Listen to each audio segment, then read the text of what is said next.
Hello everyone and welcome to the Hearthstone Masters Tour Winter Playoffs. I am Raven and joining me to kick off the day is Sottle, and we'll be taking you through all of the action of all of the playoffs across all of the regions today. Sottle, welcome. Are you ready for a heck of a lot of Hearthstone today? I am, yeah. I mean, hopefully you tuned in to see a lot of Hearthstone because that is what we are going to deliver to you. It's been a long wait between the World Championships and now, of course, but the good news is we're going to catch all up for lost time all in one day, as we've got three regions, quarterfinals of each of them to go through, win and ins coming through to qualify for championships later in the season. Players have already gone through a long road to get to this point, but we get to bring you all of the exciting stuff, qualification on the line in every single match you are going to watch today throughout many, many hours of Hearthstone. Yeah, so if this is your first playoffs that you're going to be tuning in for, just to give you a rough breakdown, you can see on the screen here, yesterday there was an unbroadcasted Swiss stage for each region from all the qualifiers from those regions. Some of the players did stream it as well, so you know, if you did miss it, you could maybe go and check out some of your favorite streamers that played, check out their VODs maybe to see what went on there. But basically, they played sort of big Swiss rounds, and then the top 8 have moved on to today. And as we both sort of mentioned, we are going to be going through each region separately. They are effectively 3 separate tournaments, and we'll be doing Asia Pacific first. That's going to start very soon, and then EU, and then Americas as well to round out the broadcast. So like I said, it's going to be a whole day of Hearthstone for you, and we will be seeing who's making it to that Masters Tour. So it's going to be really nice overall. As you can see, this is sort of a breakdown of how the competitive points work, along with the World Championship and how that gets split up. And also, Sottle, the World Championship will be at BlizzCon this year in September, so a little bit even earlier for an extra treat for us there, and that is going to be extremely exciting to have the World Championship sort of return to a big, huge live event at BlizzCon. So can't wait for that, but in the meantime, we do have to see who's actually going to qualify. Yeah, I mean, obviously, live events are great, but they would be a lot less exciting if we didn't have any Hearthstone players there. Like, I'm sure we could go and give them a show. We could just go give them a show, Raven. Just, you know, 8 hours of Talkstone each day. I'm sure people would love it. Bit of stand-up comedy. Yeah, why do not? Our best. Yeah. Open mic night at BlizzCon. That's what we need. But yes, of course, we are playing Conquest. If you've been living under a rock and don't know what Conquest is, it's right there in front of you. You bring 4 decks, 4 unique classes. You cannot bring the same class twice, as a wise man once told me. You get 1 ban, and then you hopefully march your way through the Swiss. So you get to this point now. Again, we're going to hammer this point home, because I do think it's a little brutal that half of these players show up on stream today, lose 1 series, and then go home looking like they haven't really achieved anything. This is already the best of the best from yesterday that you're dealing with. There was a multi-round Swiss that these players had to fight through yesterday. These are the top 8, and you can see the top 8 leaves them just 1 victory away for qualifying for the Winter Championships. We'll be kicking things off in a little bit with Maple Vision, which is the series that we'll be casting and not just what Canadians call watching movies. And then we have 3 other fantastic series to get on with for the rest of the day that our esteemed lineup of casters will continue to bring you throughout the day. Yeah, and as you get to see the bracket from all 3 regions we have so far, I think, let's say as a general Hearthstone viewer, you're going to see a good mixture of names, right? You see players like Yarla, who's been, top of the game, basically. You see Maverick in there, Savor as well. But there might be some players you might not be too familiar with, as maybe not having the most, I guess, camera time in previous, like, Masters Tours tournaments throughout the past few years. But we can check out the Americas now, and you look at the likes of Fled and Briarthorn as well, sort of, I don't want to say returning like they ever went away, but you know what I mean, like these sort of names that you'll be used to seeing, as well as a mixture of some new ones. So just an exciting day overall. There was an awful lot of returning in this Swiss qualifier that we had yesterday. True. We had a Pavel, we had a Firebat, we had Bunny Hopper coming back and having a go as well. Yarla, who you mentioned, I think defeated Tice in a win-in to get to this point. So I don't know what the favourable outcome there would have been, but Tice versus Yarla head-to-head for a straight-up win-in into the top 8 goes to show you some of the standard that we have been seeing in these qualifiers. Of course, this is bigger than just a one-off qualifier for a one-off event. This is an ongoing thing where competitive points are earned through ladder finishes. There are other methods, weekend blitz tournaments that you can use to qualify as well. A lot of focus over the last 18 months or so has been put into making these tournaments and the eventual big tournaments and playoffs and the World Championships, making it accessible down the line for people to just jump into, find a starting point to get into. So if you need to find out more information about that, I'm sure you can find it on the Hearthstone website, or contact. Just DM Derek Brown. He'll take care of you. That's how it works these days. You just ask him. Oof, true. Very, very true. Just something else that is true is you only have a couple of days left to pre-purchase Cataclysm, the next expansion for Hearthstone. We did the theory crafting stream not too long ago, and honestly, this just my opinion, it was fantastic. I think the new set looks incredible. Judging from what all the players and viewers were talking about, everything looks, fun, fresh. Some really cool new strategies in there with the likes of Herald, with some of the big hitters that we're going to be getting in the new expansion. So, great time to not only pre-order the expansion, get ready for it, but also, if you've not been playing too much lately, if you do return, we are having that rotation, and you will get a ton of trial cards, as you can see here. Basically 2 expansions worth of cards just get given to you during this expansion's life, or at least the expansion's what would you call it, scheduling for it. So you're able to get tons of cards. You can jump in on expansion day and just play straight away. So really great thing there. If you maybe haven't been playing too much lately, but maybe watching this tournament will make you want to come back and put a bit more time into the game. But make sure to check out that expansion. I cannot wait for it to launch, as it's basically reliving a what if scenario from a great World of Warcraft expansion with a great story. So looking forward to that. I can see Sol's eyes just glazing over as he's like, what's that? Lore and story? Puh. That's what really attracted me to Cataclysm, is all the lore implications that it has for the shattering timelines across the World of Warcraft universe.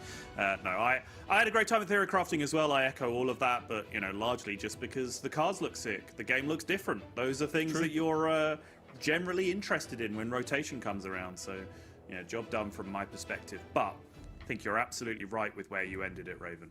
Let's get back to the esports, because that's what we're here for. We've got competitive players lining up, playing for a spot at the winter playoffs, and I think we've got a super interesting meta to do it in as well, because we're in that weird pre-rotation nether zone where they go, you know what, all of that stuff that we've toned down or removed from the game or tweaked in some way or the other, forget about that. It's just all back in the game now. Have fun. And that grenade has just been thrown in the middle of all of the competitive players coming into this tournament. So they've had to scramble and figure out these lineups on the fly. Some talk even went into the idea of well, hang on, America's playing last have actually ended up with a bit of an advantage here, because they get to spy on what Europe were doing and APAC were doing with their earlier submissions. And then players arguing well, no, hang on, because I lost my advantage. I figured it out early, but then everyone else got to watch APAC, and then they figured out what the good strategies were as well. So a lot has been in flux with this tournament meta right up until deck submission, because it is such a fresh and turbulent meta. But we've ended up with a real range of lineups in the tournament. In a few series, honestly, encapsulate that much better than this first one that we have in front of us, which has 8 different decks in it.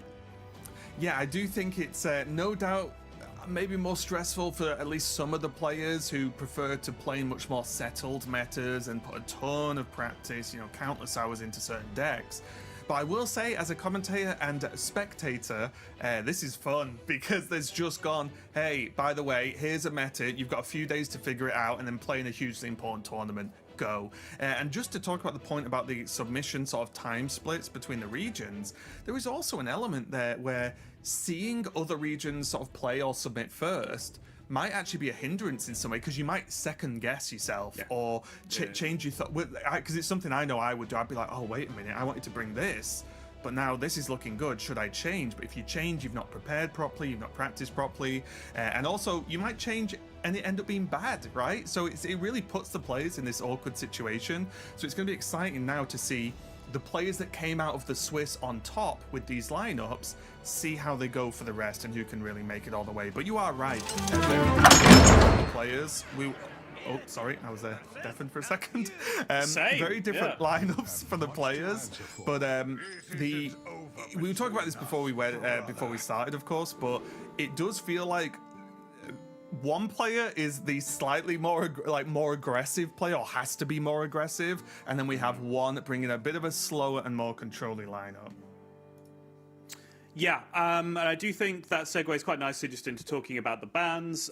We, as in Raven and I, were talking a lot about Quasar Rogue just coming into this series because it was a real point of interest between the two lineups. Quasar Rogue has been banned by Vision from Maple's lineup. If you're not familiar with Quasar Rogue, it is a basically inevitable combo deck that can deal 60 to 90 damage very early, turn 6, turn 7 on a lot of occasions. Now, that might sound like the most broken thing you've ever heard. However, it is extremely susceptible to opponents just playing minions and hitting it, which then disrupts its ability to hold combo cards and spend mana on the setup that you need through the early turns. What made it a great bring for this tournament is that there aren't really many decks that do that kind of thing in this tournament. There's very few decks that play a 2-2 on turn 1 and then a 3-2 on turn 2 and then buff those 2 minions and hit you, right? Zoo-style decks absolutely farm you with that Quasar Rogue. Genuinely, I made the joke earlier while we were setting up that I think the Innkeeper is probably better against Quasar Rogue than most decks in this tournament. And that's not even really an exaggeration. So I think that's a very, very natural ban for Vision's lineup, which, as Raven was pointing out, incredibly slow. Armor stacking Demon Hunter, slow Starship DK, slow Hydration Druid, like no win condition slow Hydration Druid, and the slowest possible build of Shaman that you can have as well. So he would get absolutely farmed by Quasar Rogue if you left it up. And you are back on us, of course. You may have noticed there was a Demon Hunter mirror happening there, which didn't make any sense. So we will just take a quick moment to fix that. I'm sure we'll be back into the action as soon as possible. Yeah, Sottle is not a liar. The decks are different as we dive back in. We do apologize about that. It looks like Maple has generated a couple of extra cards in the hand there in the first couple of turns going on. Vision, of course, is going to be on that Druid. So basically the plan for Vision here is to just stave off any sort of aggressive threats and live long enough to do what I would like to call Druid things. So as gain a potential ton of armor, deal a ton of burst damage as well with that sort of Lady Ashara buffed location into some of the some other options they do have, but it will just be focused around just putting out a lot of late game to try and deal with this Demon Hunter from Maple. Yeah, this version from Vision is more of the sort of classic ramp druid strategy where it's just gain more mana than your opponent, play bigger, more defensively powerful things than they can deal with, and then overwhelm them. There are different versions of the deck as well that play Owl as a spell damage win condition, or play charge minions that you can copy with the location multiple times for huge damage. But this one is a purely defensive package, which honestly I think puts him in pretty good stead against the type of decks that Maple is running. Yeah. And I think this is what's really interesting, sort of going back to what we were saying about the submissions and the sort of new patch they're all playing on, is that you will see a lot of variation even within archetypes, right? It's kind of hard to really nail down specific archetypes because you will see these few differences. No charge minion in this, there's more defensive options. You can see certain other builds of like Hunter.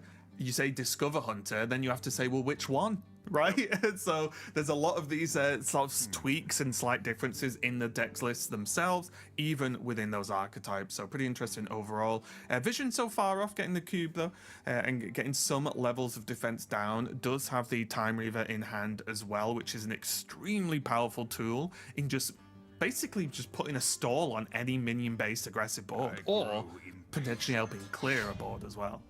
Yeah, I think probably the stalling technique is something that we'll see a little bit more in this tournament just by nature of the matchups. It's so strong against something like Egglock, for example, where you can neutralize so many minions that then can't actually be cleared off the board because they're 1 attack, 20 health. So it just buys you infinite time to deal with the situation, as opposed to, you know, you clear, then they just lay over some more eggs and they respawn their entire board of 2020s. Board space is actually an extremely limiting factor in this meta for a lot of the late game focused decks. because there's so much location, starships which go dormant and take up a space, right? Like board space is at a real premium. So if you can stall out minions just by making them one attack on the board, you can buy yourself so much time to set up win conditions for yourself. So really, really good tech card for the format right now. Yeah, Maple is doing a great job of applying all this pressure, and it feels like this is the tale as old as time in most cases, where like, yes, get minions down against Druid and hit them hard quick or you'll lose. And that's pretty much the scenario here, but having the Wind Fury down as well, this might pull out one of those Twilights, but the problem is, if you can't clear, then you're going to be taking a significant amount of damage anyway. So I actually quite like this from Vision, saying, well, even if you reduce it down, you're taking 2 from the Wind Fury, 1 anyway, right? Regardless of all the rest. So I quite like this. Just ramp, try and get into a bit of a safer spot, and then go in the following turns, because there is that Ziliax in hand ready and waiting. And you will note the trades were done deliberately so from Maple over the previous couple of turns. He was dealing with a bunch of 1/5 taunts, but he has at no point sent the Wind Fury minion into any of that one attack, which means the removal options, the ebb and flow from Vision's hand, has not been able to take care of the scariest minion on Maple's side, and he's kept pushing maximum damage every turn. These are the matchups that you kind of need to keep Druid in check, right? If Druid can consistently win these kinds of matchups, you tend to be in real trouble. This is tricky, though, because I think Maple will be very happy with how the game's gone so far.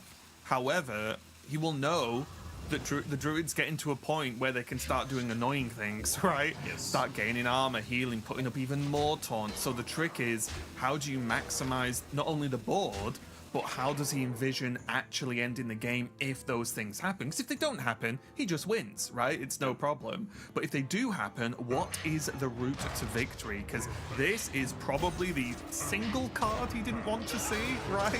The backbreaker of so many aggro decks in the past, and present, with just that massive amount of lifesteal. The Wind Fury's still up, but like I said, now Maple needs a way to, as cleanly as possible, deal with these Ziliax.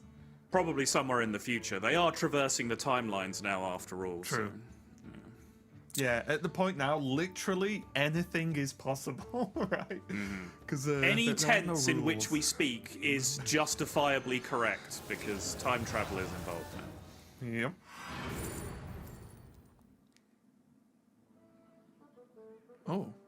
Oh, the shatter mechanic has shown up. Thank you.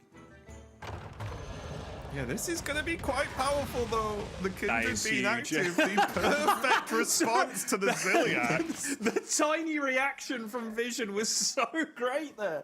Just the little flinch forward of, oh, well, now I have to play Hearthstone again. This is unfortunate. Yeah, that couldn't have gone better for Maple. There is no better way to clear than to not attack a Ziliax, right? Clear them off with spells, and then you're great. So really good comeback here for Maple to deal with that. That's hurdle 1, I would say. Yeah. But there may be a few more hurdles before this game's over. Yeah. Raven, imagine not playing around crushing walls in 2026. Let's see. Embarrassing. True.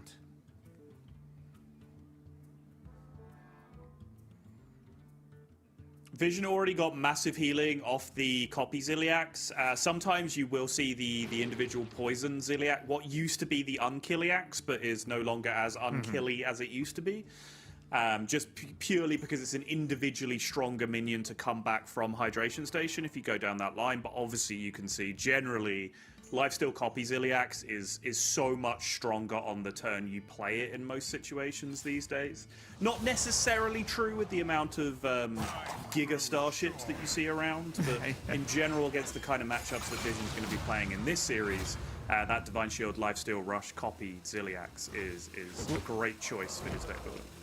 Yeah, I think it just makes sense because in the matchups where you could run the other one, yes, it's better overall, great. But in the matchups you need Ziliax in are these ones, right? You need the health, you need to survive, because against any of the slow ones, you can just work out different routes to victory. But yeah, it's much needed in this one. We are going to see the Time Reaver come down and do its job, reducing a ton of attack down. And buying Vision just a little bit more time. Well, That is definitely a discover. No, well was already in the hand. That's Zinashari.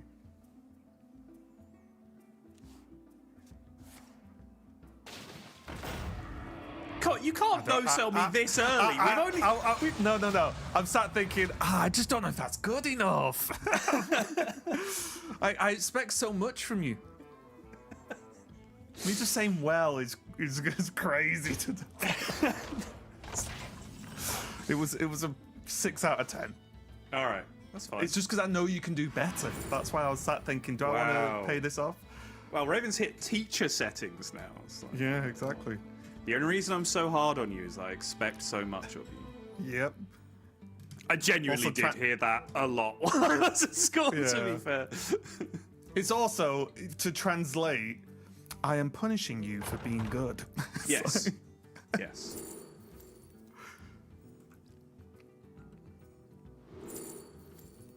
It's gonna go for the Ultra Gigasaur. Okay. Yeah, these are some zero cost minions.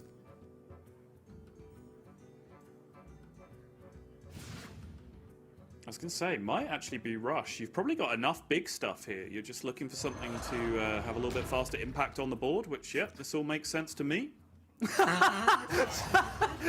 Okay, Vision is my new favorite player. These are incredibly understated, but still wonderful reactions to things happen. Yeah, I do like that you timed. You might have probably got enough big stuff as the Ultra Gigasaur hits the board. It's like, well, yep, it's big stuff. It is definitely one big stuff. And now, suddenly, you were talking about how, hey, when you need copy Ziliax, you need copy Ziliax. But right now, he needs poison Ziliax, and he does not have it. I would put an argument against that, saying I think Vision would be dead if he didn't have copy Ziliax, to be fair. That's probably fair. But now this is where Vision's going to have to get a little bit creative. But there is another Time Weaver in hand, which is a pretty big deal when there's a 15 attack minion on board. Yes. So there are sometimes things you can do here, like preemptively trading off minions before you go with Time Weaver, but you kind of need to have big taunts in play to make that work. Because it's one of those situations I was talking about earlier that can come up where you could potentially board lock your opponent, right? If you don't have a high attack minion in play, they can't trade any of their stuff off and replay with higher attack. The problem is Twilight Time Weaver does not affect itself, so you will still have that 5/5 dragon in play that comes down. So it's probably just still worth clearing some of this stuff down yourself if you can. Yeah, also with the poison on board, the attack's irrelevant, sorry. So, yeah, I was going to say, I imagine we're going to see the trade at least getting rid of that and then dropping down. Interest as well there. Went for this play, which I guess is this similar ramp, but didn't go with dropping the Yggdrasil that turn, along with the dragon, just to help out with a little bit of card draw.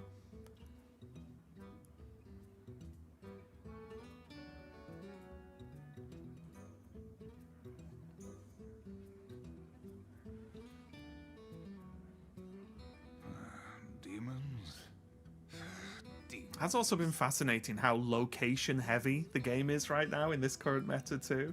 It feels like most decks run multiple locations if those classes have access to them, of course, but it's we'll be potentially seeing a lot of location decks later on in the day as well, because there's a couple of popular ones that kind of focus around locations. Yeah, it's probably one of the things that's most jarring if you come to Hearthstone now from, being an early days Hearthstone player. If you're, for example, Firebat, who has done exactly that very recently, there's so many different ways to use a board space now than there used to be, when you've got starships, locations, all of these kind of things. Previously, the board is just where minions went, and that was it. But now you have all of these extra effects in the game, which kind of open up the decision space a little bit more. Maple just piling on the pressure, but just remember, Vision is 29. Okay, 28 right now. Okay, 27 right now. But still, a lot of health considering that we are, well into the late game right now, you call it, at least in this matchup. And Maple's just running out of stuff at this point, which is going to be a little bit of a problem. Yeah, you would genuinely like to see some amount of minions hanging around, but you do have the starship down here. You do have copy location as well set up, so you can continue to pile in the defensive walls. Do see Maple holding on to that red card though, which can be massively important. Yeah, at this point Chelsea I'd be fan shocked. knows this season. At this point, I'd be shocked if the starship from Vision gets pressed without using Zinajari on it, because it just seems just too good right now. Yeah, of course.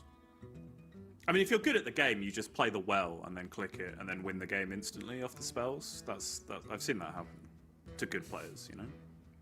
I wouldn't know, I'm afraid. That's fair.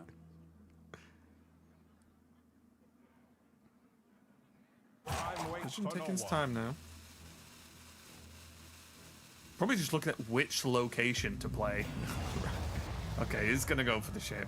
Not the biggest in the world, but big enough, alright? Especially when you have two of them.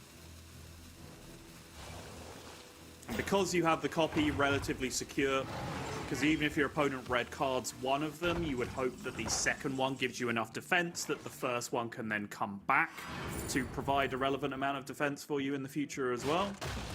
Well, yeah, in a weird way, the red card sort of helps and doesn't, because if you red card one, it's going to be back in time for the location to proc again. Exactly. Right? Yeah. So it's a bit like, is red card the correct option here? It's tricky. Right. Location existing made the red card so much worse. You have to hold on to it just in case your opponent has to just simply desperation hit the starship. But the location being in play for exactly the reasons that you're describing makes it so much worse. All right, Ferocious Fellbat is a big deal in terms of getting some recursive board presence here. It's always fun when decks end up being like total misnomers, right? Like a lot of people refer to this as no minion DH, but it plays like 6 minions every single turn for the entire game, which is always exciting. Okay, he's going to go for the red card. Probably has to, realistically, even though it kind of hurts to an extent because of that location, but you have to just get through it, right, and just push when you can.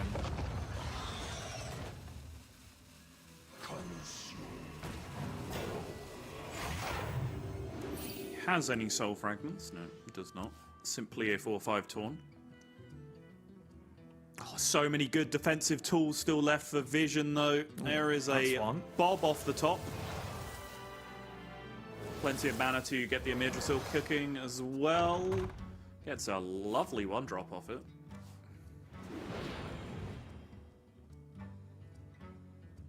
Okay. Pretty good draws this turn. Could potentially bob this turn and wait and have options from hydration with the location next turn. 8 combatant center, and I take the crown. Yep, makes sense to me. Yeah, I think a lot of this is going to come down to just how powerful these location procs can be for Vision, and that's going to be what he's going to rely on to actually just push Maple out of this game. Yeah, and I think, you know, Maple has done a fantastic job here in terms of keeping up board pressure, but if you look at what is still remaining for Vision, it starts to paint a picture of perhaps how over the hill this one is already. There's still an Exodar in there that hasn't been used, there's still Tortolan for more taunt, there's still Armor Gain, there's still another Cube, and still a Ceaseless Expanse that has not yet been used in the entire game that can clear up this board at any point, so... Yeah, real trouble brewing for Maple at this point. All down to that pesky Ziliax. Well, we all know the choice.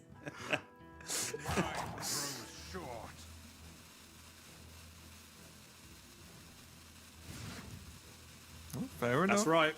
Observer of mysteries. Yep. We were all thinking it. Maple knew. Honestly, I think this is probably correct in the long run. Like, Kill Jaden in Kill Jaden decks can be a great win condition in matchups like these. Kill Jaden, where you just sit there and draw one card a turn, is way too slow to compete with what Druid will output. Whereas at least Observer of Mysteries could perhaps like block a hydration station on a crucial turn if you roll counterspell Right. or something like that.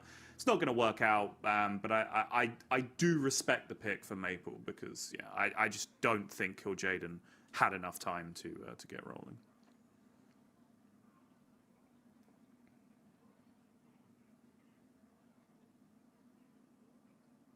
I wonder if Vision's going to consider pushing damage at this point. Just because there's a sort of refill ready to go.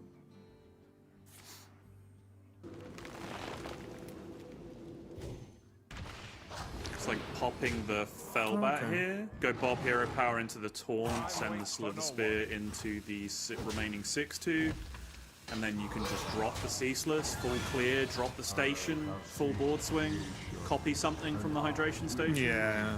Yeah, because the station's there. Well, doesn't need to 5/7 actually... Yeah, it doesn't need to actually save the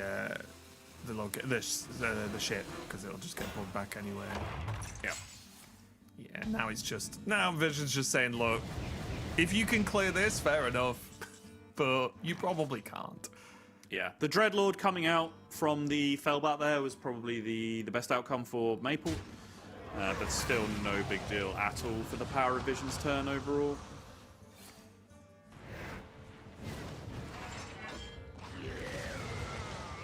Okay.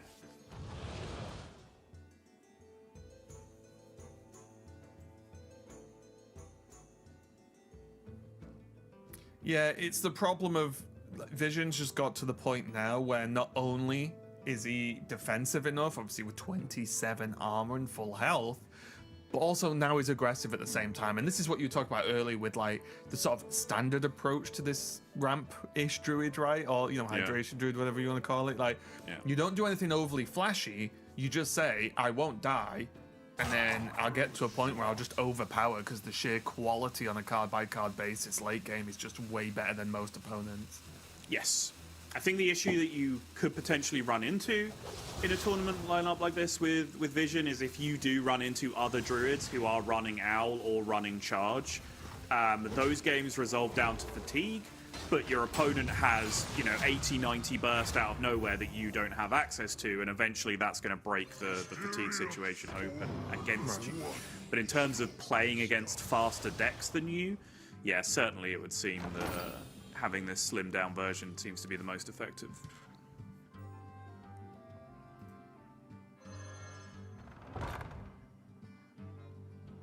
Now, well, on a pretty much empty hand if required. Just going through the motions here, picking apart some secret options. Doesn't look like anything. I mean, it's hard to tell right now with that many cards in hand, but doesn't look like Vision got anything too wild. Alright, there is the ice trap.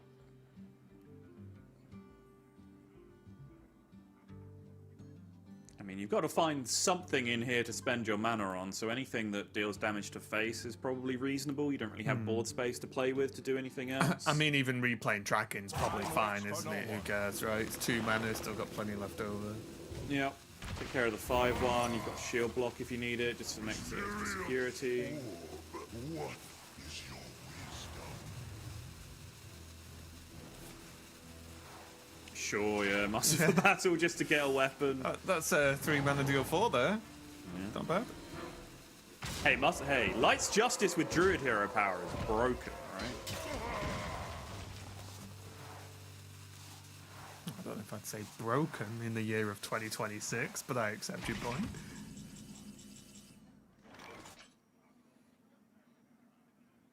Yeah, not looking too good, I'm going to say, for Maple. Job's done. You. There we go. Yeah, just too much. Maple got really close a couple of times, and you could see he did a good job, I think, of keeping the pressure on, but it's so difficult when there isn't anything extra. There's not really anything in the deck that beats multiple ships, right? Like we saw the red card on one, but the second one's still there. Then Hydration Stations just starts pumping out copies and copies. And as I said, that Ziliak's the absolute bane of any aggressive player, at least minion-focused aggression, because especially when they get it early, yeah, they just play it and heal for 12, and they've still got the minions on board. So even though Maple got a fantastic clear on the Ziliax, the heal was just good enough, right? It just bridged the gap that the Druids often need to bridge to get to that late game. Yeah, and most of that was down to the quality of the start from the Druid. We missed the turn 2, but you could see from the mana situation that there'd been some early ramp. And then just the Tortollid into the cube just meant that there was so many discounted taunts being pulled that Ziliax was very likely, if not certain. I think there was one Tortollid left in the deck at the end there in terms of taunt minions that could have been drawn. So that Ziliax coming down that early is always going to be really punishing. And exactly as you said, the answer was fantastic. But even with that quality of answer, you then needed your opponent to miss Zinashari for the whole game, for example, so that when a starship came down, you could just red card, push 15, 20 damage to face with the board that you had, and potentially try and get there over the course of that first 2 turns off the first red card that comes down. As soon as that push didn't work out, it seemed rather doomed. Pocket Train, of course, former world champion Pocket Train, who will be coming on later, was advocating a little bit for the Kill Jaden pick. I think we are largely in agreement that it was a losing line, but probably a less losing line than the Observer of Mysteries was. But hey, maybe Maple was just respecting everyone's time there and saying, hey, look, both picks lose. I'll just pick the one that loses quicker and preserve my mental health and move on to the next game. Now, interestingly enough, talk about the next games here. Vision has the sort of armor demon hunter, I guess, on his side, which works very in a similar fashion to the druid we just saw. And then he has the shaman as well, which is another ship focused sort of defensive shaman list, right? A bit more, a lot of anti-aggro options in there as well. But looking at this, and let's maybe even try and wipe the 1-0 away from our minds for a second, but just lineup wise, who do you think has the better one going into this overall? Because we've got slightly more aggressive for Maple versus probably about as defensive as you can be from Vision. From the testing I've done, this particular... So it's not as easy as the slow decks beat the aggro in this tournament. That's not necessarily the case, because I think we saw in Americas later on, right, which we'll get to 10, 12 hours down the line on our broadcast here, that a lot of the Americas lineups went this kind of control lineup that Vision has, but with extra greedy win conditions on top of it as well. A little bit of that in Europe as well. Those are susceptible a little bit to the aggro lineup, and there are some decks, of course, like the Quasar Rogue, that are just extremely powerful against this kind of lineup overall. But I think Vision has a nice sweet spot where, with a Quasar Rogue ban, he actually puts himself in a pretty reasonable position in the series overall. I'd say he's favored by a decent margin. Again, putting the 1-0 aside, of course, he's favored at 1-0 at this point, especially having got the Druid through, which I think is potentially one of the more difficult decks to get a win with against the kind of decks that Maple is running. Egglock is the biggest egg factor, I guess. I was going to say X Factor. Egglock is the biggest egg. Yeah. Then Egg Factor came out. Genuinely, for the first time in history, I could have said pun not intended there, because it genuinely slipped out by accident. But yeah, that's a deck that can obviously compete through the late game if you get the tiered hierarchy of multiple eggs popping at different times. Correct against these controlling decks, you can keep up a lot of pressure for a very, very long time. And that's often a matchup sometimes where you would like to have an owl or a 40 damage burst combo, right? So that you could potentially find that way to get through and not give them infinite time to just get rolling with 2020s. But Egglock these days is a much faster deck than it ever used to be with the way it plays now. So it does kind of fit relatively snugly into what Raven's generously calling the aggro lineup here from Maple. Yeah, aggro in the form of if you have to split the lineups. And funnily enough, if you like Egglock, it may be looking a little bit nicer in the near future as well, as we saw in Theory Crafting. So that could be pretty interesting in how that develops. Warlock might be sticking around, but there are other Warlocks in this tournament as well, right? With the Location Warlock. We sort of touched on locations being pretty dominant in the current meta game, but both, I would say for me, Hunter and Warlock playing similar styles.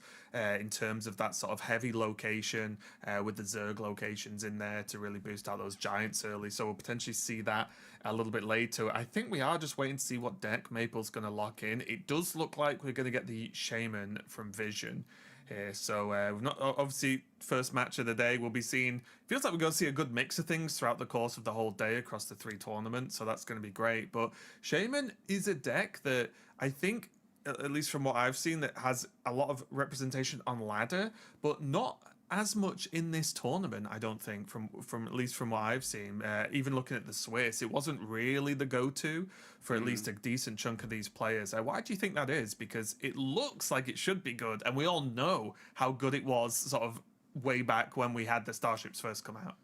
Yeah, that's true. I think there is some fear that because of the weird hybrid meta that we are in now, where, you know, it's not just a throwback to that old Shaman meta. Now you have the ability to have these extra win conditions in your deck, and maybe there was this fear. You know, Shaman has a little bit with Shudder Block burst combos. Sometimes you can get something going. Alakir copies with buffs from Elise, for example. You go like Shudder Block, Elise, 3 locations. You take copy Savage Roar on as many of them as you can get, and then you can get these big burst setups with Shaman. But I do think Shaman is a little susceptible to just being outvalued by the other equivalent decks from Warrior, Druid, Demon Hunter, for example, and maybe it just puts it at the bottom of the food chain with that kind of lineup as well. But in this situation, I would love to be playing Shaman against a lineup that's just kind of playing minions and trying to attack me, because I think Shaman deals with that extremely well out of the Starship decks. But we are getting into game number 2. Remember, if you join us just a little bit late, all these matches today, at least the initial ones, are basically win-ins for these players. So we'll have to see how this one comes out. Maple lagging behind a little bit, down 0-1 with this Demon Hunter, but Vision jumping over to that Shaman. And outside of the Ceaseless, pretty good opening hand, actually. Kind of all the early game tools you want to start fighting for that board. Yeah, any hand that has Starport in it is not going to go too far wrong. Vision is reacting, I think, to his extra card off the top, so we'll wait to see what was found there. Maybe we just saw the mulligan outcome before he did.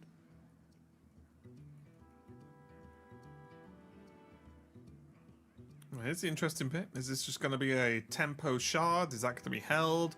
There's even arguments for coin starport, depending on how much you trust the deck. Or maybe you could follow up with shard at worst, just to get the maximum out of the location as quickly as possible. But yeah, it's just going to hold the coin, get the shard down, reduce this damage from the weapon, and at least have something on board to fight with, which makes sense.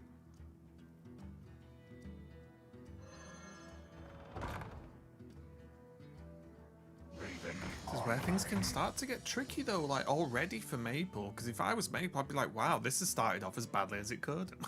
At least, you know, from my opponent anyway. Just having the 2-1 down early. Now there's the location. There's we can see there's going to be more where that came from. It's going to be pretty tricky with this board dominance already for Vision. Yeah, Grifter for some additional answers in a second as well.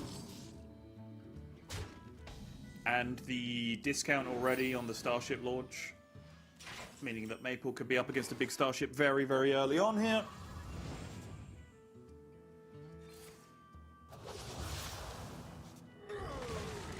It's going to go for the headhunt and the weapon swing to help clear up the majority of this board. Does have the dormant minions, of course, so they're going to pop out and create some sort of natural board presence, but Vision isn't letting up at all. Card draw and more Starship pieces coming down now.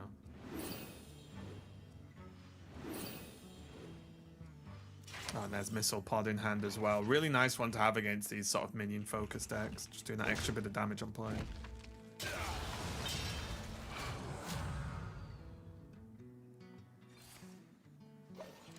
I think, if I remember my art correctly, that is bonus effects and 5 armor that we've seen so far from the 2-1 pieces.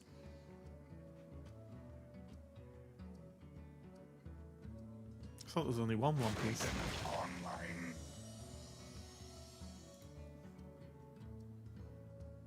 Oh Oh, you get me back for the nose. Yeah, okay, no worries. We can move on with the day. Okay, We're okay. even now. Yeah. Right.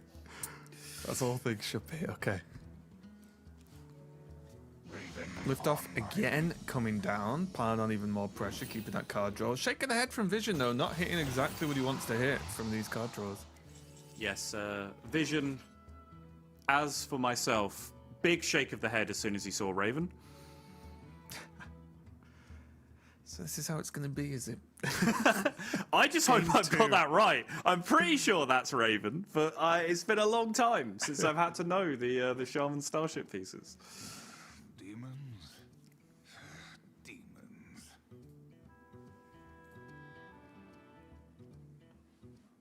Maple, now that these dormants are coming out, is starting to have that sort of surprise board that gets me every time when I play against Demon Hunter. I'm like, oh, I'm doing okay, and then, oh yeah, wait, that's a 5/5. I forgot. And then you're like, oh, okay. Does have the location in the hand as well to help clear up some of these and just push maximum damage if you want. Yeah, this is what I was referring to earlier, where, there's been different iterations of this kind of no minion Demon Hunter. Fell DH, for example, very low on minions in a lot of builds, and it's just kind of fell barraging your face, stacking up big weapons, hitting you in the face, for example, and maybe a few 1/1s and 2/1s to back that up and just keep hitting you. This is a no minion deck that just consistently pumps out chunky mid-range stuff that you have to deal with over and over again, which can be really, really frustrating when you're expecting to just be able to survive damage and move on with your life.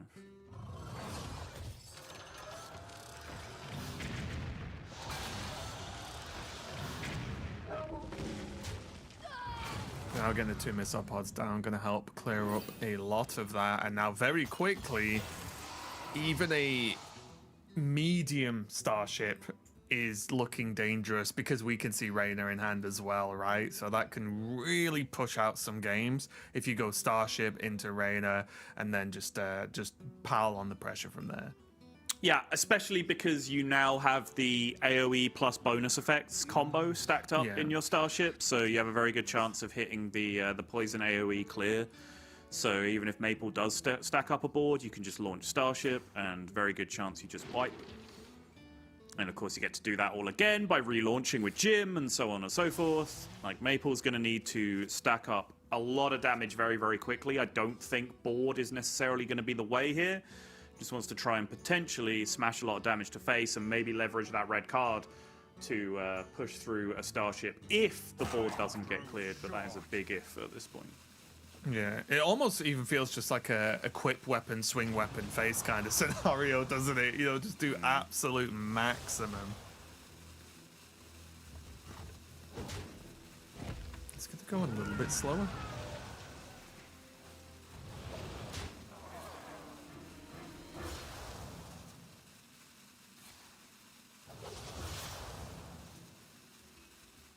I'm not sure, was that good?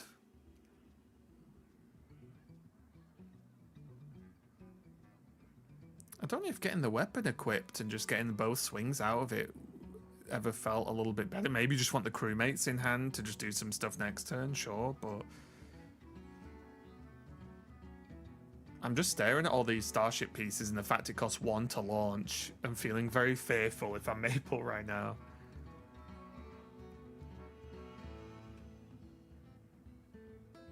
Yeah, I'm with you.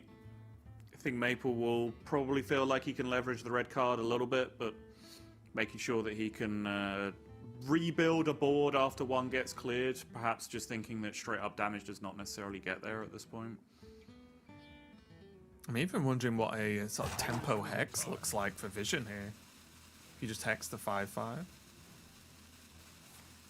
Oh, I guess you can't play Grifter though. Lock-on also is a pretty good pickup. Oh yeah, he's gonna hex, okay.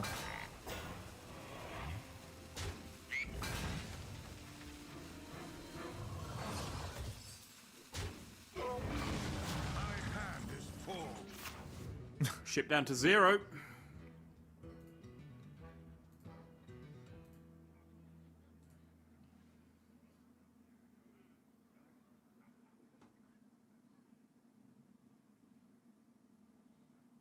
The one saving grace for Maple right now in the situation with the Starship is that it doesn't actually offer any immediate defense. It is just, I say just, all of the starport pieces that have been stacked up at this point. Yeah, there's no crystal, right? There's no crystal, which means that there's no real defense that comes out of it just now.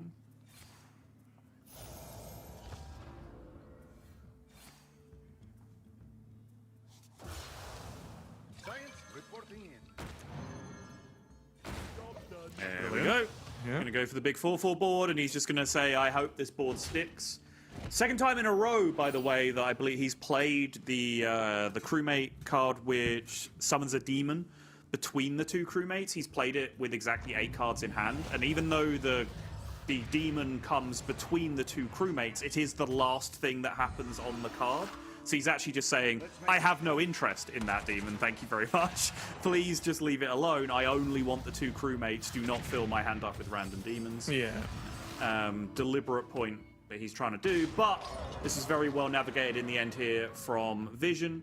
Gets the bonus effects out, but also has the immediate gym to go with the 0 mana launch to be able to stack up a couple of big starships here.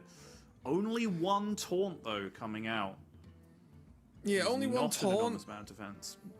but still just a lot of stuff with the double reborn on there as well. There is the... It's still awkward, and also just a casual back up to 30 health. So there's all the time in the world. Dirty Rat's there, Lock-on's there. There's a Grifter there as well, which, you know, whether it's a damage Grifter, a heal Grifter, or a steal Grifter, all those things are good outcomes. So it's going to be quite hard to whiff on that as well. So it's looking pretty good for Vision, I would say.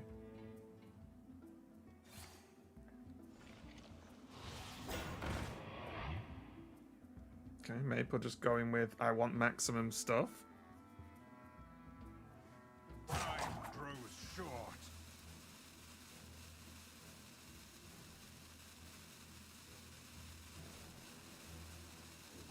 Battle cruiser operation reporting in.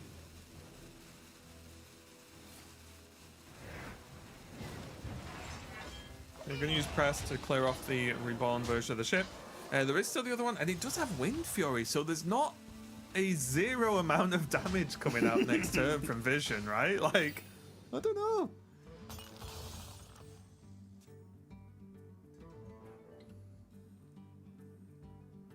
It's just Grifter for lethal, right? If you get Steel or... Yeah, if you get Steel. Yeah, still there you work. go. Yep. Yeah. Wow.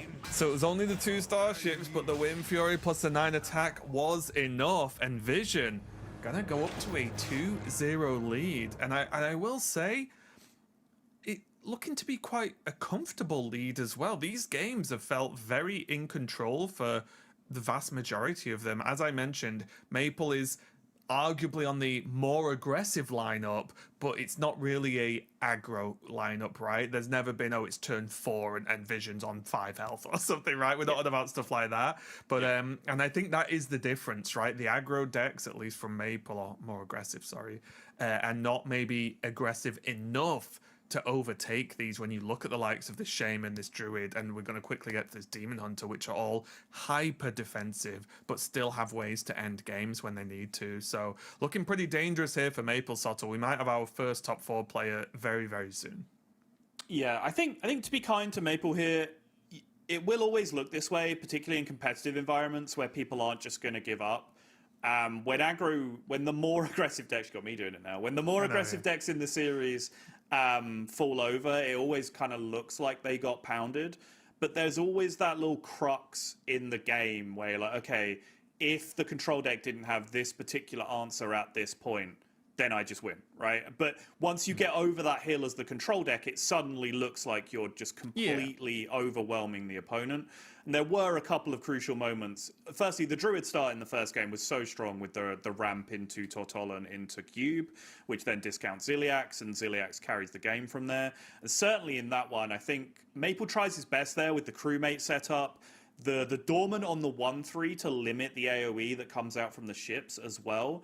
And I think against a lot of different hands, he maybe just gets over the line there. Again, that's not even talking about how good the opener was from the Shaman with Starport, SCV, Oh, yeah. everything you could possibly want, bar maybe a Crystal, to be as defensive as possible in that late game situation. But I do have to give credit to Vision, because I think there was a player diff there as well, where holding on to the Starship launch for an additional turn, I think a lot of people would have perhaps just tried to answer some of that board immediately with the 1-mana Starship launch, whereas Vision held on, discounted it to 0, and then had the launch plus Jim combo to kind of create that overwhelming board immediately. Didn't really get great rolls off the bonus effects.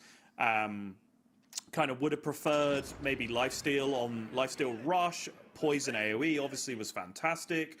The one that did have Poison ended up not having Rush, so it was a little bit weird. But then just that overwhelming size of Starship with the Wind Fury in the end meant that Grifter was able to clutch it out. Yeah, not too bad at all. But we are going to be moving on to our game 3 in this matchup. And it is going to be the Demon Hunter, of course, the only deck that Vision has left to win with now. Going up against Maple once again on a Demon Hunter. Maple keeping it simple, saying, guess what? I need to win with every deck. I'm going to play this deck until I win, and then I'll move on if not. So we'll go from there. But the two Demon Hunters here, subtle, quite different in builds. Yeah, just a little bit. The Armor Demon Hunter for Vision, certainly a deck that if you have played Hearthstone within the last year or so, you probably have some strong feelings on either way.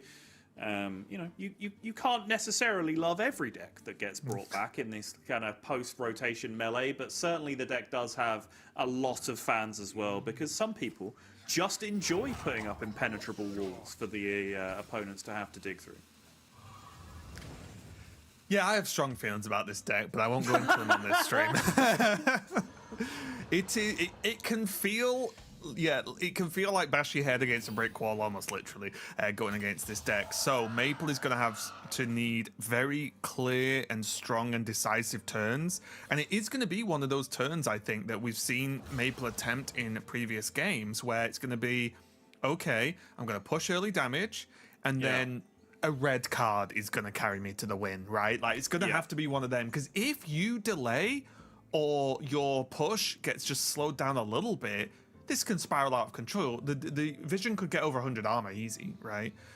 With like basically recursive summons of the crystals, popping the ship, then using the Exodar and so on and so on. Like, it can really cycle into just silly amounts of armor, and at that point, Maple just can't win. Right, like the cards just don't exist for him to actually get a win at that point. So it's going to be very difficult. So it'll be important for when Maple decides to sort of put his foot down and go for the kill. Yeah, that's it. I think you've got two win conditions against Armor Demon Hunter. One is you go quickly enough that they don't get set up and you just kill them. Or the equivalent of that, of they just don't kind of draw the Starship pieces, the Crystal, the setup cards early enough that you are able to have enough time to do significant damage. But then if you get past that point, you kind of need an X factor. You need a tech card, something special in your deck to be able to deal with the situation. Grifter was a big one back in the day when this deck was in the format initially. Because they build such a massive Starship and then they resummon it trying to get all the armor back, and then sometimes you can just grift a steal, smash them in the face with their own 20 attack Starship and win the game that way. Red card is a similar effect as you were describing if you've got a board to back that up. And also King Plush, I think originally when this deck first appeared, was kind of the natural predator of this deck, because it was able to remove the Wall of Taunts, get buffed up to massive sizes itself, and then deal the charge damage. But if you have to play honestly and actually dig through the Wall of Taunts over and over again, it's a hiding to nothing, honestly, for a lot of decks. The problem is as well, or at least that I've found, is whenever you think, okay, I've killed all the pieces, there's just the ship. They then make more pieces, and you're like, how? And then when you think they can't make any more, they make more. And it's just like, what? You just start just weeping basically at that point because they just seem to always have ways to generate more and more and more crystals or just pieces in general. So it can be really, really painful to get through. So far, we do see the defense crystal come down here for Vision. Does have Carnivorous Cube, although with the red card, nice play from Maple. Going to use that to sort of remove that as a issue for a couple of turns and go from there. And I like this. Just pile on pressure, just pump all the damage and just say this just kind of has to work, right? You're not going to win the late game. Yeah, I completely agree. I was going to suggest exactly this. I think he's in a decent enough position now where a lot of the Armor Demon Hunter's mid-game turns are contingent on the crystal having happened already. Right, there's lots of cards in there that allow you to repeat death rattle effects, resummon death rattles, all of those kind of things. But if you can block that first one from dying, you get so much additional time. This has to be a judgment call, of course, because you might end up getting more damage by just killing the first crystal, building a bigger board, and then just using the red card when they launch the starship, for example, and then you just plow through because you had this massive 20-30 attack board in play that just wins the game immediately. But I think in the way this game is panning out specifically, you will net more damage over time by just slowing down that first crystal as much as possible. Okay, is going to respond with their own red card. Slowing down the damage, just generate an additional crystal, which is going to be nice to try and get some work with next turn. Obviously, being able to generate some additional armor and stay alive. But Maple's going to have to make this count, and we'll probably be a little bit sad that the red card was used against him there, because even just the damage from that imp, it's so significant right now, right? Like, this is the window of opportunity for Maple. Yeah, return policy and red card is a probably 12 to 18 health swing over the course of the next 2 to 3 turns. Because the return policy does activate the death rattle from the crystal. Return policy is activate a death rattle of a card that's been played. The death rattle does not have to have triggered, which of course the crystals hasn't. So that has gained 4 armor straight away and then taken 3 armor off the board on the other side, plus then has given you the additional crystal to come down the following turn. So yeah, that is a huge, huge difference to Vision's health total over the next couple of turns.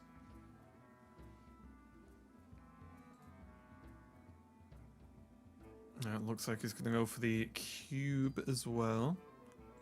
Fortunately, the hero power doesn't really do much for him here, based on what he would draw from it anyway. But still, I like this, right? Just get the cube down, because the cube in a weird way has taunt itself, right? Like, if it doesn't get dealt with, you best hope you win the game then, right? If you're going to leave a cube alive. So it's kind of a good play here. I think this is just overall better than playing the other crystal, of course, or the Fell Hunter. Yeah, just more mana efficient than playing the other crystal as well, right? Like, they both functionally get a second crystal into play. The second crystal is more literally a second crystal due to the fact that it is literally a second And it'll crystal. be 2 taunts instead of 1. So it'll be 2 taunts instead of 1, yeah. But you still get the armor gain this way, and it's just a little more mana efficient, so you can potentially weave in the other crystal on a future turn. And you are still getting the same total number of crystals dying to get into that starship launch if you're going to get to that point in the game. I think this is one of those games where you it wouldn't be, and I guess we've not already mentioned this, but this is one of the decks, the Starship decks at the moment, where you are quite likely to see early launches because of the way the death rattle sort of resummons work in this Demon Hunter build, right? Like, it's not like the ship has to be massive to win the game at all, because you'll just keep generating more and more crystals. This, by the way, a crucial part of the matchup for the aggro DH. That is a Death Rattle minion that has just been killed on the opponent's side of the board, which can mess with the Fellbat pool for the opponent if it gets to that point in the game. So making sure you get one of your Brockscar portals at the very least dealt with can be incredibly disruptive to your opponent's long-term plans. But certainly something that can be disruptive to Maple's long-term plans of qualifying for playoffs is that Exodar off the top. That is a stacked-up Starship, gained the armor twice, 8-11 in the way, still had more crystals to go for in the future. Very nice. Yeah, this is the thing to keep an eye on now. A really strong turn there from Vision, but it did leave Maple with their full board, pretty full hand as well, so there are Yep. options. But what Vision needs is one turn of wiggle room, right, to be able to play the Fell Hunter, or, you know, get Fell back down. Just get these tools down that once you've got them down once, it snowballs itself, right, to a certain extent. But Right. you do just need that turn of safety. So Maple, I think, will now be very much focusing on not letting Vision have any space whatsoever now, because Vision was kind of saved by that Exodar, if I'm honest, at least from where I'm sitting. So Maple's going to have to put his foot down. Another good reason to specifically hold on to a crystal in hand as opposed to a cube is that if the game does reset past the point of this starship being killed, a crystal in hand allows you to start rebuilding a second starship, right? Whereas a cube would have to rely on something else to do so. I think with this specific hand, with Fell Hunters and Fellbats in hand, and only one, I believe, Proxagar Portal being killed so, so yeah, just far, one. your pool is still reliable enough that you should still be able to make stuff happen. But there is now an 8/1 Divine Shield on the other side of the board, which is kind of a nightmare to deal with for this deck in particular. And this is it, isn't it? Like I said, Maple just wants to say, okay, you got your Exodar down, good job. Now try, like, what's your follow-up? Because look at this board, and to get the Exodar down, Vision had to effectively pass that turn, which left the whole board up.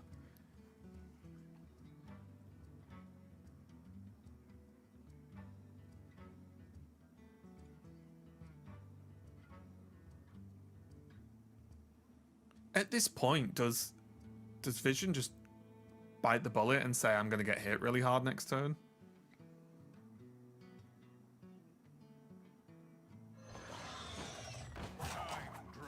Yeah, I like this. I think you just say, yeah, fair enough. I think so too, yep. Because the longer you wait, the harder it's going to get, I think, to land this, isn't it? That it won't get any easier here. So there's a lot of health, 36 there for Vision. Yeah, that's a good draw. Maple knows, or Vision knows, that there's at least a rock, and you expect some levels of extra damage from hand from the Demon Hunter here.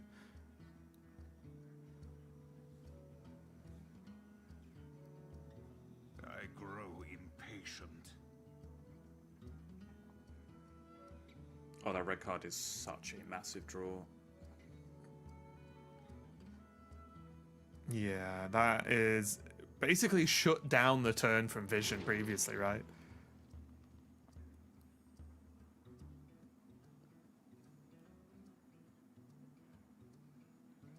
Oh, does I-Beam make any of the... does I-Beam make killing the Exodar worthwhile?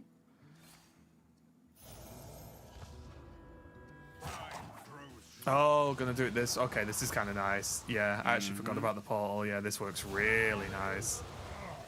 Summon the 1 health minion, yeah, get another Death Rattle minion in, further disrupting those Ravenous Fell Hunters, which, even if the Death Rattle pool wasn't getting diluted at this point, Ravenous Fell Hunters might just end up being too slow at this point anyway, with all of this damage being built up.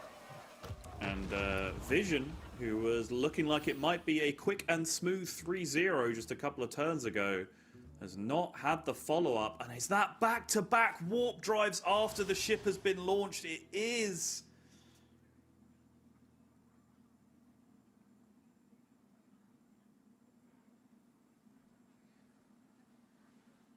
No discount on the cards, but the discount wouldn't really have any great function here anyway. Yeah, this is brutal, isn't it? Maple just looks like they just did the job, right? They just gave the disruption when they could. The red cards, both red cards now coming in clutch. Mm-hmm.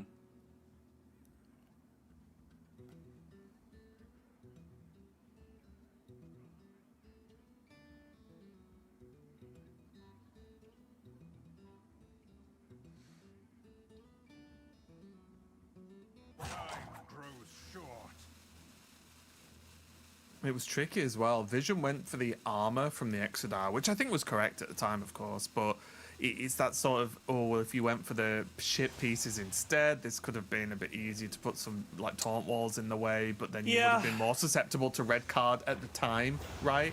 If a red card responded to the Exodar, then you're actually maybe in more trouble. So really difficult decisions to make. But wait a minute. Hold on!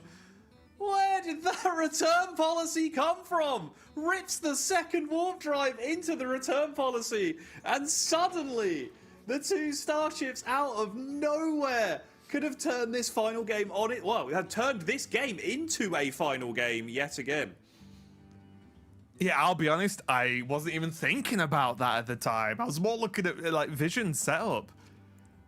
But that is a problem.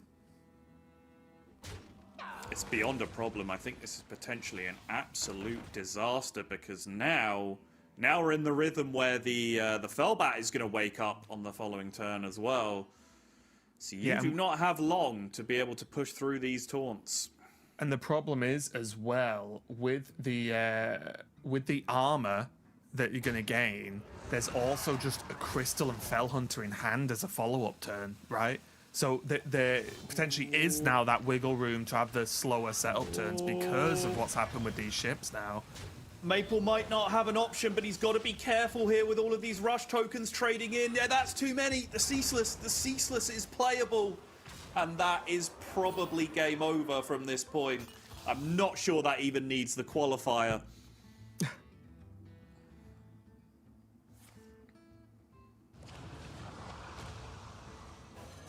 Oh, this is looking good, isn't it?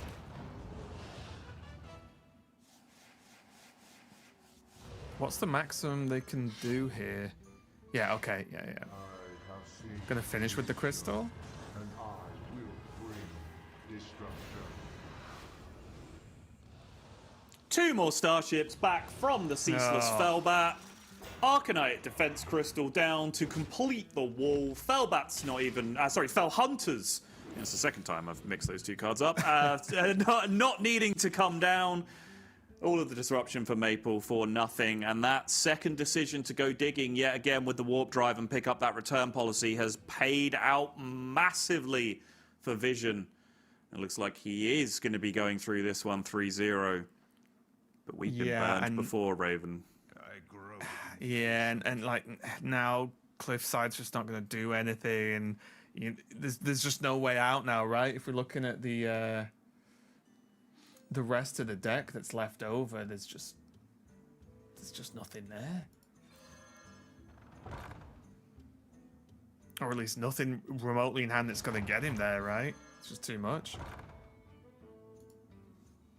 Because now, because of how secure this turn is from Vision, this is where things feel like they go infinite, right? Because the Fell Hunters with another Fell Bat and so on, it's just going to keep cycling. And I think Maple's just going to get further and further away.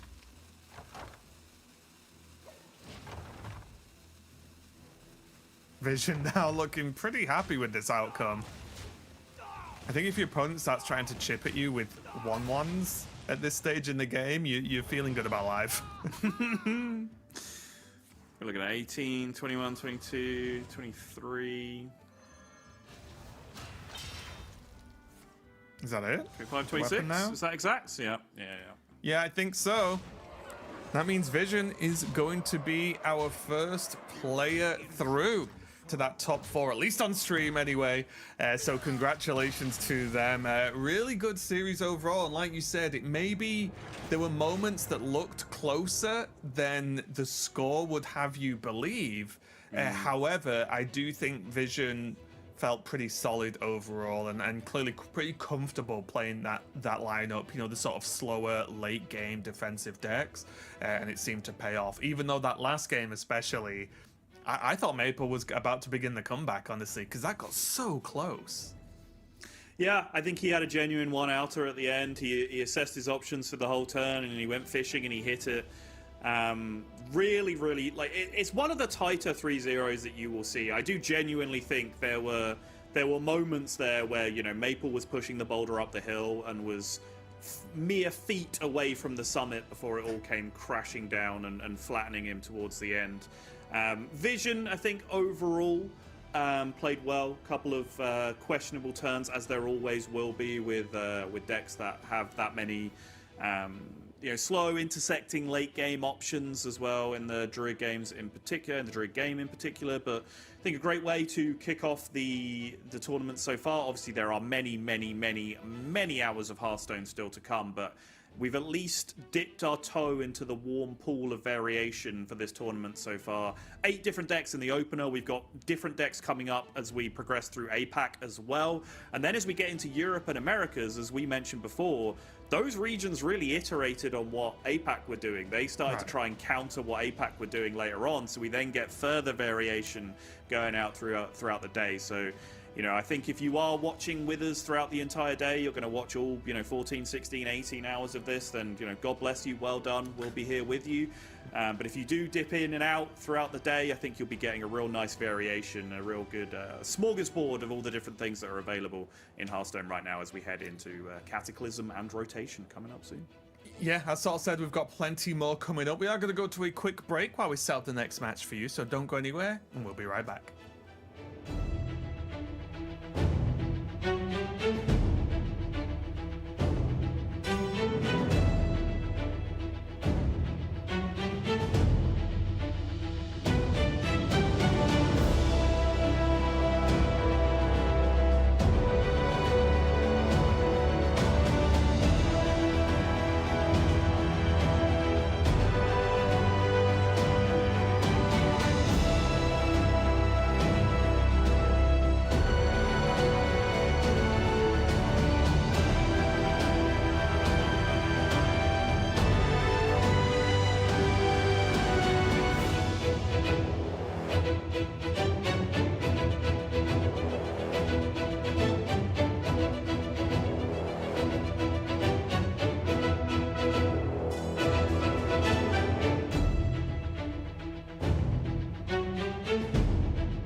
Welcome back, everyone. I have Lorinda now joining me for our second match of the day. Welcome, Lorinda. How's it going? And did you enjoy that first match of Hearthstone we had on stream? Enjoyed the first match, enjoyed yesterday as well, followed a lot of the action via the various streams, people showing what was going on, quite a lot of buzz around who's going to get in the top 8, what's happening, how's it going down, what's the lineups, and yeah, just looking forward to getting into this one in particular, because Gyu has brought, if you follow yesterday chronologically, Gyu has brought the level 1 lineup. Like when people started playtesting, Gyu's a fantastic lineup builder, one of the best in the world. Everyone was like, okay, so Discover Hunter, unbeatable. Location Warlock, also unbeatable, which doesn't work, but hey, we won't worry about that. Cliff Dive looks pretty good. A lot of people didn't want to bring Cliff Dive because they've got the whole, it's a little bit easy for me, I don't know if I want to lower myself. It's just a powerful deck, bring it if it's good. And then a fourth deck, which Gear brought, Warrior. This is how the day started, this is how playtesters started, this is kind of what they looked at. We'll talk about Shaxi's lineup in a moment. As the weekend went by, Sottle's alluded to this a bit, you have a little as well. People start saying, well, hang on, this warrior is a bit vulnerable if we start doing other things. And the other things being, unfortunately, shown in reverse order, but Vision brought Druid. Not many people brought Druid to this tournament. But as you get on through the day later on, we're going to see a lot of Druids when we get towards the end of the day. So it was just fun to watch the whole thing unfold before us, I thought. Yeah, and I think it's one of those where, you know, we've had the Hearthstone sort of competitive formats change and evolve and change again over the, you know, X amount of years now. But I think the cool thing with the playoffs, and like you said about yesterday, especially like the Swiss day, is that it's one of those ones where there's obviously you have to like qualify and get in, but there's so many players. It's like a community tournament to an extent, right? Because there's so many players invested, whether they're playing themselves or whether they have you know, teammates or practice partners that they're playing as well, you know, helping out to prep and sort out their you know, best efforts at qualifying. It does feel like it's just one of those days across all three regions where there's so much going on and so much for the players to get involved in. It's definitely a lot of fun, and obviously then we get to cover the top cuts for each one. So yeah, I'm excited for this. It looks like we are going to have a potential that did change, but I think it's going to be a Warlock mirror. And this is what I was talking with Sol a bit about earlier, where we have suddenly tripped into a very location-focused meta for a variety of reasons. You've got the combo-y style locations of, let's say, Druid, obviously with the copying and everything, but then you have, you know, for me, the two main decks, which are the Warlock and Hunter variants, that have the heavy location / Zerg usage to really reduce those giants down and put also just a ton of pressure on opponents. So I'm excited to see even more decks, because already we're jumping into new decks that we haven't seen in the first match. So pretty excited to see the variety we're going to get over the course of the day. Yeah, it's weird. There were so many locations, again, especially in these early lineups. There's no point putting location destruction in your deck. There's just no point. Because you blow one up and then you just play another one. So you're just playing a 3-3 for not much gain. People will be like, why don't you play it? No, we're just going to play more locations. Just let them do the thing, do your thing better than they're going to do their thing. Well, the problem as well is if you're only going to blow up one location, you'd probably aim that towards the Druid matchup. Yes. But they can just play the location potentially in the same turn, right? Because they have so much mana. So even that doesn't really work out, because they will know you have location destruction and then they just play around it anyway. So you are right. It does get to the point where you're like, okay, you killed the location. Here's 3 more. Let's go. Yeah, and we've used it as well. So the giants have still been reduced by 2 or whatever we're doing. Yeah, the whole thing gets ridiculous very fast. It's great. It was fun. You talk about the sort of the community atmosphere and stuff, like community atmosphere and a little bit of panic as well, because there are so many playable decks. Like a lot of the time we get to these tournaments and we say, oh, it's a wide meta, there's 10 or 12 playable decks. Sometimes we get here and there's 4 playable decks. We're like, okay, sure. But usually we get there's sort of 10 playable decks. We talk about the wide diversity. There's 30 playable decks in this tournament. You can play what you want, what build of what you want. It is absolutely ridiculous. And again, as you see, the whole thing evolved through the day. It was just so exciting, and still is. And I was saying before, even the players have had such a short time to fully prepare, obviously, but even within the archetypes, there's different archetypes, right? Because you look at, for example, Hunter, probably a class we're going to talk a lot about today. There's multiple Hunter decks you could play with different sort of goals in mind for the lineups, but also let's Discover Hunter, a deck that's been incredibly powerful for quite a while now. Well, now there's Discover Hunter, which is leans towards traditional Discover Hunter that we're used to, but now there's Zerg Discover Hunter that people are playing with the Giants locations and so on. So even within those same archetypes, there's multiple levels, similar to Druid. I was talking with Sottle about earlier, where there's there's the Druid decks that are being played, but then you have to go, but which version of that list are they playing, and then so on, and that really does change the outcome. We saw at Vision play the Druid without charge, right? It has no other charge combo in there, and has more of the sort of just late game focused overpowering style. So it's not as if these players even just had to pick just classes or just archetypes. It's all of that, and then specific builds of archetypes based on the expected metagame. So it was quite the challenge for the players. I said this at the start of the show. I maybe wouldn't want to be a player in this scenario for the maybe extra stress that's added to this, but I love being a viewer because it's great to see what the players come up with, what the teams have come up with, and how it pays off and who makes it to the top. So really, really excited to see how this one goes. I believe the players are still just getting ready, but we do have the Hunter ban and the Demon Hunter ban from these players so far. So I would. How do you feel about this actually? Like, because I would assume we're going to see Hunter banned a lot, but are there a lot of lineups that are going to leave it up? Because arguably, at least for me, Hunter's the best, if not one of the best decks right now. So I think, again, I'm going to talk about this as if this tournament is the only tournament. I think that for the Hunter thing, you had three choices. You could ban Hunter, ban Warlock, or kind of just not target either, just let them get away with it and worry about the other two decks. And this seems to be a soft target on the Warlock in this matchup, and just let the Hunter go. Just didn't like the cliff dive for whatever reason. I haven't got my cliff dive matchups quite so down as the other two. But it looks like Shaxi went with, okay, you can't do much about these decks, they're too good. Let's do a soft target on the Warlock and see how we go there. So big deal if they have opened up with the mirror. If Gyu can get the Warlock out there, I think he'll be favoured in the matchup. If he loses this, I think he'll be unfavoured.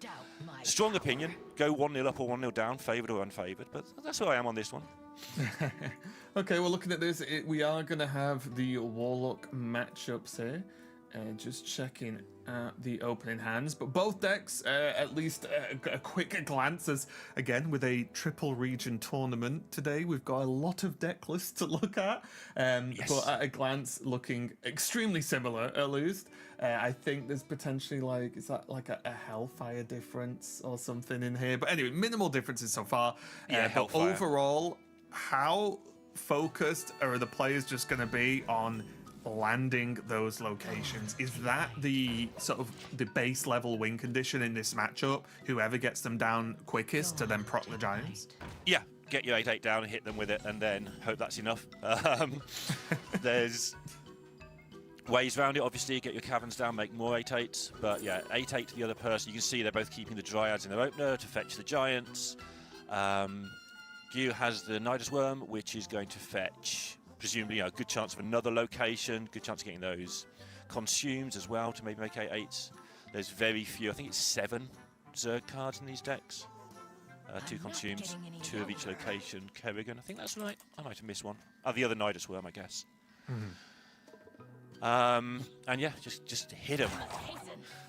Also worth pointing out, we didn't do sort of the player introductions as much because I was waffling about lineups on the weekend, but Gyu has played in the last 3 World Championships in a row. Pretty impressive, I guess. It's not bad, is it? It's all right. And Shaxi's been around for a very, very long time. Yeah. Was in Grandmasters now. What didn't feel like a long time ago actually is a long time ago now for Grandmasters. Where did those 7 years go, honestly? Don't. We did see Gyu, though, get the location down first, help clear off the 1-1 and pound on a little bit of pressure. Shaxi is going to respond with the spawning pool. For me, not the...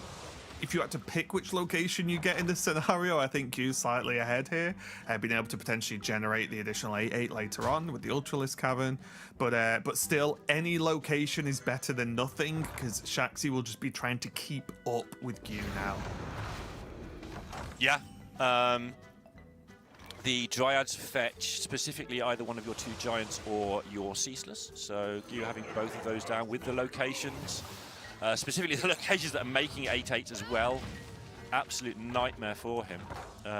He can, of course, try and get his Ceaseless down to playable. You'd be surprised how quickly that gets to 0 with all these Zergs flying around and goodness knows what else happening. Next turn does potentially line up okay for Shaxi because he'll be able to create the rushing Zerglings and have Horizon's Edge and then basically repeat proc over and over again. Yeah, which is absolutely. definitely going to help. That's the other location that can like mega accelerate your giants, right? So already having a reborn minion on board, which is going to help a little bit, and then have those Zerglings with Rush to press the location on the spawning pool. So Shaxi actually not in too bad of a spot right now. Yeah, Gu's Dryad missed as well, hit his own Ceaseless rather than his 67% chance of hitting the giant. So yeah, this is where things turn around quickly. This is obviously the point of the deck as well. Like Raven just pointed out, you get the rushing Zergs, you get to use Infinite Horizons Edges, you get to play your giant for 0 very rapidly. And also, because Gu didn't go for Consume, didn't proc the AA or anything like that, it means that Shaxi actually didn't get the massive repeat location proc on Horizon's Edge because there was nothing to trade the Zerglings into. So Gu now does have a few options. Could still go for pushing out A8s this turn. Looks pretty good to me.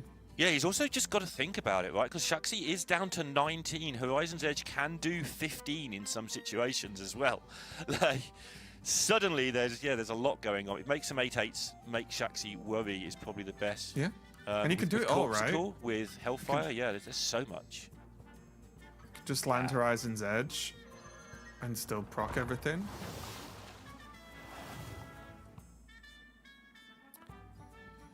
Yeah, a lot of the times the question is how do I get more Horizon's Edges off, or how do I get fewer? Like, do I want to kill the minion first, or do I want the Horizon's Edge to leave a minion up so I can trade into it? You'll see a lot of weird calculations, not necessarily in Gu's position here, but probably in Shaxi's as to exactly how to get the max procs sometimes. Or do you just want to get the max damage? Yeah. Here we go, though. Look at the state of this.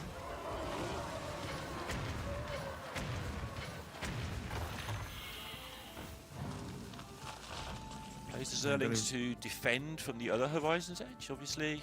Yeah, it starts, as you said, it starts to get really weird, doesn't it? Because you want to maximize Horizon's Edge to the Horizon's End to the face, but it can be very tricky because then the more stuff you're putting on board, the more things your opponent has to trade into. Because this spawning pool is still on that last charge, which means its Death Rattle is going to activate the rush for the Zerglings.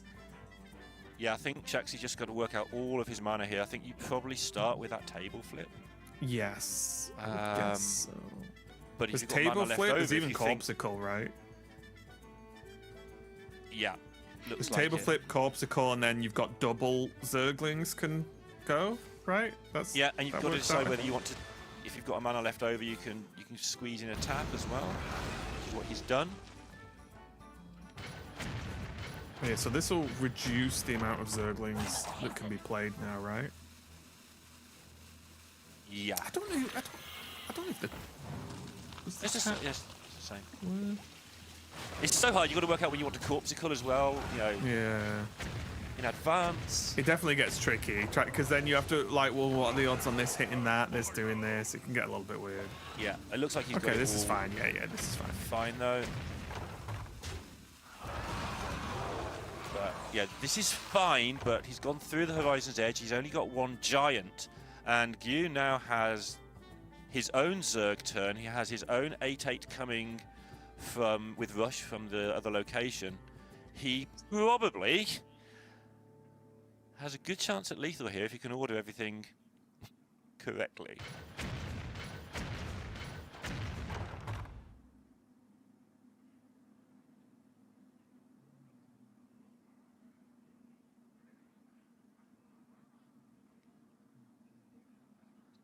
Three in hand. So yeah, this would be what you would go the Ultralisk first. Then yeah, it looks like it's proc, not lethal. Then proc the spawning pool, put one Ling in, and see, it gets really weird, doesn't it? Yeah, it gets so awkward with the order of how things die, and if this hits that and that hits this. I think this is the correct start, and then you just Horizon's Edge and go. Okay, yeah, this is fine because the problem is you can't do. Oh wait, no, is this okay? This it plus depends on your Hellfire definition of plus... okay, yeah. Yeah, it's lethal, isn't it? Yeah, It Hellfire, is and then click now, again. Yeah, there you go. Yeah. Yeah, that's what. Yeah, okay, cool. That's good. You know, at the These start of get the turn, when I said complicated. this is lethal, I didn't Yeah. know how to lethal it. Gyu knew how to lethal it. I had no idea. I just knew it was lethal from watching it enough times. But Yeah, it does get complicated, especially when you're looking at the mirror, because basically what you just saw is kind of what both players want to do to each other, but then they know they want to do that, so they play around it, and then it depends where Horizon's Edge hits, what order you kill these things in to be able to proc. But I think you did really well there, because it was the clear Horizon's Edge to maximize the amount of charges you can use, but then got hold of what was it? Was it Eat the Imp on one of the Zerglings, and then the Hellfire on the other one with the 3 damage to absolutely maximize the procs there. So really, really good play there from Gyu. You can tell, again, this deck, this Warlock deck, is one of the more popular decks you are very likely to run into on ladder, for example. No doubt these players have practiced a million games.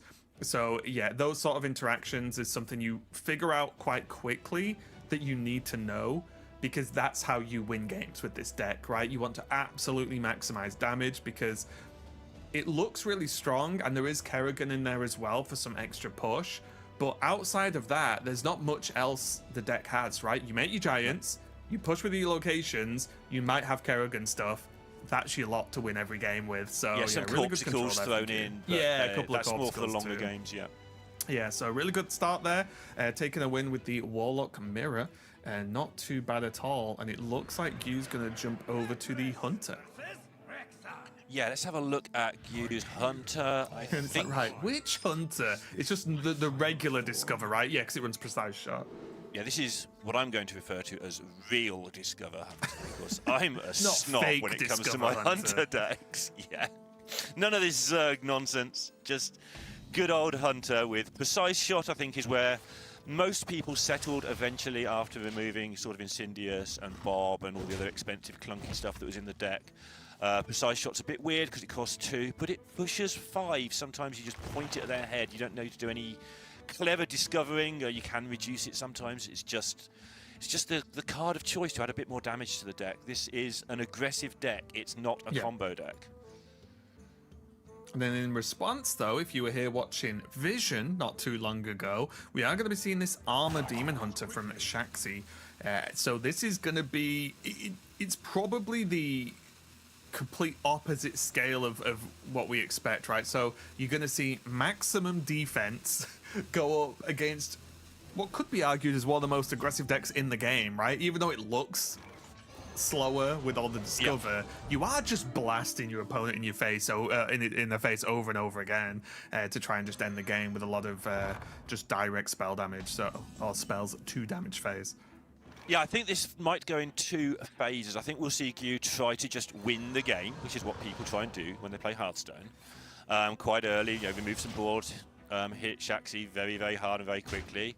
And if that fails, we'll see it go into the other mode where you play your Grifter, you miss deal 6, so you bounce it back to your hand, and then you do it again, and eventually you hit deal 6. And then you make sure you bounce your Pupil back, so it's got a deal 6 in it. And then you play your Scouts and get more deal 6s.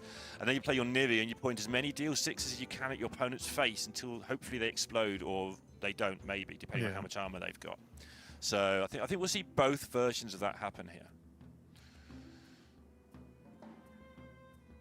Although Shaxi getting off to a pretty good start, right? The early ship pieces looking really good, putting some pressure on.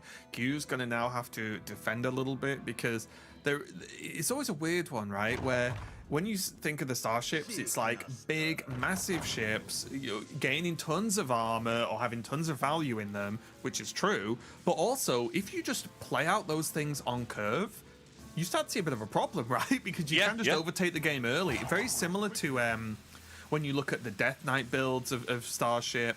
We saw the Shaman stuff earlier today in the first match, right? Where just having those things on curve, generating these pieces, is actually good enough to push a lot of decks off the board. You went for and missed the other win condition this deck has. One of the other win conditions, which is get +2 health on your minions. Play Niri, play +2 health on your minions, and Niri never dies. Like, you, against this board, obviously you have to set it up a little bit, but went for that play and didn't hit the +2s, and so one of the other cheaty little options has gone out of the window there. Oh, It does look like we have a spectator issue. That's not just me, is it, Lorinda? Are you having the same where the attacks didn't happen? Yeah, I'm just seeing things okay. being hovered over and cards sort of appear on the screen that aren't moving. And now we've got Yeah, there sideways we weapon, go. sadly. Just had a slight issue there. We will just get that fixed and jump back in. We do apologize, and unfortunately for us, the spectator is a little bit finicky sometimes, so we'll get that fixed as quickly as possible. It did concern me for a split second where I thought, Shax's attacking in the wrong order here, and he's not going to get the Yeah, good trades, but awkward. Shaxy's been here and done that before, so yeah, we know he's going to be good. So we do get back into the game. We do apologize for that, but as you can see, what Shaxy did basically was just trade and push damage with the starship pieces. Hughes sort of fought back a little bit here with the use of the potion and the weapon by the looks of things, because there was a potion in the hand, and now there is not. But Shaxy still piling on the pressure. Yeah, and it matters, right? Like, it matters so much. What you want to do as the hunter here is just play your night out, be left alone.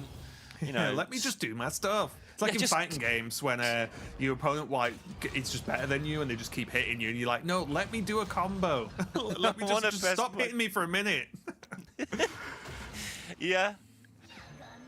Yeah, this isn't where you would preferably be, but has now dealt with the problem. But yeah, you pointed out, like, you can get out of control quickly, and for a moment there, Gio had to do things exactly like that. Things he didn't want to do, but he's decided to make a 10-10 Niall. Which I've heard is pretty cool. That costs 1, yeah. It's large. Bear in mind, though, although yes, Shaxy's been pushed off the board, this deck isn't an aggro deck that he's playing, right? So if he gets, Right. no, he's pushed off the board, he just has like 3 or 4 ship pieces built in now, and now he can play the slower game if the push doesn't completely work, right? So it's not like Shaxy's, falling behind. The threat is obviously the 10-10 on the board is, and the Neri, of course, are the threats that need dealing with, but losing the board isn't the end of the world right now. Right, so the mishap will deal with the Neri if he wants that to be his turn and take 10, which he probably doesn't want to do, but it was there. What if you leave Neri up for any length of time? Stuff can go badly. Oh yeah, especially the combination of Neri being alive and the hero power being active from that hell, right? Like, that's the problem as well, because they can effectively cherry pick what they want. However, Starship going to come down and start cleaning up the majority of this mess here for Shaxy. Yeah, absolutely. Somebody who knows where the Starship button is, unlike me. Just sits there, doesn't it? It just occupies a board space for the whole game, and then you lose and complain about it. Yeah, why did I do. lose this game? Yeah. If only I'd spent 5 mana on that really good 5 mana thing in the middle of the screen. So yeah, you getting us some value up here. Decision time. Probably going to be Grifter, yeah. Makes sense. It's important to note as well that Shaxy does have this Rest in Peace in hand, which is going to be pretty interesting in the near future, I imagine. Hence the shards, right? Yep. You're just trying to end it right now with you can't do anything, I can. And this is what you were talking about earlier, right? Where Hughes stabilized a little bit. Obviously, that Starship's still a bit scary, but overall stabilized, putting pressure on, and now there's the double Grifter. There's the precise shot in hand, obviously not very precise at the moment because it's on the left, but there is now Hughes switching gears to, okay, let's end this. I'm going to start generating damage. He has to end it, right? He's lost his Niri, so he doesn't have the super long game in him anymore. Not that you want to go to the super long game against this deck anyway, but it's not there for him. So Well, the positive, though, there is 0 defense crystals, right, in this ship. Yeah. So there's no, at least, dramatic armor gain available right now, even if there's a way to like res it or copy it or do whatever. There's no armor gain. It's such a more aggressive ship than we're used to seeing out of this deck, right? yeah, but Gyu has 3 chance if he wants them as well to try and steal it with the Grifters. We're going Yeah. to see quite a lot of steely Grifters today, I think, There's because there's a lot crystal. of giants and big stuff about. So But now, this could just be Steel Crystal win, right? yep, steel is lethal. Could still drop the Discover first, just to see what's available. Got to count how much mana you've got. Because Yeah, well, if you're playing Grifter, you've not got mana to really do anything else, right? So Hero Power could come down. Missed everything. Oh, wow, yeah, that is That's so bad. I've seen that Grifter so many times, honestly. Like, is this... No deal 6, no steal. The point is, you don't really want to pick heal either, because... Is this just draw? You don't, but... I don't know if it's draw, because it's got the hand space. Draw's often the default bad one, because your opponent doesn't get much from it.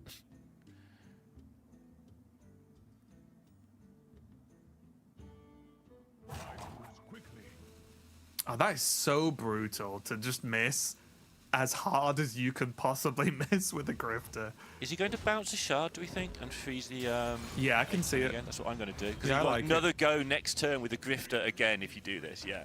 That's what he's doing. Yeah. And this is why it was smart to not press the hero power first. I thought we were just going to go for max potential damage and put stuff in the way. But yeah, if you can bounce the shard and refreeze, then that's going to look pretty good here. Yeah. Very interesting pause screen. Oh, there we go. It's paused now. That's all. We will get Match this. pause, Hopefully... hit you. Yeah. I'm You pausing. stay still a Time minute. out. Time out. Stop hitting me. Looks like Shaxy's just, I'm going to assume it's Shaxy. I don't know actually, but someone's paused. Need to reconnect for a second, so we'll get that looked at and sorted as quick as we can. But a really close game there, honestly, because we saw Gyu, if he just hit the steal, game's over. There's another go at it in the next turn, of course. But Shaxy, especially with the Arcanite Crystal down, if it was just like, survive another turn or two, and then you can start stabilizing from there, right? I think with the precise shot, deal 6 was probably lethal as well. So. Oh yeah, maybe. Yeah, I keep forgetting there was a 10-10 on board. It's just yeah. Just hit them for 10, and there's a lot going on then. Hit them for 10, Yeah. and your weapon can kill the armor gain. So. Yeah, I think that might have been lethal. I didn't quite add it up in time, but looking good for 2-0 to Gyu here. Yeah, but then again, I think something we are going to expect to see, or at least I expect to see over the course of today, is Hunter winning a lot of games. I think it's just in a great spot. I also think multiple Hunter decks are in, because there is the Zerg version of the Discover Hunter, which I still think is good, more like location-based, similar to the Warlock we saw. And then there's also... I can't recall now because I've looked at too many deck lists. At least in yesterday, there is the Imbue Hunter, right? Which is I think there should be loads in America. Yeah, I think there's some, but because I don't have them in front of me, and we're gonna see Imbue Hunter next. Like, I don't want to promise anything because off the top of my head, I'm losing track. A quarter of the field brought it in America. There you go. Yeah, so there's a good chance that they got there. I think I'm pretty sure they did. I feel like Hunter's going to win a lot of games today, but we can see we are back in the game. We do apologize about that, but nothing progressed, right? Yeah, this is the same. Yeah, nothing progressed except I think, this is Shax's turn now, yeah. We're waiting on we might not even need it, but the potential second attempt at griftering for lethal, if it's even needed. Which, looking at this, it might not be. So is this... Yeah, this doesn't work, right? Like, there's the carnivorous cube. Oh, I see, yeah. Okay. Yeah. This is the plan, but this doesn't... Does this even achieve enough? No, it doesn't. Yeah, that's what I saw the plan. I did talk about, the res earlier on, but it just, again, no taunt, no crystal involved, and I think you did a really good job of just utilizing the freeze, right? It was like, I'll freeze it. It can't do anything. It's not got taunt. I don't need to punch through it. So I'll let it just sit there, right? And then it's available if you need it from the Grifter Steal, which then just wins the game, which is fantastic. And if you don't get the Grifter Steal, it's not hitting me or trading for a million. So a really solid gameplay there. We did just sweep back in there just to see the last turn, but Shaxy just couldn't really deal with it. So good start for Shaxy in that game, but Gyu just managed to just end it so quick with that Niri Nael turn. Yeah, Gyu now does have the Warrior. This is the... Again, back to that initial day sort of tier 1 or level 1 deck build. This is the 4th deck in the lineup. The other 3 were kind of the givens. Again, as it goes on, this is going to sound like nonsense because, at deck submission time for APAC, it was given that you would bring those 3 decks plus 1 in a lot of lineups. And already you're seeing people like Shaxi who are trying to counter that. But Warrior in this deck lineup is the 4th deck, and so that is the deck that Shaxi, he was hoping to play on the Warlock because of the lineup, but this is the deck he will hope to play on because it's just slightly less strong than the others. It's probably the deck in this meta that's changed the least as well, right? It's pretty much Warrior that we saw beforehand, nothing too crazy. One thing to mention that Murozond Unbounded is in this list, which at least wasn't necessarily always the case, right? Right. Oh, there you go. Perfect. Good timing. It's in the hand now as well. And the reason why that's in and why I think it's a good bring is we spent most of this morning talking about how defensive and high armor players can get with some of these decks. Well, guess what? Murozond doesn't care. He hits you for infinite. And with obviously the sort of time warp turn that you look for with the Quest Warrior, you can pretty much guarantee that it's going to happen. So really good there to end some of these awkward matchups with high health totals in that late game scenario. So looking good there for you. Shaxi, though, of course, going to be on this Demon Hunter once again.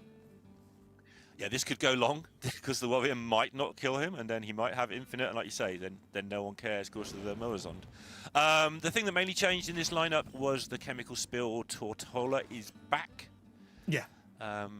Again, there's going to be a lot of mixed feelings. A lot of these cards were nerfed for some reasons. So, a week of cards being unnerfed, certain people are going to have certain feelings about some of these cards. Me being one of the certain people when it comes to Tortola Chemical Spill. By people, I mean exactly me. Specifically myself. Yeah. Yeah. Whining via proxy about a card in a card game. Much better start, though, for Shaxi. Again, difficult to say because we've just been talking about Murozond, but has the crystal on curve, right? So that box can just be ticked, right? The crystal's down. Great, and this one's going to start buffing all this attack, which is going to be pretty nice, but mainly crystals down, putting pressure on. Now the rest of the game sort of just plays out as you'd expect. It does, except there's a lot of damage being done and without a 5-drop, which there again, with the Chemical Spills, there's more ways of defending yourself on turns 5 and 6 now. But without the removal, things could get nasty there sometimes. This Cane in hand, obviously a good way to bypass the Tortola should Shaxi get enough stuff early. Which he might well do with all this going on. Yeah, no Wind Fury in the ship yet, right? Yeah, it's just the buff and the crystal, I think. Yeah, I think so. I've forgotten how to track ships, Raven. It's been a while. I never learned. TJ That's my born secret. to You track can't ships. forget things that you never knew. That's good. You're going to be fine when you get older, aren't you? Yep. I've forgotten everything I ever knew, and you're just going to be fine.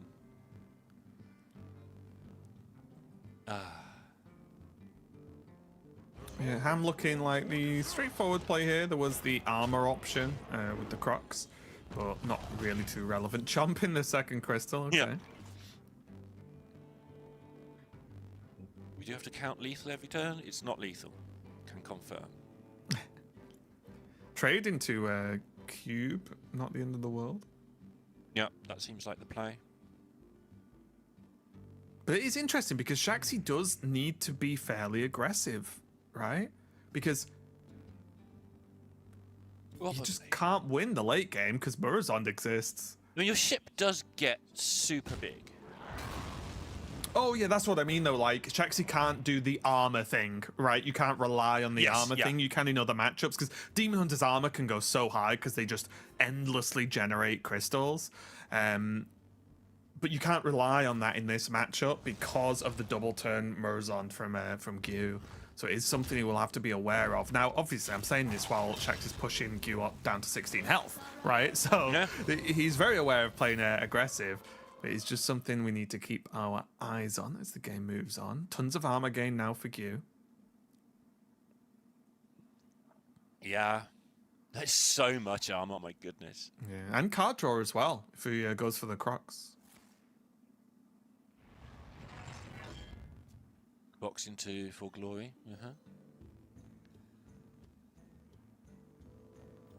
Very important in this meta.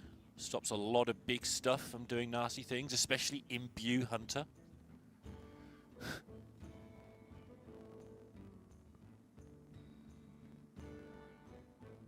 There's loads of ways around it, don't get me wrong, but yeah, it's Oh, no, good at absolutely. stopping chunky stuff in this meta. Oh, yeah, 100%.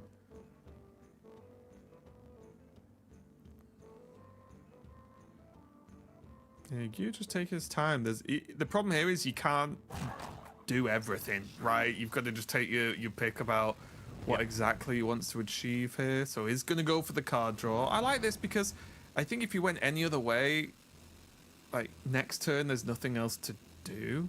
But now the decision of does he want to drop Bulwark or does he want to just shield slam the 5/6? Yeah, it's a bit awkward. We'll just press the button. Or neither. Sure, yeah, that's fine. Did draw the brawl as well, so that's definitely something to consider.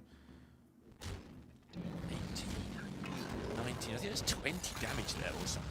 It's a lot of damage. We've got to very much keep an eye on this Kane.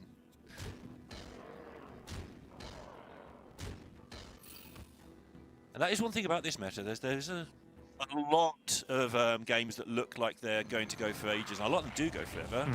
And then suddenly you're just dead. And I think this might be a you're just dead turn. Hang on. 17, 21. Can you get there with the ooze? No, not enough mana. I don't think so. Yeah, I was gonna say.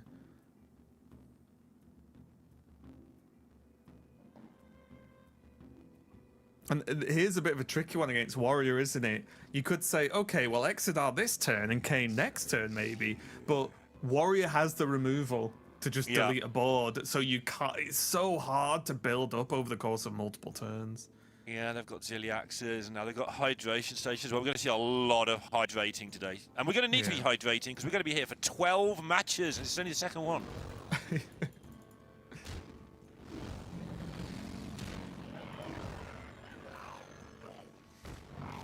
You're going to go down, makes sense, proc, and then the chain reaction begins at this point, right? This is where things start to get silly. Yeah, this is cool because he gets the damage from the tourist.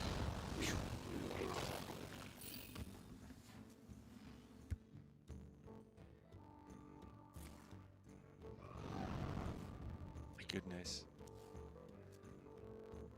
It's just infinite nonsense on both sides, isn't it? The best kind of nonsense.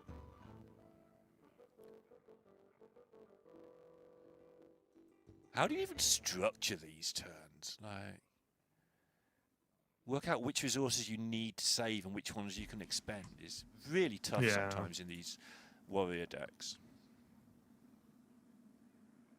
Because the problem as well is, it's like, oh, you can brawl. It's like, yeah, the board will stay the same.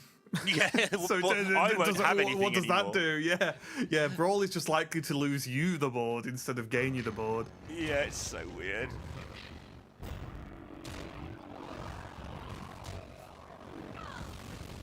So yeah, I imagine that just remove the threats that aren't going to generate more threats straight away. Counting again, babe. You can't stop me from counting every single turn. So it's 20, and now we can play an ooze. Is it 27? It's 27.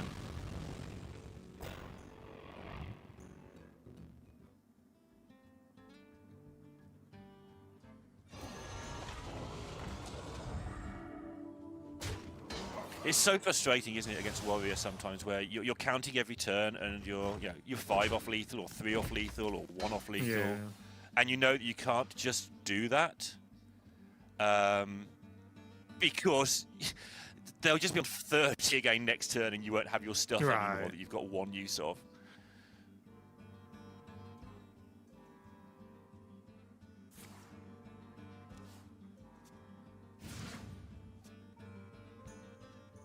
Chemical spill less useful when you've already done the sort of the early game stuff.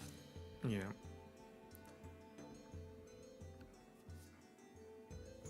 This is what you were talking about. The brawl, not so good here. Yeah, it does nothing, does it? I guess it gets a card out your hand. But yeah, I like the bulwark here. Just let them just hit you 4 times, like whatever. Take 15.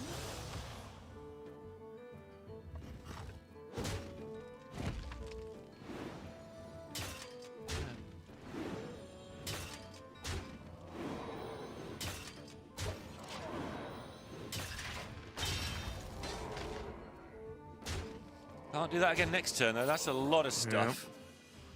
And not quite getting there. Still, you know, an extra turn away from having the quest. Yeah. The bulwark's gone. The good thing here, at least to an extent for Q, is there is a kind of a maximum damage, right? Because the board's full. So there's not you can fairly accurately work out how much damage is available for Shaxi each turn. Yeah, Good thing is there's a maximum damage, I do agree. The bad thing is it's a lot. Yeah, oh yeah. But yeah, absolutely get what you mean. Okay, so this is going to generate the crystals, and the hostile invader is going to clear the crystals and Divine Shield, which is going to keep Q relatively safe for a turn. And again, remember, this looks messy, but Q doesn't care necessarily about how much armor Shaxi has. It's kind of irrelevant.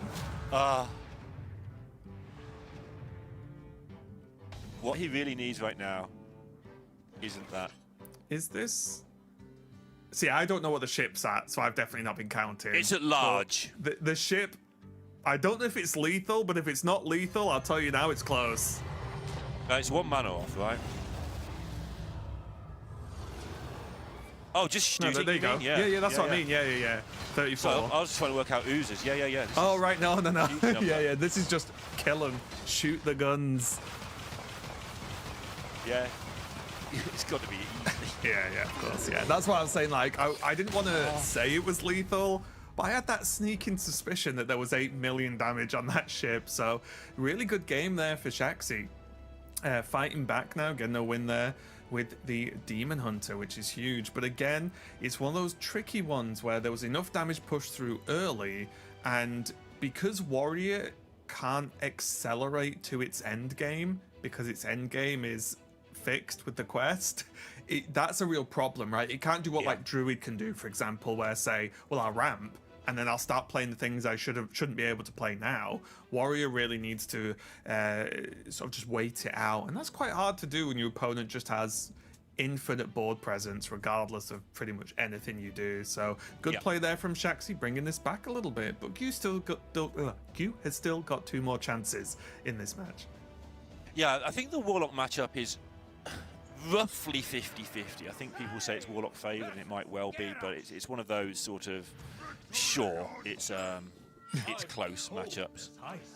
For me, I think this Death Knight is probably the weaker link. It doesn't have quite the ongoing ridiculousness, even though it has got all the ships that can, make more ships and make more stuff. It doesn't have quite the nonsense that the Demon Hunter has going for it, and I think this might be the hard part for Shaxi. Looks like he has a fairly solid opening though. Just catching this opening hand here. Has Spawning Pool into Guiding Figure and Nidus Worm as well. So if you're gonna do a good job here, this is the one to do. Gonna coin out the 2 drops. Okay. Makes sense.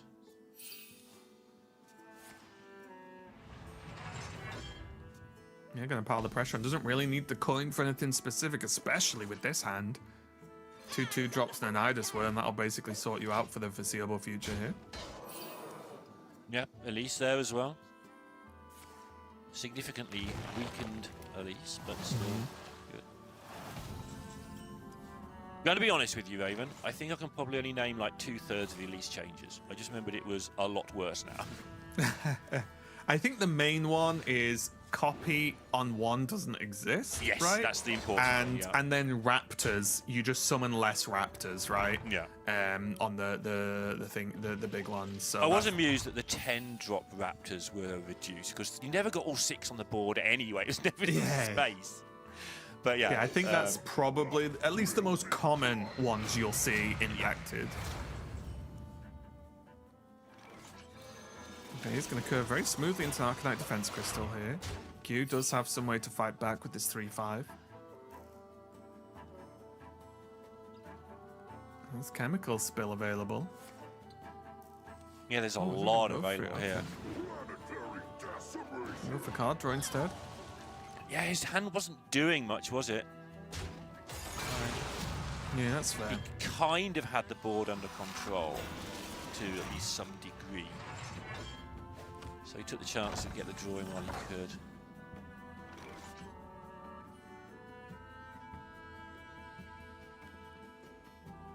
Also got a Nothing pretty to go with early Kerrigan potential for next turn for Shaxi as well, which can Yeah. be quite nice.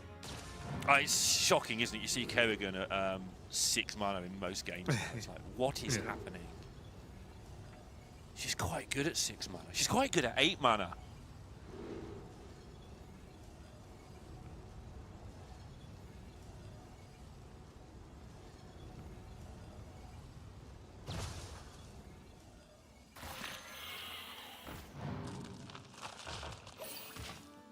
And for 10, of course, there's worlds where that gets played turn 7 or 8. There's also worlds where you just play it on turn 10, and who cares? Plenty to do before then.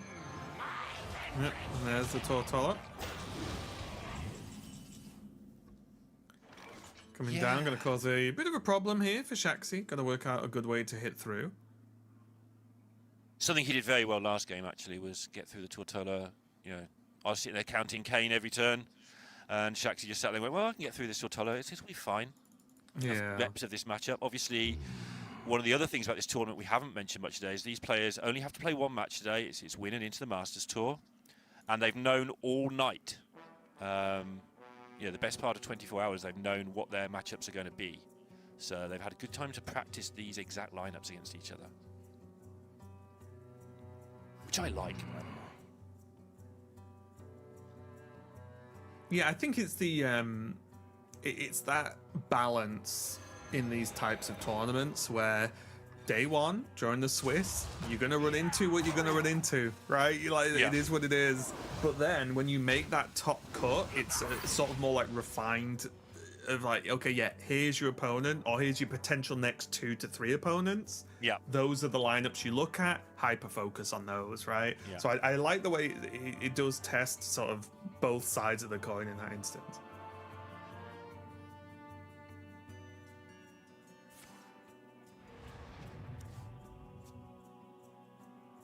Oh, does have more ramp, but Ham looks pretty decent here to start chomping as well. I'm a big ham fan. The same way you're a big cheese fan. Yeah. I do like to start just eating my opponent's stuff. You'd always eat something completely useless, obviously, but that's just me.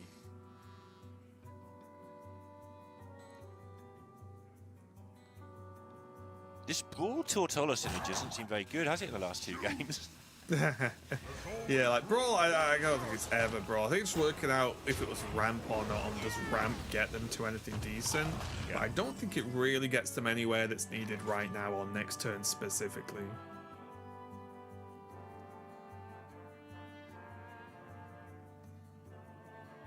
Yeah, you also have to work out, do you want to put a ham in your Resurrect pool? Yeah. Of course, you've got better things that go in there.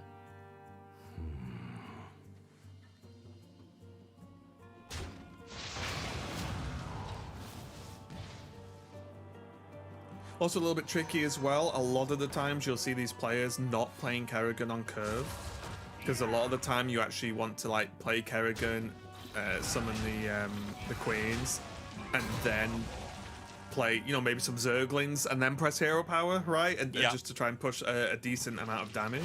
Whereas playing it and then not pressing hero power that same turn feels kind of bad because you've kind of wasted the summoned Zerg, which is a bit frustrating.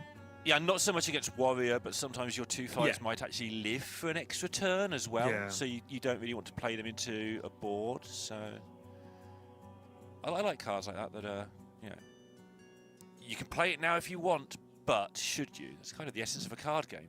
I like Hear me out. Okay. Tempo Morozond. Just Tempo Morozond. I mean, it looks like Shaxi's struggling to deal with the big boy on the board right now. It's a possibility. Oh, There you he's go. doing it! Nice Let's work, go. Raven. Me and Gyu, most people do say you're at the same wavelength, the same playing level. I've heard them talk about you and Gyu. Yeah. Oh. Wakener off the top.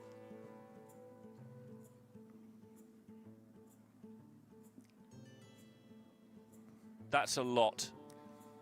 If Shaxi wants to get that Wakener down with the Maladar.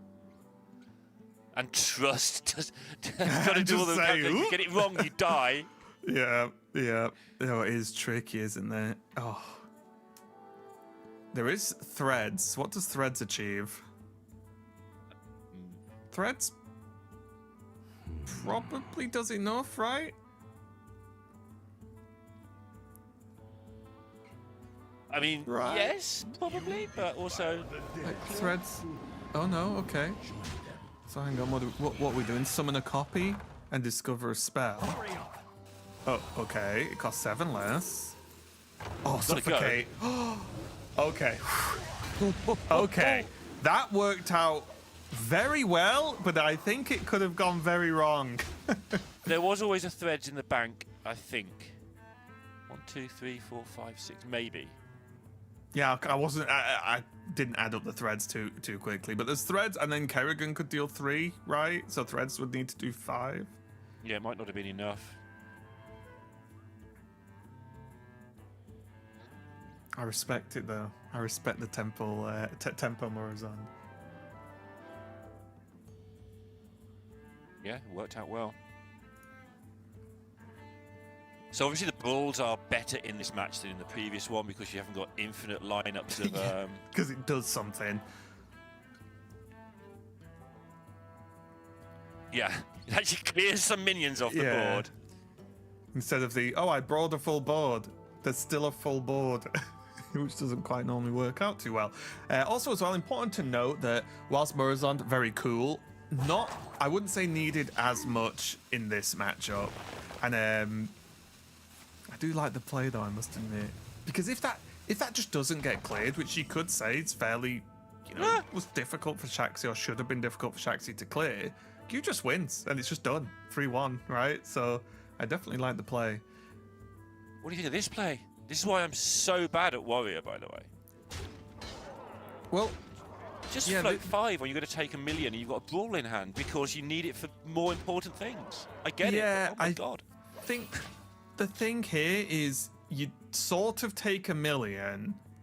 However, there's a 1-1 on board, there's a location, there's a starship that isn't doing anything, and then a 2-3 and a 3-2. So it's probably, if you brawl, it does buy you that turn, but then are you going to get hit even harder the turn after when you can probably expect some big taunts, some death rattles, or maybe the ship gets played? Because this also, to an extent, is stopping Shaxi playing the starship, right? Because you're not going to prop the starship into this, and then it just gets brawled. Yeah, it's just cool. Yeah, and remember you the old can't Yarla Exodar days it. on Warlock? Yeah. When we got to the hang of the fact that Yarla wasn't going to play any cards at all ever and still win. And even knowing that, he still played fewer cards than we thought he was going to every time. Oh, yeah. It was like you had to prise the cards out of his fingers to be able to play anything. Yeah.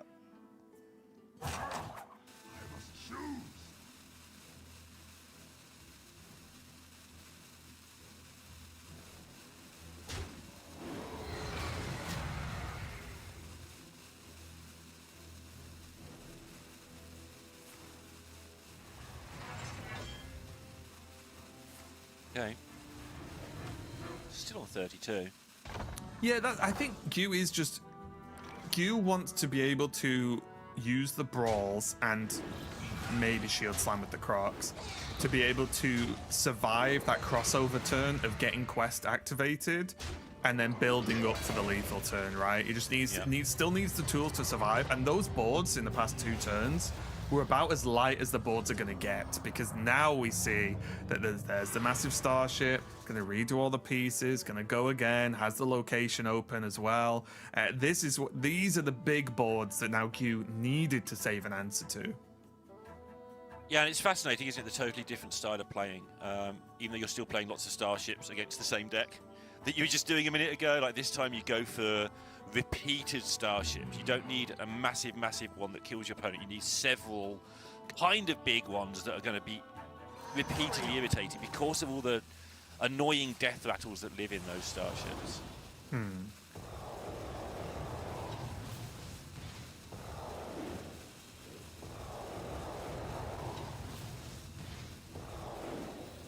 Welp.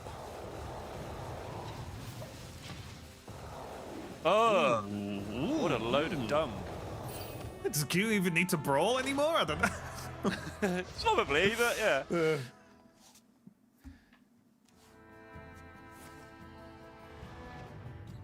Oh my goodness. 2 mana, kill a starship.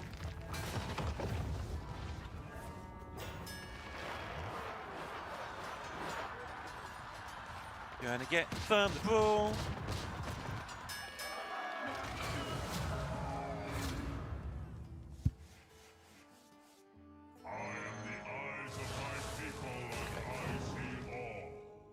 Suddenly you've got 1 attack left on the board after all that. That's so good.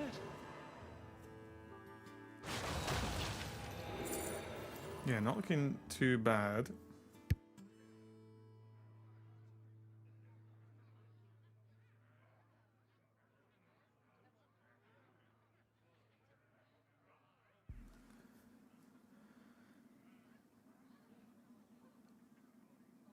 Let's see here. It's gonna be some kind of... Okay, he's gonna take the summon. Trying to go for as much health as possible now that that pesky Murazond is dealt with. Yeah, we'll be looking for Galvadon now, which is the old way of winning this, right? Yeah. Time The Galvadon, old-fashioned win way. Fury. Like we did in the good old days, all the way Yeah, back. hit in him with a December. dinosaur. Definitely the old-fashioned way. Very old-fashioned, very good. Raven. First. See, this is where I wouldn't have a brawl anymore. Because I would have used it some time ago. And I wouldn't have any more health to show for it either, because it's been healed up anyway, so...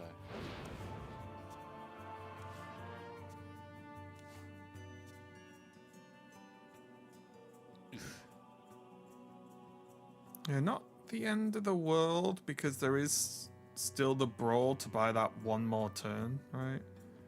But still not really what you're after.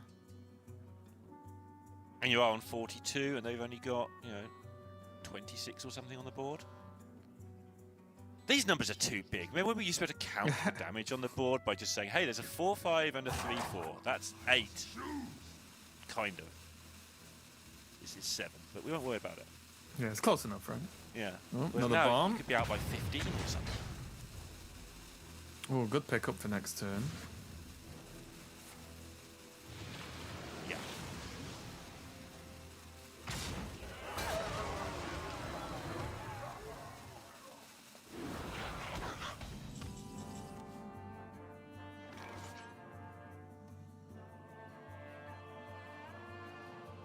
Pockets highlighted this. Corpse explosion is a lot of damage.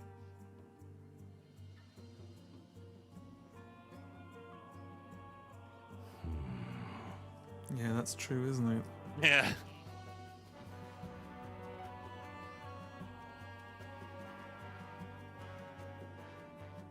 Not close enough to lethal, I don't think, to go for personally, but it's a large number.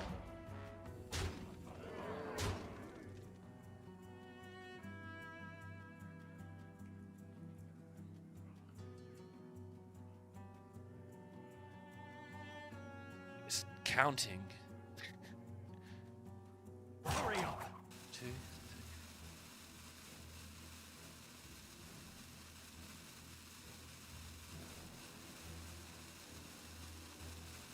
Okay. Also worthy of note that assuming he's not going to go for that yet. Yeah. Shaxi is on 89, and I do remember that when you got to about 85, that was the sort of number where you were sort of sometimes they couldn't Galvadon kill you. Depending on, exactly what the roles were. It also depends on the setup, though, as well, right? With, like, if you've got any minions to attack with as well, because there's the solo Galvadon plays, but then there's the, I happen to have these couple of minions left over to do some extra as well. And more bombs here potentially coming out for Shaxi, which is going to be a little bit annoying for you. Yeah, it might be more than a little bit annoying.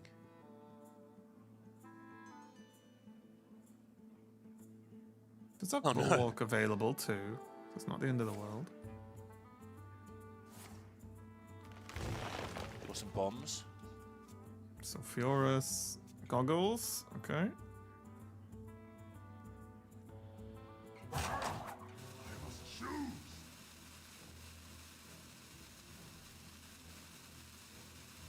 Needs to gain armor and maybe refresh some crystals. Or just go double armor, I guess. Yeah, that's also a play that can be made. This time he is in trouble.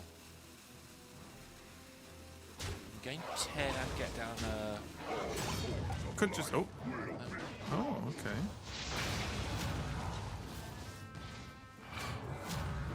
Didn't know he was going to go for the bulwark that turn, just to soak, but decided doesn't need it. Yeah, this time. And this is probably lethal, right? Yeah, this is should be more than enough. As long as your thing is still there.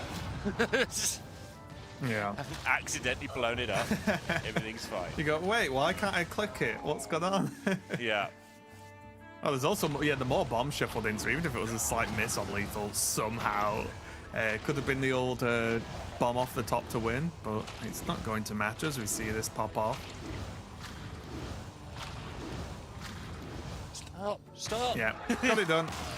Okay, Nice Shaxi fights back to a 2-2 score, and the Warrior having a bit of a struggle in this series for Gu.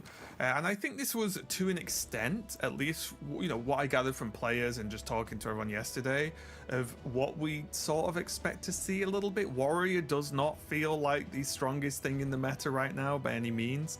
When we look at some of the decks, when you look at Hunter, when you look at Warlock, even when you look at some of these Demon Hunters as well, looking pretty strong. But Warrior might be a bit on the struggle for this time. However, there's still one more game though, and it is going to be going up against that Warlock, which I feel we've not seen for an age, but no, just for a couple of games. So we'll see how that one pans out. I'm just gonna, yeah, it is of course, because they played the mirror, didn't they? It is the location Warlock going up. So Warrior will be no doubt aiming to just clear off those giants, remove that pressure, and just say you never get in there. And this might be one of, I don't know, what do you think about this, Linda? Because at least on paper, this feels like one of the better matchups for Warrior, as long as they don't just get ran over. Yeah, I think it's pretty close to 50-50. I think if I had to pick a side, I'd pick the Warlock, honestly. But I think it's either they do it or they don't. And, you know, they do have... The Warlock does have an annoying amount of extra little bits. Shaxi is playing double thingy. You know what thingy is, obviously. Corpsicle. Oh, Corpsicle, yes, okay. So he has double of that.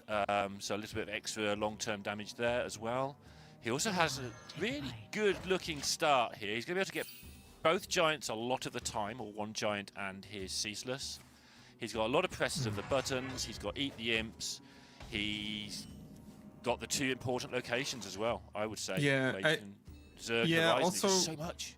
Also as well, there is, and this isn't the case in all the builds, but there is the one Eternal Layover in the deck, which can definitely help out against the big turtle to deal with that. So that's definitely something to consider. I just long for the day they let you name all the cards, Raven. Yeah, everyone would so love it. Straightforward with Big turtle. And then someone would be like, it's a turtle. tortoise, actually. I'm like, oh, right, okay.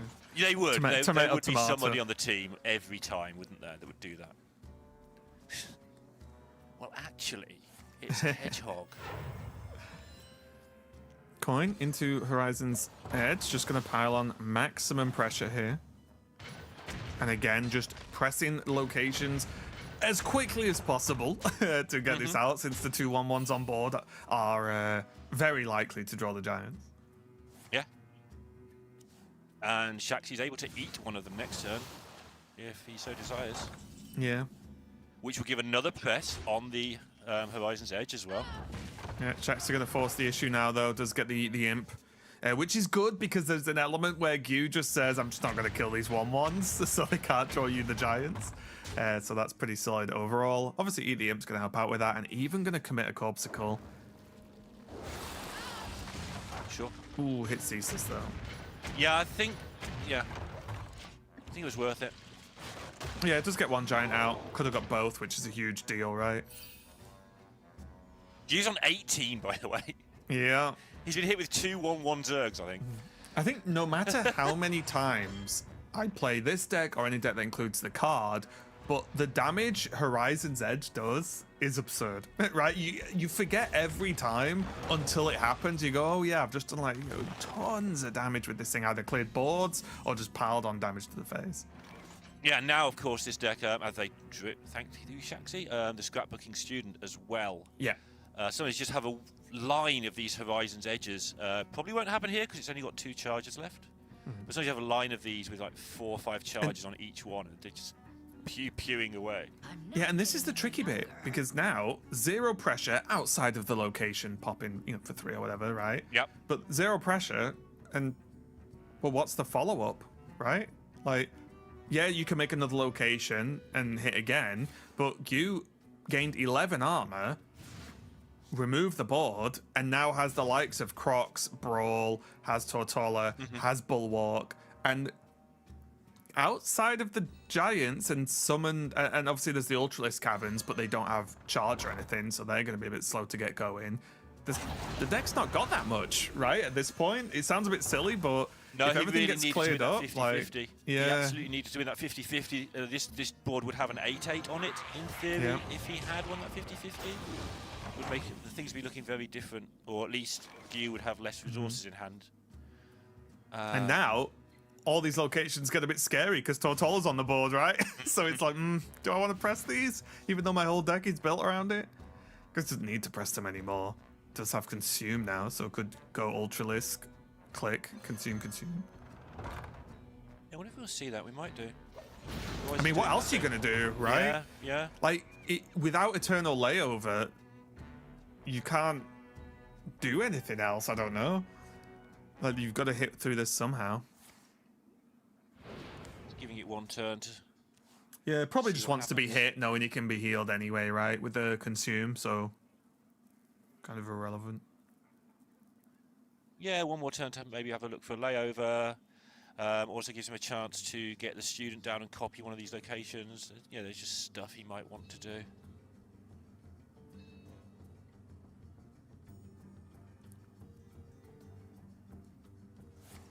He still has that Bulwark in hand for later as well if things do get out of control, but it's looking alright for him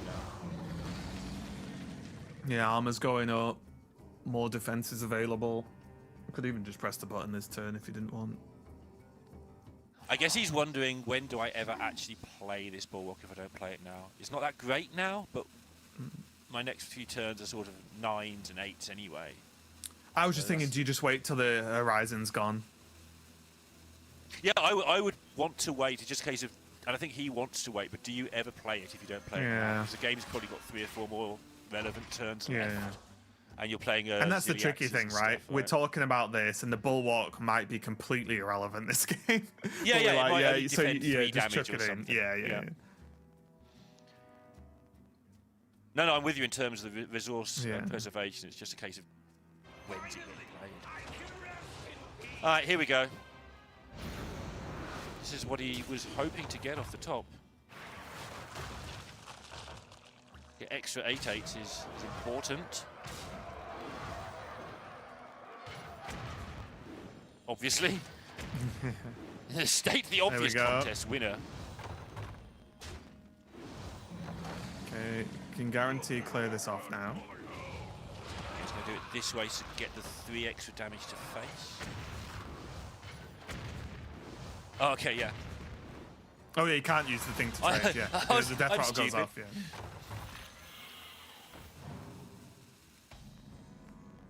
But that's the problem now, right? Like, that's so much juice used from Shaxi that if this board's cleared, you're gonna plop out an 8/8 or 2 for the rest of the game and hope, and Gyu's on 1,000,000 health at this point. He is on a metric million. And also the Hostile Invader actually clears this up quite nicely, doesn't it? It does. I guess it would cost a shield slam, so maybe you don't want to do that. It's a wealth of really good options, isn't it? Yeah. Like, you want to get rid of the 4/4, right? Weirdly, of all the things here, that's the scariest card on the board. Just to make sure there's no more 8/8 mega output. Obviously, you want to get rid of the 8 attack things because they have 8 attack, but yeah. I'd be really tempted to go with the Invader, but I like it.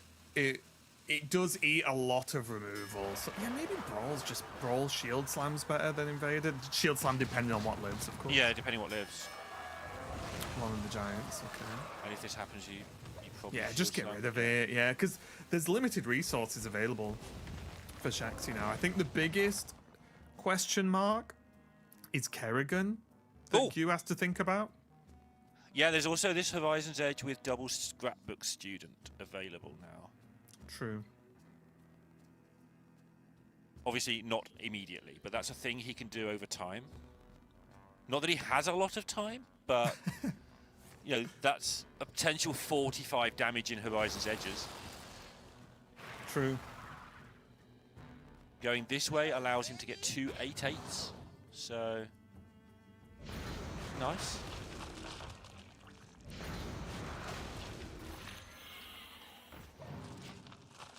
This is one of those decks, this Warlock deck, that when you play against it, you go away and go, oh god, lost a no-brain deck. Oh, how do people play this rubbish? And then when you play with it, you look at your hand and go, there's so many things I could do. How does it work?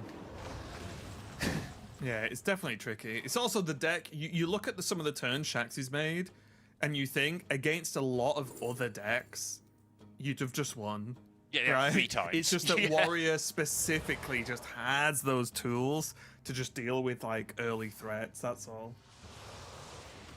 Yeah, and I feel that this is one of the reasons this is your 4th deck. It's okay, right? This matchup, you can see sometimes Gyu just loses this, and he still might, although it's getting less and less likely, obviously.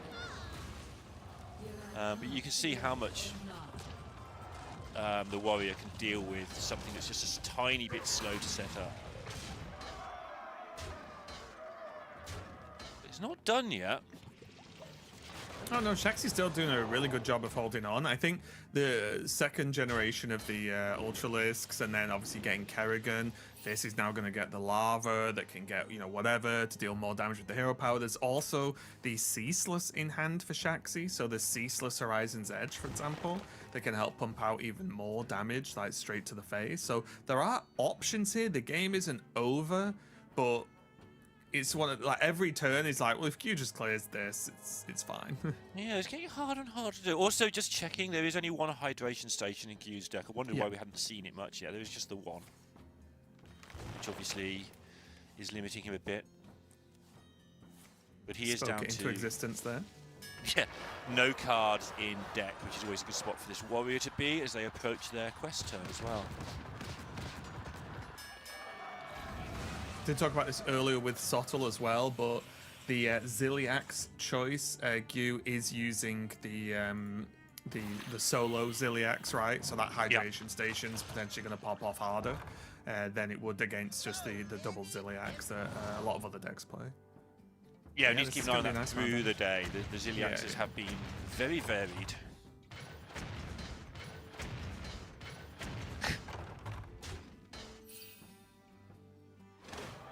Well, there's turn 10. Done. Survived. Done survived.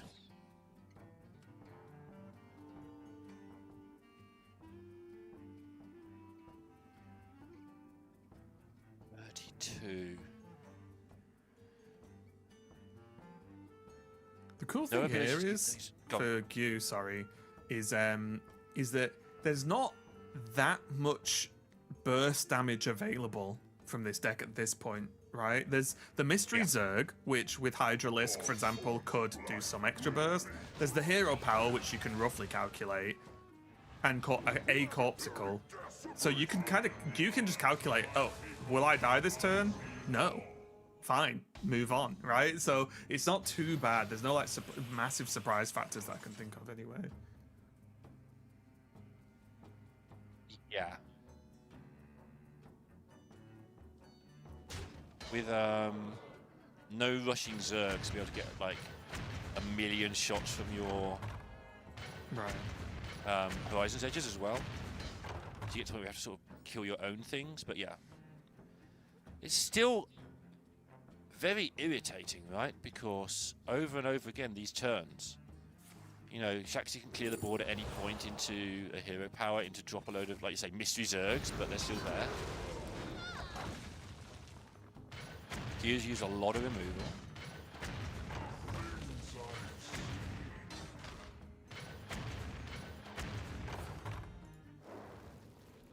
What if he just doesn't put things on the board now as well, so that there's nothing for Ziliaxis to go into? I guess you have to. Maybe, but you need the damage, yeah. You just got a max damage, right? Because also, you don't know how expensive your Zerg cards are going to be next turn. So you want to just maximize, yeah.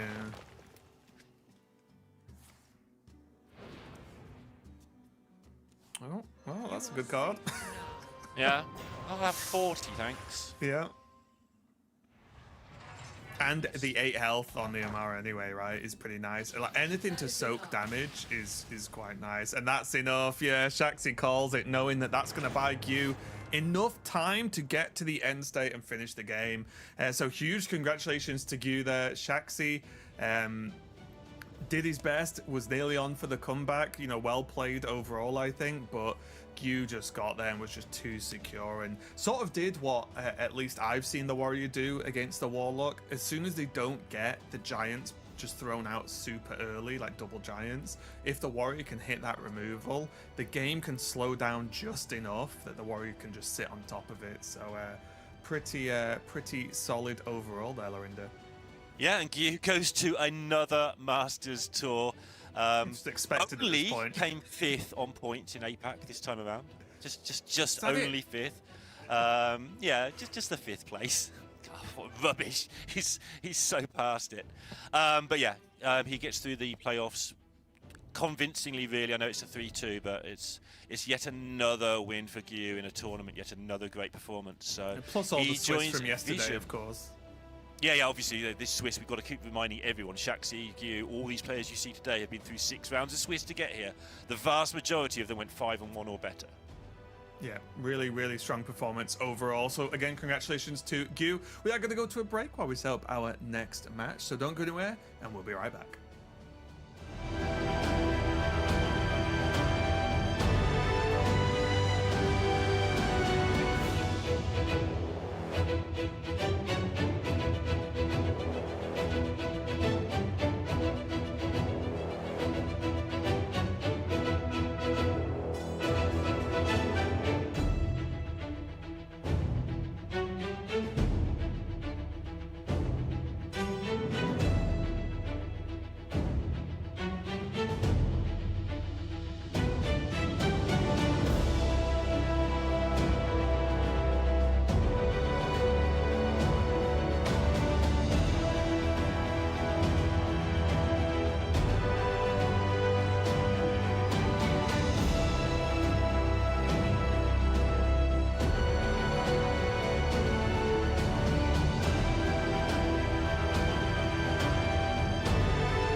Welcome back, everybody, to the Masters Tour Winter Playoffs. We're on to match number 3 out of 12 that we're going to be showing you today. So dig deep. It's going to be a long, exciting broadcast.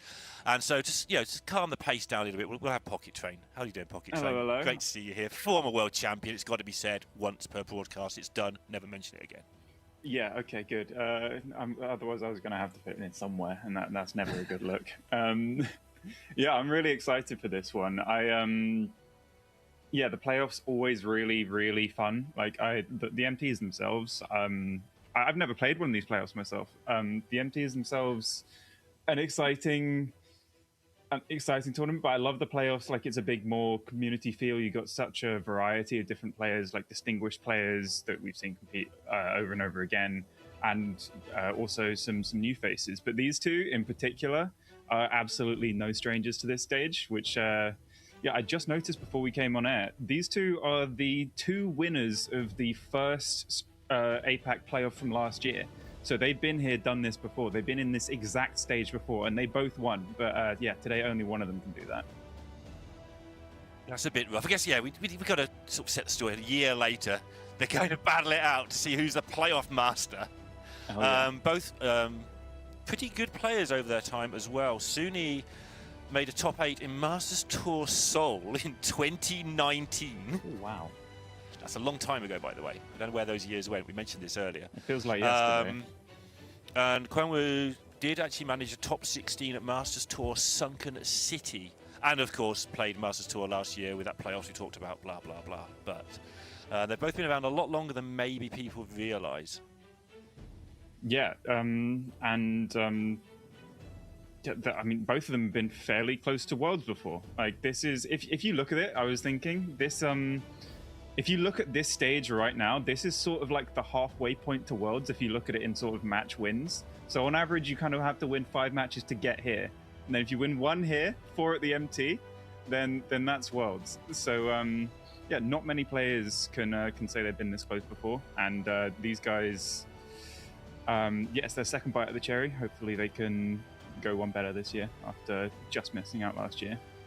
I think we see in general, and this actually applies to you as well as anybody else, a lot of these players quite often do take a few tournaments to settle down and sort of get a feel for how tournaments are different to ladder and so on. Obviously, we're talking about 2 players who've been around a long time now, but when you get to that next stage, sometimes that takes a little bit of adjustment. Do you agree with that? Oh, it's super terrifying. It's like, no matter how good you are, if it's your first time in like a win and in like this, everything sort of goes out the window. You just got to keep your head. That's the main thing. Like, there have been so many times where I've gone into it going, I believe I'm a better player than my opponent, but they just had way more experience in that stage than me, and it just nerves got to me, and I was not myself. But these two, I imagine, should be pretty comfortable at this stage, at this point. And quickly go through the lineups if you could. I'll go through Kwangwoo's lineup for you. It's the same as Gears. It's the base lineup, basically. Yeah, it's very much the default for that everyone's expecting. I think going into this tournament, Warlock Hunter by a margin the top 2 decks, and then most people fit in some kind of Demon Hunter. In APAC in particular, the vastly most popular one was Cliff Dive, and then the 4th is just like the deck that can play against Cliff Dive DH quite well. Which, Suni's probably quite happy with getting this matchup now with the Warrior. I think the Warrior in particular as the 4th was mostly a hedge towards Cliff Dive DH, and also has plenty of game against both Hunter and Warlock. But I think it's particularly to try and prey on this 3rd deck, Cliff Dive DH, which he's managed to do here. Yeah, it's not a hard strategy to beat the Cliff Dive, is it? It's get some armor. Yeah. Get some armor. Tortola just is unstoppable, really, for Cliff Dive DH. If you get to that turn 6, like, they've got their turn 6 Cliff Dive. These two probably decent friends by the looks of it. I know that the Korean community has quite strong practice groups, and we've seen quite a lot of them in this top 8. It's like, I think, half of top 8 from Korea here, including these two. It's good to see. I think we've got 5 players from Brazil later as well, something like that. Yeah, strong regional dominance in APAC and Americas. It looks like Europe's a bit all over the place, but I think where that will also the UK players go? I don't know. Don't ask. We're on the casting desk now. But I do think the practice groups are really, really big advantage to have going into a tournament like this with such limited playtest time. Yeah. Because then you can get all the ideas condensed quite quickly. Because I think going into this tournament, a lot of people might actually have quite different opinions on specific matchups as well with such limited time. So you can have someone who's just gone into the tournament going, "Oh, I'm bringing Hunter. Hunter beats Warlock," and another person will just go, "Oh, Warlock's favored against Hunter," and they can have the exact same lineup and just have completely different bands because of the way their testing's gone. So it's quite beneficial to have quite a strong community around you to make sure you get as many reps of games as possible. Yeah, and it's one of those things I've talked about before, which makes it tougher for like the qualifiers to do well, because in general the better players tend to play test with other better players. That's just how it works. That's just sort of the nature of things. And sometimes I don't think a lot of viewers in particular necessarily realise how powerful these playtest groups can be. I was lucky enough to listen into one this time around, and yeah, there's a lot of information exchanging hands very, very quickly in those groups. Yeah. On the topic of the game though, it's not looking as amazing for Suni as he might have hoped going into this. He mulliganed the quest, which very standard to do. This matchup is all about surviving. The quest is just functionally -1 card. At the point it's ever active, you've already won the game against Cliffdive DH, or you've died. But the game is functionally over by that point. But Quanwu here, he's got his ace card is Cliffdive, and Suni's missing his own 6-mana card to pair with that Tortola later on, which is his main best counter to it. So unless that's picked up quite soon, Quanwu's damage is starting to stack up, especially with this board just chipping away. Yeah, and the 2/4 Suni won't be killing because it will get the Cliffdive. He doesn't know. Yeah. He's lacking critical information. You're really They're both in hand already. not in any hurry to kill this 2/4. Obviously, having the weapon a big deal for Quanwu as well, because your 8/8 connects face that way. That was a fantastic top deck, though. It just lets him throw out the brawl, not really worrying about giving Cliffdive now. He just wants to take as little damage as possible because he knows that Tortola, most of the time, will just lock out this game. He also gets the news about the double Cliffdive in hand. Yes.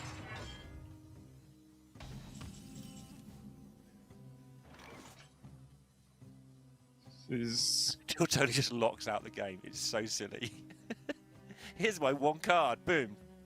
There is a specific scenario where it's not quite enough, because Quanwu can weirdly just kill it as well. Yeah. Which sucks because you lose so much damage in it. But then if the warrior doesn't have much follow-up to that big chemical spill turn, which we do see quite a lot with this deck, as it's chemical spill Tortola and just a bunch of rubbish that's sort of clogging up your hand and not actually really directly impacting the game. Like, there's a quest sitting there, there's a ham, either of those are super powerful. Safety Goggles doesn't impact the board, and then there's just a bunch of other expensive clunk like Dracorex and Ziliax. So if this chemical spill doesn't soak up enough, and he doesn't have any follow-up to it, then you could see Quanwu's second Cliffdive maybe get him the damage over the top that he needs. Yeah, because the first one does kill it, right? Almost always. Probably. Yeah, because if you get Inquisitor, each Inquisitor would be 16 damage to it, because you can face tank, and Briarspawn Drake would be 24 damage to it. So here we go. You can also get the extra 12, try and work out how much damage you can get done with the Drake. Yes. To put the Tortola to the lowest number possible here. It gets a bit weird with this as well, though, because each trade you make gains them 1 armor in return. Yeah.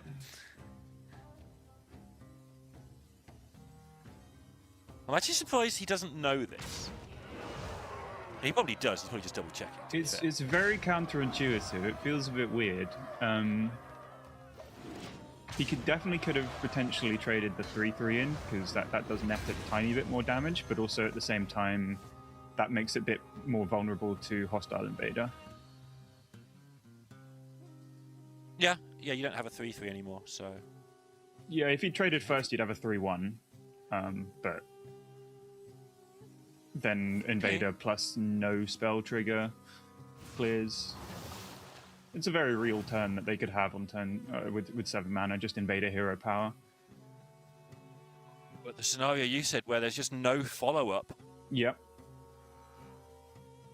In some ways, it's a blessing in disguise, though, because Sunni not having a minion on board is not great for the inevitable Briarspawn Drake that's coming out of Quan Wu's deck, because Quan Wu knows that he'll definitely pull Briarspawn Drake. He might even pull 2 with the second cliff. No, one died. It died. He oh, no, killed it. It dies on board, but it still goes back into deck afterwards. Oh, does it actually? Okay. Yeah. Damn, I thought I was being clever. I tested that to be sure that I knew the interaction yesterday. I'm pretty sure. Tested it. Unless it's changed, But because it always used to I didn't notice it go back in. I think I saw Okay. it. But, Probably did, then yeah. I believe so. Then yes, it is a bit weird if he gets to both. Yeah. Yeah, I like the use of the shield slam here. You're not realistically going to be using single target removal on anything in Quan Wu's deck, because Cliff Dive will send the big minions back into deck, and then obviously this 3/3, which is higher power, but it's unfortunately elusive, so we couldn't clear that off with the shield slam anyway. And it's just bridging the gap to Ziliax quite nicely. Demons. Demons. So yeah, the pause implies you definitely are right here. Otherwise he'd have just ripped it by now, I think. Yeah. How is It is awkward though, because if you, it's not that awkward because he's top deck the time loss glaive, so you could cliff dive, hit face, push that 8, and then equip the glaive and hope that there's no either Ziliax or hydration station on the other side. Of course, we can see there are both, unfortunately for Quan Wu, but then you can just hope that Inquisitor off the top from hand gets there next turn. But Cliff Dive is a very reasonable hedge. Just consistent sustained damage. Sets up for Inquisitor to hopefully stick next turn.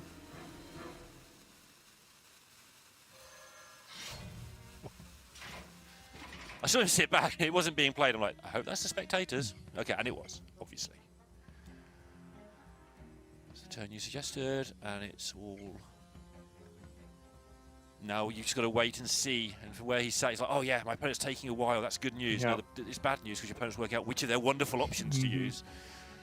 The Ziliax is so brutal against Cliff Dive Demon Hunter because neither of your minions can value trade it and push extra damage. Right.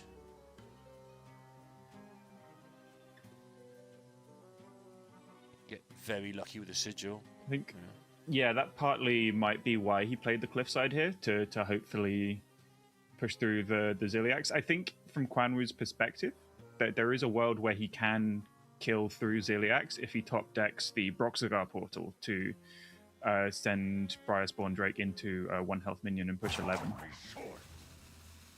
So I think this was a very good setup to give himself potentially the only out against Sunni's best play here. Sunni, he's thinking quite a lot because he could have spotted that himself and going, actually, there's a world where I die if I Ziliax here. So I think he's really, really spotted a heads-up play of just dropping the Tortola and going, actually, this blocks damage now. It's great against Sigil of Cinder. Like, that's just healing him instead of dealing damage now. And yeah, second cliff dive, he knows is in hand, but also that removes so much damage and just bridges the gap to the Ziliax, and he knows he can't die now. He might also know the Inquisitor's in hand. He might be able to read that from the way the last turn was played. Very, very possibly, yes.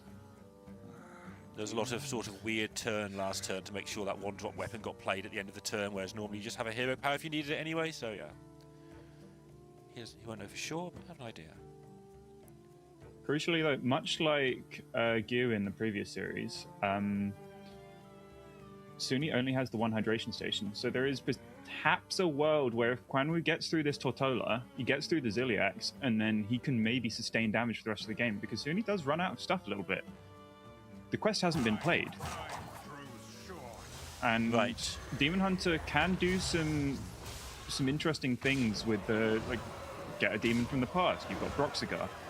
There is actually a world where Quan Wu can still get there, even though Suni drew every single one of his sustain mechanics.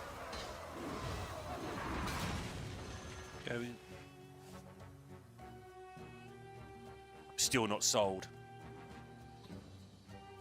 I need to see this go through the whole deck. I'm not sold that went back in. I believe you. I'm not sold. I'm not sold either, but I do believe me as well. You're a good person to believe, usually. As long as it doesn't involve, believe that you've not ruined your passport, then we'll be fine. Which you're going to need if BlizzCon coming around. Hearthstone live once again. Oh yeah, I'm really looking forward to that. That should be fantastic to have someone lift the trophy in person. It's been a while. Can't wait. Well, this is the better case scenario for Quan Wu that you're talking about. Try and get through all this stuff. And with this cliffside here, he can get through the Ziliax and stick an Inquisitor based on what Suni's current hand is. Suni's hand actually can't kill this Inquisitor if it comes down this turn, which I imagine it will.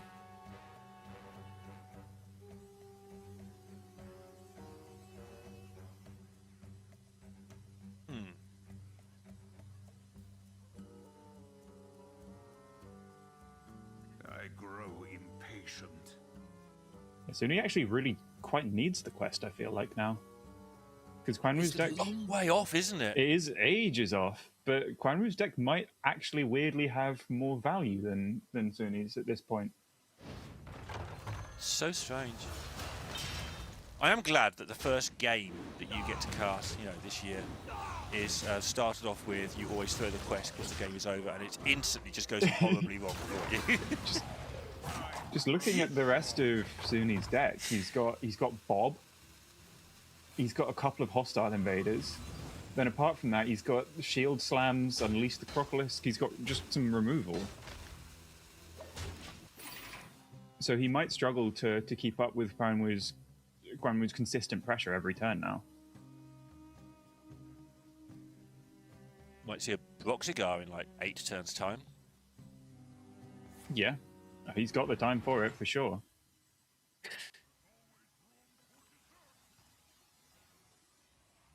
Oh. Please eat a Drake. Oh no, we're never going to find out. We will never know.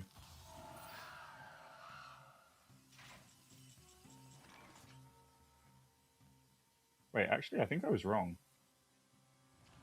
Really? I think I was wrong. Yeah. Okay.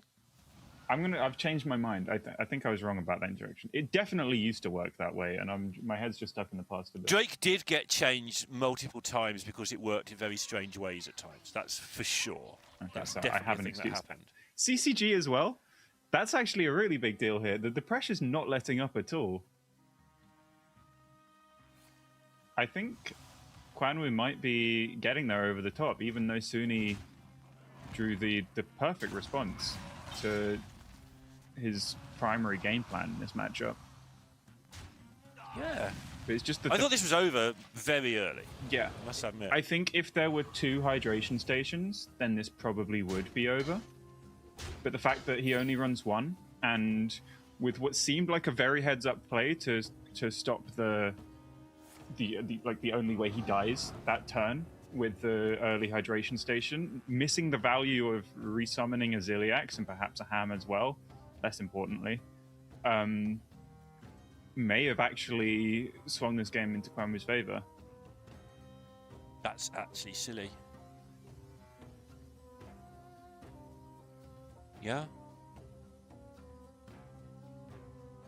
This is also... Because the whole point of this warrior deck is you're sitting duck for a while and Yeah. you just survive 11 turns, then you win the game because you have a deck full of nonsense. But if you haven't got a deck full of nonsense, you've just got stuff that is designed to get through the first few turns, and you've used most of it. And crucially with this warrior as well, since they're running the chemical spill stuff, they can't run Ceaseless Expanse, which has the recent unnerf, and that's such a major card in this tournament in all the decks it's in. But it's a huge downside of this warrior in particular. And so boards like this, just you can't really mount a counter swing. Just needs dealing with, obviously. No point red carding it. It will come back at an awkward time for you. Yes. Oh, okay. Well, then you'd better win in 2 turns. Well, he could just be saying that in 2 turns' time, most of his damage isn't coming from the board. Yeah, It's just going to be damage over the top, which is a really fair thing to say. Okay. Because the turn is so awkward if you don't play Inquisitor this turn. Yeah, you got to play it at some point, I guess. Yeah. Sinking 11 into the Dracorex doesn't seem like the right thing to do. Yeah, what's the Dracorex doing now? Nothing. Okay, cool. Yeah. Haven't got a board anyway. Yeah, okay. Any board you make, you want to be doing direct damage to the opponent the turn you play it as well. So I think his game plan is to really count up all the armor remaining in Suni's deck and just try and beat that with all your direct damage. Which, it's going to be close. It's so weird, this game of Hearthstone. Yeah. What is happening? So there's another shield block, another Unleash the Crocolisk remaining for Suni. So he knows that there's another 15 armor coming out at some point, plus a Bulwark. So he's got to account for all of that, because 6 cards remaining and a Full Glory, an Angora Brochure as well. Quan Wu's imagining Suni's going to see his entire deck. So he's calculating how is the best way to do, about 50 damage? No, yeah, close to 50 damage from here. You can't stick anything unless you use the other red card at some point on the Dracorex. Yeah.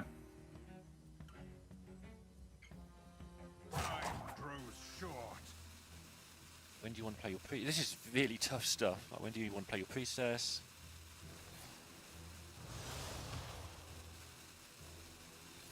Yeah, this feels like a good time for this, right? Yeah.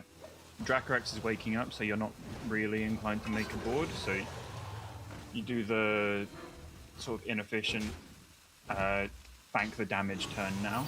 I find it interesting that he did opt to shoot the minion with the Metamorphosis instead of send it straight to the face. Yeah.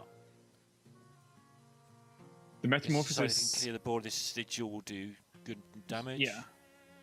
The Metamorphosis interaction with Bulwark is also really awkward, because you really want your hero power to ping away the Bulwark charge, but you don't get access to it until you've already shot the 5 damage. Yeah. And with the 2 Cliffsides in hand, you can't quite get through it before using the Metamorphosis. But I imagine that's what he's holding the Priestess of Fury for at this point. Makes sense too. Yeah, Suni's not got much going on. He doesn't really want to use this Full Glory if he can help it, because he's still 6 turns away from the quest being active. So digging through his deck and getting into fatigue actually potentially might help Quan Wu. More stuff with the glaive.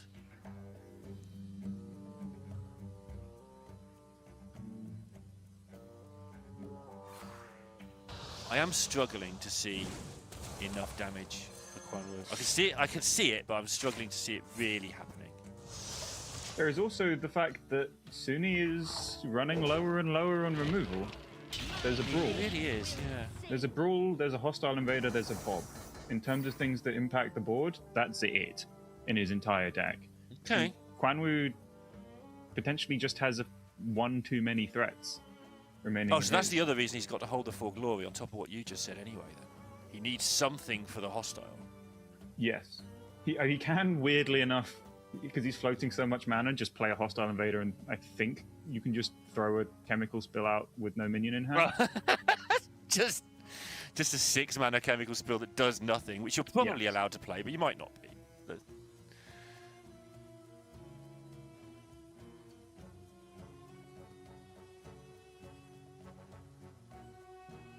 Yeah, since this game is going on for another 5 turns at least, because Suni's never killing Quan Wu, he really doesn't want to draw any cards at all. Because even one of his armor gain cards in Shield Block also puts him into fatigue.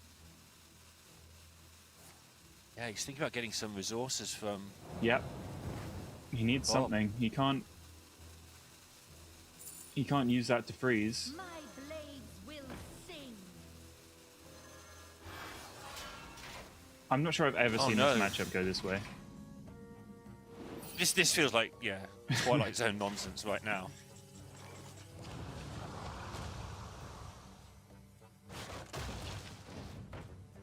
There we go, 12-12 time. One more needed.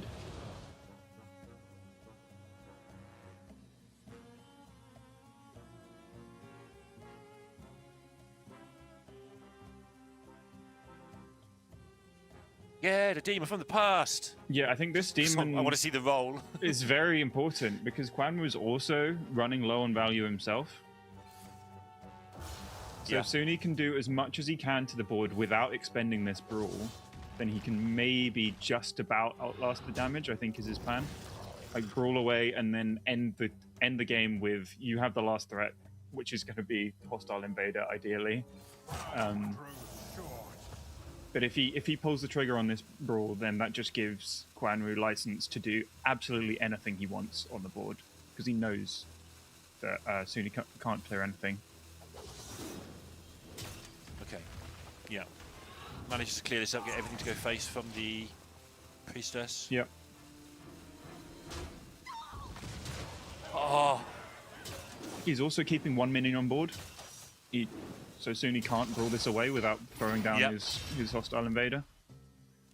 yeah. I was looking like because I'm stupid for a moment there at Worlds where you like red card your own priestess, so it comes back later when the board's been brawled already and that sort of thing. Like, Oh, he's quite doing the make it work. play. Do the thing. Yep. No choice here. This priestess was just going to sick and Quan Wu could just pass and just hit him for 12 each turn otherwise. Any 12-12s?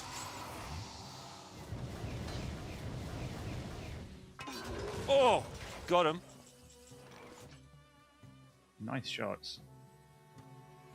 They were good shots. So yeah, at this point, Suni's only way of impacting the board for another 4 turns, I think the quest is on 6 out of 10. His only way of impacting the board is this brawl.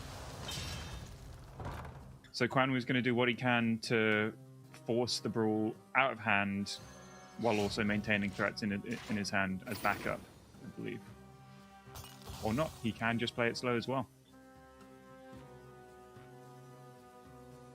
Quan Wu's definitely calculated this better than me, but because he probably has a route to 100% win this game with the information he has. Right. And with the way he's nodding his head right now, he looks very comfortable. I think he's figured it out. Which is very Yeah, there's impressive. been some plays that have been sort of very weird that he's clearly doing for reasons like holding back the cliffside for an hour. Yes.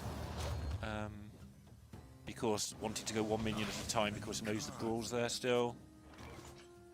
I think it would have been very easy this game to lose your head a little bit, seeing the chemical spill on 6, seeing the ramp into Ziliax, seeing the hydration station. It's like it feels like everything that could have gone wrong for Quan Wu, apart from drawing all his big minions from deck and Cliff Dive being inactive, sort of did go wrong.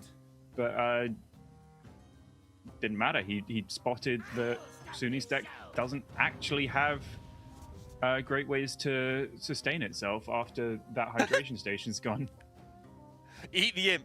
Great. Not Actually, Eat the amazing. imp might be alright because you can play around brawl with your 12-12. It's fine. Yep. He's also got the sort of... Oh my god, he's doing it.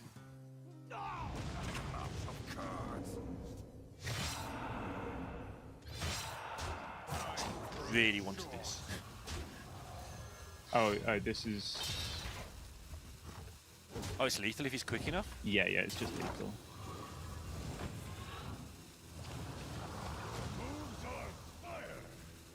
Oh my goodness. What a final turn from Quan Wu there. Yeah. Like you said, he had it worked out some time ago, but he worked out on the fly there when he got the imp that he could just do the whole thing and get the Broxigar lethal, which you never see in this deck ever. No one's ever done that before, I don't think. Both of them History of going to Hearthstone. fatigue, aggro deck against control. Yeah, he Should have kept the quest. He just stayed calm the entire way. Just surgically dissected Suni's deck for the rest of the game. Got out all of his removal, played threat for threat, and just calculated that he just won with all the information he had. Suni could have drawn his deck in any order, probably from a certain point, and Quan Wu had every single base covered, I think, with the way he played that. How much Very, of that very would have been impressive. worked out on the fly, and how much would have been worked out like last night or this morning in testing? Oh, Like, is that a thing you can just spot as you're playing, or is it you played that 20 times this morning so you know it? I think I feel like that game doesn't happen much. So even if you played it 20 times, that might not have happened once. There's a very real chance, but I do think one of the main things when you're worried for your slightly aggressive deck against this warrior is you look at that one hydration station, and with a deck like Cliff Dive DH, it does sometimes have games like that where you go late. Not typically against warrior, but against some other decks, but like maybe Hunter a little bit. I don't know, but yeah, it's. I don't know. I'm very impressed. It's a very strange way to play that matchup, but he just looked calm and composed. Didn't matter. Yeah, there was a point very early on where he obviously clicked. That's when he did. Because if it's been me, and I suspect not just me, but quite a lot of players, would those cliff dives, those locations would be on the board, and you'd be hitting them with 1/1s as hard as you could, just try and get some stuff going. And he knew from a very, very early stage that that's not how he wanted to do this. Yes. And, he had to hold those for a very long time. Kept the number of minions on board to 1 or 2 for a very long time, playing on that last brawl as well. It's sweet. He was just making sure each of Suni's cards just could get the least value out of it as possible. So not even a single 1/1 left on board to make the brawl ever so slightly better. And yeah, Suni had to get the most out of each removal he possibly could to be able to keep up with Quan Wu just doing one thing per turn, and that just wasn't possible to keep up with. Change of pace now. Oh yeah, Got some seaside giants. fantastic.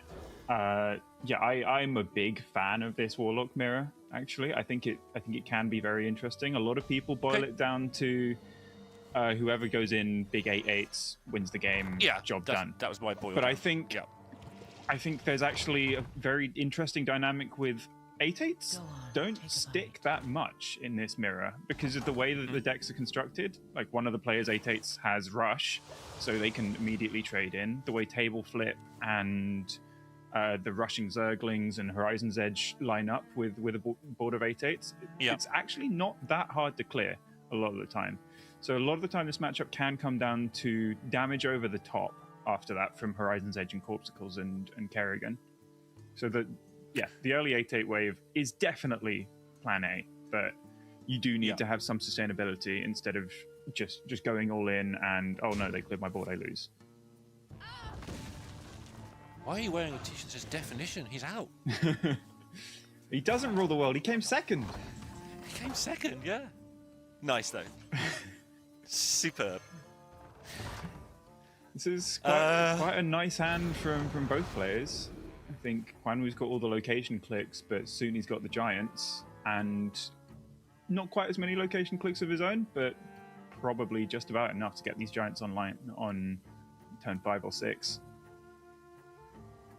Quan Wu is incredibly smug about this t-shirt. I love it. I would be He's too. very happy with himself. I'm happy for him. Do you reckon he bought it before or after the World Championship? And he's just been really I think he's disappointed. seen that somewhere and he's just gone, you know what, I have to have Yeah, this yeah. and I have to wear it on stream. Good for him. The trouble is now he's so busy being happy with himself. He needs to pay attention to the game. I've done this before when I've done something on camera and I've felt quite smug about it, and you really need to try and refocus yourself because he does still have a game to win. He's got a fantastic hand, which he's probably also he's He's now regretting his life choices and wondering if he should have done it. It's too late. It's done. He's realizing that's all he can think about now. Yeah, he's halfway through his turn. He's struggling to just. I think you probably want to just get this Ultralisk Cavern down, click it, and not worry too much. So, for me, one of the problems I find with this deck is, when to play your Zerglings. I assume you hold them back as long as you can until they've got rush, unless you don't. There's no rule about it. They're not super high value. It's very, very hand dependent. Like they're very, very dumpable. Well, that is a huge pickup. Because I was leaning towards the Ultralisk Cavern last turn, but with this top deck, the extra mana expenditure with the Horizon's Edge is fantastic. Because like I was saying before, damage over the top, realistically, is the main way I've seen this matchup be won. And in that case, copying Horizon's Edge, far more useful than copying the Ultralisk Cavern. It does double as removal as like a backup, but you'd ideally like most of these shots to go face, and then you just burn them over the top. Yeah. Again, so here you probably don't Horizon's Edge, right? Because there's a good chance you'll get consume healed anyway. So save them for 8/8. It does go both ways, because a lot of the time you play this matchup just thinking they're going to heal for 16. Like that damage is going to get healed at some point anyway. Okay. So it is perfectly fine to just start clicking and go, okay, I'm going to hit them now, and then they're going to consume. It's still 1 mana out of their turn that they'll have to spend because no Nidus Worm has been played. But yeah, it's not really a huge issue. You're not an aggressive deck that needs to do a big burst of damage in 1 turn to get through them or you lose. This deck is all about accumulating the most total damage and just assuming your opponent's going to heal for 16. Like realistically, annoyingly for Suna, he didn't have the consume, right? Because he would love to have just consumed there and got 2 8/8s on the board. That'd have been nice with the tourist. Yeah. Equally could have just done the same play and coined it out and got 1 8/8 just to have that 5/2 off board, because it's really annoying that it just trades so nicely into this 5/5. One of the things I do find very hard about this matchup is when you've got this situation and you want to run some Zergs into their 5/5 to keep using your Horizon's Edges, but the Horizon's Edges kill the thing you want to run the Zergs. Oh yeah, it's really frustrating, which is why I find quite often you do like to just click it the moment the board's empty, just to guarantee that damage into the face. Yeah, makes sense. This is just a very congested board of no minions. Yeah, cheeky little 5. Yep, it all adds That's where up. all the shots went.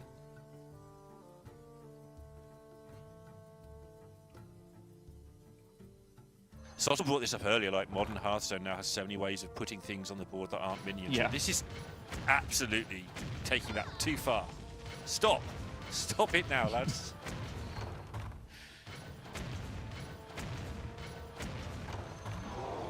Here's the lovely payoff. Big giants here, but as we're seeing, Quan Wu's getting quite low. He does have the double consume. He needs it. He very much does. We are going to see what you were talking about at the start, though, in that the 8/8s trade into the 8/8s, the consumes, the damage over the top's causing difficulty, but can be dealt with. Yeah. Yes. There's a way to go yet. Quite a big deal as well. I find that Suni looks to have access to the first Kerrigan based on these hands. Right. Which, depending on your hand, Kerrigan after Kerrigan doesn't line up brilliantly well because you don't kill the Hive Queens immediately. Mm-hmm. It could be worse because you do have a spawning pool. Ooh. Sorry, just out of the blue there, we get yet more Horizon's Edge. Yeah, Quan Wu could also just suddenly lethal out of nowhere himself if the hits go well. All of these going into the minions probably isn't what he wants to see, though. Hasn't gone face once yet. I don't think so, yeah.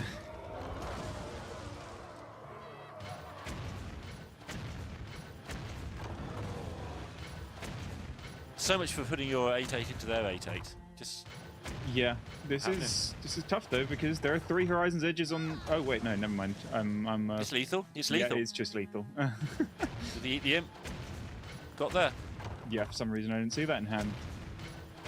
Lovely spot. Even though the shots went pretty much as badly as possible, Quan Wu spotted that it was just lethal every time. Right. Yeah, no matter where they went. Yeah. He'd added up the number of damage he's got, which is 9 times 3, which is 27 plus some bits from other things, and off you go. 2-0. Two really nice wins as well for Quan Wu. Yeah, he's looked I do very... like it when you watch Hearthstone. And it nice feels like wins, the right nice player. t-shirt. He's just living the dream. And it's He always is. a good feeling to be 2-0 up and then have the best deck in the game remaining. He's got 3 chances to win with Hunter, which I think, looking at the stats, has been, out of the most brought decks, by far the best win rate. It's maintained like a 50 to 60% win rate across the 2, the Zerg and Sisters archetypes of Discover Hunter. So Right. yeah, the people that aren't banning it know that your opponent's going to have Hunter, and yet they're still losing to it more often than not anyway. So yeah, Quan Wu will definitely be feeling like he's in a fantastic spot. But at the same time, Suni definitely has 3 decks that can do a job against Hunter. And of course, one of them being the Mirror. The Warlock... Well, weird, it's not the Mirror, though. He is playing the Zerg Hunter, which I actually think is quite a bad matchup. I quite like the regular Discover Hunter into that, personally. And I would, because I played way too much of that deck. Importantly, both do run Niall, so that can be a lot more decisive, regardless. But yeah, that matchup I'm not sure about, because that's a matchup that's only just cropped up recently. Because in the past it's only been, oh, one of these hunters is good, never both at the same time. So that's one that I feel like has maybe had very limited testing, because most people are just going, I'm going to bring a hunter, instead of going, which hunter should I play against the other hunter? Because it's like, I'm going to bring and ban hunter is quite a common thing. Yeah. So they will have mostly done their hunter testing against other decks rather than Mirror itself, I think. It is slightly closer to being a true Mirror than I'm making out as well, because Suni does have the Sisters in his Zerg. Okay, that's very, very uncommon. I know there was a lot of debate about that, and most people just ended up settling on one or the other. But here we are, Hunter versus Warrior. Yeah, arguably, I want to say Suni's gone with his worst matchup first. Although, like I said, matchups are really not super tested right now with how fresh the meta is. So true numbers on this are still a way away from being discovered. I'm not sure we even got true numbers on Hunter versus the original or the old school Quest Warrior. Yeah, that was very up just for debate. argue it all the time because the matchup was so weird from the Hunter side. Yeah, I think all the top players were just favored from both sides, so it was very confusing. Yes, exactly. Yeah. Which is awkward, right? When you're playtesting and you say, right, well, we know we're favored from both sides of this, and someone eventually turns around and says, what? Well, we're talking nonsense. We've got to play it against each other to find out I think it was what's actually happening. Habu Gabu, who used to prep for tournaments against himself instead, because he knew he could always trust his stats because he was playing against someone of exactly equal skill. That's really funny and actually quite sensible. And I bring this up regularly. I don't think I've ever brought it up to your face in a cast, though. Like, I do remember the days when you used to play the Boar Priest and just everyone would argue with you, and eventually like, well, these are the stats for Pocket, but they're not the stats for us because no one else can play this stupid deck. Yeah,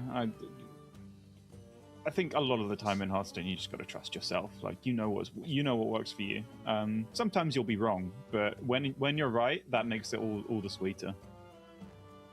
And it is a fact as well, even at the very, very top level, or at least very close to the very top level, there are definitely players who I will trust as a world-class player on some decks, and I won't trust them as a world-class player on other decks.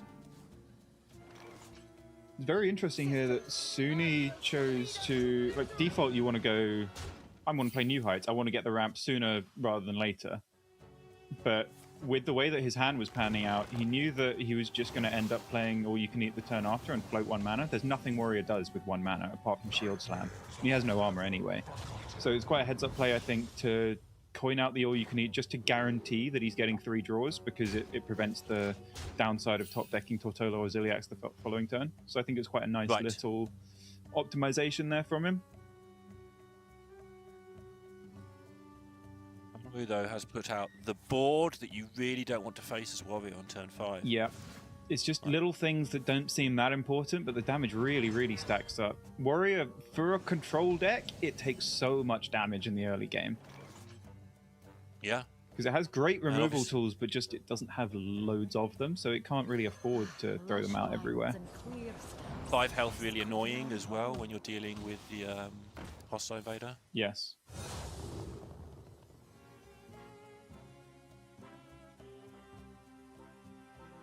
You got 1 pupil. Weirdly, sometimes you don't want the second pupil as early, right? Because you Yes. fill it up accidentally with trackings and things and aliens and then Yeah, suddenly, definitely. yeah, You bounce ideally, on your pupil. especially in a slower matchup like this, want to make sure one of the pupils at least can have Grifter spells in it.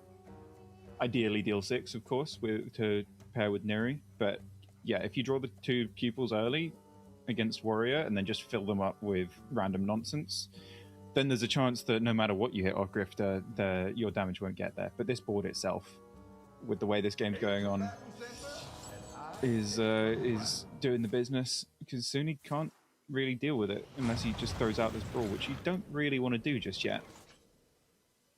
Right, this might be a scout turn. Yes. Always fascinated by when you use your first scout, and this feels like it to me. Yeah, it's a great opportunity because you know that Suni's most likely next turn is a big removal turn, either Hostile Invader or Brawl. And so you want to expend the least amount of resources on the board and spend as much mana as possible on developing your hand and progressing your game plan with your discovers. So if you are discovering, if you do throw out a scout, you're looking for what? Pupil, Grifter, usually the other scout as well, but that's already in hand. Copies of Pupil, copies of Grifter, copies of Sylvanas are good. That's just extra damage over the top. Insta-picks Grifter. We didn't even see the other options. No!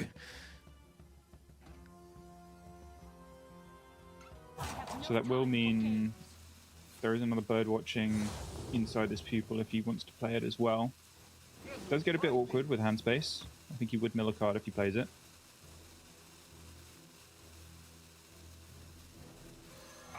And it's not going anywhere, Sure. so you don't need to throw it out just yet. You can pair it with the other people, the other scout later. Yeah, ideal. I mean, yeah, if the scout misses, it's not disaster because you do have the other one, but Yeah, it's also not you do. vital that you get the double off this Pupil because it doesn't have super high value spells. It's nice, Yeah. but this would just be a bonus. What you really, really want is copies of Deal 6 or Reduce from Grifter. Yeah. Okay, that's not getting hammed, so the game is now on. Yep.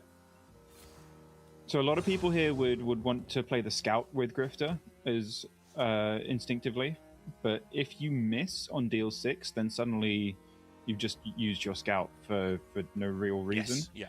So it's quite often the Scout is saved for the Pupil afterwards rather than the first Grifter. Soon he sees the bad news.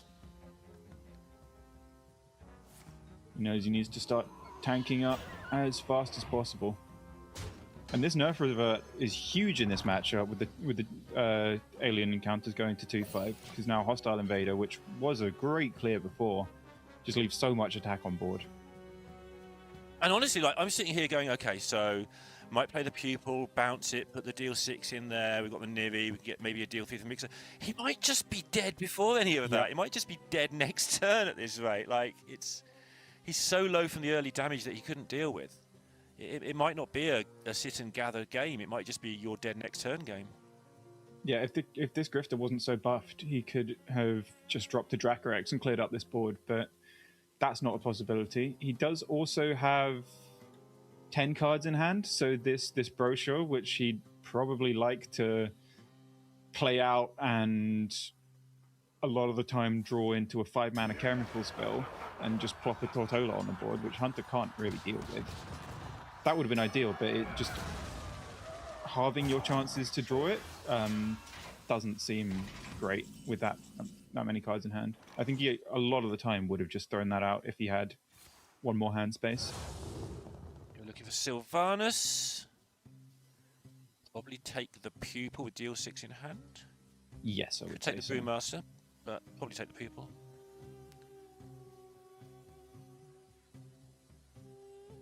I like taking the pupil and potentially playing the other scout and trying to. I think there's tracking in there. I could be misremembering.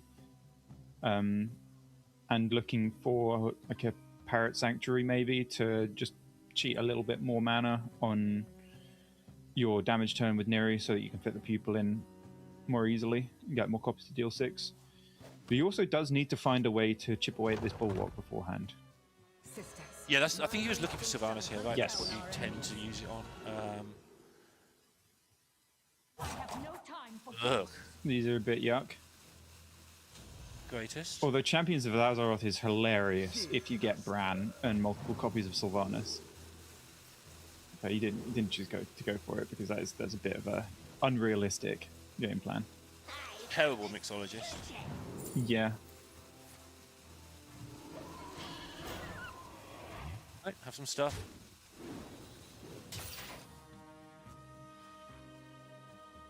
Suni does still have a fair bit of time, but the moment this bulwark goes, he could see himself just exploding. The realistic damage that he's probably worried about is 36 from Neri Pupil. Yes. So he wants to get rid of the board and make sure he's above that point by the time this bulwark gets destroyed.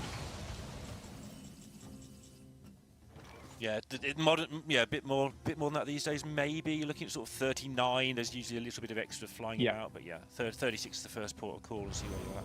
Yeah. This gets a bit awkward as well now for Quan Wu now that he's top decked this pupil because he can only play 2 spells before. Yeah, sisters. Okay, that I think we pickup might see him was bounce good timing. Pupil at some point. Potentially, he could also bounce the Sylvanas as well. Bounces Valence is sort of my normal route one, but I think this time around you go for the pupil because it's so many 6s. The moment is upon us. There's worlds where you just shoot 6 in the head now to get it into the pupil to save all this messing I around think as well. you Yeah. probably do, yeah. Yeah, so he has 10 mana. He can go Scout, Neri, Pupil, and then playing the minions will cost 6 mana. Then he'll have 4 mana to play the 4 copies of deal 6 for a nice 48 damage, which Suni does not look like he's able to get out of range of.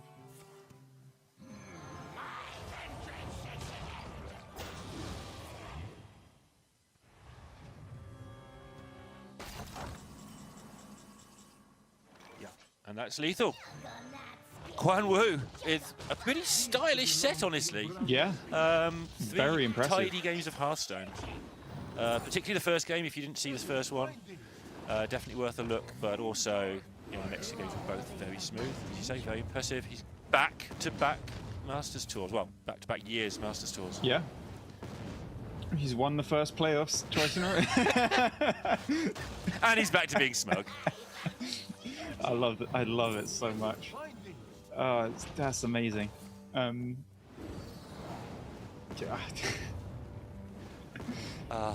There's winning and there's winning, It's a 3-0 win where you play incredibly well, but the t-shirt, I think, honestly, is the main event for me. Yeah, we'll remember that t-shirt for a while to come. And you know that people are going to comment on it as well, which is even better. It's fantastic. No, but fantastic work. Suni waving up the well-played pillow at the end there as well. Very sporting match. He always I suspect is. we'll see Suni again later in the year. We'll definitely see Quan Wu very soon. Yep, at the next Masters Tour. But yeah, we're going to rattle through the sort of wrap-up, I think, because we do have another 9 matches to bring you. So It's a long, long day. thanks for hanging out, Pocket. I'll see you in a bit. Been a I'm going to pleasure. take a break, and we'll see you in 3 minutes. Don't See go ya. anywhere.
everyone, and welcome back. We are getting ready to get into our fourth and final match of the Asia Pacific region for the playoffs today. I'm Raven, back on the desk, and joining me is Edelweiss, the final caster to be revealed, I guess, for today. Welcome. Have you had a chance to catch any of the matches, or what are you looking forward to seeing today? Yeah, I sort of fell asleep to the dulcet tones of everyone's casting, and then woke up to join you now, and caught a bit of the contrast going on between how these matchups can go. You've got Warrior going to fatigue against Demon Hunter, yeah. and then just a burnout with Hunter. So I caught the tail end of that last match that went 2-2. So this 3-0, a pretty nice change of pace. Yeah, 100%. I think we've already seen a lot of the variations of how these matches can go. Some going fast and look pretty dominant. We've seen some like earlier on with Gu versus Shaxi. It was 2-0 to Gu. Shaxi almost came back, but in the game 5, Gu managed to take the victory. So a lot of close ones going on. We can see the two players we've got up next. It is Brain Piece versus Curfew, and we're going to see the double Hunter ban. Something I mentioned a little bit earlier on today, where Hunter, I think, generally is accepted as the best, if not one of the best classes right now. So we're expecting to see a few bans, because we've seen Hunter played a few times on stream already, and it seems to be doing pretty well overall, as it did in the Swiss yesterday, of course. But looking at the rest of the lineups, yet again, Edelweiss, we've got like quite a wide spread, and we've got, I believe, our first Arcwing Mage of the day coming out, which is a deck that what do you think about Arcwing Mage? Because I know on paper it's had good results. It's done there's some players that have got great ladder finishes with it and really good climbs. But I feel like it's so all in, at least when I play it. It's like you either do the thing with all the Arcwings, and if that doesn't win, you're in trouble. I mean, it's sort of a burn deck in a way, right? Like you've got one, maybe two waves. And there's versions, that use either touring into Rogue for the coins, or touring into Paladin for Rayla, because Rayla is another Draenei where you can get this huge board and sort of the cheap snowball that into a spells, victory. right? This one is the Skyla just for the coins, right? A little bit more acceleration, which maybe you need that kind of acceleration against these older decks that we're seeing with some heavy defensive power behind them. I think the goal with this Arcwing Mage, which although Arcwing Pilot comes from the same expansion, right? It comes from the space expansion. It's not until it went from 6 mana to 7 mana that this deck was able to pop up, because it just has to get under you, right? If they clear that Arcwing board, 100%. you've got some bird in the hand, and that's it. Yeah, when I've played it, at least, I really feel like if you miss the sort of on-curve setup, you feel very far behind, at least in some of these matchups where they're gaining armor and they've got that strong late game. But we'll talk about Mage maybe a little bit later on. We are going to dive into the first game of this match, and we have both players on Demon Hunter and both on Cliff Dive, but slightly different variations of Cliff Dive. And this is something I've mentioned a lot earlier today, where even within the archetypes, there's different archetypes, which must have made it so difficult for these players to actually build their lineups going into this tournament. Yeah, I mean, we were talking about Hunter as one of the best. Well, there's the Zerg Discover Hunter, and there's the regular Discover Hunter. So, so many variations, and in this case, it's like you can use Cliff Dive defensively, or you could use Cliff Dive offensively. Yeah, exactly. Like on one side, we have the Ferocious Fell Bat, the Fell Hunter, and then of course the Ball Hog in there as well. Whereas on the other side of this, we have the one we've seen a little bit more of today, which is the sort of Briar Spawn Drake, along with the Inquisitors, of course. So we'll see which one comes out on top in this mirror match, at least. But both players getting off to a not the fastest start in the world, but we've got a Brain Piece on the top that does have Cliff Dive available in their opening hand, whereas Curfew hasn't got does have it now. Apologies, I didn't catch it on the end there, but also just had the Fae ready to go anyway, which is a card we've been seeing in a few different decks right now to draw those sort of key high cost spells. Yeah, sort of strange one in this deck, just because you do pull minions from the deck with the intention of cheating mana. So if you draw the Cliff Dive naturally and not the Fey Trickster, then you run the risk of pulling it out. Yeah, it can definitely trip you up a little bit. Here, though, Brainpiece just doing a great job of just building up that board. Now, they are, of course, dormant, most of them, but they are going to pop out, right? And then they do cause an issue because you sort of pre-stack a board that sort of just comes out of nowhere. And red card, we've already seen have a high impact multiple times today. You can see now being used, and it is reducing the chance of getting that Cliff Dive for Curfew, even though we can obviously see there's one already in hand. But also, it's just tempo play in this instance, right? Just get rid of that minion, it guards my own, and just delays what my opponent can really interact the board with. So that's pretty good. But then earlier on, we've seen red cards used against like big starships, for example, or taunt minions to get them out of the way to push more damage to face. So red card definitely something we're going to see throughout the day, no doubt. Yeah, and you often think of it as like, oh, I want to save this for a taunt that's in my way or some big object. But yeah, something like this here against this Fey Trickster, that means it's not going to be able to attack to get itself, killed off to actually draw the Cliff Dive for 3 turns, and that's a huge sort of tempo swing as well. Brainpiece obviously doesn't know that Curfew already has a Cliff Dive in hand, so were that not there, it could make or break the game, I was ready for another red card there on the 2-1. Just like full tempo. But yeah, probably better to save it for something a little bit more impactful. Does still get to push 4 from the hero. So looking quite nice. Brainpiece definitely putting the pressure on here to Curfew. And here comes Coin Cliff Dive. Here's the name of the deck. And weapon set up. Gets to go in on the 1 health minion with the Briar Spawn, and suddenly Brainpiece is in a world of hurt. Yeah, basically just max damage, right? You can possibly get from the Briar Spawn because of the rest of the minions being dormant, and just like that, Brainpiece is on 5 health. Looking a little bit scary. There is obviously Cliff Dive of their own, but the problem is Cliff Dive, at least for now for Brainpiece, isn't really going to be applying any defensive options, right? Like it's a very, at least generally, aggressive card. Yes, you can trade off minions, but it's not going to do anything when you sat on 5 health, right?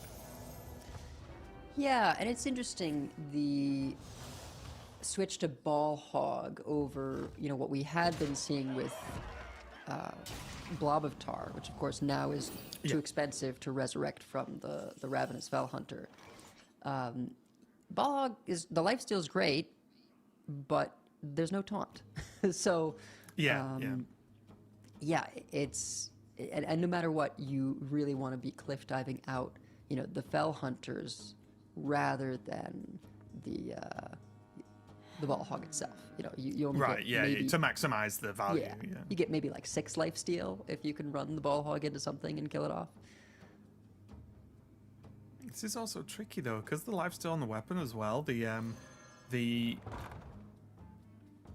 This game right now feels very much like seesaw style, right? Both of them are just going to keep hitting each other super hard, try and do what they can to survive. We are going to see, is it 1 more of these minions coming out of dormant this turn? I've kind of lost track because one of them's red carded, I think. Yeah, so the for Brainpiece, he's got the +3 attack coming up, right? Which is going to help in terms of utilizing with the lifesteal weapon, of course. No other ways to buff the attack, but gonna go ahead and do that Cliff Dive, and that's just lethal. Yeah, so able to gain just enough life last turn to survive, and then get the counter lethal with the Inquisitor pull. I don't know if it was guaranteed for Inquisitor there. I think it just had to be a roll of the dice, but they were running out of time, each of them, because the health swings are so big, and the lifesteal is minimal and usually not in as big of chunks. Yeah, truly honorable battle. That one is like we'll both stand next to each other, punch each other in the face until one falls over. It's pretty much how that goes because the deck, although there were two slightly different builds, the overall idea of the deck is curve out, get cliff dives, and use that massive sort of mana cheat that cliff dive gives you for at least one turn to just cement the damage, put the pressure on whilst trading minions on board as well.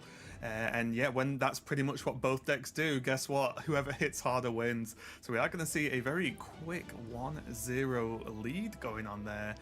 But we might slow down just a little bit with the rest of these decks, of course, because we can see there's a warrior there as well, and then even the warlock. I'll just I'll be honest. I've been looking at so many decks today. I lose track of who's playing what. But the warlock from Brainpiece as well is the location warlock, and whilst by no means a slow deck, it's also not necessarily face, right? Because you've got to get those locations cooking first. Will shield my people. Yeah, it's not playing minions apart from Rotheart Dryad and maybe some Zerglings for like the first few turns. Yeah, you're just getting those locations down, and then all of a sudden 8/8s. So yeah, it's kind of its own sort of unique style of deck that we haven't really gotten in Hearthstone before. I mean, obviously locations are a somewhat recent development in the grand scheme of Hearthstone's history, and this Warlock was the first time that you had a deck just all about them. Go on. yeah, it's like New Age handlock, right? But instead of like hand size, it's location procs, as is always. There's always something with giants, right? But it's just funny because you kind of can activate around the same time when you look, turn 4 or 5-ish to start. If you get the good location start, obviously, like you can start to activate those pretty nicely. The 1/1s on board do help if you get Horizon's Edge, which Brainpiece does have right now. So Curfew might need to think about what the next couple of turns looks like, because if this Fae drops down and then Brainpiece responds with Horizon's Edge, that can be a multiple procs coming out of that in one turn. Yeah, I mean, Horizon's Edge is sort of the way to immediately get your discounts for giants, and then of course, you find them in Cursed Catacombs, and if they're 0, you can just play them. So. Yep. Did go for the summon. The problem is with going for the AoE as well is you're almost certainly. I need to triple check the deck. They're almost certainly giving them a giant if you clear off the 1/1. So Curfew just going for saying I'm just going to rely on these dormant minions to pop out and give me a hand in the very near future. Yep. And the 1/1s, they hurt, but if you kill them off with Horizon's Edge in play, they hurt more. You also make board space for more locations for potential giants. And they're just the right health amount for hitting with Fire Spawn. So if you can make them last long enough. Oh well, Mishap might not be so bad here, right? Because pretty good amount of lifesteal, yeah. Yeah, there's the 2 Zerglings there, so it's something. There is obviously the 1/1 over there, but this is pretty good. Just push back some of this extra damage. But now there's another cavern as well. Probably went fishing for a giant, I imagine. Yep, although Eat the Imp could, find it for you as well. Yeah. And the 1/1 trade is probably going to get you a giant as well. Maybe it's Eat the Imp on the 1/1. Yeah, I like this.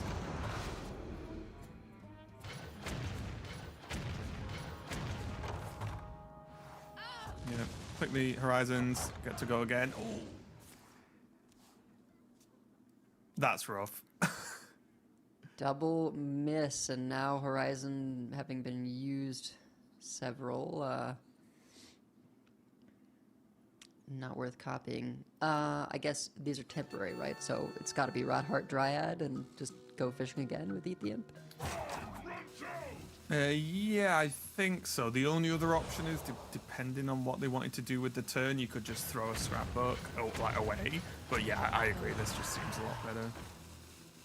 I guess you would burn a card if you Eat the Imp that turn. So just gonna go ahead and freeze. It's gonna be pretty nice. With the attack waking up. Good use.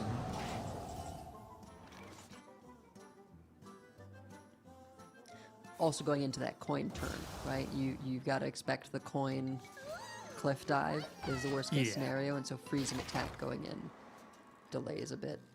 Yeah, the shard just ticked too many boxes there, didn't it? It was basically Yeah. covering every base you were worrying about right now for Brain Piece. Yeah, Glacial Shard, one of those cards that's like, it's not usually going to straight up win you a game, but it can. And like the utility yeah. out of it is just so powerful for a 1-drop. It's one of those cards that I think everyone, this power level of card, everyone wants to exist, right? Where it is powerful, like what it does is strong, but the card doesn't come across as busted, right? Right. Everyone's not complaining about it or anything like that. It's just, no, the card's just a really good card that's fine, and accepted, I guess, to play deck. So, yeah, I definitely like that sort of power level. And pretty skill rewarding, I think. We've seen people hold on to it or use it in certain scenarios that maybe most people maybe wouldn't have, and it can pay off very, very well. Brain Piece finally getting hold of a Seaside Giant. Maybe a turn or so a little bit too early as far as he's concerned, but let's get one in the end. Or too late, right? Yeah, sorry, yeah. Not gonna kill off the Fey Trickster, just in case. Though I guess he could get it attacked forward anyway. Yeah. Briar Spawn picked up. That means there's what other Inquisitor and Briar Spawn now remaining in the deck? Or, Yes. 1-on-1. Yeah. I know there's a way. And that's another thing about delaying against this Cliff Dive Demon Hunter, though, is when you're all in this way, you don't have the density of minions that the resurrecting one has. Sometimes they just end up in your hand, and now your little tricks are sort of shut off. It's also a good push here from Brain Piece because there is the 8-3, of course, but like giants are pretty good things to have on board against Cliff Dive, right? Because the minions don't normally trade or do too well into them. We're going to see like a 1-for-1 on the Inquisitor there, so that's not getting shuffled back. And then obviously the Briar Spawn will be able to get a decent amount of damage through, but the Giants being down is about as good as you're going to get in terms of a defense against this. And I think we saw earlier that, that Briar Spawn does not shuffle back either because it died. So Curfew now, out of things to Cliff Dive. Kerrigan picked up. And it might be just a roll on Nidus Worm to pick up a heal 8, right? Pick up that consume. Yeah, just one left in the deck, I believe. Yep. Got the spawning pool number 2 as well.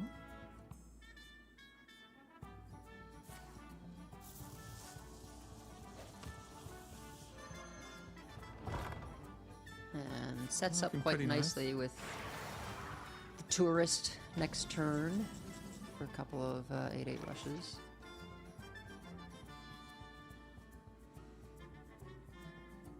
Yeah, also has the option of the... It depends what the board's going to look like, of course, but there's even the Horizon's Edge in hand combined with multiple sets of Zerglings with Rush can be quite decent as well, right? Just getting the sort of full resets can be really nice, or at least extra resets. Yeah. How much damage is Meanwhile, this, though? I mean, this is the thing. You've got the big minions, but unlike Horizon's Edge, you get to pick where these pirates go. Yeah. They stick this is- around, so. This has to be Kerrigan, right? And will that even matter? I mean, Because I know we can see the Inquisitor, of course, but you've got to at least consider it for Brain Piece. Sitting on 8 health does not feel even remotely safe. Even No. without Inquisitor, we can see the 2 Stingers, of course. yeah. Whether you assume... Well, the Inquisitor is known regardless, right? Because Fey Trickster dying means second... Oh, sure. So it's Cliff going to be... It's either in hand and played or not. Yeah. Yeah, it's not... So, you're getting hit with an Inquisitor next turn.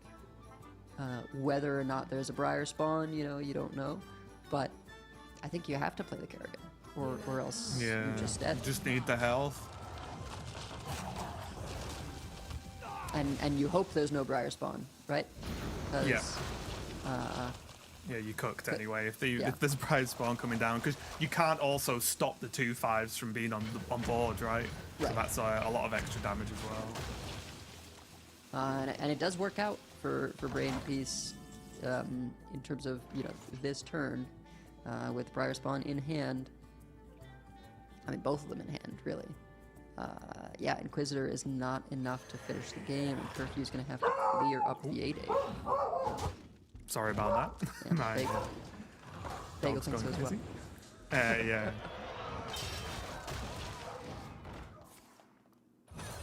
Oh, yeah, just enough with the coins and location here, so... Yeah, it will be enough with a Stinger too.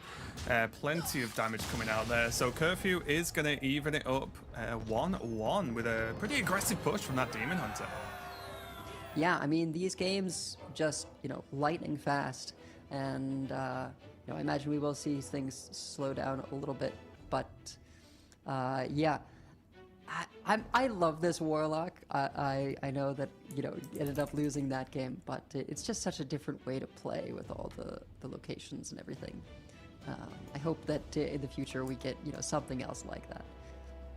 Yeah, 100%. It does look like players still have the Warlock Mage left over for Curfew, and then Warlock Warrior for Brain Piece there. So that's going to be pretty interesting to see how this plays out. It looks like I think the players are getting ready to go into the next game. It looks like it's going to be a Warlock Mirror. There we go. More Warlock coming at you. Yeah, lots of... Yeah, we're going to see a lots lot of of mirrors Warlock going on. today. Yeah. Lots of mirrors. Yeah, we're going to see a lot of Warlocks. There is a couple, like we saw Maple earlier. I don't think they didn't end up playing it, but they had an Egglock in their lineup. But this location Warlock, I think it's so reliable as a deck, it feels like, right? It's it's so reliable to just do what you need it to do. You know the game plan, it's strong, and it seems to have those tools against some more of the aggressive decks. You've got like the removal, the AoE, and then you've still got the sort of push options against the slightly slower decks as well, with the giant pressure earlier. Take a bite. Yeah, if you are tuning in and have been playing a lot of the Cataclysm pre-release brawl and are like, what is going on? What happened to all these cards? There was, there was a balance patch. We call this the Franken meta because it is all the good things from the last year that got nerfed have been brought back, either to their original state or some of them an altered state for heading into Wild. And so that's why this is sort of a blast from the past with all these decks from the last year. So one last hurrah for Location Warlock and others. Yeah, then we'll see maybe more eggs in Warlock's future. We'll see how that one comes out with the new cards. Let me tell you, I am shook about eggs approaching with the Herald Heralds. cards for Warlock. I think that might be the day one terror. I have no doubts. We are going to see both players being able to get access to these locations fairly early. We've got Ultralisk Cavern there for Brain Piece, along with the Horizon's Edge ×2 in the hand. So both players having access to the ways to reduce the giants, and Brain Piece actually having a giant already in hand as well. Yeah, no Zerglings in anyone's hands yet. This is sort of the powering up phase, right? They're winding up the strikes. Yeah, they're just screaming really loudly for 2 minutes just to power up. That's generally how this mirror goes. Whereas the Demon Hunter mirror is more of like those competitions where you just slap the other person in the face and then let them slap you and just sort of do that back and forth. Yeah, just see who falls over first. That's the Yep. normal trick. See Rothhide on offer here for Curfew. And with no giant in hand, pretty good to me. Yep.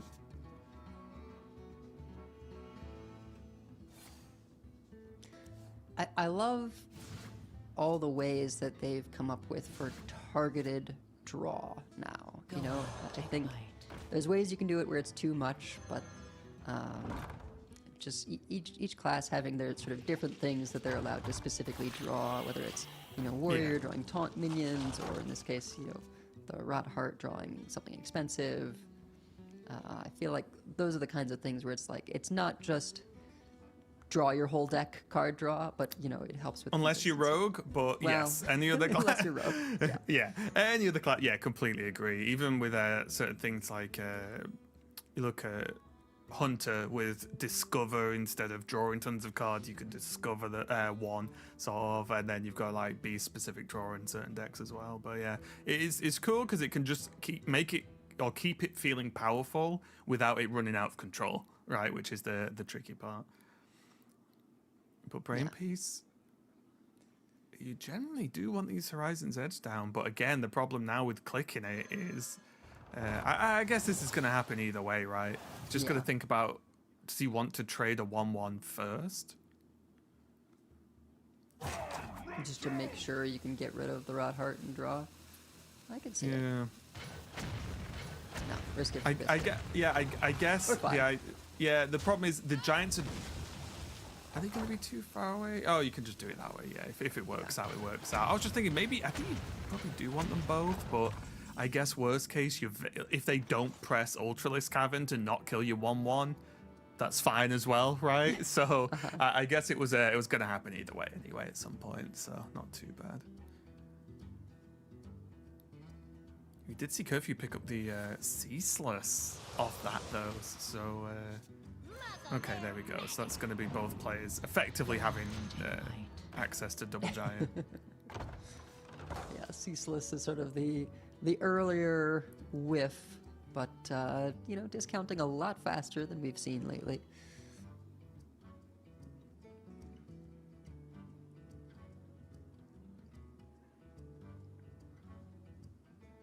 Ceaseless, one of the cards that was a partial reversion. It is back to the original 100 mana cost instead of 125, but they left it as a 10/10 instead of a 15/15. Wait, this could be a huge turn, right? If it's just click Ultralisk, Horizon's Edge, you can even consume the Ultralisk and then just go 888. Yeah, and it might be better to go that route just because you figure, well, Curfew's going to have some kind of push himself. You want to have enough 8/8s that some of them survive, rather than trying to meter threats the way you would against. And the thing is, because both players have 8/8s, right? Like that's the number basically that you end up having. They can't value trade into you, right? Like if they're trading, then they lose their 8/8s and you lose yours. So at worst, it stays at least fairly even. We chose to go a little bit slower. Interesting. I guess valuing the rush on the Ultralisk, but that does give Curfew the opportunity to do this play, right?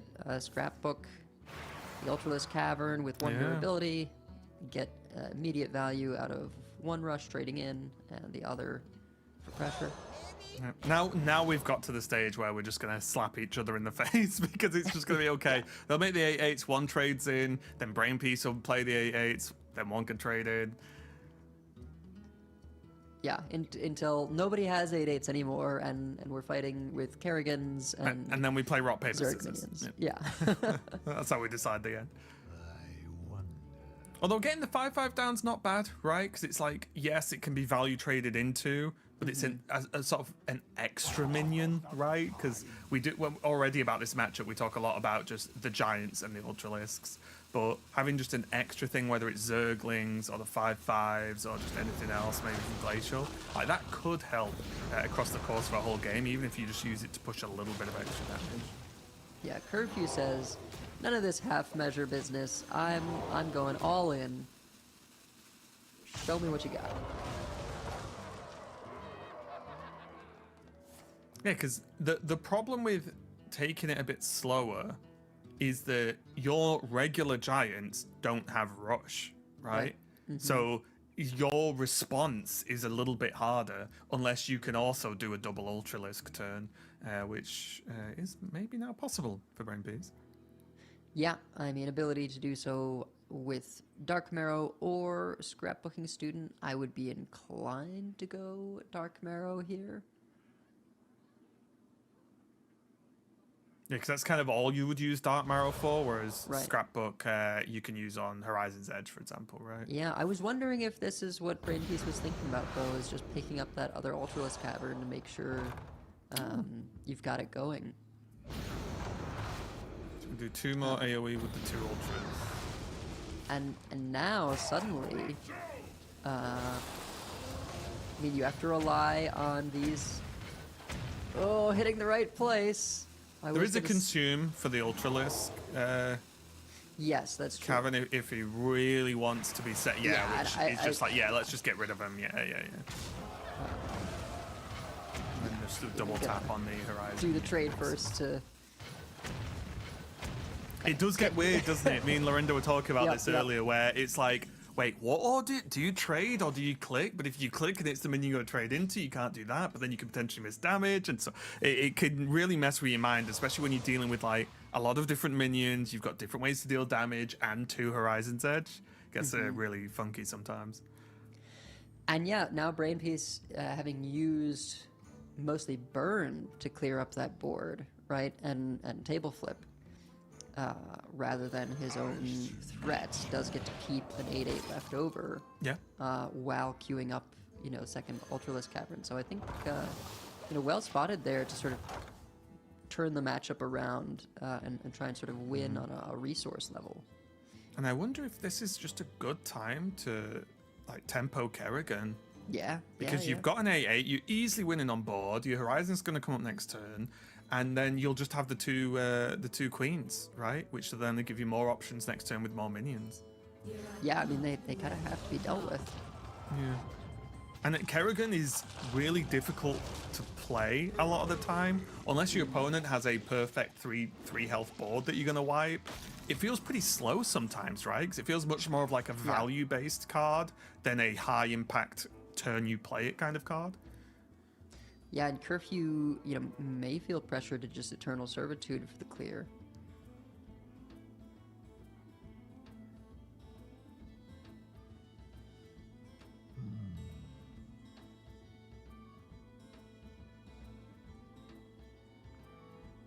Yeah, I'm trying to see another way out, but even the full charges on the Horizons just doesn't feel like it does anything, because all the minions are very health heavy. My bad. Eternal Layover. Oh, Eternal layover, Servitude yeah. is I knew also a what you card. meant. I knew what you meant. It's all good.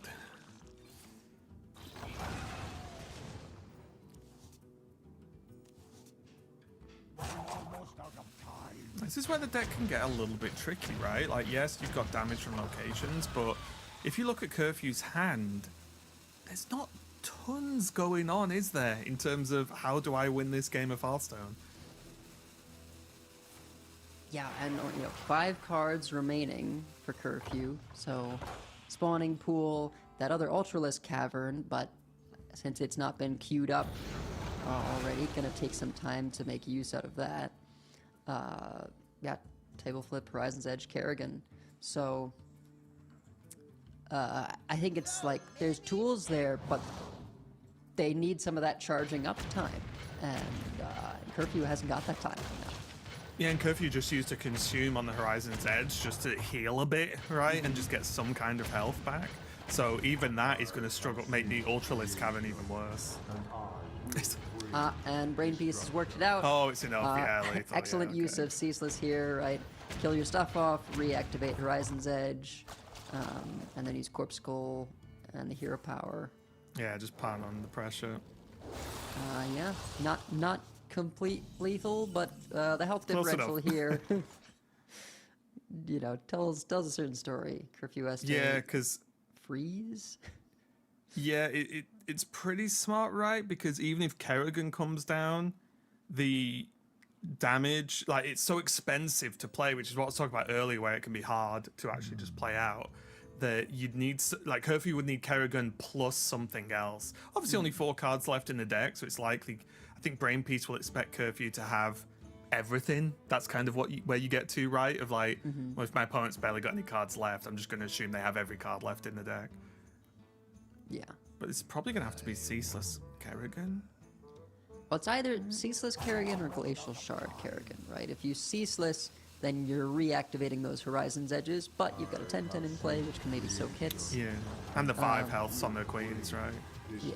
With the freeze, then you're not killing the Ceaseless, makes it a little bit harder.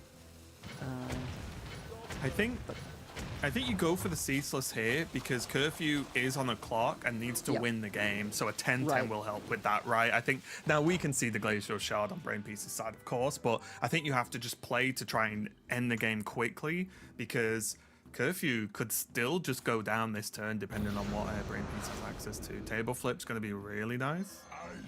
Yeah, and the Glacial Shard crucially coming out. Yeah, the other thing the Ceaseless did there was push 6, right? Out of the Horizon's Edge plus a hero power. Yeah, just maximum damage because Curfew cannot play the long game right now. It's not going to work. Yep. Okay, minion soaked. Yeah, I mean, I imagine both of these Horizon's Edges are going to get tapped just because you don't Yeah, want just lock in. more Zerg minions. Just one of them. Oh, I would have clicked the second one so fast. Just to try and kill those queens. Yeah. Yeah, it's a little spooky, the random Zerg minions, you know? It's Oh, yeah. What would you say, like, the Hydralisk is probably the scariest one? Because it's just more at this point of the game, I think burst so, damage. yeah. Two damage per Zerg, that's Yeah. gotta be up there. Especially when there's still a spawn in a pull down, right? So you like, Curfew knows there's a Zergling pair in hand. But, Viper's not bad either, given everything Reborn, and then attacking something from hand. Also then activates the Horizon's Edge. And if you expect it to be something small, then you're just benefiting from the Reborn. And there's a lot of health on this side of the board again for Curfew. Which, makes it a little bit tricky for Brain Piece. You can only play that Corpse Skull once a turn. So it's going to come down to random shots. Only needs one to hit face. And, actually, I does guess. have Yeah, the Scrapbook. cavern. Well, the Hydralisk Cavern. is Oh, what's wait, gonna do Hydra's it. Cavern, yeah. I just lost track of these locations. But yeah, But of course, that's it does definitely one to helpful. board. It's easy to forget that it does one to face. Yeah. I'll be honest, I just lost track of which location was which. But yeah, that is going to be enough there for Brain Piece taking game 2. Did, of course, have Scrapbook as well to add on to any, whichever location to help out. But obviously did not need it in the end. Another really close game there. And you can see both these players, when we get in these mirrors, they get very, very close, right? And both players trying to just get that edge. And I think it is a hard matchup to get an edge on if you both draw in fairly evenly.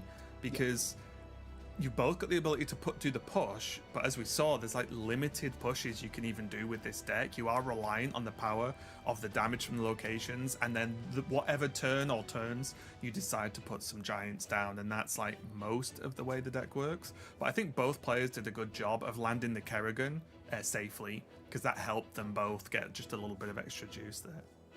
Yeah, and I would sort of put the winning play on Brain Piece coming to picking the Ultralisk Caverns from that Cursed Catacombs rather than the Dark Marrow, which was my inclination. Dark Marrow does get you some pressure immediately, but if that push isn't good enough, or if you're having to use the Ultralisk to clear, but what he did in terms of just using Table Flip, using Corpsicle and all those more burn resources to clear the board is actually reserved some 8/8s to be able to sort of have sustained pressure over time, and of course develop that caverns to have for what ended up being that winning turn activation. Yep. Yeah, 100%. We are going to be going into game number 4. Brain Piece just left with the Warrior now to get a win with. A deck we've seen get some good work done, but also not look the most convincing in a lot of these matchups.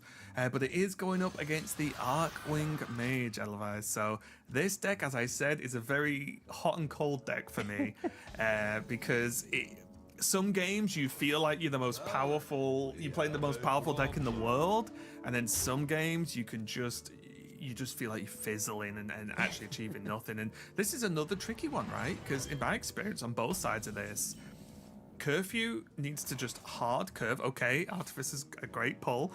Needs to hard curve out into the Arcwings and pressure and do so much damage early on to Brain Piece that there's no time to recover as the warrior, right? But if that doesn't happen, or Brain Piece does have the wiggle room to actually recover some health, the matchup can get significantly more difficult. Yeah, absolutely. I think Curfew is looking in a pretty good position here. With the early sort of tutors, can play this troubled mechanic crucially before the Ooh. Okay. Just relying on the curve, wants the damage early, I guess. I guess. My sort of what are we doing there is that now you kind of can't play the troubled mechanic to tutor It's another all good. Draenei. There's Fireball to face next turn, otherwise it's fine. Yeah. Just chuck it out. But I do understand this though, because if the trouble doesn't draw an Arcwing, you've just potentially lost threats and damage early on, right? Yeah. This is drawn out of shield. So I'm sorry, I definitely get it, but I do agree that it's a little bit scary because you do have a card that draws a card you want locked into your hand. Yeah, or, I mean, maybe not. Maybe you say, well, I get enough coins and have enough small spells that I actually can afford to waste the mana refresh on Troubled Mechanic. Also, it might just draw the other one to get the mana refresh again, right? It's worst true, case. it's true, yeah. We're just going to go ahead and set up this board with the Arcwings, with the Slither Spear, which is a has lot its of most damage value added early on. on. Yeah, yeah. Because there's 2 arcane missiles in the birds. The other minions do need to get cleared. One has Divine Shield. There's another 3 damage coming from the weapon. And there's Fireball, Frostbolt in hand. I feel like I'm back in 2014. Just looking at Fireball, Frostbolt going, oh, he's nearly dead.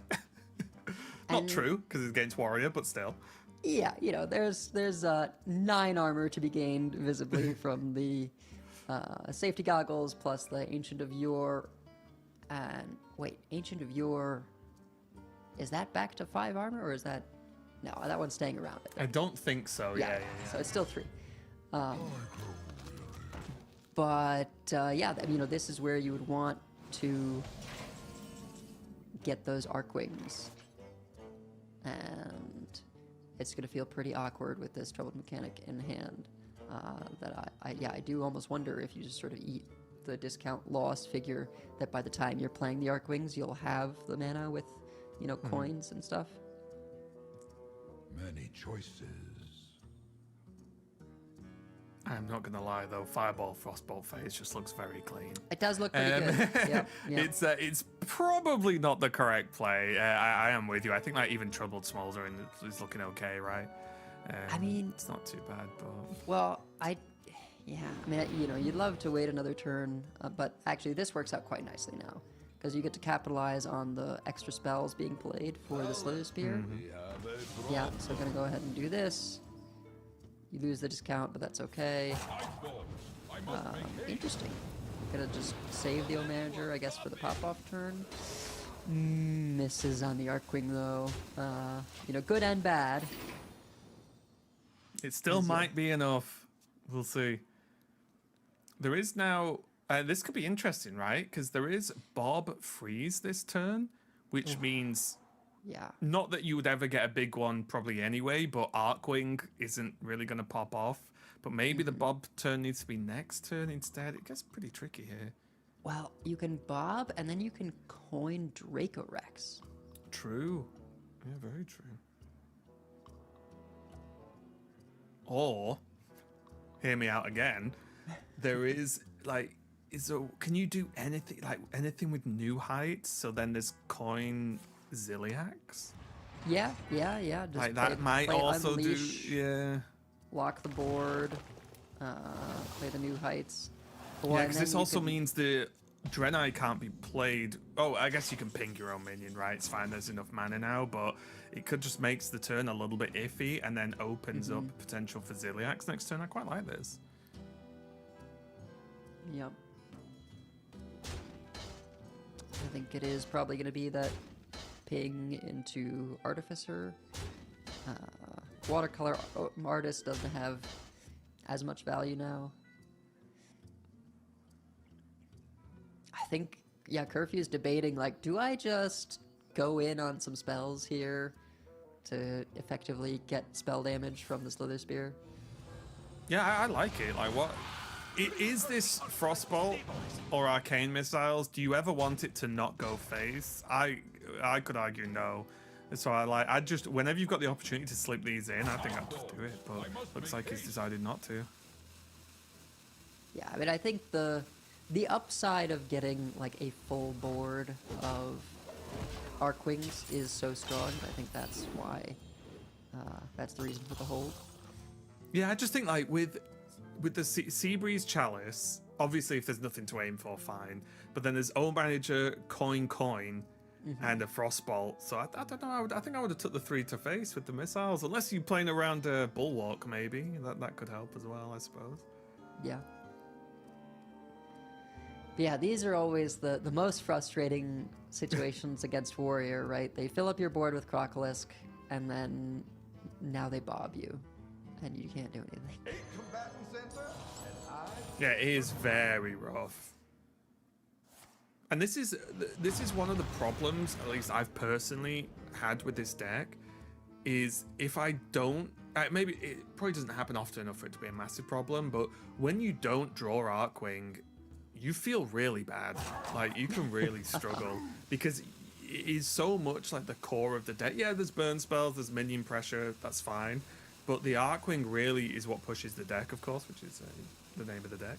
And it feels so bad and so difficult to win some matchups if you just don't get it. Because even now, because of the freeze, because of this, and like because of potential armor gain or bulwark, as we can see now from Brain Piece, you can be in a scenario where the game's actually gone past the point of Arcwing actually winning you the game, because a lot of the power level is when you play it on curve, right? Yeah. I think a lot of chip damage was put in, but now that you're on the Ziliak's turn, that sort of gets reset. This weapon is going to be a big deal. Not quite enough to be able to... You'll go Silver Sword. Yeah. Yeah, Cog Hammer, then the pick. Give something Taunt, Divine Shield. And I guess the question is, like, you've got more spells than you can use, or than board space than you would have, so maybe you start going in on Seabreeze Chalices, clean up some of these minions. Or maybe you just go face, I guess that works. I respect it. I'm never going to complain about going face. Here, though, this is where things might start to slide a little bit downhill for Curfew. Yeah, even saving Ziliak's for a later turn, because Rex looking very, very good there. Stellar Balance picked up, but... Still no Arcwing. Yeah, and this is why I sort of cringed at the Smoldering Grove being played for 1. I understand, why it was done. Maybe it had to be done, but that card, if you can hold on to it for just one more turn, right? Get twice as many cards, when you're in this spot where you really need to find Arcwing, it's tough to see it go like that. And now, it's one of the weird problems as well, right? There is removal, of course, but even when there's this much power on board for Brain Piece, the Arcwings just keep getting worse, right? Because they can just hit the minions and not hit face. And then, because you're against Warrior, as soon as those Arcwings come out, you're probably getting Brawl. And even that, because this isn't the Paladin version, right? Then you're not being able to give them Divine Shield, for example, or buff the stats and so on. So it can feel a little bit flimsy sometimes. Wow. Starfire, though, just pumping damage. I respect it. Just pump the damage to the face. I mean, there's a lot of charges on this Cog Hammer, so I get it, but it's a good punish for Ziliak's, right? Yeah. There's nothing to Ziliak's now. However, there is sleep for Brain Piece and could just go armor at this point, I think. I think so, yeah. Like, yeah, you could use one to draw, but for me, I think I'd just go max armor and just say, okay. Basically setting up 2-turn lethal or close enough regardless. And you've got enough minion draw between, or draw of however, with Ungoro Brochure and Precursory Strike. And the good thing is, you've got Shield Slam, but also the Ziliax, even though you couldn't play it, it's not going anywhere. So the only thing that Curfew could have had for this play really was a lot of burn damage. But, well, 17 armor and the minions still on board, so I like this play from Brain Piece. Yeah, so now Curfew has to throw out these chalices. I don't think any had been used earlier, so... I don't think so, no.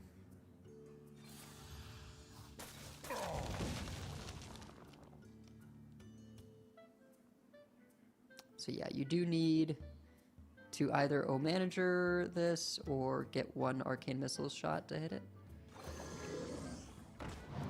Or lock in a Frostbolt. Will that do enough of the job?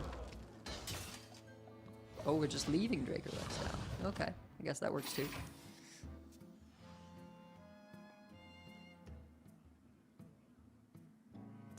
But yeah, like you said, now, maybe Ziliax comes down because Brain Piece is enough ahead anyway. And that represents more health from the minions that have to get chewed through. Even if the Arcwing turn were to happen. Yeah, I've already lost track now. Is there still the Draenei buff? There is. Yeah. There is, right? Okay, yeah, there is. Okay, yeah. I thought there was, but I just wanted to double check before I started saying silly things. Yeah, the first one got used to play the second Troubled Mechanic, and then it drew another Artificer instead of... And nothing's been played Arcwing. since the second one, right? Yeah. Yeah, so there's 2 Arcwings left in the deck. So it's 20% here off the top. Nope. That is the worst card in the deck, because there's no expensive spells to swap with. For a while, people were doing some builds where they're like, we'll throw in the Tsunami, right? Summon some water elementals. Maybe you get the flip with Skyla. And then people realize, no, face damage, go. And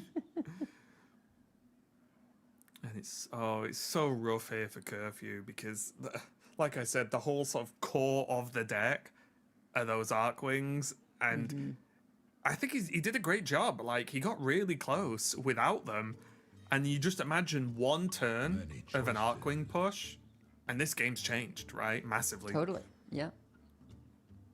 But now what do you even do? There's 2 Frostbolts for the Ziliax. You can try and kill them first and see if you need to use a Frostbolt, but any actual damage spell you're using instead of like removal tools is just less damage you can push to face.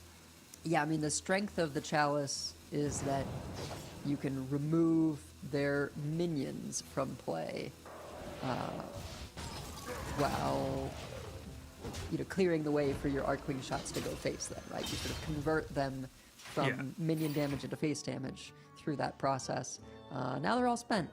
Cup of Muscle is nice, not in terms of what it actually does, but just that it is a single card that will give you 3 activations of Arcwing Pilot if you find her.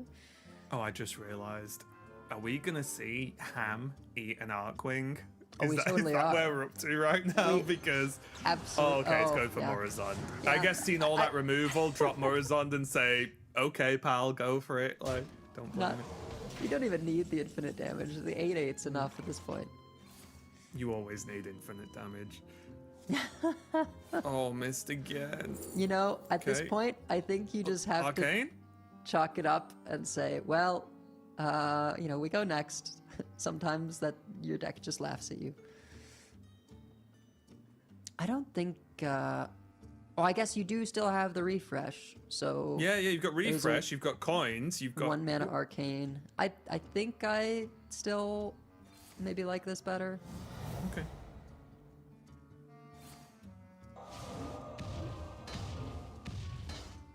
No way! Of course. Of course. Oh, can that's still swing brutal. with the weapon, right? Like, Yeah. So you'd still you don't rather take the not, 5, but yeah. It's rough. Still on 8 of Here 10, comes despite Ham. Brain Piece's 13 mana.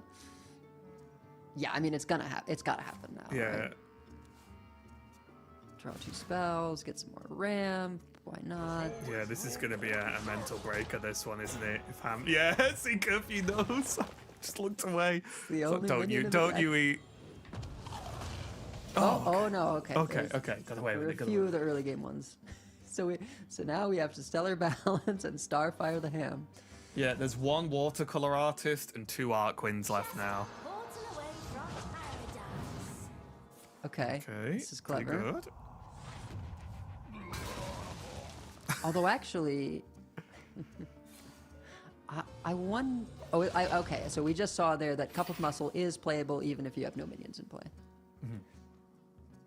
I wasn't positive about that. Ceaseless deal with this 10-10.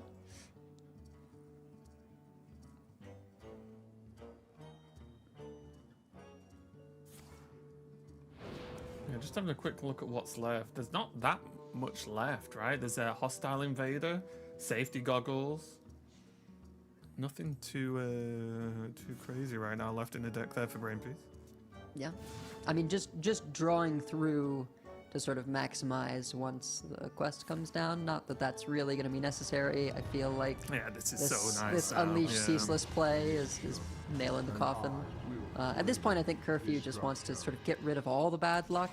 I think at this point, Curfew just wants to see the Arcwings in There the it deck. is. There you go, okay. Because Let me- you start let me to do the think, thing. don't you? You start to Yeah. think, hang on a minute. Did I- like, did I- is this did I actually forget? in the deck? Did I put them in? On my right. Okay, well, things are going to happen. One way or another.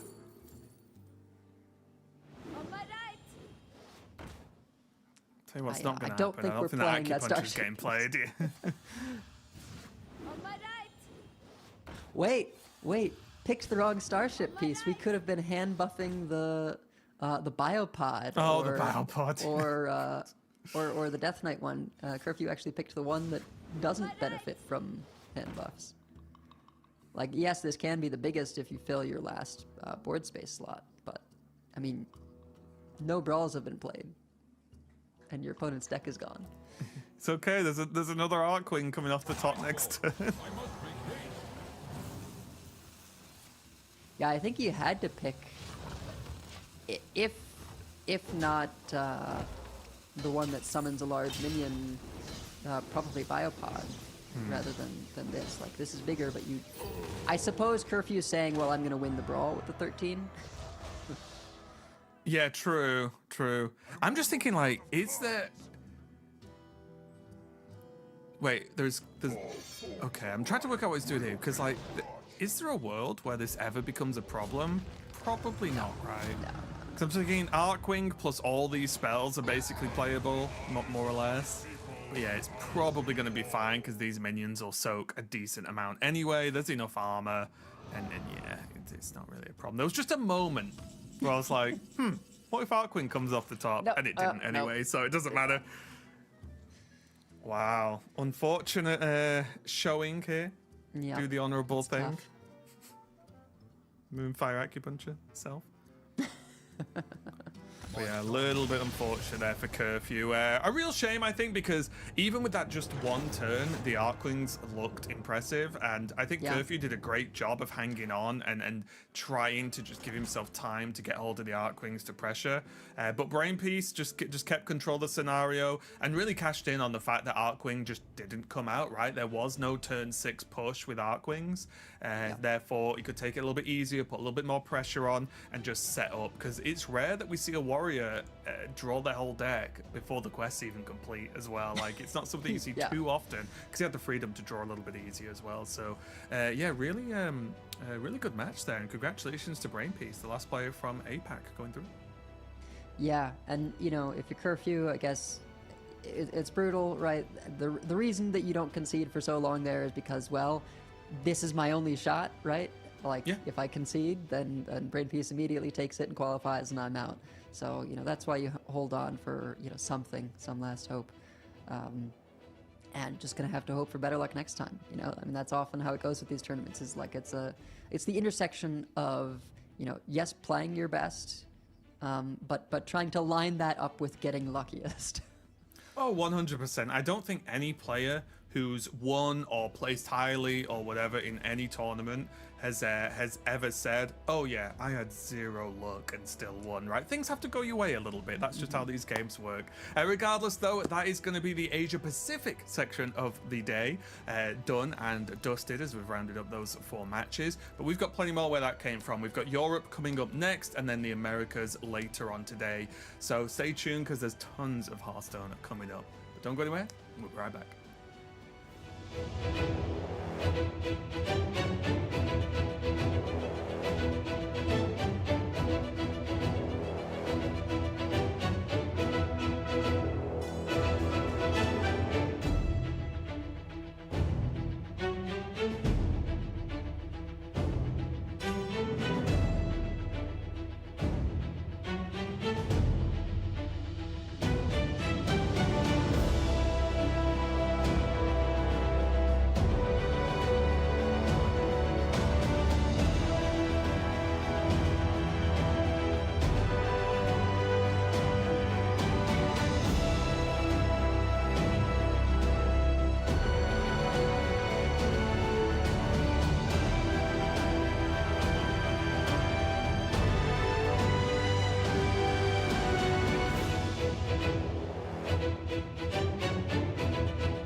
On to Europe.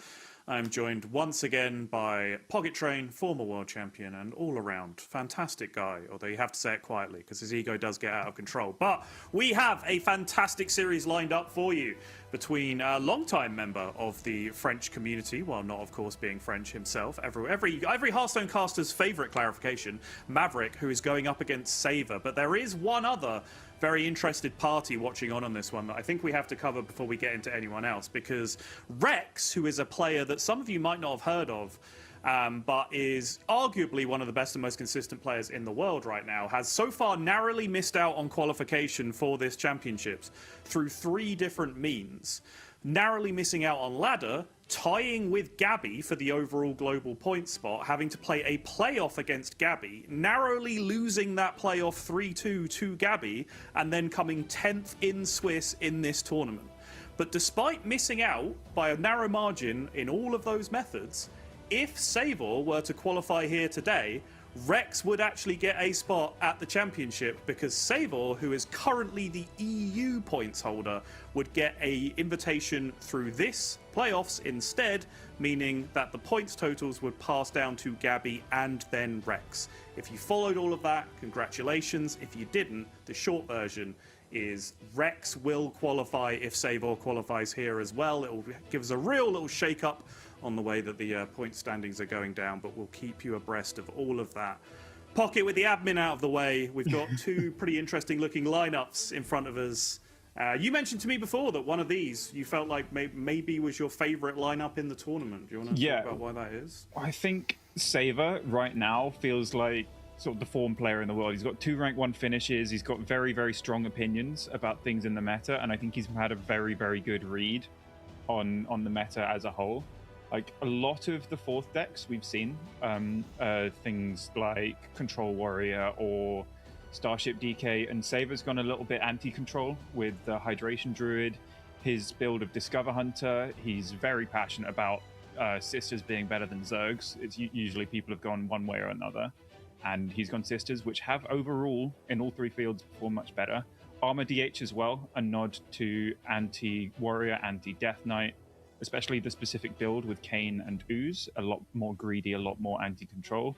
And the Egglock as well, I think, is a very interesting nod. I think it does well against other Warlocks, and also potentially has better game against the quite popular Chemical Spill versions of Warrior, because it has that access to that layover to get rid of the Tortola and then keep pushing face.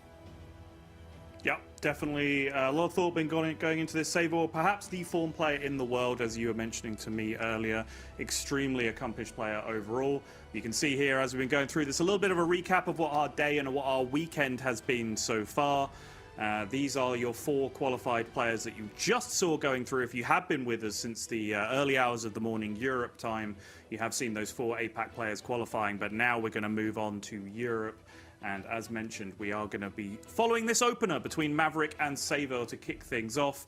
But a lot of well-known players coming up soon. Method coming, Yarla, of course, coming as well. Stack bracket, as always, for Europe, trying to make it through playoffs to get that spot at the championship. And then, of course, moving on to Americas later, where a couple of returning Americas Grandmasters, players who burst on the scene during that era of Grandmasters, Fled and Briarthorn sticking out of the list for that one for me. But if you are going to follow all the way through, then God bless you. If you are just hopping in for a particular region or a few hours here or there, then feel free. You're going to see some great Hearthstone either way. And some final clarification here for the thing I was talking about earlier, a bit more visual assistance this time. You can see Savor currently in possession of that #1 qualifying spot from ladder points in the EMEA region.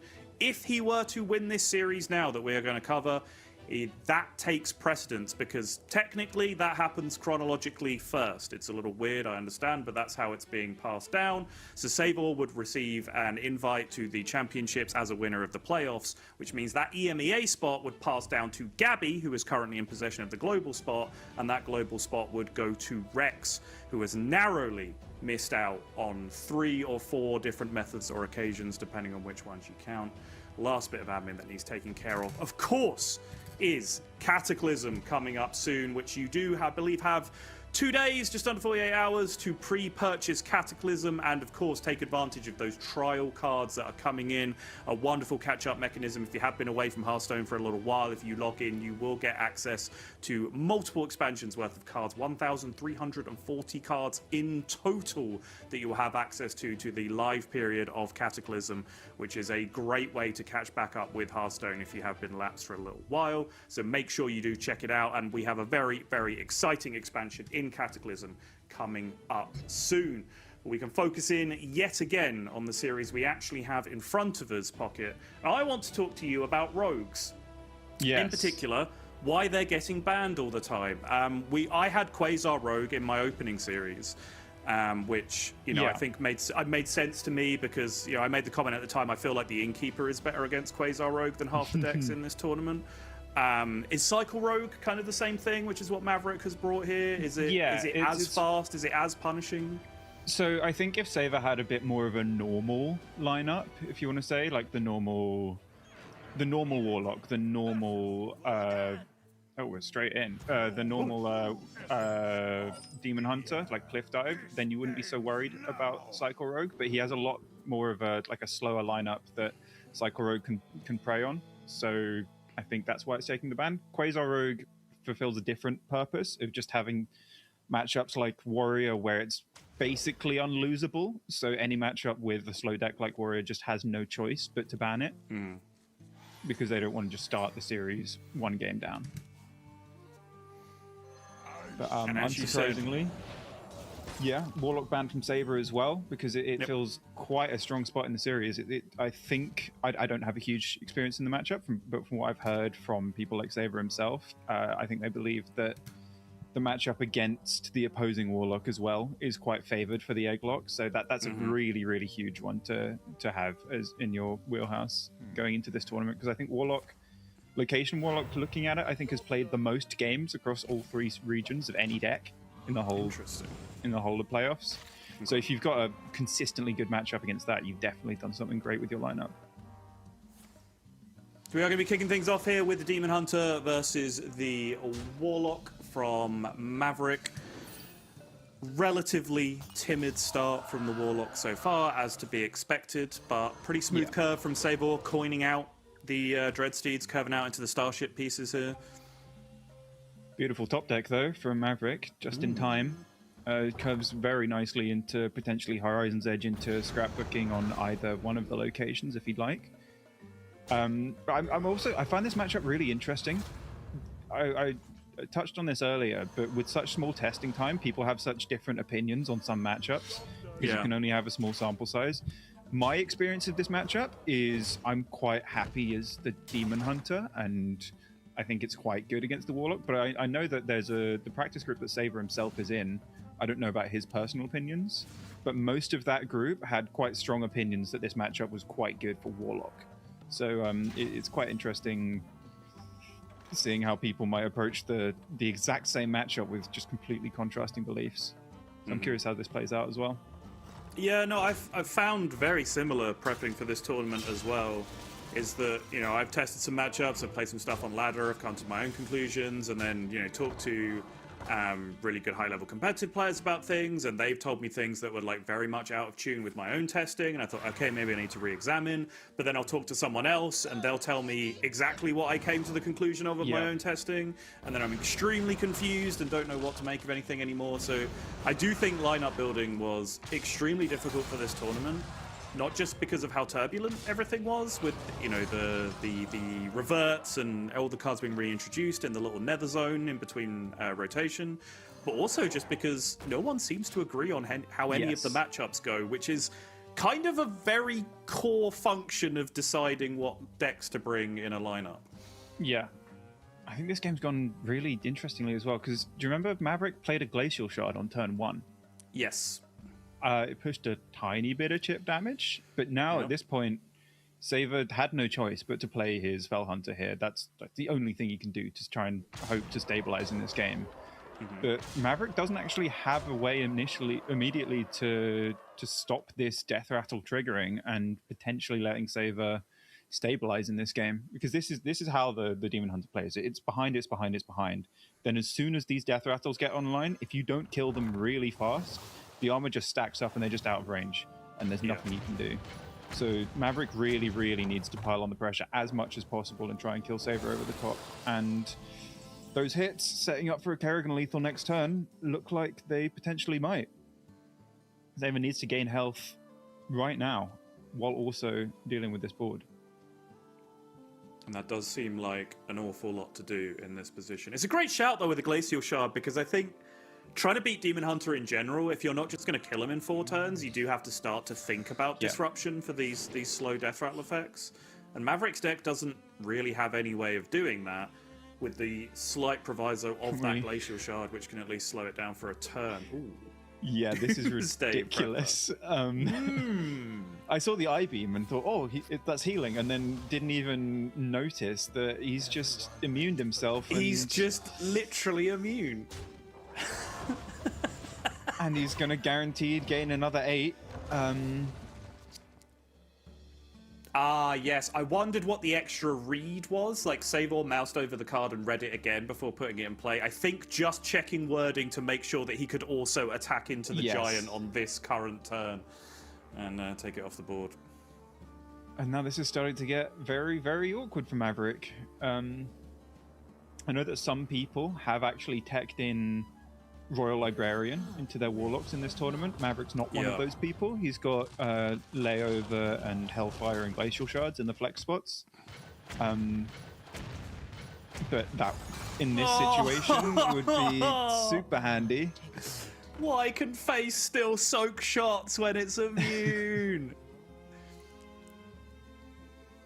It's going to be one of those situations in Hearthstone Pocket where you make a good play and get horribly punished for it, because Maverick all in with the Corpse Call, right? Did not have the corpses to return it to hand at the end of turn and just fired it at Face to set up the, quote, guaranteed lethal with the Kerrigan, and just leaves himself in such a punishing spot against that immune play from Savor. Savor's not out of the woods yet, but like I mentioned, no Royal Librarian, there's no immediate answer to this massive taunt. So Maverick will have to just sink damage into it, or hope to lethal Savor over the top, which is definitely possible, especially with the Hydralisk. It's very, very realistic that he could just lethal.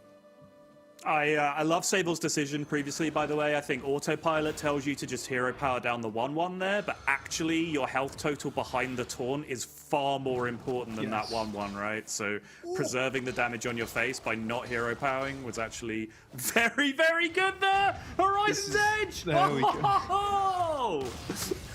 That's what it was doing with the immune. It was just practicing. It was preparing its aim to hit the face on the turn that matters. That's right. Well, I mean, if that's setting the stall out for how Europe is going to go, we're in for some excellent games, because that one, although it was only, 7 turns in the end, that was an absolute roller coaster of a game of Hearthstone. Maverick goes 1-0 up with the Warlock. Sabor falls behind, and we do now have the Warriors. Warrior from Maverick, the Hunters, and of course that Demon Hunter left remaining. What do you make of the differences with these two Hunters specifically, and who has the edge in the series because of it, do you think? I think going into the series, I would give Savor the edge, especially because I think his back-to-back rank 1 finishes he got with just playing Hunter as well. So if there's anyone I trust on Hunter, it would be Savor.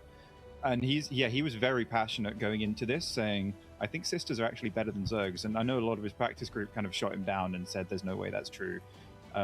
You're being biased, you're being silly. And then going into this, in all 3 regions, I think Sisters have quite significantly outperformed the Zerg list on win rate. So I think overall in this tournament, the Sister list of Hunter has just look a lot better. That being said, coming from 0-1 start, in the series, probably slightly give Maverick the edge, although his Warrior overall is looking like quite a weak link, but that'll come later on. It will indeed, and it is going to be the Hunter Mirror coming down now, so Savor gets to prove his point, gets to prove Pocket's point as well, or just fall over in embarrassing fashion, and we can bow down to the clearly superior Hunter on the other side. Yeah. Hey, because as you are now a caster, Pocket Train, you have to succumb to best of 1 Hearthstone being the arbiter for all decisions. Oh yeah. So yeah. To be that best of 5 Hearthstone being the arbiter of all decisions wasn't that different, to be fair. No, that's a good point. That's a good point, actually.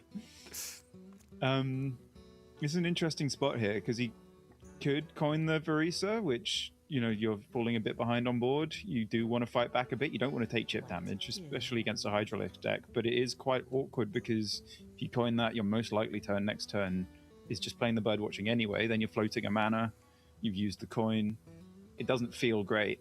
But yeah, this is a very awkward situation for Savor here. Is there never a world where you're coining 3 into 3? You just can't commit Neri to the board in this matchup? There is a world. There is definitely a world where you can do that. Oh! Gee. Yep. All right. Calm down. Yeah, Maverick knows this matchup for him is about killing Savor early, because in the late game, if you let them ramp up the Sylvanas and just wait, then this will happen, a board will come down, and Maverick's deck doesn't actually have the same tools to deal with a wide board that Savers does. Yeah. But now he's forced the Sylvanas early. If he can kill this off, then he can actually play for a bit of a later game because he's managed to put on the early pressure and threaten so much burst damage.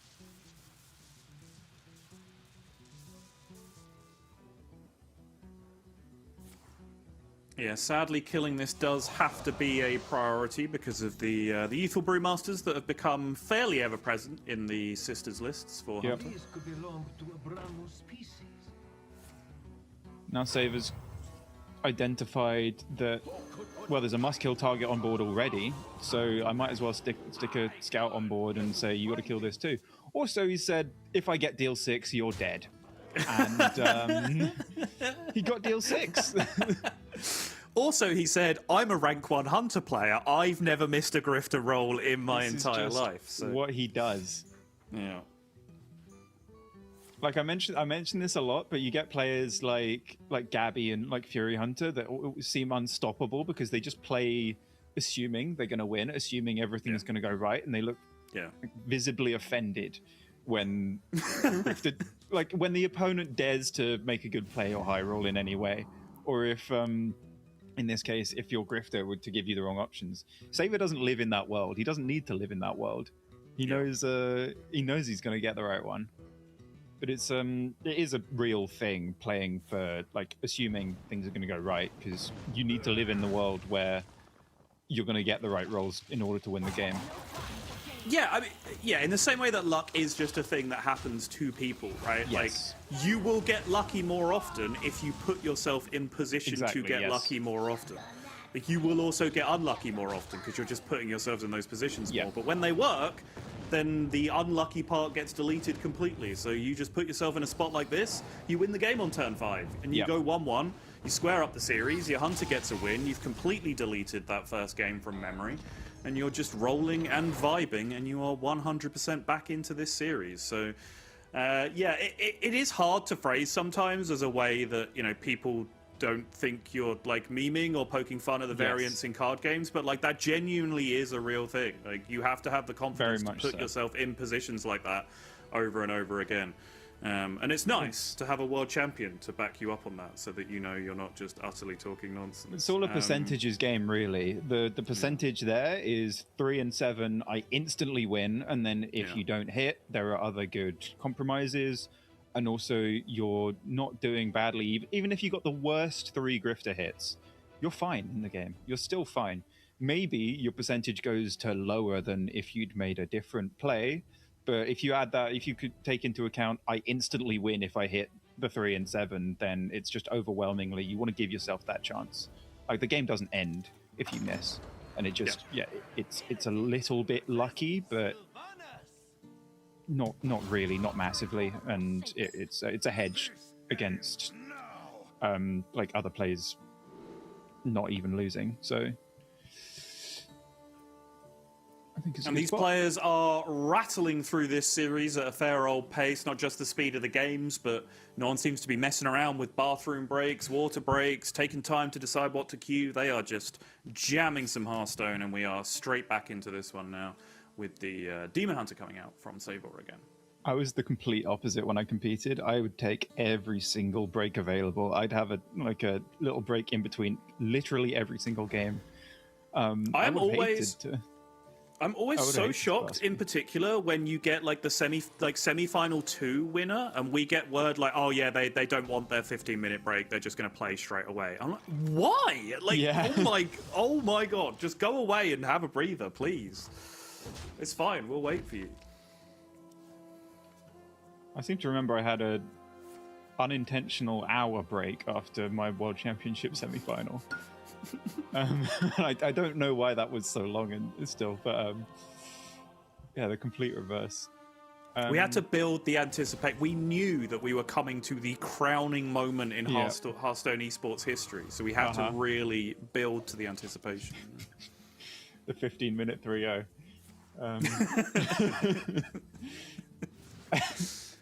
But this hand here is part of the downside. Well, it was part of the downside until the Nidus Worm draw of this Zerg list, you can just get stuck with Seaside Giants, and the Bob also isn't commonly run in the non-Zerg list of Hunter. So he could have just sat there with quite a dead hand for quite a while.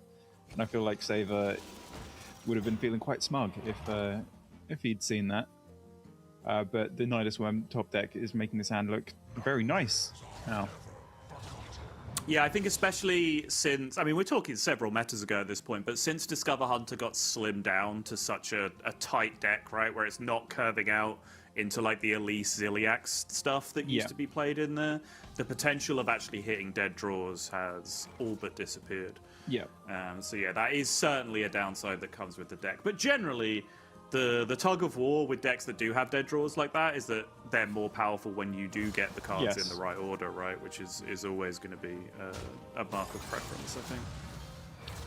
There is also a big downside for the Zerg list in this matchup in particular, I believe, because a lot more of its damage, a higher proportion of its damage comes from damage that can either can hit the board from Kerrigan Hero Power or comes directly from minions. In which case, the endless walls of taunts from the Armor Demon Hunter here could cause a lot of problems. You can realistically out-armor the Hunter in this matchup, whereas you can't really out-armor Grifter, Brewmaster, Neri, Deal 60 against the other list, because that happens a lot less consistently with this build of Hunter.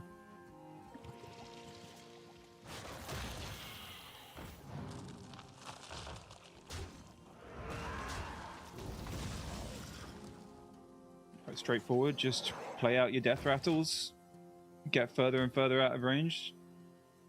Maverick needs to do something drastic quite soon, otherwise this starship's just going to get a little bit too big and he will run out of damage. Yeah, these are the games where Starship DH can just feel insurmountable. If you've already got to the point where you're dropping your Fell Hunter and you're still above 30, like these are the turns you need to be pressuring that 5-mana 5/3 do nothing in the immediacy. And if you're not doing that, you're giving them time. Like it's very hard to find any kind of aggressive tempo turn ever again from here. Unless Saver is to make like the catastrophic throw of, you know, building a starship with more attack than he has health, which seems almost impossible to do at this point, and then maybe that Grifter can come into play. The moment is upon Yeah, at this point, it does seem like the game will hinge quite a lot on this Grifter, because Saver has definitely got the edge of the early game out of the two. So Maverick's main comeback mechanic is to disrupt the death rattles with stealing something with the Grifter. The Giant can come down now, though, and the Giant can't come down and also not kill the Fell Hunter, because it's quite interesting here. He could have left the Fell Hunter up, not let it die by playing the taunts, but board space limited him to not being able to play a Giant in return, which is not quite worth. The second return policy is an unbelievable top deck.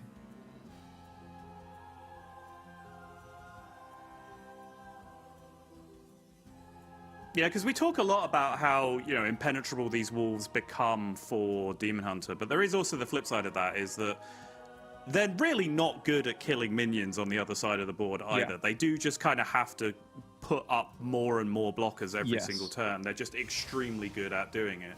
But if you can run those few resources out the hand, sometimes you can get a board to push through. But as mentioned, finding another return policy nice and quickly here just means that is not going to happen.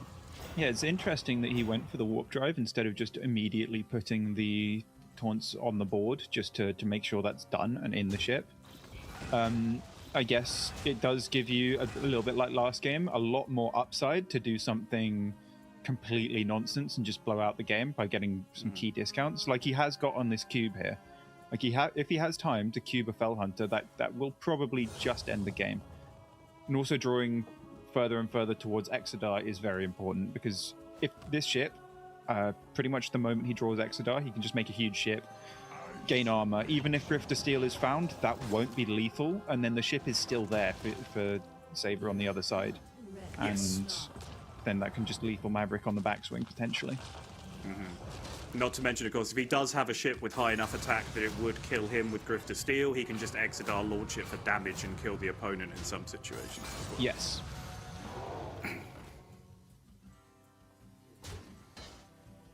But here is the board. This is Maverick's board for the game, pretty much. Yes. He's going to be trying to push this through. He's going to have a really hard time doing so, because Saberwar does have so many reloads here and that cheap cube that you were alluding to. It is a bit awkward.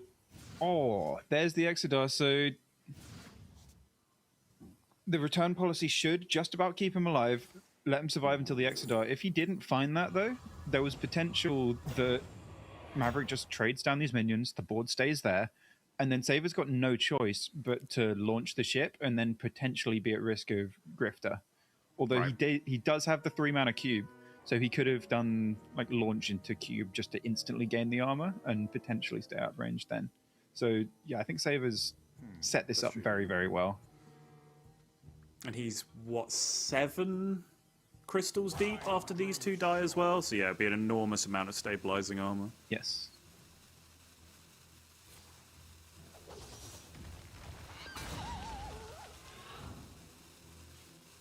Doesn't have the Wind Fury in the ship just yet, I believe, so there's no immediate answer to the board, although he does have enough mana to play it, kill it off, and then Exodar with the one that's in hand. Which, I don't know, it's a double-edged sword with Grifter Steel, but at the same time, in my experience, you still survive through that, even with Wind Fury.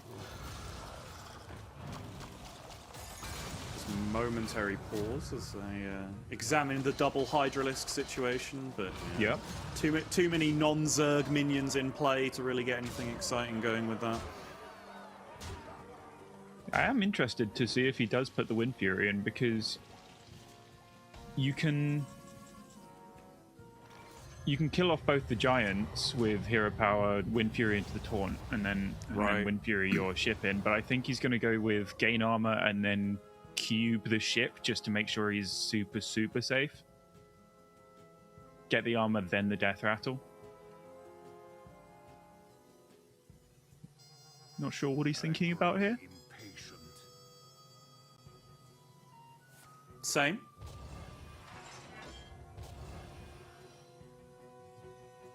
Even if every shot went face, it wouldn't quite be lethal. So we talk about playing for the chance to get lucky, but I'm not sure we're that far in. Yeah, I think getting to 102 health with a 31 health taunt on board seems like the play.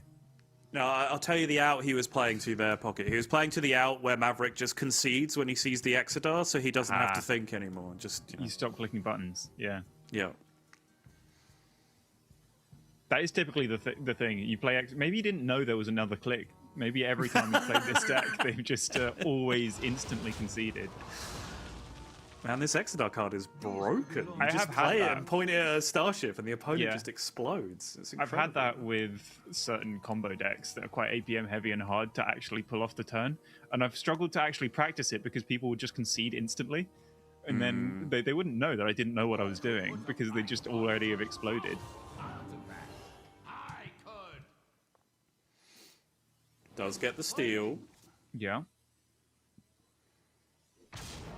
So he does have to manually go through this. There is a pupil in hand, so he will have more copies of steel. There's a chance that he can work his way through this, get there in the late game. He has used both of the steals.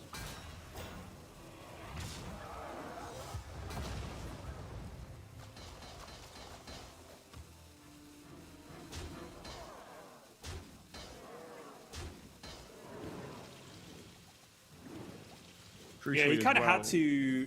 Was there a way to kill everything, including the cube, without using both of the steals? I'm not sure there was, right? Because you can't leave the cube up at the end of the turn either. Yeah. Well, you could have left the Exodar up though. Without I guess using so. both, I'd Yeah. imagine. Yeah. It does get a bit weird because Saver, I believe, is running the Rest in Peace version. Right. In which case, he could always he's always threatening Rest in Peace on the ship because he did have a copy die from the cube. Ideally, Maverick would have liked to steal the ship before a copy of it had died. So he can't resurrect it at any time. But yeah, this ooze on that would threaten lethal with just any minion that sticks. And Maverick's also got to be a little bit worried about what this discounted card in hand might be, because he could just die to like a Cane lethal at any time. Yep.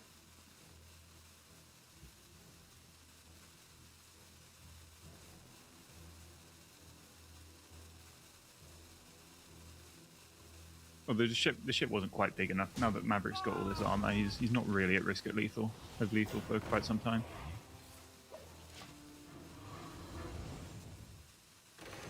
Yeah, of course, the obvious benefit of stealing the ship and killing it on your side is that you do get a huge chunk of that armor, which does stabilize for you.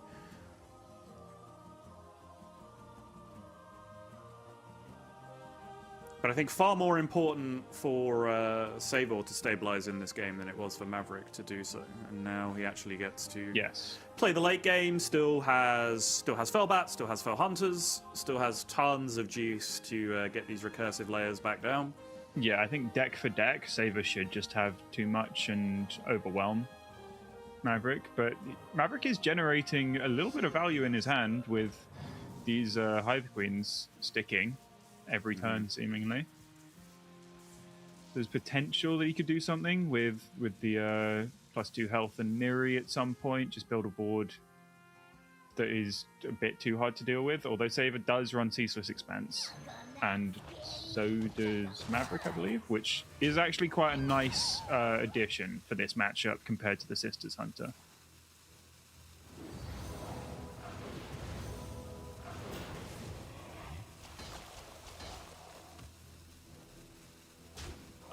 Okay, these boards are getting bigger. These Hive Queens have 9 health now. They just live here now. They're not going anywhere. Oh, yeah. So it is just going to be constant value, and that is a huge board showing on the other side.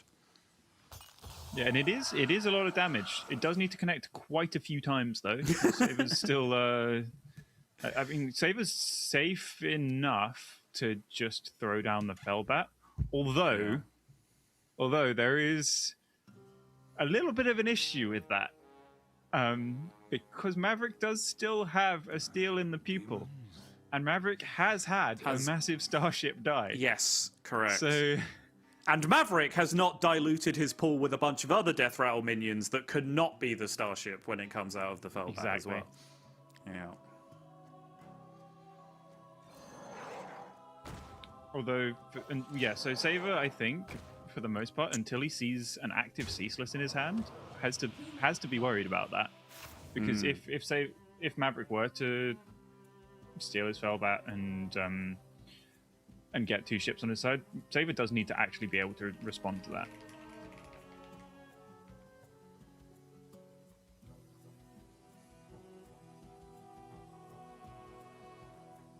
Feels like this game is potentially starting to swing back in the other direction. Maverick will have 2 copies of Steel. What are the remaining cards in Maverick's deck? I was gonna pose a question. Is there ever a point where these Hive Queens become annoying because you don't actually want Zerg minions, you want the cards from your deck, and that's becoming slightly awkward to navigate now? Yeah, and it's hard to trade off minions to make board space. Yes. Yeah, it's not ideal. Because there are some very important cards in the deck. I think if Saber sees a Ceaseless burned, then that gives him a lot of freedom to play like as all in as he wants, really. Right. Because your fear from Saber's point of view is, I keep mentioning the Ceaseless even though neither of them have drawn it, but they're both probably afraid of their opponent's Ceaseless at all times now, because it is just a big board reset, a massive tempo swing. But your main fear is after I play Ceaseless, they're just going to do it in return. Yeah. Although Saber has a lot of information right now on Maverick's hand, so he can make very informed plays because there are only 2 quote-unquote real cards in his hand, which happen to be the Scout and the Pupil. So yes, those Zerg cards can be anything, but that's within a certain pool. So And you can also, this is another one of those kind of nebulous card game things that we may or may not get into. But if you're giving credit to one of the cards being able to steal your big stuff, right? You've already decided one of those cards is Tide Pool Pupil, and that's the way you're playing this game. So there's only actually one card that's doing anything else with the way you're playing.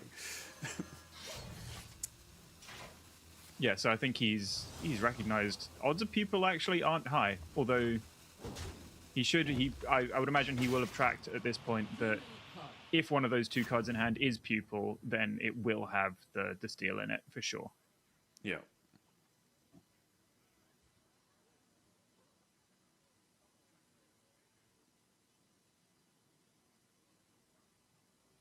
So taunts have to be traded down. You can't just steal the 7/5. You need to make yourself a board space for the 7/5 to come over on. Yes, and you need to damage it enough, which isn't too hard. You need another board space, though, right? Oh, you're okay. You trade one of the queens into the 5/1. But then there's two more taunts. Yeah, there are two more taunts. But you've made a 7/3 already. Yeah, you've made a 7/3, so it's okay. It is a bit fiddly. Mm-hmm. It is really weird because you can't get two steals.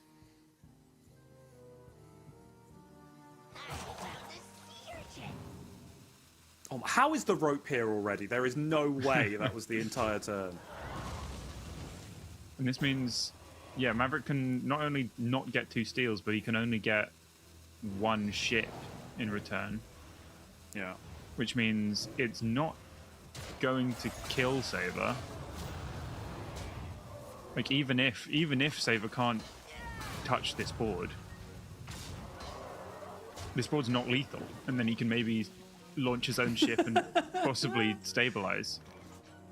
It has it's 47 plus another 6, right? Because it has the buff piece in it when it attacks as well. Yeah. And Saber can just go Fell Hunter Cube and just sit there again and just keep stacking up because he knows that's the last steal. So you can just build this ship as big as you like and launch it whenever you want. As long as you're not dead, and as long as you're not worried about lethal over the top after you launch, which I don't think you should be. There is a tiny possibility that the other card is exactly the other pupil, right? That could also be a thing. Am I going crazy? In my head, he'd already played it, but I think I might be going crazy. That does happen.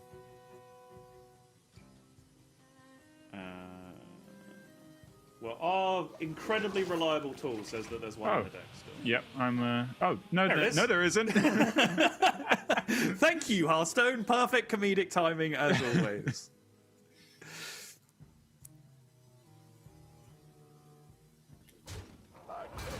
I did something like that earlier, where I called something lethal, and then it wasn't lethal, and then he top decked the bomb, which would have meant it was lethal. It's.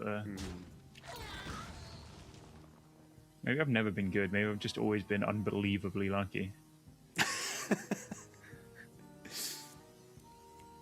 No. You just consistently put yourself in positions to get Yes. Maverick can actually finally play two cards this turn.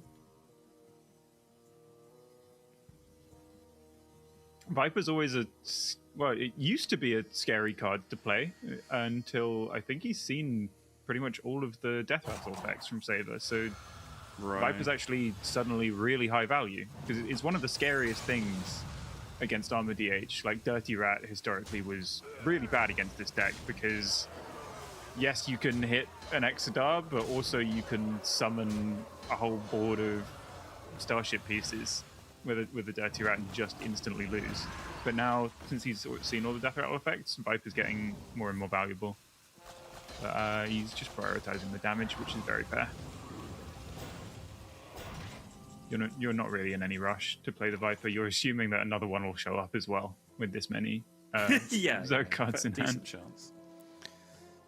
Maverick does also have the distinct luxury of drawing a card next turn, which is very novel for him in this game. And still no Ceaseless Expanse. Yeah. I'm curious to see whether Saber just instantly plays the Ceaseless the moment he sees it, out of potential fear of a Viper. You do have quite a few cards in your hand, so it feels maybe a little bit silly to worry too much about that.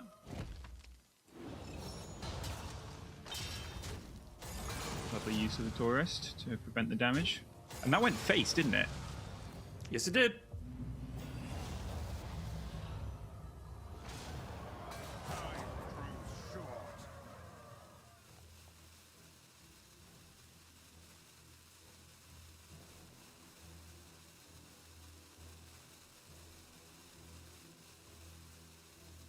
Decision here between just biggest minion and Neri, I imagine, in terms of whether the Neri can pose threat to you.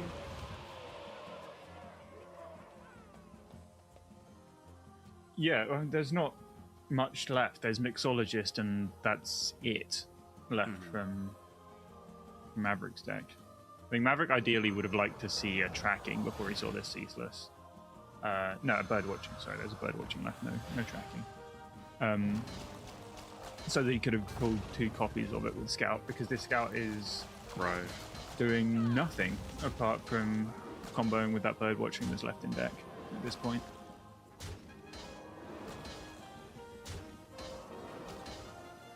And Saber is just slowly but surely dying, it looks like.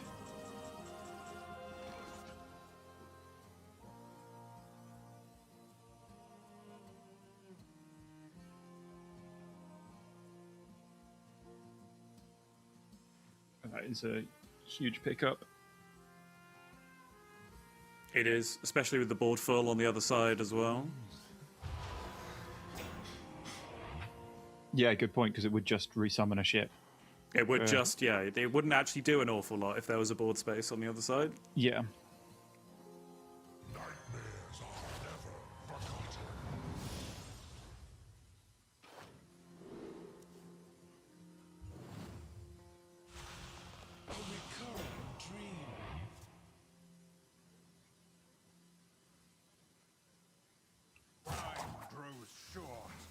Wait a second. I've been talking so much about Saber having Ceaseless. He doesn't run it in the deck. Have you been talking about? I thought you were only talking about Maverick having Ceaseless. Oh, I mean, yeah, no, I was. That was Maverick the whole time. I mean, it might be because I'm also looking at the deck list and know that Sabor doesn't have Ceaseless, but I assumed that's what you were talking about the entire time. On that. I do okay. apologize.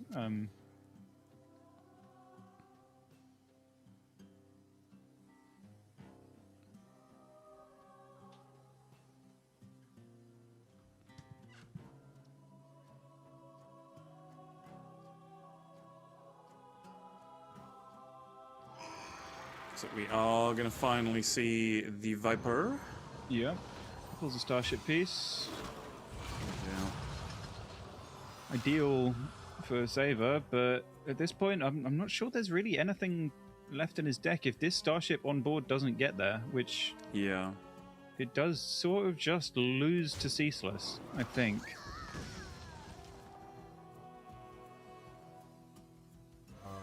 Yeah, I think the purpose of this Viper was not really any kind of disruption of the opponent. It was just to get reborn on the minions so that you can slam the Ceaseless afterwards. And you retain all of this presence.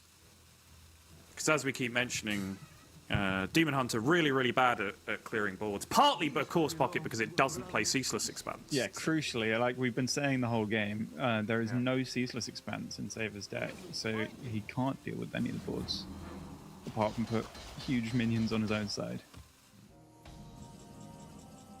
I think there's nothing left. Is there a second?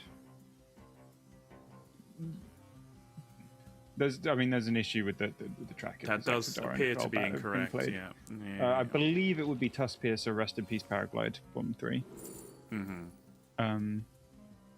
Oh, Doom Maiden would have been lovely if Ceaseless was still in deck. But he can't just pull a card out of Maverick's deck and then put him closer to Fatigue and maybe hurt him with Paraglide later. That's complete nonsense. Oh, there we go. Oh my goodness. Are we in that territory yet? Like you said, the Rest in Peace is very much a double-edged sword because it just Maverick might intentionally... Oh. Bold, but fair enough. So if the Ceaseless dies, you're, quote, only bringing back a 10/10 for your opponent at that point, right? Because that will count as a more expensive card than any of the starships. I feel like I've never seen that happen, but I don't see any reason why it wouldn't. Yeah.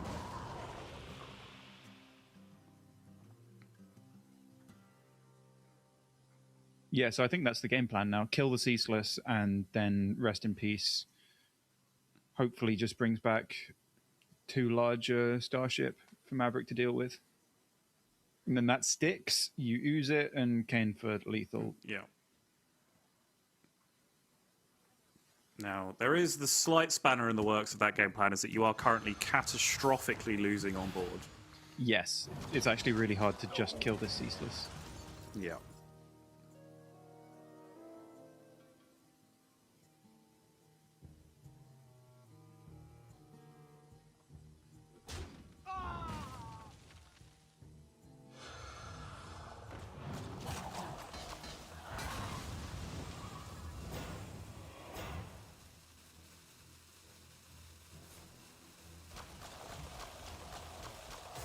Oh, Okay then. excuse me?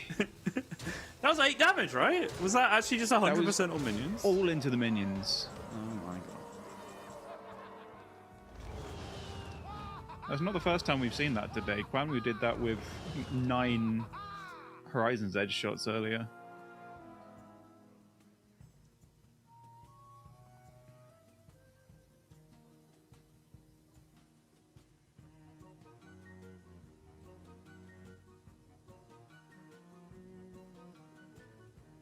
Is there a ridiculous 4-drop?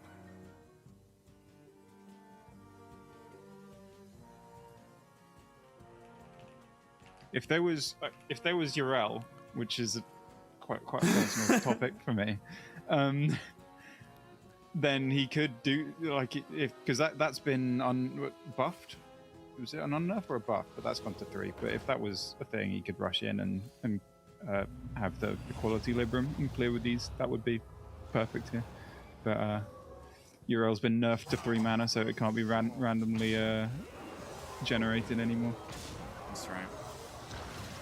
Oh, the Wind Fury buff on the Starship Summon is actually huge here. There we go. That does take care of the Ceaseless. So if our mechanical understanding is correct, that does make the second Rest in Peace a significantly better card now. Game plan is a go. Maverick does have some fairly beefy minions to potentially resummon with Mixologist if he does get that, although the pool is horrendously diluted by Zergs. Yep.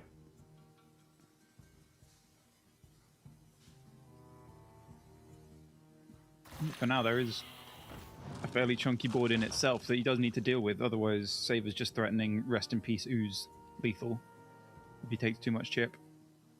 True.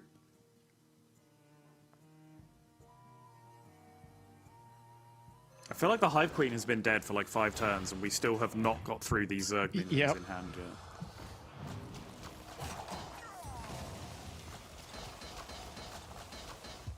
Oh. Overcompensated for hitting the minions earlier a little bit.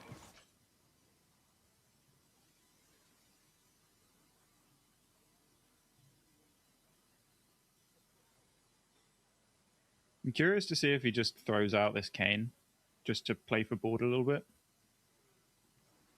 Probably doesn't.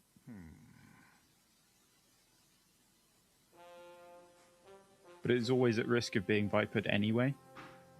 Yeah, that's true. Like, it seems like such a horrible turn. You don't really want to paraglide and put yourself into fatigue, but also you might have to. Just so that you get the Rest in Peace, but also you don't want the board to be this big. Because maybe he can actually deal with your Starship with this 6/3 Hydralisk on board. Yeah. I do think there's a lot of fatigue counting that needs to be done before you decide on a play this turn. Like, okay, if I just resummon my guy and it gets killed on board and I gain all the armor, do I win in fatigue because of the extra fatigue pressure I put on my opponent with the Paraglide? You need to do a lot of maths this turn. Certainly, Saver took his time thinking. Hey. There we go. There is the Ceaseless Expanse. Wait, Savor looks surprised. Did he not realize he was going to see a Ceaseless Expanse there?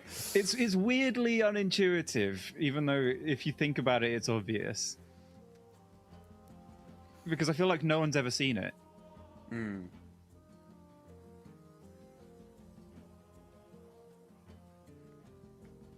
But I figured it out, and I'm just a mere caster pocket. I'm not like the EU points leader and in the top 8 of the Masters Tour playoffs. I'm not a former world champion. If I can figure it out, surely you two. Hey, you've been to more world championships than me. That's true. Than anyone, probably. I think that is also... No, I think Raven's been to as many as I have. Well, yeah. Oh, no, Raven did miss one because he had visa issues, yeah. Oh, there you go. Yeah. Accidentally right again. Yeah. You're just too good at this. Now this gets weird because you really want to get the damage face. I nearly said ship the damage face, and then I guess I didn't stop myself at this point. No, I have actually still said it. But it's weird. You kind of want to ooze and then throw it on the cane just to make sure the damage goes face, but then you don't have a taunt anymore.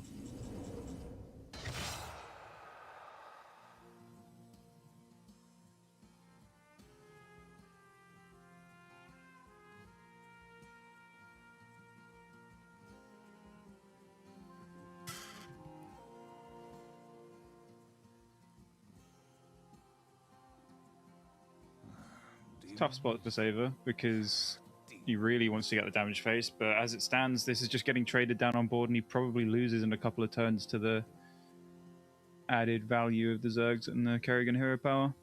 Right. I think realistically,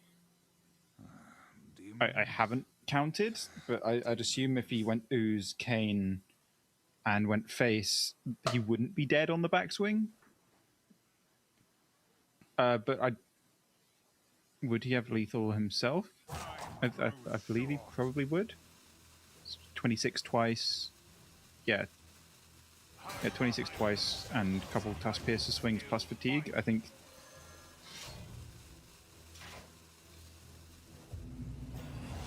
Okay, he's just prioritizing protecting his ship. Oh, okay, interesting. There is, of course, the remaining Mixologist potion that he has to consider as well. Yes. He knows Maverick would be taking freeze in this situation if it's offered, which we can see he has. He also knows this ship is definitely dying because that spawning pool is active. Yep.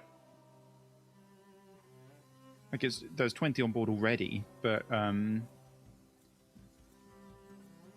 it's just guaranteed. But basic, yeah, even the smaller Zergs you can get if you got a double Zergling. Or double can't attack, and then all the hero power shots miss. I guess is the only world that's so unbelievably unlikely. Mm-hmm.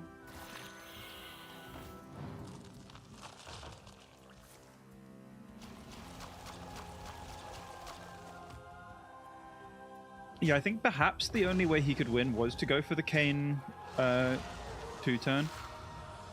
He would have lost to this Mixologist freeze, but I believe this line was almost always losing to the information that Saver had.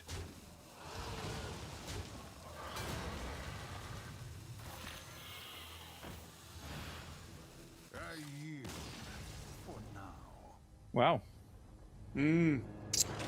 Difficult game, messy ending, got a little messy in the mid game as well. Savor definitely looking a little bit unsure in a couple of spots. There was the interaction with the Steels and the Tidepool pupils where he didn't look entirely comfortable with what he was doing.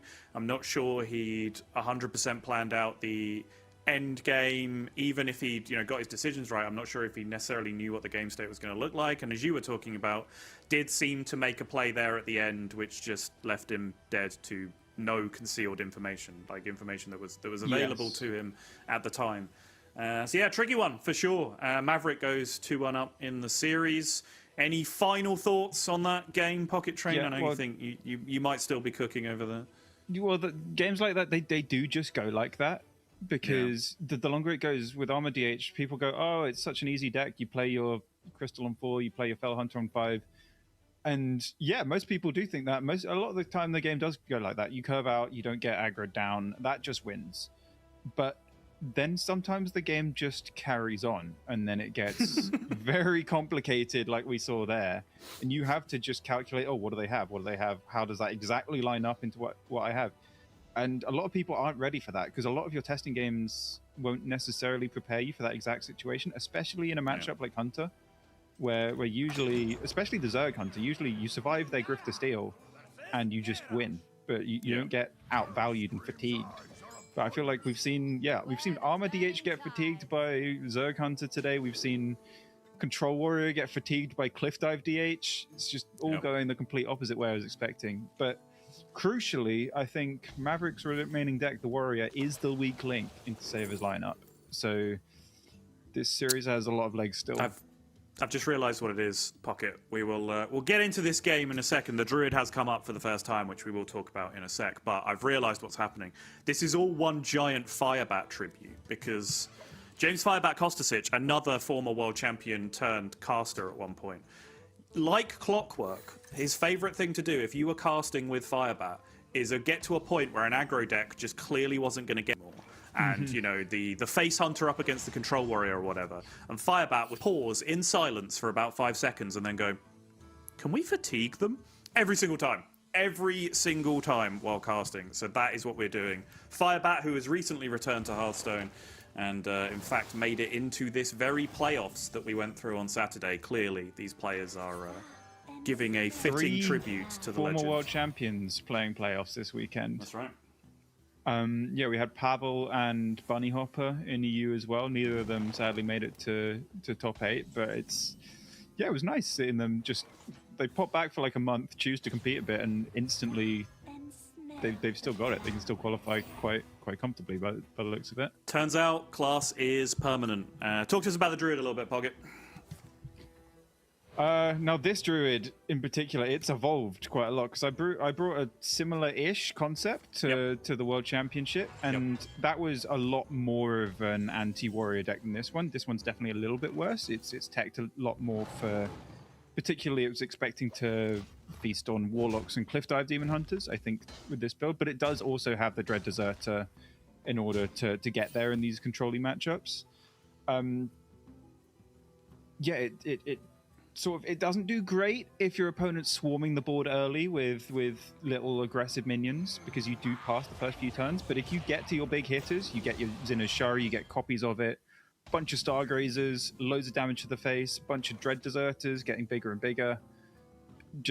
I feel like it's probably just too much sustained damage for any slower deck in the meta right now to really compete with. So it should have a really, really comfortable time against this warrior. And just to focus you in for a second, what we did is we gave Druid a quality. Does that seem like a good decision?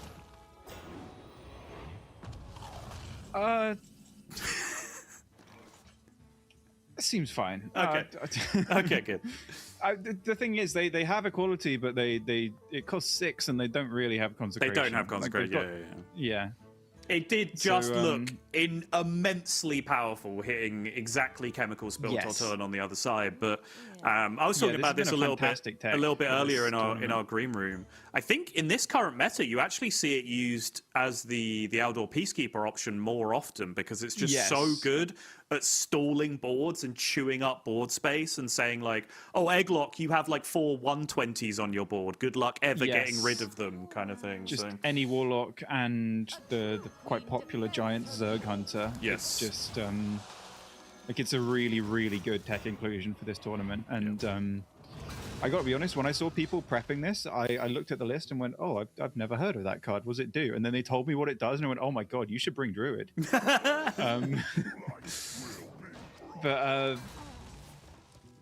It seems like just like the missing link for this tournament. As fourth decks go, it lines up so incredibly well into what you're expecting, especially paired with the win condition of this Druid. Oh, that was a little bit of a whoopsie. taking unnecessary damage on the Stargrazer, but I don't think it will change much with the way that Warrior tends to deal with elusive minions anyway. Yep. Just playing around backstab.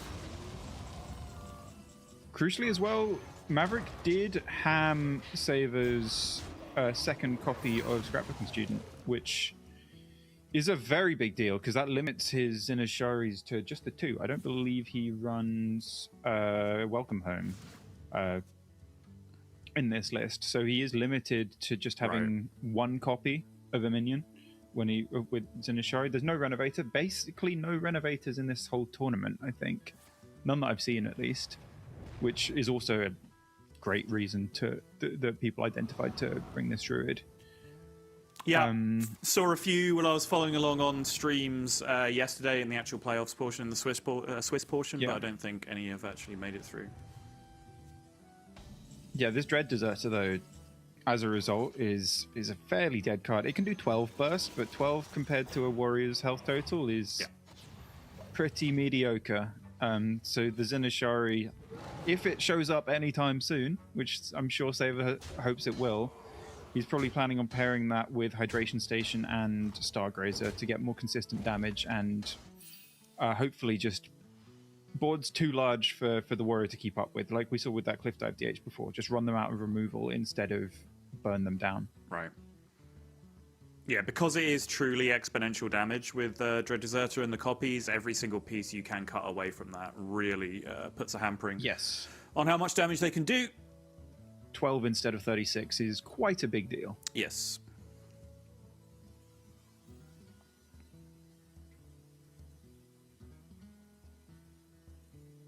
Is every single board as well just becomes a massively larger threat. It doesn't have to be a full Hydration Station board. Just any minion you play is suddenly, oh, I can make a 20/20 of this. Right. Now it's very, very limited with that Scrapbooking Student being hammed. And I'm not sure. I haven't actually fully got around to looking at the Americas lists in full yet because they happened when we were asleep, and then I had to get up and start casting APAC immediately in the morning. But there was a lot more Owl Druid variation of this deck in America's playoffs at the very least. Yes, like, are we convinced the Dread Deserter is better? Is there a reason to play Owl? So the problem with Owl is that it can you have to include a bit of a package with it. Okay. So it's Owl, you need to run some burn spells. Yep. Otherwise, it's just a 7-mana 6/6. Yep. So you do have to cut away a few more things instead of just playing one of Dread Deserter. Yep. Which does let you play a little bit more for the more aggressive matchups. Like a bit like Warlock or Cliff Dive DH. You can hedge for those matchups a bit better while also feeling fine against Warrior, although you do lose a significant percentage against them. Not running Owl, I would say. Meanwhile, as we're discussing high-level things, Maverick has just kind of decided to board lock Saver for a couple of turns here and just limit the amount of pressure that's coming down, which is not a bad decision whatsoever. Because he's identified that no locations can come down, no hydration stations can come down. I'll just take a little bit of chip damage. You can't develop stuff because the Druid deck a lot of the time is all about setup. And if you've got a full board, you can't even do that setup. So even if Saver unlocks his board, it's still like 2 turns away from it really being super threatening. And I think particularly just with the nature of Quest Warrior, those turns that are passing where you're at 50 plus health and you're willing to tank 10 to 20 damage just to pass a turn, well, that is a turn that passes and completes your quest and allows you to get towards that Murazon win condition of your own.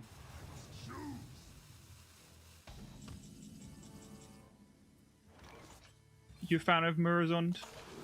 I know a lot of people the jury's out on it a bit with a lot of people. So I wouldn't have brought it because I didn't do enough testing of like hyper late game, Death Knight versus Armor DH, that kind of thing. But I think the first time I played one of those matchups in testing where my Galvadon just did not kill my opponent even with an extra turn because they got to 160 armor or whatever, I'd probably have a Murazond in my deck immediately. That adds up. Yeah, it's turned out to, I think, in terms of the field as a whole, so many of the fourth decks and even third decks, as we've gone on after Europe sort of develops on the APAC meta, Murazond looked like more and more of a good inclusion because so many people went and brought Warrior and Armor DH and Death Knight.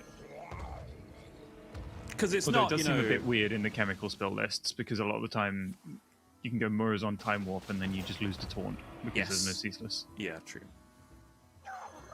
So I do like it a lot more in Maverick's list than the chemical spell ones. And I do think, I keep saying 140 because I've seen 140 during Swiss of this in particular, but I think even when you get above like 70 or 80 effective health, you have to at least roll well with the Galvadon to be able to do that much damage. So definitely. It's a very attainable target for many of the armor stacking Starship decks to actually get out of range of the Galvadon combo. Yes.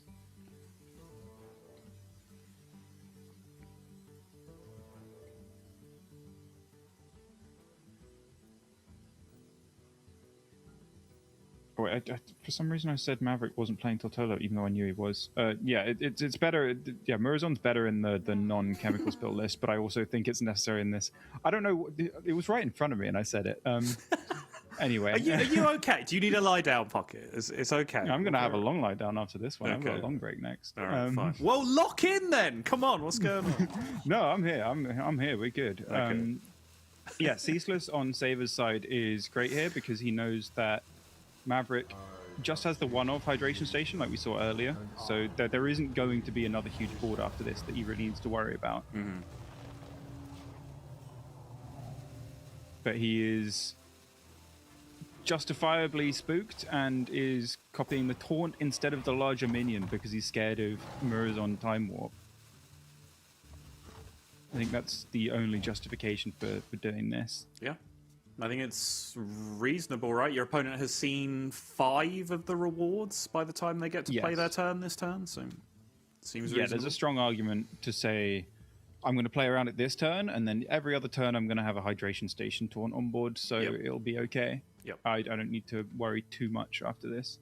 But awkwardly, he just doesn't have any spells to trigger Stargrazer when he resummons it. And yeah, Maverick doesn't need to worry that much about burst damage. One of the Zenithsharis is asleep, so max burst is 16 from one copied Stargrazer.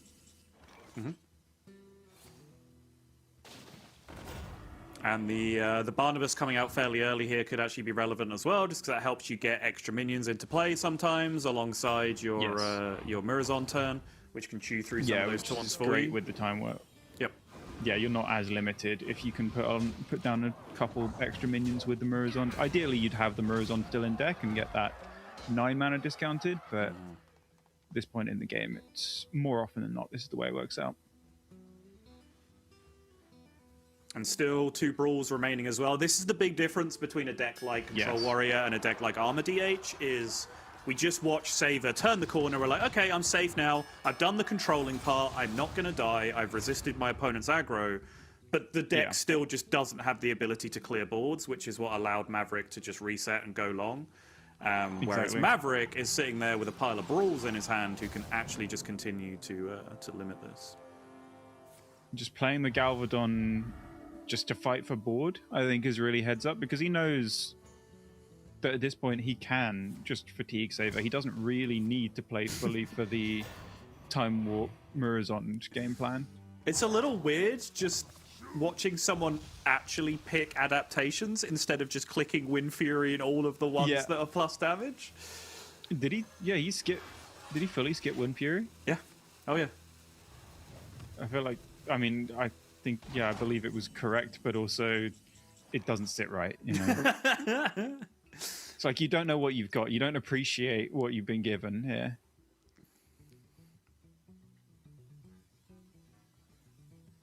Yeah, just took plants, Divine Shield, Taunt. Just actually using it as a fully defensive card, which is you're just not trying to been survive seen to in that a long time warp. time. I It feels double wrong because it was 0 mana. Usually 0 mana Galvadon means lethal.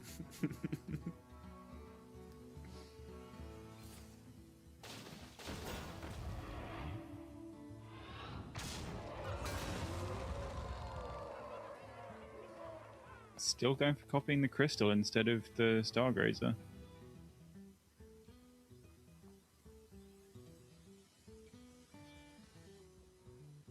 I guess at this point, there is only one Brawl and there is no Ceaseless, so there is a strong argument that just survive a couple turns and then copies of the last taunted large starship might just win. Yes, and in that case, the only advantage that comes here is extra armor to change fatigue breakpoints. Nothing else on any of the other minions matters if the game's going to resolve down in that way. Yeah, it's also size of the starship that you're going to copy as well. True. You do need to. You do need to force the Brawl though, before that happens. Yep. Although, do you? You just need to win the Brawl, and then you win. But tale as old as time. But yeah, aside from this Brawl, like we saw earlier today, this warrior does run out of gas a little bit. Yeah. No second hydration station, just the 2 Brawls, no Ceaseless Expanse. Yeah. They're very limited after they start having a Brawl.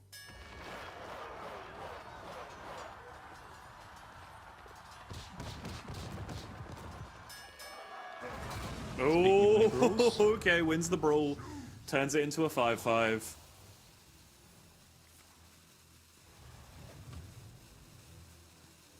So imagine Save is going to be quite passive this turn.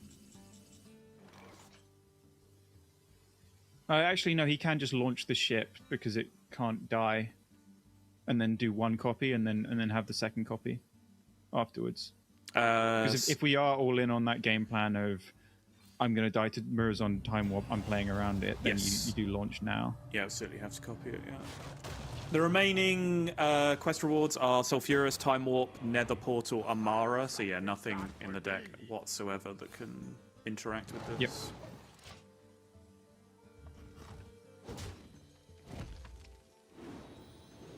I feel like we're watching the last game, but in reverse here. Yes. Like Maverick is the armor DH. Because this Murazon just can't go face. Right. So now... Wait, so now you have to Murazon Time Warp just to kill the giant starship? Yes, and that does get there. Although this 611 is going to do some damage. And it's going to get copied. So Saber will have 2 threats after that. I've never seen our attack counter before when you actually have infinite damage. I've never seen that.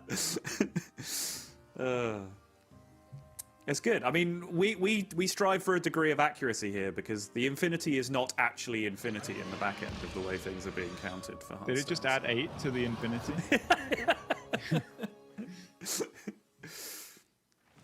Also, he can't kill the 912.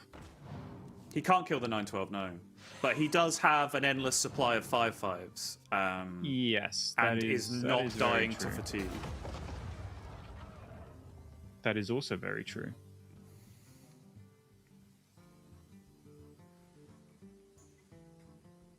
I can't win them all. Yep. I think Saber figured out. It just doesn't trade down well enough. Oh, what a game. Yeah, I think in the end, obviously, so the Carnassus Brood comes down, which not only gives you this endless supply of 5/5s that, you can use 3 of them to trade a 6/12, another 3 of them to trade the other 6/11 on the other side, no big deal. And then you're just not taking fatigue. You're in complete control of the amount of card draw you want to have with how many of the Raptors you play. Whereas Savor, even with 90 plus effective health, their health and armor combined, was just going to bleed out to fatigue with no minions left on board. So. He was going to have 2 minions total. They didn't trade down favorably into the endless boards from Maverick. And then, yeah, they could just sit there, hero power pass for the rest of the game, and it would be over. So yeah, very cleanly done from Maverick as well. Like, he could have easily folded in that previous Hunter game. I think that was the crucial one for the series. Yeah. that Hunter against Demon Hunter, because that was just such a long slog of a game from both sides. A little bit of sloppiness from Saber that, to be honest, I don't think impacted the result, but Maverick kept calm the entire time. I think, got his very, very deserved spot in the Masters Tour, and consigned Rex to the worst hat trick imaginable. Yeah, unbelievably brutal. Sabor, of course, already qualified as #1 points holder in Europe. If you did join the series midway through, there was another player, Rex, who was hanging on. Rex has narrowly missed out on qualifying for the playoffs on 3 different occasions now. But if Sabor had gone through, that means that the #1 EU points would have passed down to Gabby, and the #1, the best of the rest, best runner-up global points would have passed down to Rex, who would have then finally qualified for the playoffs in the 4th time of asking. As it turns out, that did not happen. Sabor goes down, Maverick goes through, and Rex is going to have to fight on throughout the rest of the year, as there will be multiple more opportunities to make it through. And with how close he's got so many times, you'd have to back him to make it through again later on in the year. But Pocket Trainer has been a pleasure. It was a fantastic series between Maverick and Sabor. Maverick is going to go through. We've got 3 more matches to bring to you from the Europe region before we move on to Americas. We're going to go to a very, very quick break, and then we will be back with plenty more Hearthstone. Don't go anywhere.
welcome back everybody to the Hearthstone Masters Tour Winter Playoffs. We're getting on towards halfway through the day now, as we are going to find yet another person who is going to compete in the Masters Tour next month, and it's going to be either Nick Drake or Yala.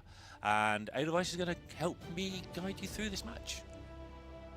Yeah, it's always exciting to do these playoff ones, long days, but every match is elimination, right? It's like someone qualifies, someone's done. And some weird sort of points games too, as Soddle and Pocket just explained, where, you know, Saver already has an in through points, so this is a backup, but it affects other people's qualification. Gets a little hectic. Yeah, he you get the choice whether you want to play them or not. Mainly for the tournament experience, so you don't get rusty. There's not that many tournaments, so if you've qualified already and you want to play the playoffs, you are allowed to. And obviously, if you're allowed to play them, you're allowed to win them, which means we have to have rules that cover the rest of it. But yeah, he was eliminated there, Maverick. We talk about returning players, people we haven't seen for a long time, as opposed to actually people who stopped. And Maverick's another one who was a regular on the scene back in the day, and then sort of we haven't seen that much of him in recent years. So really good to see him back in the fray in a Masters Tour. Yeah, absolutely. And we've got Protoss Mage, which I believe there was nothing of that in the APAC region. Right. So do you have a sense of how Protoss Mage lines up into sort of these Franken meta decks? I feel like there's so much armor gain that you could actually get out-armored. Yeah, I think the Protoss Mage, so this lineup, Nick Drake and Monk Flip were both 5-0 yesterday, and they've got, I think it's 120 the same. It's definitely the same for like archetypes. And this Protoss Mage, you look through and it's a bit weird. It doesn't seem to line up that great against anything if you look at the numbers, but obviously it's doing great work because it's beating all the decks. So they must be getting enough armor using the Sleet Skaters to deal with the Giants. The whole lineup deals with Giants in various weird ways, and then you get the big finish. So I think their whole lineup was built to, somebody told me in my chat that the phrase was deal with Giants, do big damage, and that's what all four of these decks do. Yeah, well, and if you expect people to have a lot of the Location Warlock, and certainly there is plenty of it to go around, being able to do that is going to be quite helpful, right? Sleet Skater sort of bridges you from that mid-game where the Giants come down into being able to clear them as long as you play enough early Protoss spells. And I imagine against some of the Starship decks as well, there's sort of this weirdness of you can save the Sleet Skater against those to, hold them off a turn and gain a huge amount of armor and then kill them over a couple of turns. Yeah, it doesn't take much, right? If you just survive those 2 or 3 turns and get to the lethal stage of your deck, it doesn't suddenly take many stoppings of 8s and gaining 8s to really put yourself in an okay spot. Bit tougher here though, right? Yeah. Also, where's the trophy, Yana?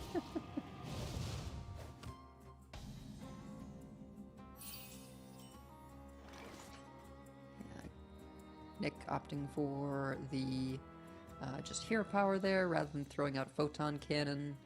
I feel like, you can go either way. It's not super likely you're going to get that extra discount against a warrior, but you can try and set up for it. They don't have a lot of minions, so I tend to feel like I prioritize, having things to resonance rather than Photon Cannon.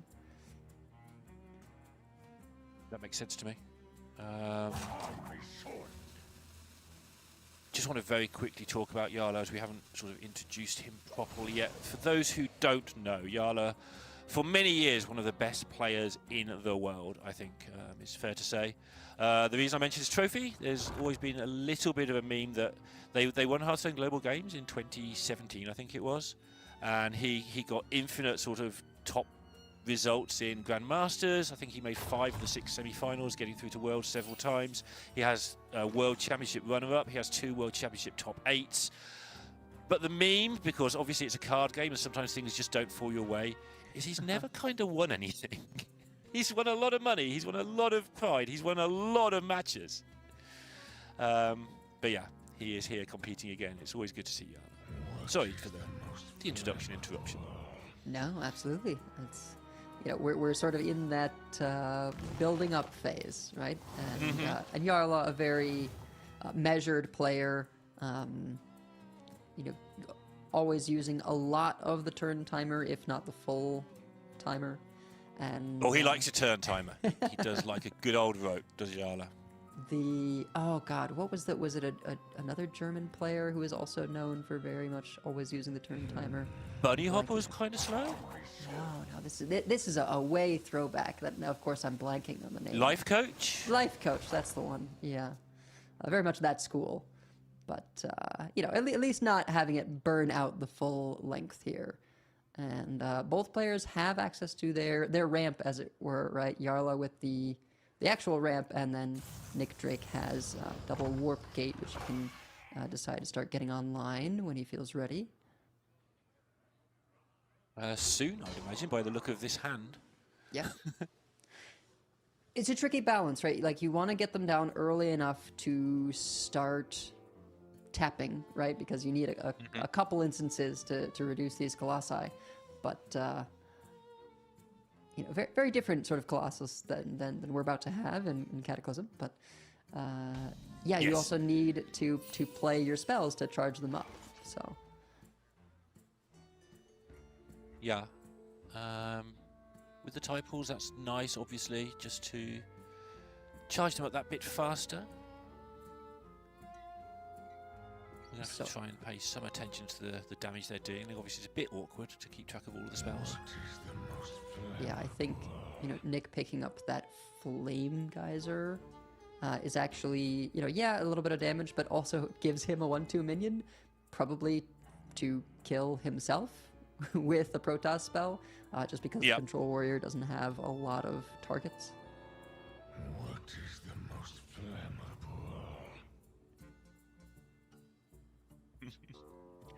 flammable? The other sort of defining feature of Jarla when it comes to caster throwaway soundbites was always that, you know, he just didn't play any cards. You'd go through which of these 3 cards you're going to use to remove the minion, and he never would. He'd just not play any of them and let the minion hit him one more time and just preserve resources. I know that's how you play control decks, but somehow Jarla played them even more controllingly and sort of sparingly than anybody else. And just gonna go for the minion draw here. Picks up Hostile Invader, Great Draco Rex. Not as good in this matchup as in some, but you know, always nice to have, and with the extra +2/+2.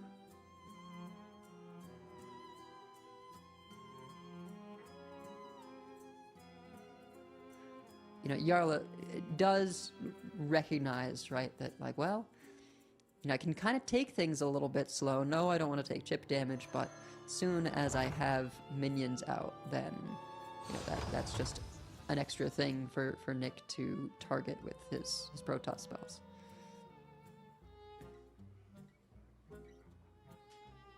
Yeah. Nick just currently not being allowed to do that, which is kind of fun. Yeah, having to manage hand space here and, you know, just maximum mana efficiency.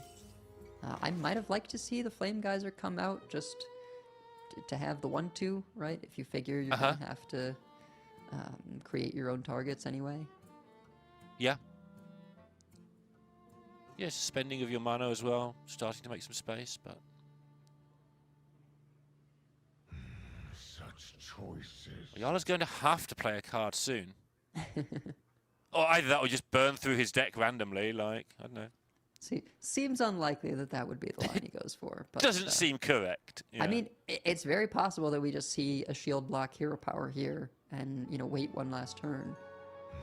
Such choices. Yeah? You know, this is a quest warrior without the Tortola and Chemspill, right? So it does have Ceaseless, is just about surviving and controlling until that quest, and sort of unconcerned with hitting particular sort of combo-y pieces, right, to get out that early Tortola. Does end up going this way. Yep.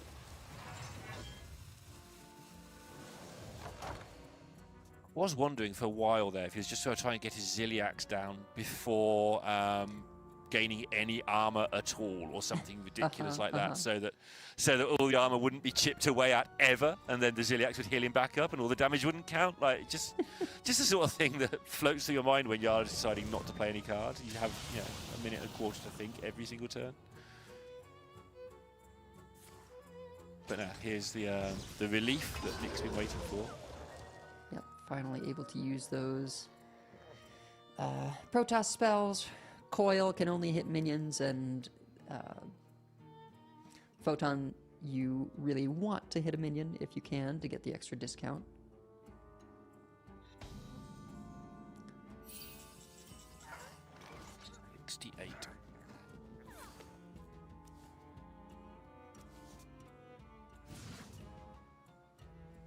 Some more ramp for Yarla. I think a welcome pickup.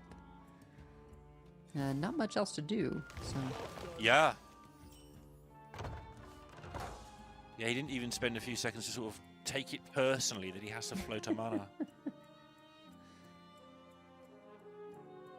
Meanwhile, Nick definitely set on discounts. I think glad to have this spell to pair with the Hallucination. Otherwise, Hallucination can kind of be an awkward Protoss spell to hit off of Resonance Coil, because it you don't have a lot of targets for it, and you want to play it before Colossus. Right, yeah. Slowly getting them played now.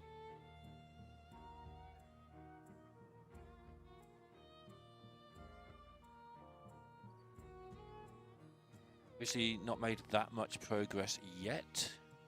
It's not supposed to have. It's only turn 7. Well, I mean, sometimes if you're playing an aggro deck, the mage plays this totally differently and just clears the board and does 16 damage to your face turn 7 and the game ends. But yeah, it's very different against the warrior, obviously. Well, and something that can happen when the Warp Gate is down so early is that once Colossus gets to 2 or 0, the threat of just Deus Colossus together is just so high. I mean, that represents, something like 40 damage a lot of times. Yeah, absolutely. And there is the one at Brewmaster in this deck as well. For another go at some point. Obviously, the Deus never lives, so you never get to do the full chunk ever again. But yeah, I think Deus is sort of the reason that this deck is able to keep up in this sort of Franken meta, because old Protoss Mage, the issue is you had to Brewmaster to get your extra hits in, right? And so that would provide a window where you needed to get your Warp Gate discounts all over again, or have gotten enough discounts from Artanis and Photon Cannons to be able to play Colossus multiple times. Whereas with the Deus, you can get that huge hit all at once. And maybe you still play one Colossus and bounce it earlier just to whittle down, but the ability to have, one huge clean turn where you do 40, 50 is a massive asset to the deck's lethality. and obviously it rifles through it when it wants to. It rifles through its deck quite quickly as well with all these spells. Some of them are card draw if you need them. You get quite a lot of choice in to sort of shape your own adventure as you go with this. Yeah, absolutely. Yeah, the problem of what to dump is now upon us. Yeah, gonna be looking. I was thinking Warp Gate. Maybe you just throw out the Arcane Artificer because you're taking infinite damage anyway if you're gonna die. It's a lot. Yep. No, just making room to play the Shield Battery. I think it might have been known which cards were about to be drawn there. Got it, yeah. Ham. Yeah, Nick has... Oh, I guess there was a chance of picking up Artanis, but there's Other than that, there's no Protoss cards remaining in Nick's deck. Such So Ham has what, a 1 in 6 or something of just hitting Deus here. Yala doesn't know that, of course. But if you feel like you need it, I could see a world where you go Ham plus Bulwark, right? To sort of hedge on both ends. Like, well, we'll try and hit it from deck, and and we'll set up the Bulwark, you know, in case it's in hand. Yeah, I like that approach a lot, actually. And there's other good things for Ham to eat in theory. There's the Colossus itself. Obviously, it also has to be dealt with, which is just a pain sometimes for the mage. Sometimes you want it, as we talked about earlier. Just gonna set up the Ham Hero power. Brewmaster is Brewmaster. a decent hit, not the best, but probably if you figure all the Protoss pieces are drawn, then Youthful Brewmaster is the number 2 hit after Deus. Just too slow. Did you happen to catch how much damage those Colossuses are doing? Production did kindly hover over them for us, but it's That much. 20. all of the damage then. Okay. Yeah, and the ability to play 2 of them in a turn is just going to be it. enough. It's just lethal. Who needs They've got Deus? to 10 really quickly there. And the Protoss Mage gets through, and I think that's a big deal here. Like, it's been doing fine. It's been doing really well in the hands of Nick Drake and Monkey Flip over this tournament. But again, when you look at the stats for the rest of the tournament, when you look at some of the matchups, it is a deck that hasn't done particularly great. It's done okay. He'll be pleased that is through. And then we're just left with that Druid and his own Control Warrior. Yeah, the Egglock banned away, which I'm a little sad about. It's kind of a fun deck to watch. Just Same how deal often again, you- by the way. Do massive damage, remove giants. Like that was apparently the working plan for this game plan. That's all I know about Nick Drake and Monkey Flip. That was their idea. Yeah, well, it's always a good time when you get to see, 30-30s. It's not something that happens too often in Hearthstone. Yeah, Although exactly. I suppose with starships, we're seeing minions close to that size pretty frequently. I did have to check that they weren't flipping Tortolas into 31s instead of 130s, but they're not doing that. No, thought they it's might not throw enough that in there. damage for this format, with all the armor gain. That is true. Yeah, massive damage isn't 30 anymore, is it? It's like 70 or something. I mean, unless you're using the surprise factor, right? But of course, these players would be playing around it because it's open deckless. So, the odds of you kind of landing the early Tortola and then, just getting the jump on someone for it wouldn't even be 30, right? Because it takes 5 damage from the chemist build. So, yeah, I think it's just not really a format that lends itself to doing that. But it was fun when we did that for a bit in the past. You call it fun. You're obviously the one doing the 30ing. As the receiver of the 30, I was never so happy about it, to be honest. But no, on ladder in particular, it's a big deal where you don't know it's coming, as you said. I'm just glad that we're not watching all kinds of testing dummies. That is also true. That would, be very terrifying. This Druid list, by the way, of Nick Drake's it's a list. Absolutely. And again, we're going to see it again later, so mention it quickly. It has got an owl in there, but the only 4 cards that work with the owl are the Ebb and Flow and Press the Advantage. That's it. Which, and Press the Advantage, I mean, both of those really are things that you kind of want to use as early control tools. So I suppose the thinking is, well, in the matchups where I need them as early control tools, then, that's fine. I suppose there's a thought that, like, well, you're not going to use all 4 of them in the early game, and then you just save one later on, and you really only need 1 spell a lot of the time, because if you have triple Aulonius, the damage is substantial. Yeah, it's 27 for triple and 67. So people will be excited about if there's 4 owls. So Right. with the ebb and flow, and obviously take 2 off if you're using the other card. So Wait, you can just have it in your deck to set up. I think you can only get 3 owls, right? You can get 4 by... I knew how to do this. I knew yesterday how to do this. Give me a second. Awakening the nightmare. Because there's no Elise anymore, right? So There's no Elise, so there's the Zilashari.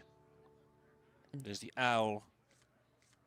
oh well. Oh, come on, brain. Oh well, no. So if you get Oh, you that's right, you use get both 3 of the students. Yeah, you locations, use right, both you make students. 3 copies. So yeah, it's Yeah. 3 copies plus the original.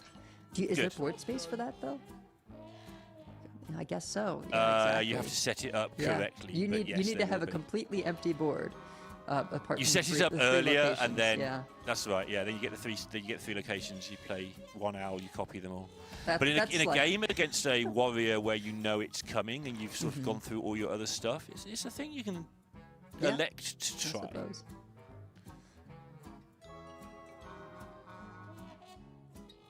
But that is the druid. This is not the warrior, having just won with it. So, sorry, having not queued it, he hasn't won with it. Just to be clear. Good early hand here, though, for the warlock.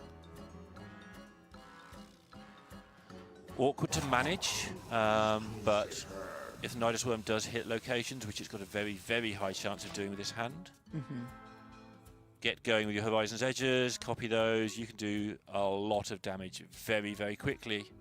But the Druid just gets out of range and starts making its own massive stuff really fast, although there is no ramp for them at the moment. Yeah, no ramp, but you know, plenty of stuff to do, right? There's going to be this Traveler on 3, ability to, you know, take an Oaken summons here. I think the question is when you use this draw spell, the Wave Shaping, whatever you don't pick is going on the bottom of the deck. So, you know, now Nick knows that Aulonius is on the bottom of the deck. Oh, that's the real reason to play it, I see. You just put it on the bottom of your deck and never use it. It's just bait. So now you're playing a 29-card deck, right? That's how maths works. Or you just figure, like, all right, well, if it gets to the point where I need this, then it's at the bottom. But I think this isn't really a matchup where you care about Owl so much. Yeah, absolutely. I don't think you care about it almost ever, by the way. I think they just put it in there because there was a slot. I've just got a feeling you almost never play it. You're too busy doing too many other vile and disgusting things to your opponent to care about the owl most of the time, I think. As you're about to see start off now. Interesting, just throwing out the location from the jump instead of Oaken summons, I guess. Yeah. So, and here's why. It's just going to be an immediate copy the Arcanite. Sure. Going for massive Starship line where you play Arcanite, you copy it, you then scrapbook the location. And actually, then you I do- suppose with this line, you almost don't care about the doubling stats.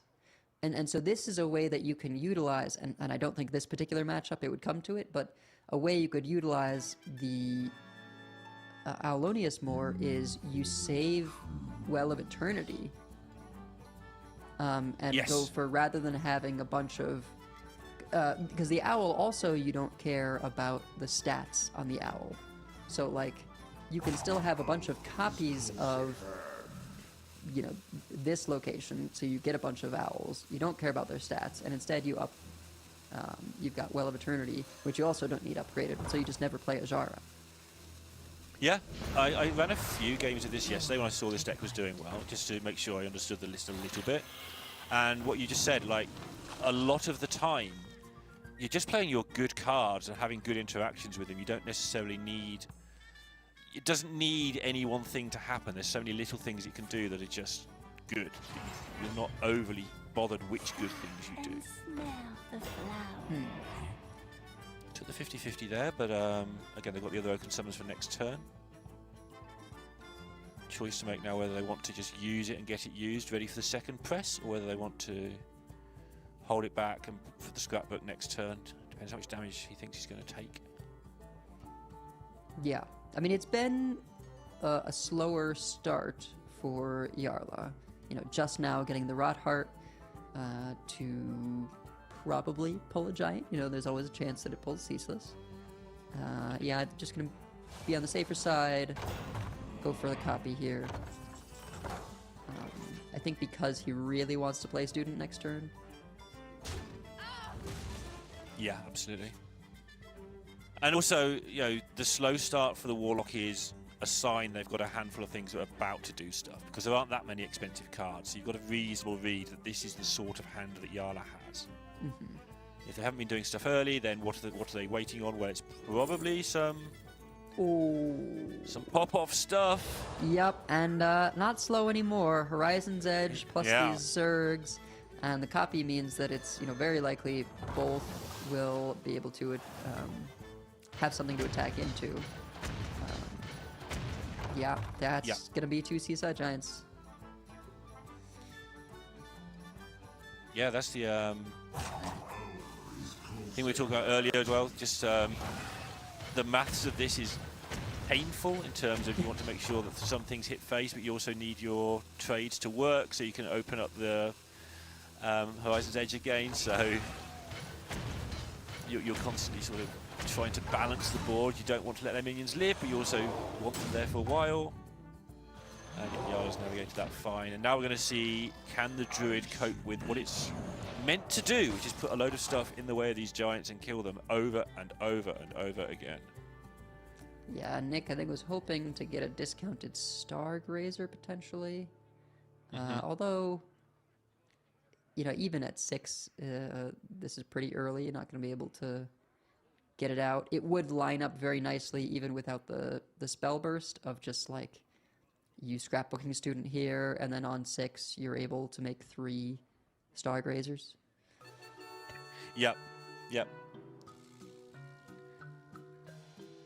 There's so many things you want to do here. You really just want to play this scrapbook and say, okay, I take your 16 plus your damage from your location.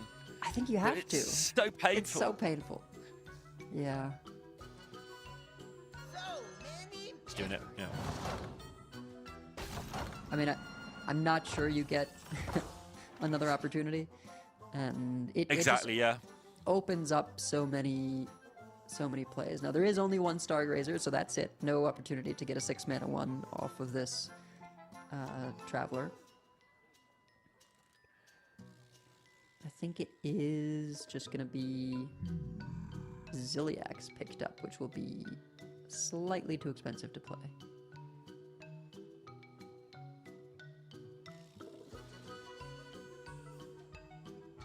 So many options here in terms of how you kill this 1/3. You've got to work out what you think the Horizon's Edge is going to do. You kind of want to use your copy. You kind of want to make an 8/8. You kind of want to do so many things. But you have to be careful of, you know, everything getting turned into 1/8s. And so that's something that will be on Yarla's mind as well. There's 2 copies of that Twilight Time Reaver. Yep.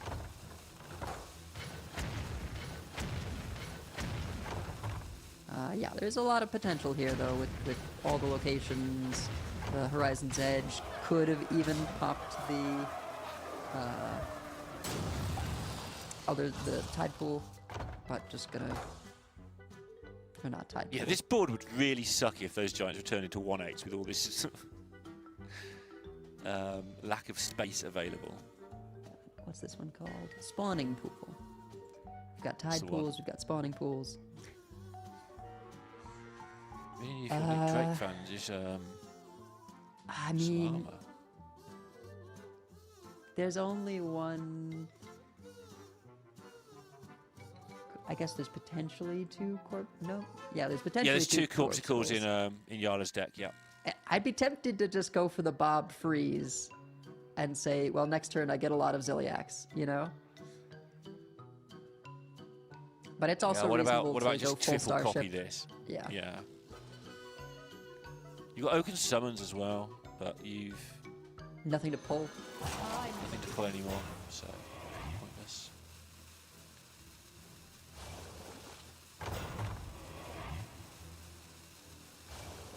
Oh, he's going to do it anyway for the 6. So the Corpsicle range, because he knows there are 2 in the deck. Open deck lists, fine.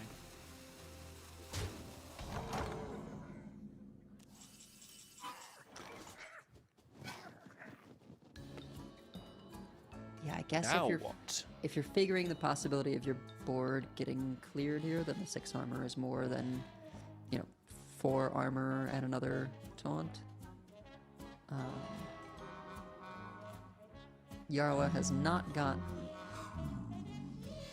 table flip, and it'd be fairly expensive with this hand anyway.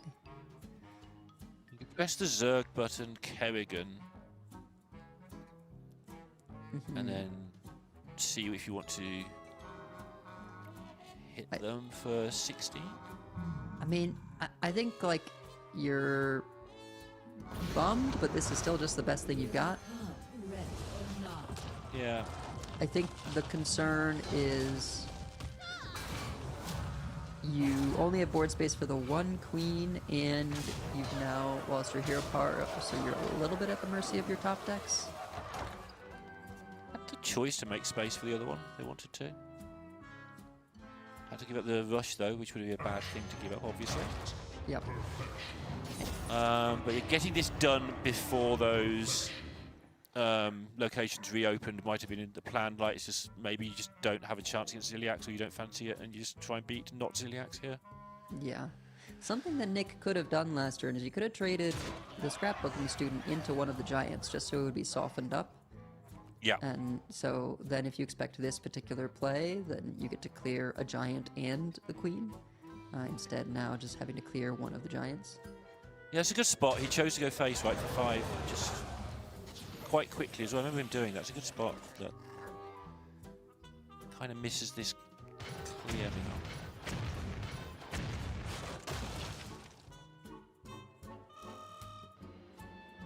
Not enough corpses to get the corpsicles recursive, but I think you're usually willing to spend one of them without that corpse count increased.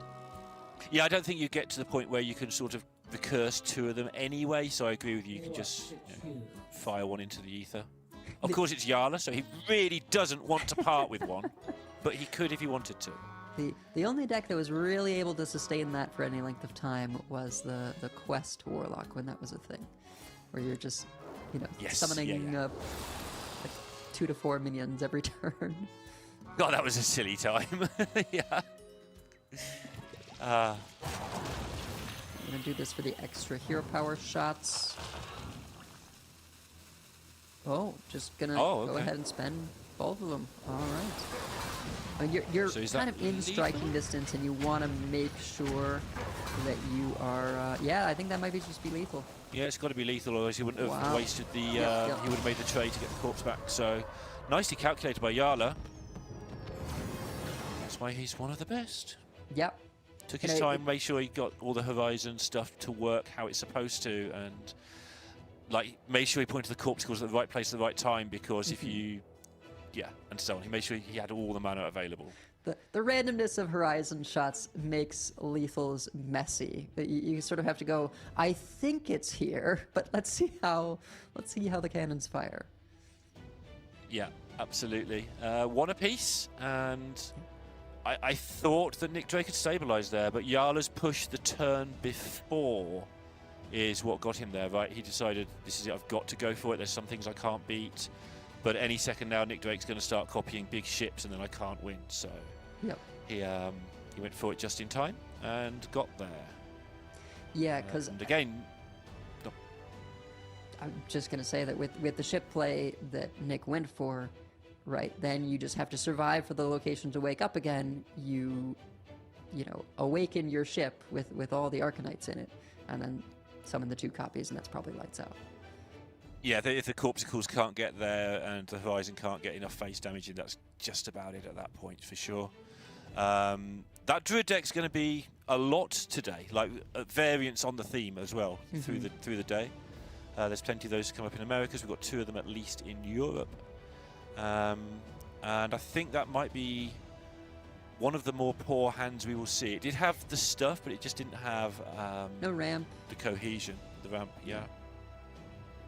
Like even Acceleration Aura, which is sort of scuffed ramp, because Paladin has it too.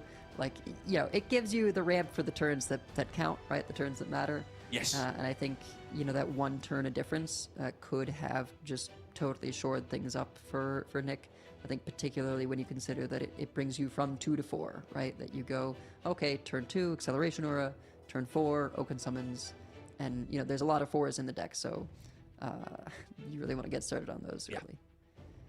Yeah, missing on both those. Not ideal, but Yala did find the way through it. It was still tricky even there. I think a random ladder game between 2 sort of randomy players there would probably have gone the Druid's way, even so. My Me long versus slumber has ended. I stand for my people. So, on the Zerg Hunter for Yala. I say that because I'm surprised, because I looked at the deck list, because he has the Sisters in there. So I'd assumed it was the regular Discover Hunter, but no, it's the Zerg version with Sisters thrown in. How do you feel about that? Because I love Sylvanas decks, but I don't actually love her in this deck personally. Yeah, so it's interesting because you're basically doing the Sisters over Hydralisk, which for me takes a little bit away from the appeal of you know, doing the Zerg Hunter. I get that Spawning Pool, as you know, the 1 cost is just a good location alongside Parrot Sanctuary to discard Seaside Giant, and that's really the appeal of doing this one, right? That you're on that giant game. But it feels bad not to have the Hydralisk alongside the Zerglings. I don't know. Yeah, for the reason I don't particularly love it personally as well is your bird watching in the Zerg version of this deck is very, very powerful. Yes. You get what you want a lot of the time. In the regular Discover deck, you know, it's not so powerful. There's a lot of minions in there, and you put 3 extra minions in your deck, and you take away a lot of that power in the Zerg build. So, you know, you've got to find your giants a bit more slowly, that sort of thing. And so you're relying on the other version. But the other version's such a powerful deck, it doesn't really need the giant. So this hybrid version, it may well be the best version. It's just not the version that works well in my brain. Yeah, well, and I mean, something that you can do that I don't know if anyone is, I have to check the other Zerg lists, but like, if you were to forgo the Sisters and actually include Zergling, then you'd be able to do the thing where it's like, well, I've got a bunch of Zergs in play, and now I birdwatching, hit a Zergling, and, you know, buff my entire board by +2/+1 because it hits all the copies. Yes. I have seen that on a ladder. I don't know if anyone brought it to this tournament. Yeah, I think it's gone out of fashion because they did not revert the way Zerglings used to be, where it's summoned a copy. Otherwise, we might be seeing hand buff hunters. Yes, yeah. These could belong to a brand new species. Yeah, that specific hand buff hunter. There were 1 or 2 lurking around with the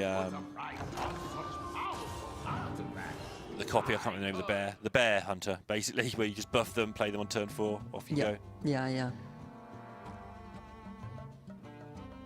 But yeah, no Zergs.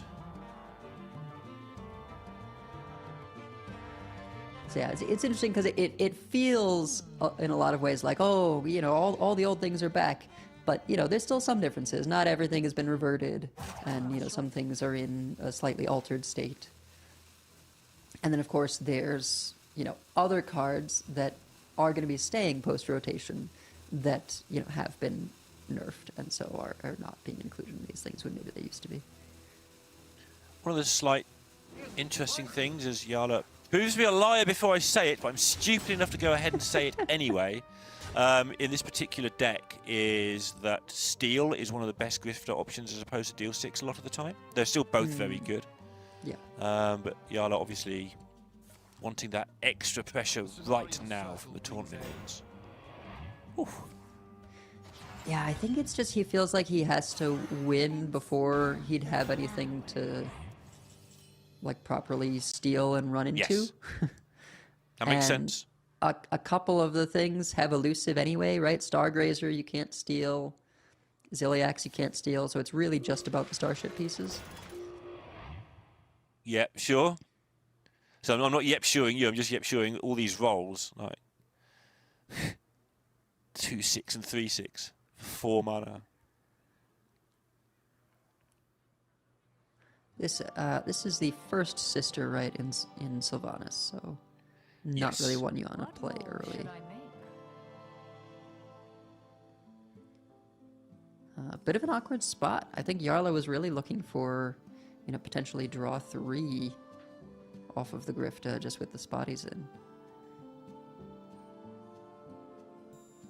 My time runs short. Yeah. Sometimes you just... Grifter's a bit weird. To play Grifter optimally, I think sometimes you just have to play it. Even if you don't really want any of the cards from it right now, because it's a Yeti for 4 mana, like Yetis were back in the day. So sometimes you just need a 4/5, especially against Druid, where you want to get that early kill, as you described.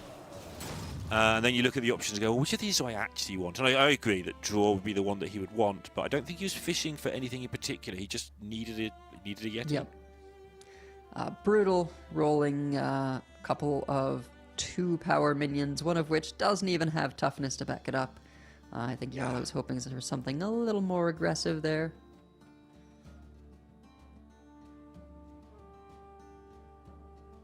Yeah, it's one of the reasons I think that that option isn't taken that often. Apart from that, obviously, there's so many better other things to do with the way the deck is built, but you don't even see it taken in decks that just play Grifter because it's good.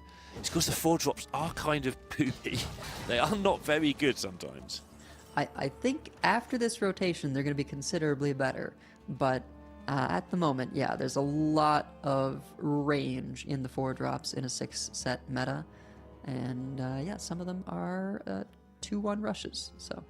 Yeah, a lot of the time it's because they have battle cries that obviously you don't get the battle cry when it's summoned, so you have to have a punish on the stats. And 4 seems to be, at the moment, the magic number for that. Yep. I suppose another thing with the taunt is they, sort of protect the Rangari Scout, but Yarla has not been getting the top decks to reward that, right? I think the thing with Discover Hunter is, like, yes, this sometimes happens, but, were he to pick up a bird watching or a tracking, like, suddenly you're off to the races.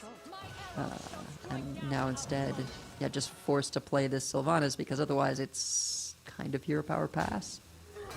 I don't think it'll matter. I think the game will be over one way or the other before we get there, but it does mess with the hydration stations when your opponent plays the bad taunt as well. So. Yeah, that's true. Well, no, because it's a 4-drop and give it taunt, I think. So it's not necessarily a taunt. Oh, yeah, okay, so it's not going to be a lot of the time. No, you're right, I'm being stupid. Yeah. Which actually means that the range is even bigger, right? Because it's all 4-drop minions, not just 4-drop taunt minions. Yeah. So, everything going on for Nick Drake here. Only facing down 9 on board and 3 cards. So has a turn to do what he likes. Vamp and a location is probably what he likes most. I should think so, yeah. Get Zinajari down so that you can, copy Ziliax the following turn. Yeah, seems good to me. And then on the 9 mana... Oh, the next turn will be the 9 mana turn.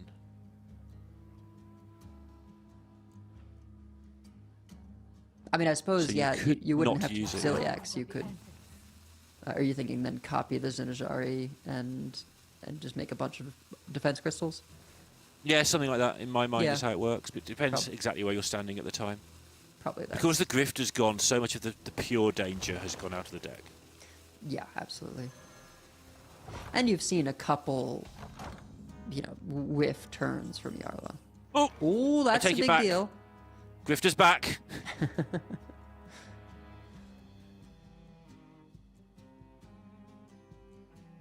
Has got to decide whether he wants the Grifter back or the Sylvanas. I don't think it's that tough a choice. I think you want the Grifter, but...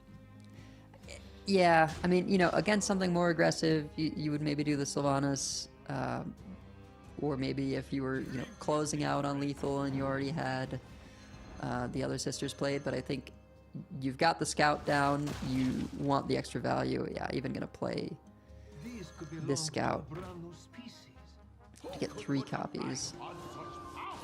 I don't think he would take draw 3 times. He will take deal 6 3 times, though. Sure will. Nick gonna get the bad news.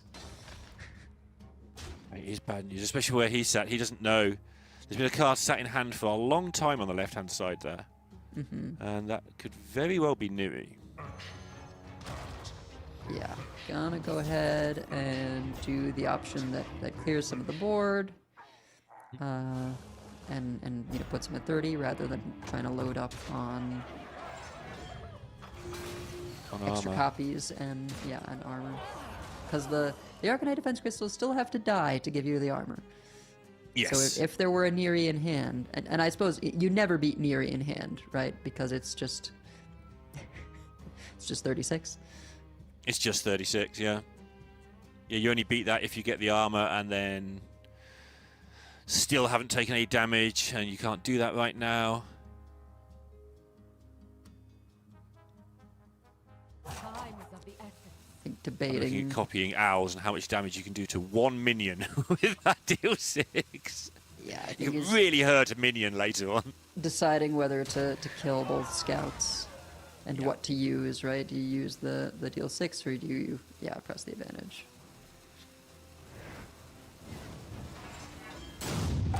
That's also a choice, because we are in the range now where owls are starting to add Yep. up. But yeah. Yeah, and very few spells to use with it.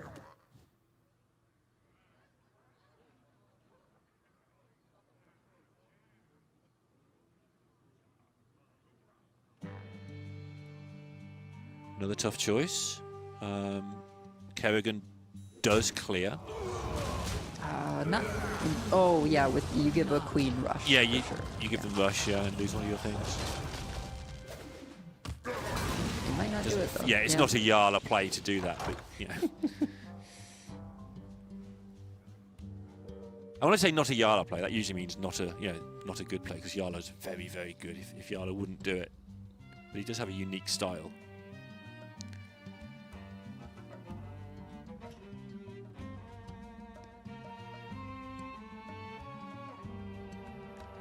Nidus Worm, I think, draws nothing at this point. So a bit Okay. rough there for Yarla in terms of, you know, draws card draw, and then it no longer draws cards by this point. So Nick Drake has to set about thinking about how to get some armor, because he knows about the 3 deal 6s. So he's either got to get armor or win the game. And he has the opportunity to get 3 owls. And he can push 6, which is getting very close to that 27 I talked about at the start. If he can find a spell. Yeah. Plenty of spells in the well as well. Can do damage. I think just gonna get this set up with all the locations. You know, next turn you can do a bunch of copies of Arcanite Defense Crystal or Owl, right? I think this is potentially an Owl setup because It is, yeah. you just press the Well of Eternity and say, all right, give me burn. Yeah, and if you get it, you play the owl, and if you don't, you cry a bit and see what you've got, because Well, then you try and you're get going to have some a lot value. of stuff. Yeah. Yeah.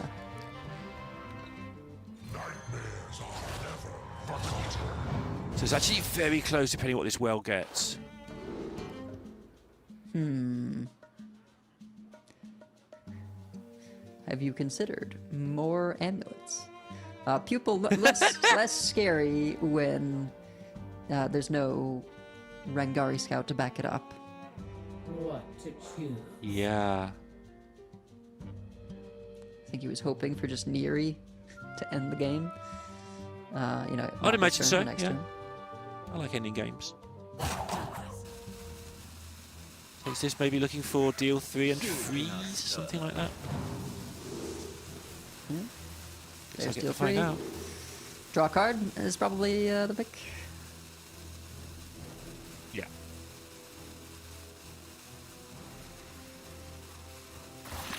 Yeah, just gotta put stuff out there.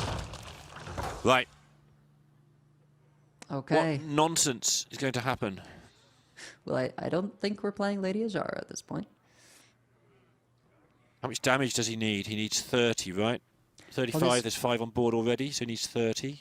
There's the issue of board space, right? There's no way to kill off this 5/5. So you Oh, yeah. can't actually get a second copy of Owl. You can only get 2 owls.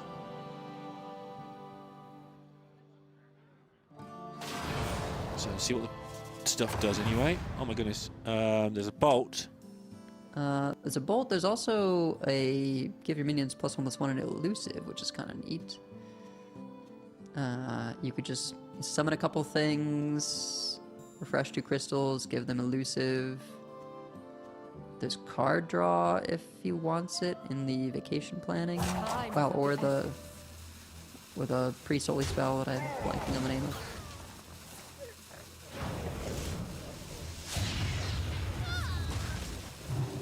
Okay, he's just drawing. Yep. And then buff these up, maybe. Yeah. Sure. Yep. Kind of unnecessary to. Oh wow. Okay, so that was interesting. Just not going for the board buff and just making more space to draw some more. Oh, he got the ebb and flow, so that's a Yep. lot of damage set up.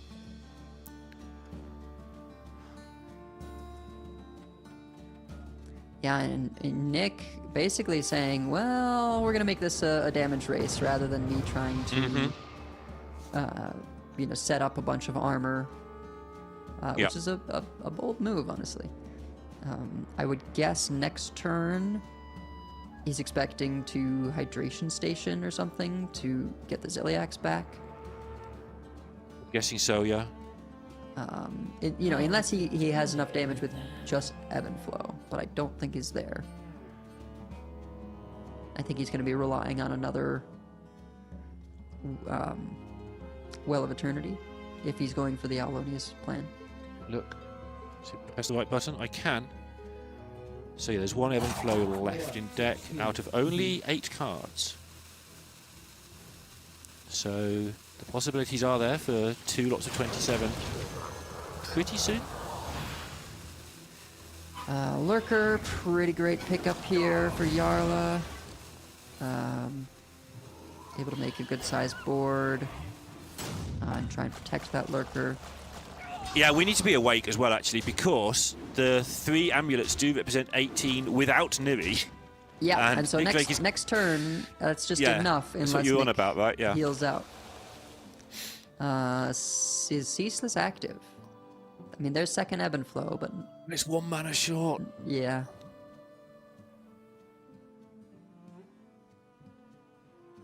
There's no way, right? There's no way of doing like 9 damage.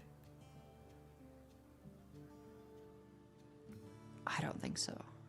Yeah, if only he hadn't bolted his own minion. I mean, he did it with reasons, but yeah. Because you I mean, don't I think, get to you keep take it. the ebb and flow, but then you... Has he played a minion to activate the armor side of ebb and flow yet?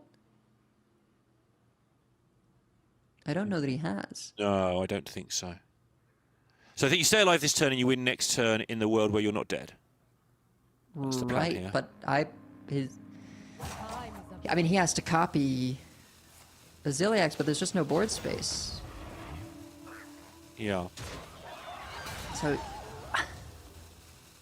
So he's basically dead here. He's not dead, but there's 18 in hand plus press the button with loads of Zergs. Oh, now never he's mind. dead. That was never. Yeah. That makes it easy. Yeah, we don't have to work this one out. That's so much damage. Yarla's going to go 2-1 ahead. I was And like, this oh, I Druid guess, deck. I guess Yarla has to hit into the 1/5 and hope that one of the lurker shots goes face and Yeah, all that, gets enough to exactly. 18. Nope, just draw Neri, easy 36. Not a Wow. problem. And again, we're going to see a lot of this Druid deck today, and it needs to do better than it has been. That felt really close. That felt like there were ways for Nick Drake to win that game Yeah. for sure. They just didn't happen. It felt a little bit like Nick couldn't decide what his game plan was. You know, like there was the looming Owlonius lethal potential, but then also these ways you could have gone more in on the starship and defensively, and like maybe that's kind of the big drawback of the having the owl is like you need to pick a plan and figure out the best way to execute it. And it felt like you sort of would lean towards one direction and then towards the other, and the starship taking up a space on the board is a big deal if you're going in on that owl plan. Yeah, there was a lot to calculate there, as you say, and I think he sort of fell in the middle. He did have it to do, like he's going along quite nicely. The Grifter's been used, it's all been sorted out, and then off the top, Grifter deal 6 3 times. Is like, that's a hard thing to recover from in 75 seconds, like to make out your new plan. And not only that, but your plan then involves pressing the well and having a load of random stuff that you then have to adjust to. If it's not lethal, you have to work out what on earth you're going to do with all that stuff in 75 seconds as well. So understandable, but I do agree with you that I think that he sort of steered it down the middle of 2 different plans, and that didn't help him. Whether he would have won or not is unclear, but yeah. Jarl just down to the warrior himself now. Yeah, and it being this, just full control warrior, I think might actually put him in a little bit better position, because you do have access to Ceaseless. I mean, maybe it means that Nick would be even more in on the full owl plan, but taking a break from the druid for the warrior almost mirror. Thanks, Nick. Honestly, these mirrors, again, I haven't seen it with the tortillas and stuff, but but I think these mirrors are quite interesting as long as there's not hundreds and hundreds of them in a row. I think there's quite a lot going on, especially in the end game, when the quests are resolved. So yeah, be interesting to see how they balance the fact that Jarl does have the hydration station, that Nick does have the hydration station, the fact that Jarl does have the traditional stuff going on, how they keep their hands empty, how they keep their minions on board, how they push bits of damage, how they accumulate armor, and then how we find out if any of that matters when they do the quests and start looking for the time walk. Look, if you just fast forward through the first 10 turns, then it's kind of a fast matchup. Yeah. I don't disagree, but I remember Banter said that once on a Chinese broadcast he was talking about. And then it just went on forever. But yes, in general, I do agree with you that after the first 10 turns of doing this little dance that you do, it becomes quite fast and quite interesting afterwards as well. There's quite a... Sometimes it doesn't matter, but a lot of the time, you can get yourself just out of range. You can go for, well, I'm not getting my time walks, I'm going to accumulate a lot of armor. You can make sure your portals are in play, for instance, to get infinite imps to stop your opponent from just running over you. Little bit less interesting now. Elise is less of a thing, but yeah, I still quite like it. Yeah, and blessedly, when your opponent is not presenting that much, they're going pretty fast here.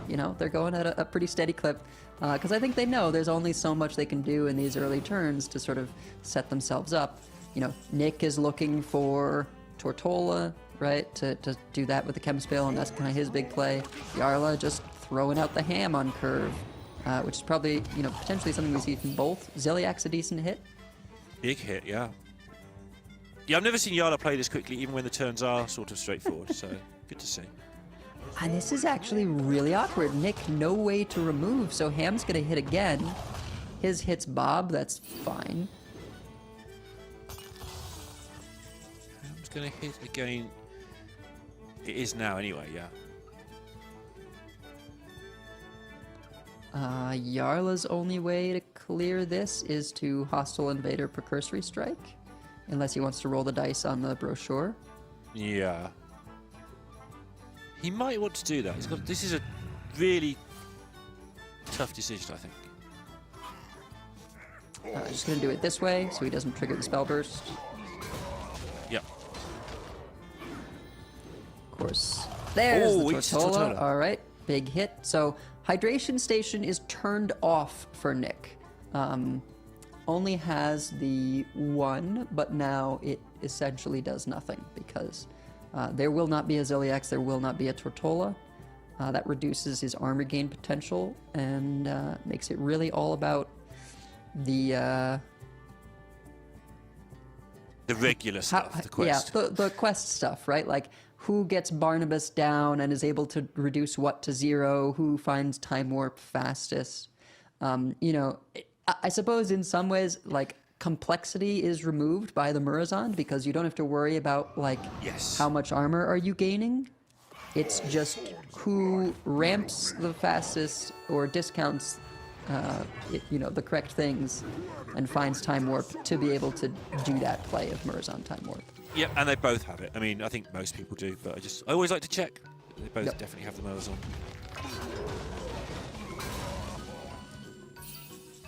Which, like you say, does remove some of the intricacy, or makes the intricacy a little bit less relevant a lot of the time. It's always relevant, right? It's always worth doing the intricate things, and then you have to hope that they matter in the end. But you know, a lot of why the deck has like Ungoro Brochure, which is not like a premium draw spell. It's just well, it targeted draws minions, which before your quest hits the big things like Dracorex and Ziliax and all these particular minions that you want to protect yourself. And then after quest, yeah, you want to find your Murazond, you want to find your Barnabas, all those specific things. So yeah, makes sense. And with that in mind, we should be, and we are keeping an eye on how many cards left in deck as well. Nick has got it down to 13 already.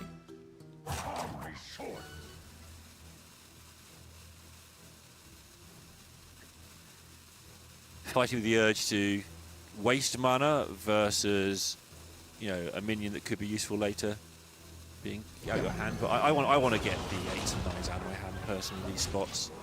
I realise that later on it might be really useful in some situations, but yeah, just spend the 8 mana, get the card out your hand, make space for some other things to happen. There's also not a great response to this for Nick, right? And Jarla kind of knows that, I think. There's no Ziliax or Tortola, which means it's basically the other Shield Slam. And other than that, it's just going to be pretty awkward to remove, which means Jarla can sort of safely develop the Unleash the Crocodilus for that extra armor while just drawing further with the Brochure. Have a bit of a turning point in the match. We just don't know which way it's going to go. Where Jarla there was quite happy to play the Dracorex, as we described. Nick was like, no, I'm going to play my sleep and just draw cards. Mm-hmm. And then Jarla raised an eyebrow when that happened. Just to acknowledge that was an option that he didn't really fancy.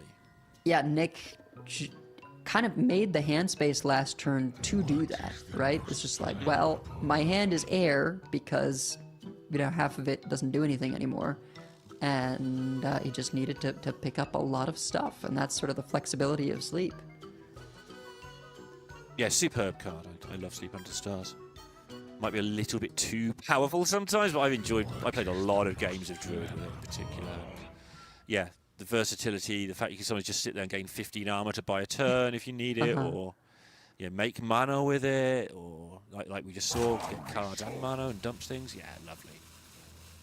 My sort of thing. Yeah, perhaps I should do that too. Okay. Does have the timer going. And the advantage to using Sleep for the draw is that you then get to save your Brochure where the targeted draw is more important. If you have draw spells, yes, once the quest is completed, you just draw Time Walk. Yes, yeah. I think it's basically Time Walk and the Crystal Caverns. This is one of my fun learning experiences about this mirror is when do you play the Bulwark? Well, it turns out you just play it because later on you get Sulfuris, which you just want to play instantly. Yep. So you just play the Bulwark basically any time you like. It doesn't matter, just get it out your hand. It's not quite that straightforward. It never is in Hearthstone, but it's a lot more straightforward than I thought when I first saw it. Mm-hmm. Just get it out your hand. And they're doing the how do I make hand space dance. Yeah, and the dance gets tougher as it goes along as well. I mean, you just drew all these cards. What did you think was going to happen, folks? Obviously, you've got to draw the cards. You want to empty your deck out, so your deck is full of nice quest rewards and nothing else when you get there. But it does amuse me that you spend half your time filling your hand and the other half being sad that your hand is full. So, it's potentially Crocolis into For Glory, followed by, just Dracorex kills the Crocolisks. Yeah. Play a Shield Slam if you have to. I feel like every card in this deck just works on the fact that Crocolisks have a downside. I guess you can Safety Goggles for the hand space. Yeah. I honestly would maybe be tempted to just Shield Slam one of the Crocolis, ship everything else face. Yeah, I think I'd have shipped this face rather than... Well, I guess face, protecting Bulwark, right? That's a reason not to. Okay. Yeah, okay, sure. Bulwark does stop infinite damage, so, there's that. It does. It's pretty hefty, actually.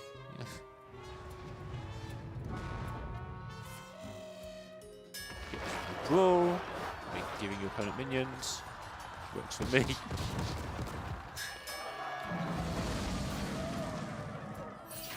Quests are going to start being completed next turn. Hooray!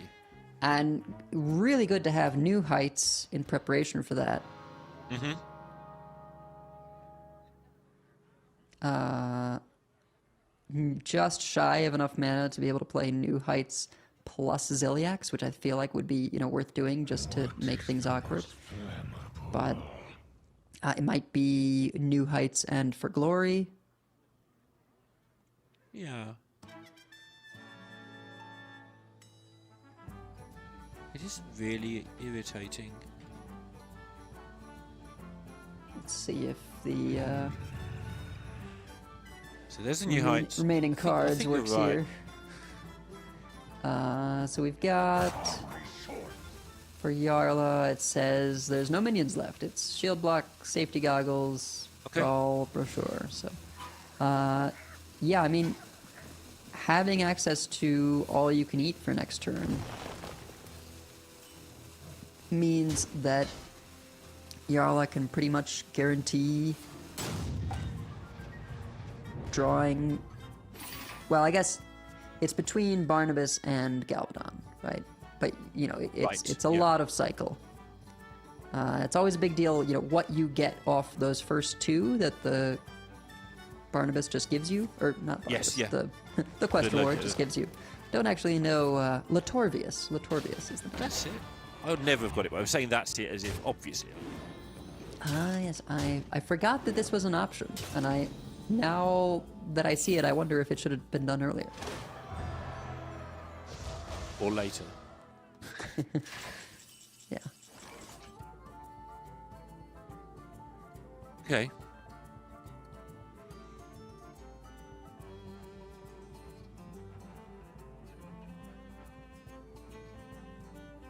So next turn is 14 mana, so time walks and stuff works.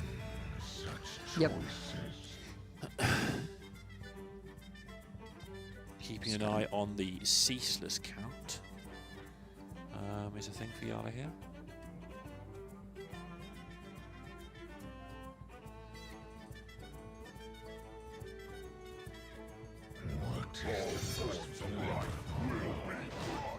What is the most flammable?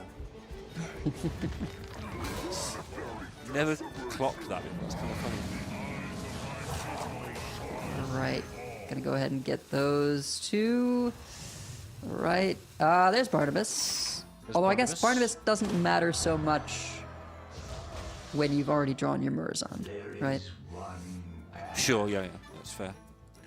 But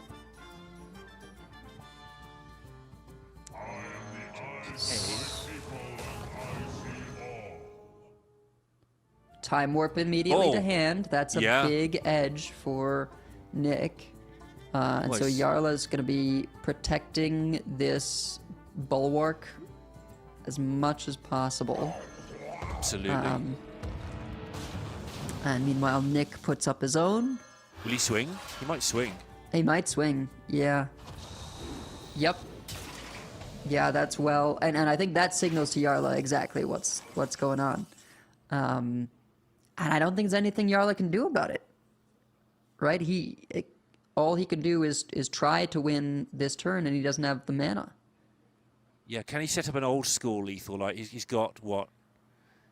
He hasn't got anything in hand because there's a bulwark in the way. He can't do any damage. Okay. So he has to. I think he has to ceaseless and set up Ziliax this turn. Yes. Yeah. For the taunts, at least. I agree, and it looks like that's what he's going to do, judging by this.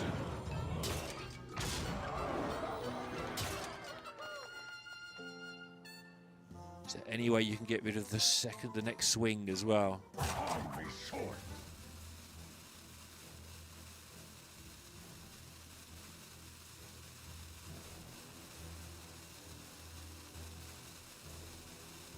He's going to go for exactly what you said here.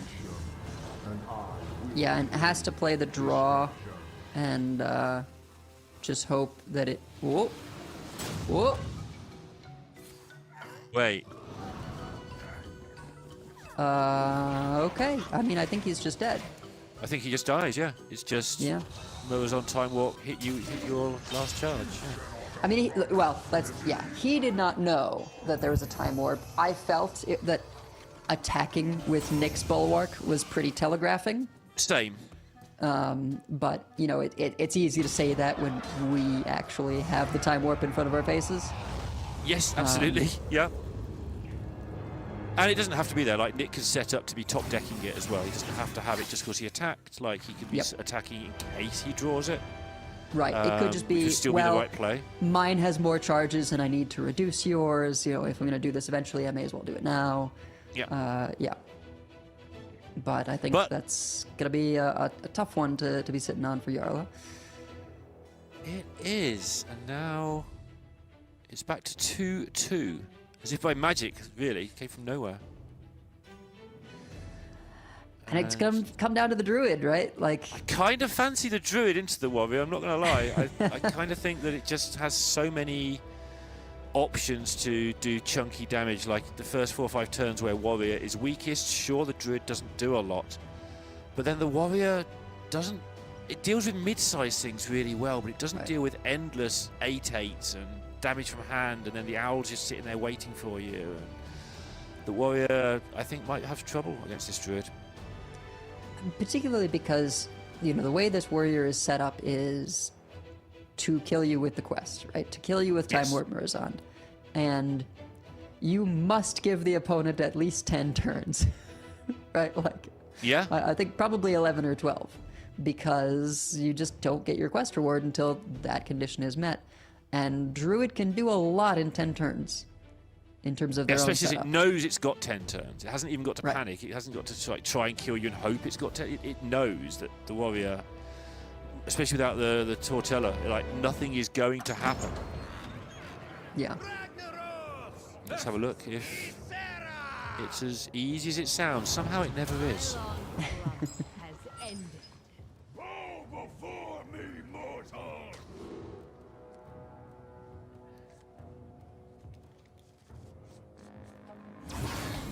Okay. Pretty awful looking hand, but again, it's all fetch, so it'll be okay. Yeah, no ramp in sight for either player, which is a big deal. Ooh. Kind of don't want any of these. Yeah. But what do you want to put on the bottom of your deck? I guess Stargrazer. Stargrazer, because you would get fetched back. The Well's actually surprisingly good in this. I don't think it was particularly good in the other version, the older version of this deck, like the Wheel for a couple of weeks ago. But I think Well is quite good in this. Okay. Interesting. That would have been the last one, I would think. Because you can fetch it later anyway, yeah. Right, yeah.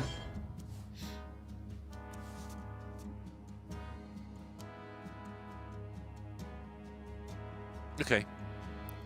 It's gonna be a while, but Amadrizzle solves all awkwardness. Okay, acceleration aura maybe. I What? No, like the it's, 5 drop. it's student. Nope, it's student. Yeah, I like the student here. You get to copy your Amadrizzle. It's I got it right. I suppose said it right for the first time I ever. suppose the argument for these lines are like, well, I could get the Stargrazer later, but I haven't got Oaken Summons or the Tortolan Traveler, so maybe I won't. You know, I could take the Acceleration Aura, but I want the Scrapbooking Student. Like, Nick is very confident in his plan, which is to play location, copy location, and then get a Stargrazer out and start copying Stargrazers. And I think that's reasonable, right? They're really hard to deal with the elusive. That is reasonable, yeah. They're hard to deal with, and they you just do so much damage. So Amadrizzle, possible? Oh, we just go for the full everything. Okay. Yeah, just taking his time. You know, because it might be the coin that's activated on the first round of Stargrazers. Okay. Right? Like if Sure. you actually wait until 8. No, sure.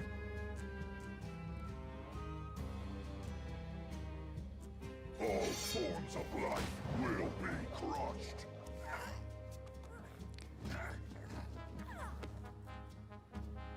So, looking at Yala's hand, he has got ways of dealing with multiple Stargrazers, but they're not pleasant, like Brawl, Dracorex, Invader. They kind of do it, but in their own sloppy, not really very useful kind of way. Yeah. I feel like this is such a tough choice because, you know, Amadrizzle, you generally want to get down as early as possible, right? Yes. But I think he wants to play both Scrapbooking Student and Lady Ajara Yep. before Yeah, the yeah. Stargrazers come down. And you've got to decide what you're going to copy. I mean, you just went through it a moment ago about, you know, copying the location that's currently in play is probably the best play, but Amadrizzle is so good to copy. You get so much mana later on. A true queen defends her people. Go back to the basics of what did I build my deck to do? Okay, I'll Yep. play it in that order, and that makes sense to me. Could have made the copy there just for stats on board. I think it's fine either way in this matchup. But, you know, you save a lot Sure. of value by getting 2 of the 3 durability location. And there's just a lot of comfortability when you don't have to worry about Demolition Renovator. Do you just do the first ones now? Just say, can you deal with a 2020 right now? Do it if you can. If not, you lose. Maybe. I think if your plan is to play a Mirdrasil next turn and then Yeah. Stargrazer on 8 with the coin With to activate, coin. then yeah, you Yeah. do this now. If the plan was to next turn coin out Stargrazer, then you would wait. But yeah, I like this. Yeah, know, this you this sort of, they work together, right? This helps you make that other plan because what do I do Right. next turn? Oh, I play a Mirdrasil. That'll do. Oh, I'm okay with that. And then yeah, work backwards from a Mirdrasil into Stargazer, and Yala has a big issue here. In all respects of the word, yeah. Can take 15 and shield slam the 2020. Yeah, the thought did cross my mind. Because the other thing is like, well, if you brawl, you could lose and still take 20. You could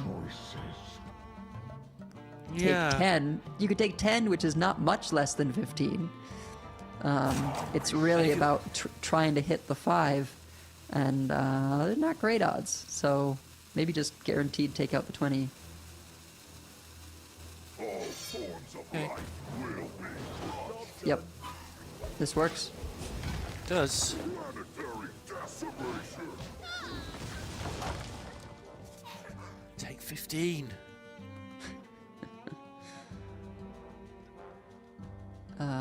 And actually, with the ebb and flow in hand, I mean, yeah, take 15, and Nick is remarkably close to just owl lethaling.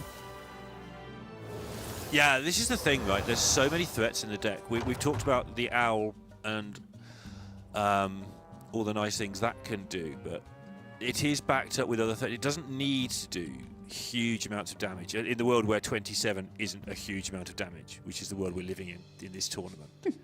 But if it's doing 27 and your Stargrazer's doing 16 and your minions are doing 15, suddenly 27 becomes a nice huge number again. So, yeah, the deck is just doing chunky damage from all sorts of different angles here. Time is of the essence.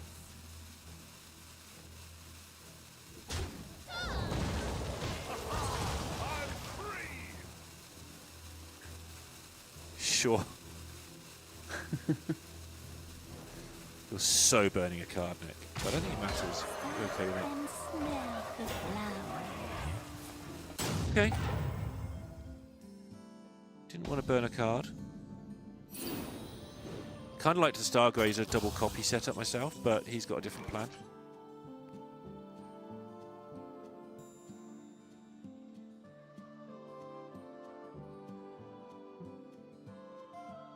Okay. All good. I don't think you're going to miss a huge amount there. There's the 10-4 and 1-5 on Nick's side still. Yara has some planning to do. Draco X would clear. Oh, it might be guaranteed that Nick hits the other Stargrazer. Let me have a quick check on that. Which is why he didn't mind using the coin. Basically, he burned the coin, I don't know if you saw that, to make space in hand, I think. But so he didn't burn a card, but I was thinking maybe that doesn't matter. Minions left in deck. There's still a few. Yeah, there's still quite a few, obviously.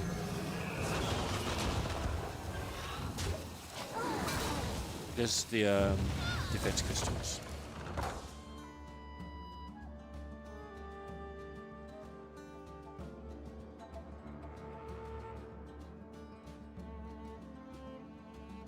We do know that, yes.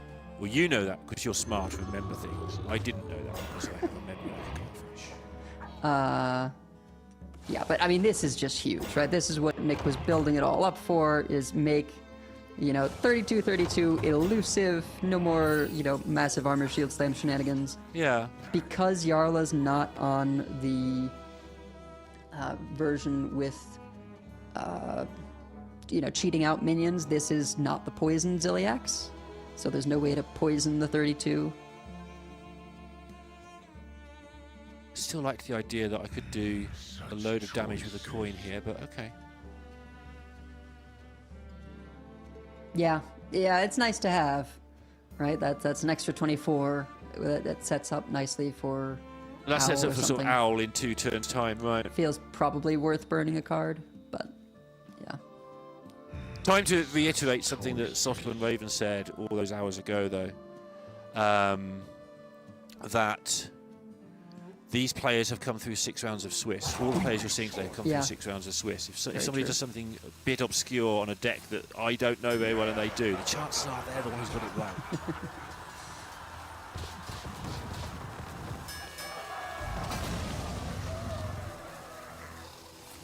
Well, and, I suppose another reason to get rid of the coin, right, and make that hand space is that, you've got the Amir Drasil refresh coming up as well. So, just trying to set up with the Owl, potentially, right? Making sure you've got enough stuff to do that. Although, I mean, you can kind of even just take things slow here, right? You can Hydration Station, and that will activate this Stargrazer. I don't think Nick has to save too many pieces.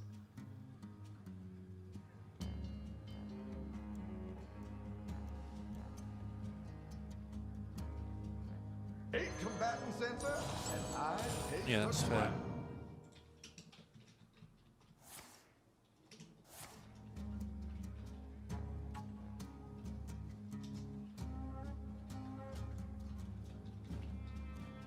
Time is of the essence.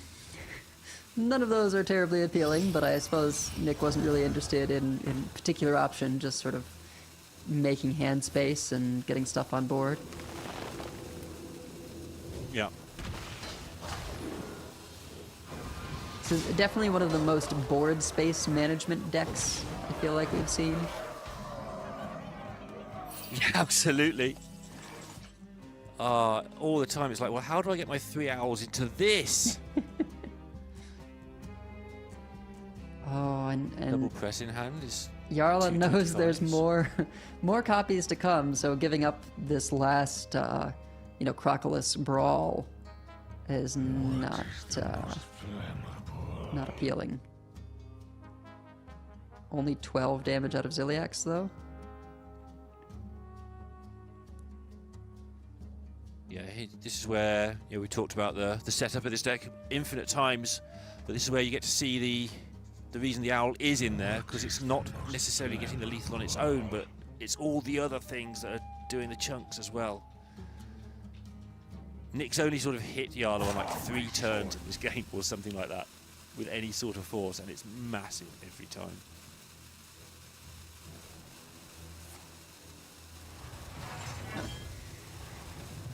Yeah, I think this is kind of the best you can do. And I mean, maybe you set up the Crocolist just for board, like to lock up board space, but I guess. So that is lethal, right? I It's got think it double has to press be. in hand. So Yeah. trade, play the owl, press the button twice, your press does 25, then you press a Midrisil, get 2 more mana, and you play the other press for Yeah. another 25, and some swings and some other bits and pieces that go on as well. I think there was potential to do it. I mean, maybe it doesn't matter, but there's potential to clear up more board space by swinging in with the Bob first, playing the owl, and then you can, when you activate a Mirdrasil for the refresh, you can give the thing you summon a rush to rush that in. But yeah, it doesn't matter. This is more damage than Nick needs. Yeah, And yeah, I guess that's what it's for. Yana missing out on Masters Tour. Nick, who again was dominant through the first 5 rounds of the Swiss, at least. Nick and Monkey Flip as well, both going 5-0 with this exact lineup. The implication being they work together. I don't know that for fact, but I'd be absolutely amazed if they didn't like test together and come up with this lineup. Gets through to the Masters Tour, and we're going to have somebody who I feel is quite innovative in that Masters Tour with this lineup, because again, this was after APAC played. We see more stuff like this in Americas, but that's because they looked at this lineup and went, that looks good. So I'm crediting Nick Drake and Monkey Flip with coming up with this lineup, at least to some degree, and we're going to see him in the Masters Tour. So how do you feel about that? You happy with that one? Yeah, I like to see sort of lineup shakeups make it through, right? With the Egg Warlock, which got banned, but still a different deck, and the Protoss Mage. It's such a wide open meta. These players had, the most stressful 3 days of their careers, right? Just trying to come up with decks in after the massive balance changes of the Franken meta. So, props for coming up with this one, and it seems to line up very well into that location lock in particular. Absolutely, I am with you 100% on that. But the viewers won't be. The viewers will want to see more Hearthstone action. So let's get out of here. Give everyone 3 minutes. We set up the next match. We are halfway through, so don't go anywhere unless it's to get yourself some more popcorn. We'll see you very soon.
everyone, and welcome back. We're ready to get into our next match. I'm Raven, and joining me for this one is Sottle. It feels like long time no see.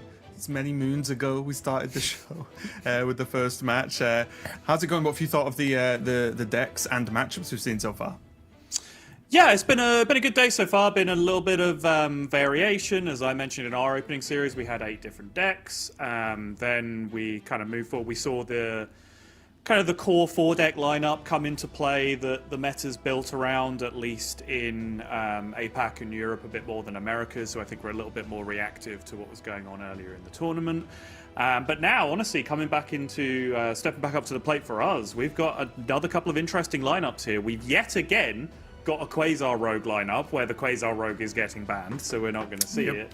But a Sooner on the other side, all sorts of nonsense. There's a Starship Druid, we've got Quest Warrior in there, which is probably the most normal of the decks, but then also just triple blood Starship DK thrown in there as well. Just all sorts of heavy control archetypes thrown together, but not the common ones that the other players in the tournament do seem to be favoring. So yeah, we've had a lot of variation, which I think is to be expected when you've got the grenade among the pigeons meta that we're in at the moment, where it's just like, here's a bunch of new toys, some of which bring back like what? You got a problem? Is that how that phrase goes? The grenade among the pigeons. Don't throw grenades at pigeons. I'm not advocating that for a second, but moving on. I'm just not sure if that's the common phrase I thought it was. I thought it was so different, but never mind. It definitely is. But it's some of the cards that have been brought back, like create brand new, bring back old archetypes on their own, right? So suddenly this archetype that just hasn't been played is back. And then some of them are like, oh my goodness, this existing archetype that's already powerful, now it's even stronger because we can slip this package of cards into it. So you've got all of these options and different routes to go down for your deck building that I don't think there's any great surprise that there's very little homogeneity in terms of lineups in this tournament so far. Yeah, and we do see from Asner that the definitely strikes me as a player, and we have had these players, throughout the many years of Hearthstone esports that just says, I'm actually just going to do my own thing, right? I'm going to play the decks I think are good, because we have the complete opposite of that quite often, where players are like, okay, here are the stats for the deck. I'll play the 4 best decks with the 4 best stats, right? Like that's definitely one approach. And then there's the middle ground, but we have had some players that do just approach the game and these are the decks I think are good, I'm comfortable with, and I think they've got a good spot, so I'm going to run them regardless of whether the competitive community have decided that they're the good decks or not. We do see this with, like you said, this Druid, for example, in the lineup. So it'll be pretty interesting to see how this one goes. But again, I've been loving it today, honestly, because we've just been seeing so many different decks, so many different types of archetypes within that as well, and just how they sort of clash against each other. We've seen some decks really perform and maybe perform better than expected, but we've also seen some decks struggle, right? We've seen, for example, at least I've caught almost all the matches today, but like Warrior has not ever looked completely dominant in any particular game, right? It's looked like you can get the job done, but it looks like you've got to put some work in there for the players who have brought at least the sort of standard Warrior we've seen so far. And I think that's one to look out for. And I think Warlock feels like it's maybe not been as dominant as people thought it would, at least again just in the few games we see on stream, right? It's not like this is a comment on the whole archetype as a whole, but I've seen Warlock look a little bit tougher in some matchups than I think people expected. Yeah, it does feel a little bit like Greed is coming out king in this one, because we've seen Warrior somehow getting fatigued by aggressive decks in matchups where they're not keeping the quest, right? Which is now kind of tilting Warriors towards perhaps keeping the quest and having that extra value available. Warlock has, as you say, like the location Warlock, the location Seaside Giant Warlock, has felt like a deck that just kind of goes, okay, here's my stuff, it's on the table, and then it gets dealt with, and there's very little reload after that. Whereas all of the other decks, the Starship Shamans, the Location Druids, the Egg Warlocks, which have been getting banned largely on stream as well for today, those have recursive threats over and over again, not just in terms of death rattles and literal stacks of recursive minions, but they have refills and reloads and they can keep going.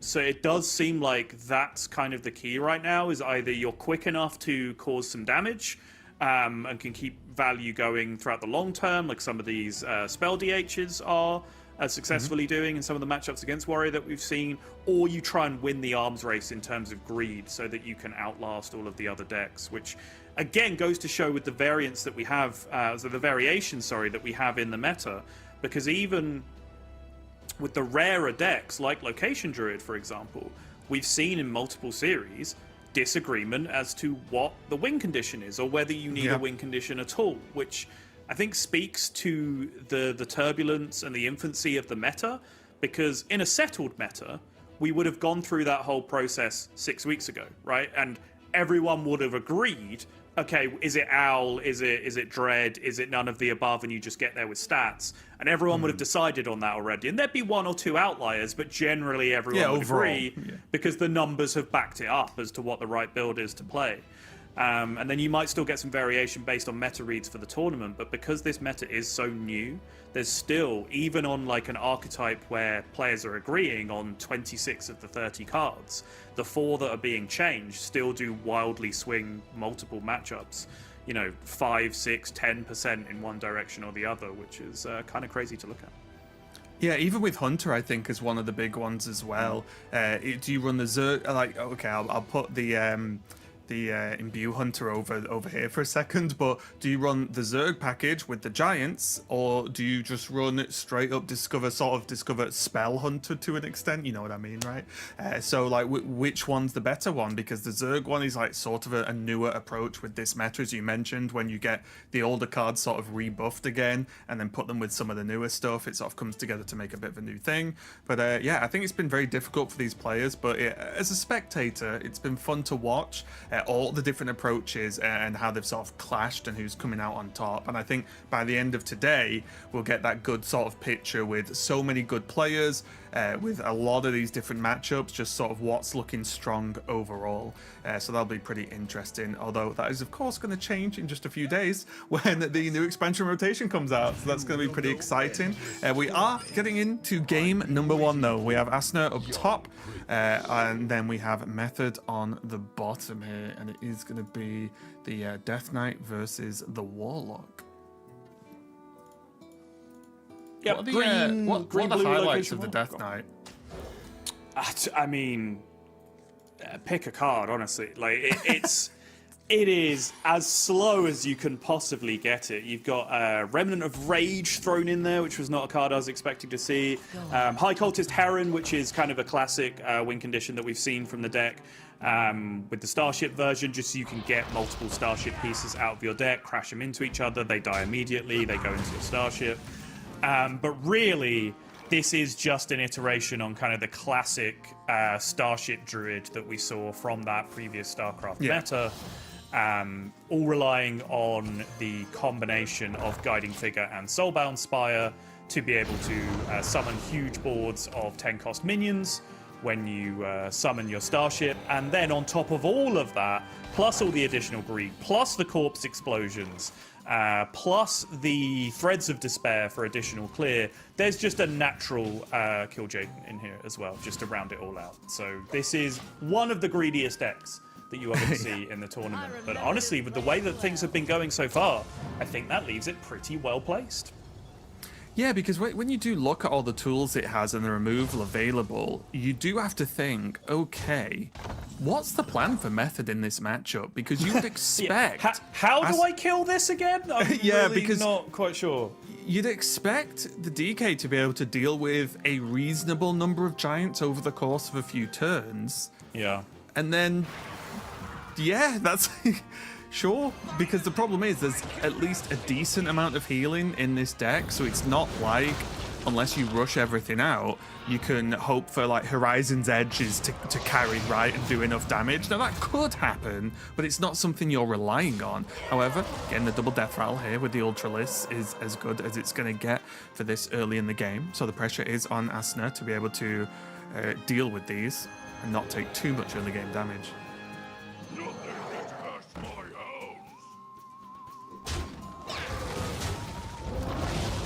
Trying not to panic for now, get that corpse count up. And that does mean that we can start getting the Pterodaxes down to deal with the board state. Asuna going to hold, though, for now. Just leave up the Dark Marrow, which is a pretty significant threat, but largely because of the thing that you've just seen happen. So it's unlikely to punish you again on the immediate turn twice in a row.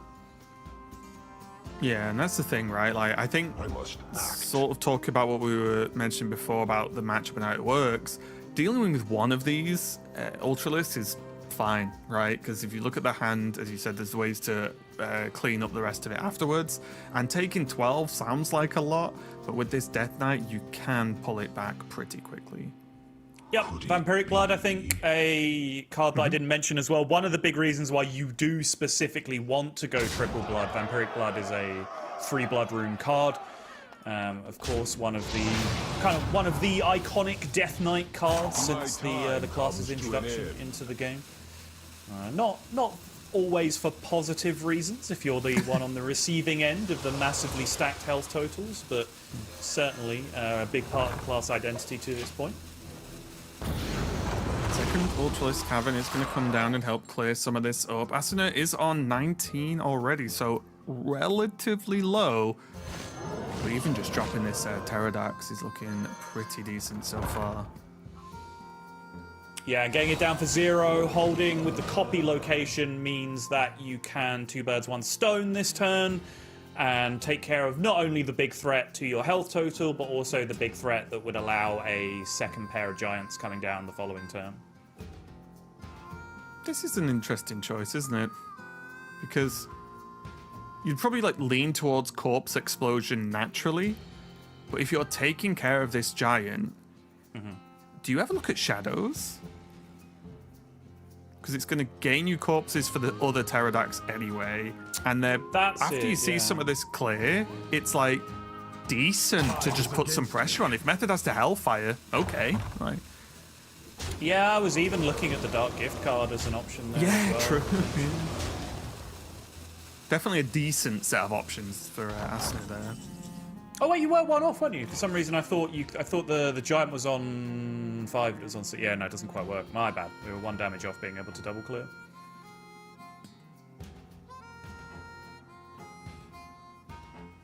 But yeah, I was leaning towards the Dark Gift because, as you say, you've got limited corpse expenditure at the moment because you probably do want to get down that second Pterodax. The way that the boards tend to look from the Warlock, Pterodax is often a slightly more useful card than Corpse Explosion, unless you can get up to those massive numbers of corpses.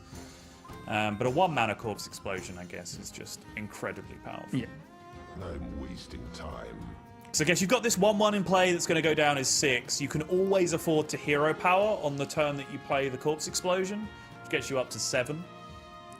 So keeping in mind that you might be facing another giant board in the near future, it's actually fairly easy from this position to get that Corpse Explosion to do 8. So, yeah. And also not too bad because you're probably not expecting another round of Ultralisks this turn specifically. So this is like the gap turn to get some more minions down maybe, and then set up the Corpse Explosion for the turn after, right? Exactly. Just don't accidentally click the Pterodax even though it's green.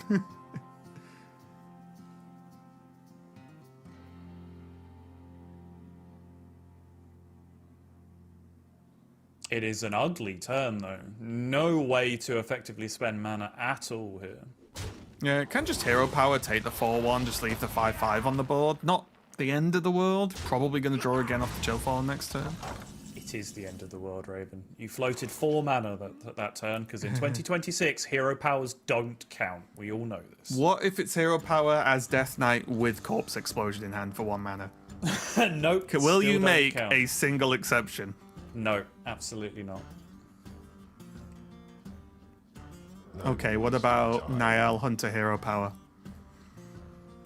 Oh, see, now I'm making my case a little bit, aren't I? Yeah, now. Or Kerrigan hero power. Okay, Method gonna chomp one of these Zerglings. Does get hold of a giant. Does get hold of another giant. Oh, no, okay, going for Horizon's Edge. Yeah, you do get diminishing returns with Giants against Death Knights specifically, right, with the way AoE works. If you're playing 3 8/8s, the fourth one is kind of superfluous at that point, right? Because if they can clear 3, it's probably exactly Corpse Explosion, and then they clear all of them anyway. So then going for the damage makes a lot of sense. Yeah, you see Method even holding back the 0 mana Seaside here.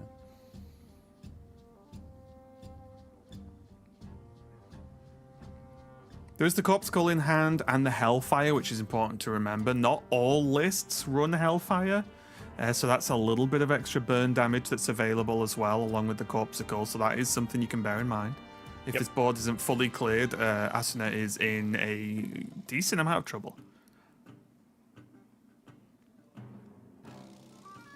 And I think Method here will be relatively clean and set up to expect a Corpse Explosion.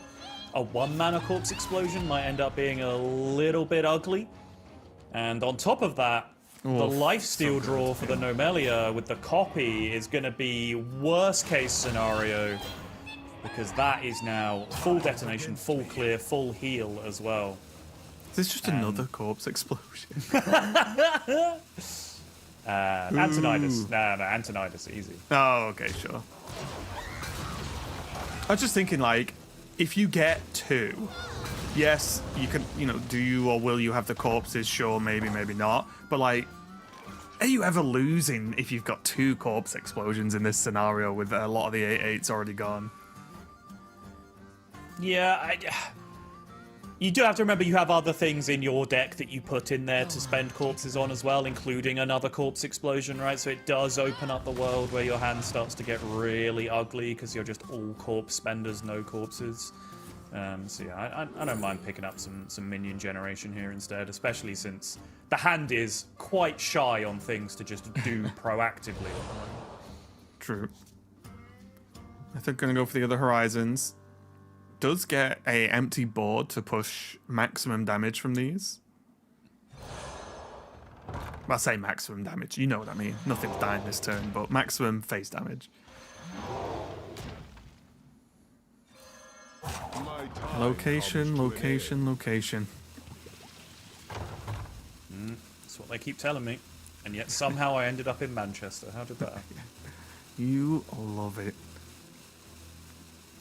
Just think about all those years you took shots at me for where I live, and then you've moved here now.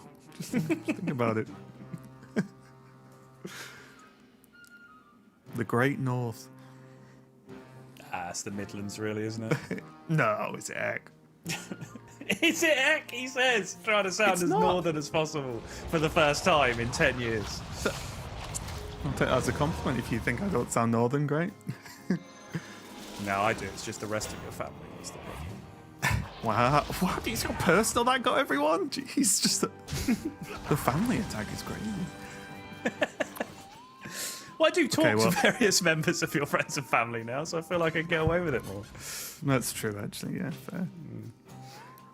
Here, though, there's still the Hellfire. Eternal Layover can help, maybe not in this exact scenario, of course, because there's not too much health on the board, not too many of the bigger threats like the Starship, like a Ceaseless Expanse, but still, Method is... It's a weird one when you're at this stage with this deck, right? Because you're still in the game. Yeah. But you do look significantly weaker to any deck that can heal, right? Is the problem. Like, you really need this lava from the Queens to get some work done. But we did see it from famous Belgian Maverick earlier on in the day, where just a bunch of Zerg minions carried him through multiple turns, just kept the value going in what looked like a insurmountable position at the time.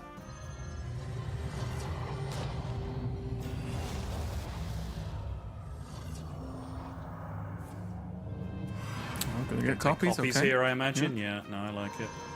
This way you can get the Guiding Figure down as well, because I believe we've only got one in there, and then that means the Vampiric Blood. It makes a disgusting board here, as opposed to just a pretty miserable one. Yeah, the damage wouldn't do anything. It's only a 10-10, and also, I feel like unless you are literally about to die, the armor doesn't really matter most of the time, right? Because the copies end up being armor anyway. Okay. After the initial Dungar, that went incredibly well for Asuna, because even not allowing for the minions that came out, because they were all death rattles, the additional spellburst procs could have then landed on any of those death rattles and continued to just hit the starship and continued to just hit incredibly premium minions. This is going to be tough. Caesar's Expanse coming down now. And there's going to be a full board left behind. That is a fresh 8/7 reborn out of the original starship, by the way. Do you remember this, Saul? Do you remember these days? Oh, I do. Not too many moons ago. Yep. There's the reborn one.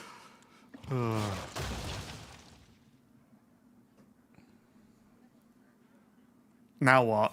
It's like you need Brewmaster for you to for these Cecilers. And then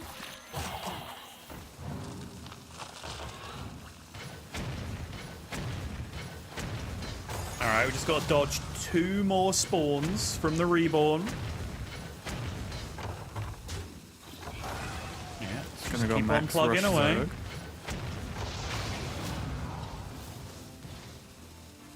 I don't care about you, some Did this even get done? I'm shocked if this turn got finished. Because the players are ahead of what we can see. Yeah, I was going to say. Okay, yeah. Not going to be enough. Asuna takes the first game with the Death Knight. And that is something that I learned very quickly when practicing for this tournament for Quasar Rogue, where clicking locations and having them do their things when you really, really want them to go fast can be a little bit tricky. And I'm not saying it was lost because of the turn ending or not, but I think Methods couldn't really get out of that anyway. But yeah, it is something you have to bear in mind. All these location procs going off and resetting going off, you need to lock those turns in fast because that's where things can go a little bit wrong. But yeah, good game one there. We saw the power of this Death Knight in this kind of matchup, right? Yeah, for sure. Yeah, I think if you'd have really locked in and done everything as rapidly as possible, like maybe if the 8/7 dropped the smallest death, like dropped Spire twice, which I think is the smallest death rattle outcome that you could get from that point, maybe you fall clear with all the Zergs and the hero power and all of the location shots.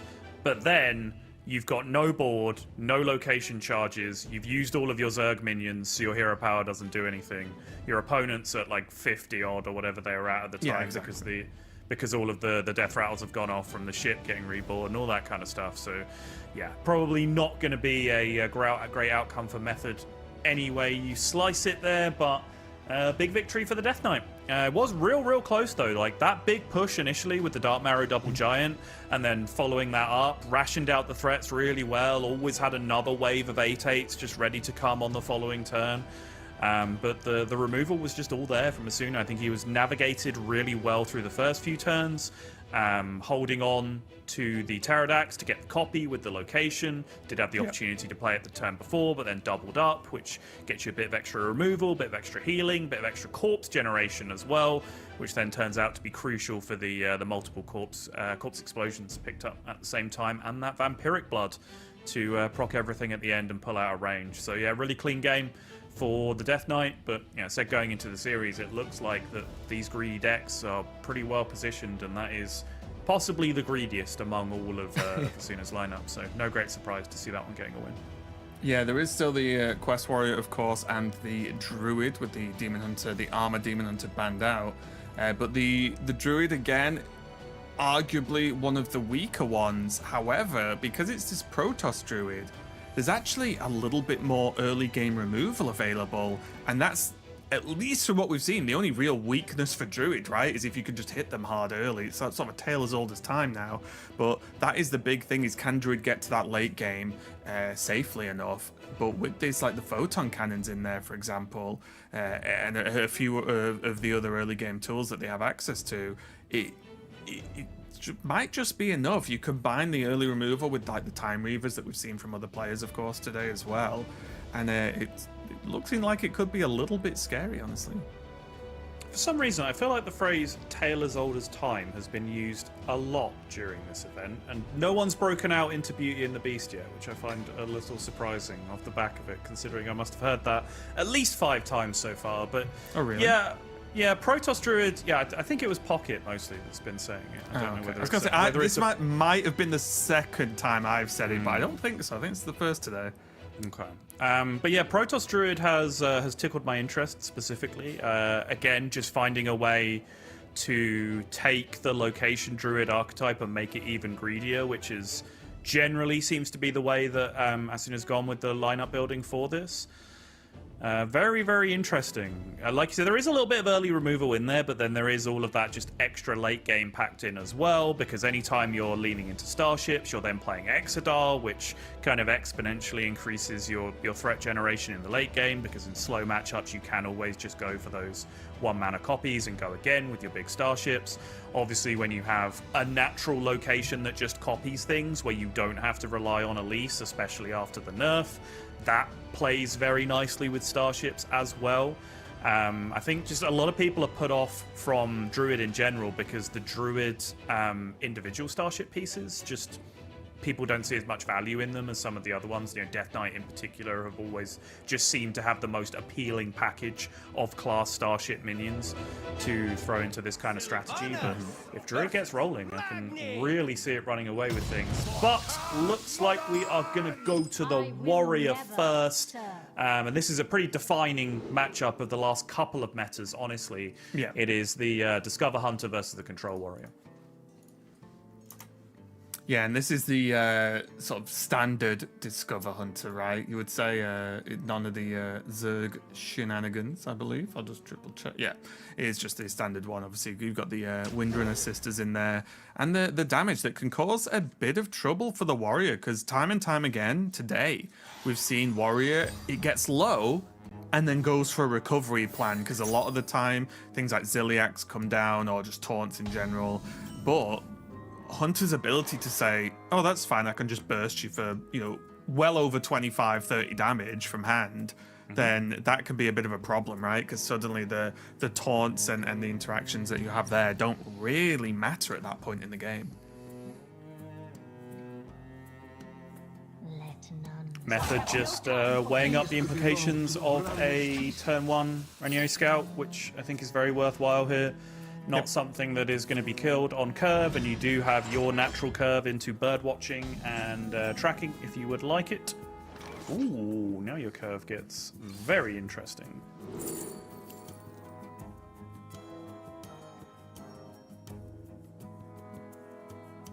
Pretty decent Verisa, but with the coin, Xavius isn't looking too bad either. Yeah, coin. If the scout lives again, then which it almost coin always does, right? Like yeah. With coin Xavius or coin Grifter, both pretty attractive at this point. I don't even know if you. Well, obviously the benefit is you get the extra card, right? But the Grifter can be a little bit tricky sometimes this early because it just ends up filling hand space if you can't get hold of like the Naga or anything. That's true. Yeah, it can get a little bit awkward because your hand size is limited. Oh, there you go. There's people. Your hand size can be tricky in this deck because you can generate so many extra cards. So I wouldn't mind the Xaviers. I would favor the Xavius as well for a slightly different. He is going to go well, Grifter. Probably the type of people has changed things here, but I think what's also what can also be a big problem here is, okay, great, you just hit 6 damage, right? But you have also given your opponent +3 tempo in terms of dealing with your board, right? Because they can now just immediately snipe anything that they want on the board. You've given them the answer to your scout if they didn't have that in hand as well by taking the removal, so I would maybe have leant towards the Xavius there before the Typal Pupil draw, but when you draw the Pupil, I think it's way too. Your eyes just light up, and you just see the turn 6. You just see the turn 6 lethal, right? And you just have to go down that line.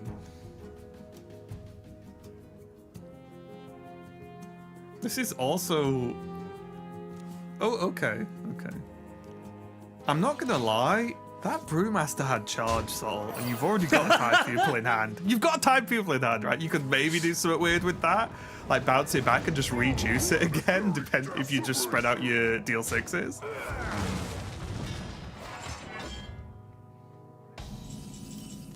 But yeah, I do wonder. Charge. I'm looking at it, Sol. That's all I'm saying. Okay. Yeah.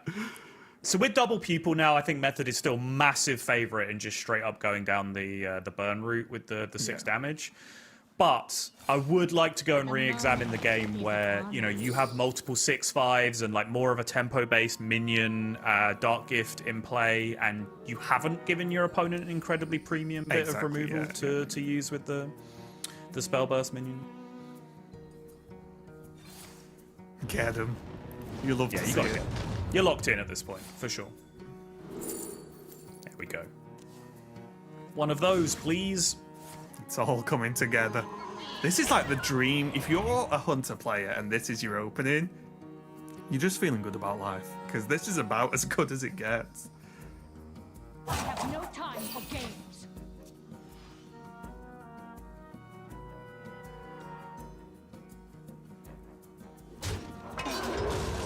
I remember this place well. Now the interesting thing here as well is how Method approaches the next few turns. Like, is there a sort of turn off to prepare for stuff, or is it going to just start throwing stuff out and spending cards? Because depending on how much Method wants to really milk this sort of discover, multi-discover, replay one, so on, so on. These could belong to a brand new It does, species. to an extent, limit. Okay. Hear me, find me. Yeah, just maximize the 6 damage. Makes sense. Even gets the freeze off on the Elise. Yep.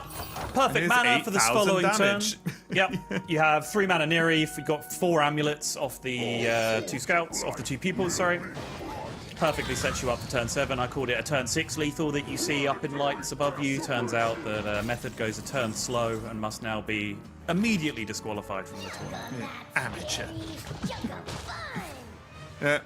Well, Asta's nodding, just going, yep, they got me. This is what it does when this start happens, and couldn't have been a better game 2 for Method there, right? These are the sort of ones you need to sort of wash away a previous loss, of you just get into game 2, curve them out kind of perfect, and just get them dealt with and even up the match to 1-1. Yeah, some point you don't necessarily need the deep analysis. You don't need to bring the former world champion on to break the game down. Sometimes you just got Hearthstoned and you move on to game 3 in the series. Sometimes right? I join and break the game down of get them. Like that's all the analysis we need. That is sometimes all you need, yeah. But squaring up the series, 1-1. We've got a pair of druids left. We've got the control warrior on Asuna's side, and we have the location warlock. So the 2 defeated decks and the 2 druids now left to play out in this one. But an important win, I think, from Method to square that one up. It's not a freebie matchup. It can look like it sometimes when the Hunter does snowball, but that is a matchup that has gone back and forward over time. Throughout multiple metas. I think as people have got better at Hunter and as the Hunter lists have got better, that matchup has swung a little bit more in favor of the Hunter over time, but certainly not a freebie for the Hunter, and possibly one of the reasons why some people might be considering bringing Warrior to this tournament. As we were talking about earlier, there's so much discrepancy in how people think matchups play out in the game right now, particularly when you come to turbulent metas like the one we're in right now. But a big and a smooth and an easy win for Method to square the series up, which I'm sure he is delighted with. Looks like Asuna's going back to the warrior, and Method going to be jumping over to that warlock. So the two loser decks going up against each other. And what do you think about this matchup, Sottle? Because maybe I'm just wrong with this, but I feel like the warrior has a decent go at this, for me at least, but I've been told otherwise. I think it's pretty close, honestly. I think it is obviously list dependent as well in terms of what your exact setup is, what your rune setup is in the warlock, weirdly, because that's a thing that comes into play with this deck. There is the eternal layover in this version of the deck, which can be a big deal as a swing card in a couple of situations in the matchup as well, because there is the unholy in this version as well. But I think the warrior can certainly get there if he stabilizes, but I think the warrior struggles against the kind of game that Method played against the Death Knight, right? Where it's 3 or 4 quick boards in quick succession. If Method's able to execute that again, I think the Warrior is a little worse at just keeping up with that in terms of removal over 3 or 4 consecutive turns. That's fair. But yeah, again, tight matchups, lots of disagreement among even the very best players in the game at the moment. Well, getting that early ramp is definitely going to help Asuna out here. Going to be able to draw a couple of cards as well. Oh, okay, reduce down a hydration station. Might help a little bit later on, just smoothing out some turns.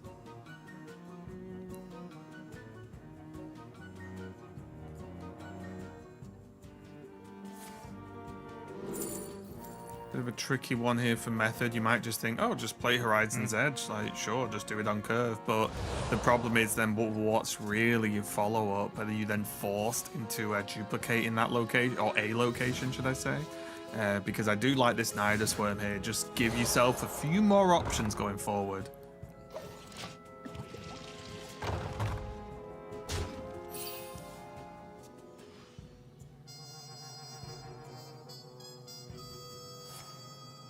Going to utilize that 1-mana shield block. Classic into a shield slam. It all starts to make sense. Well, that Glacial Shard is dead. No, I'm kidding.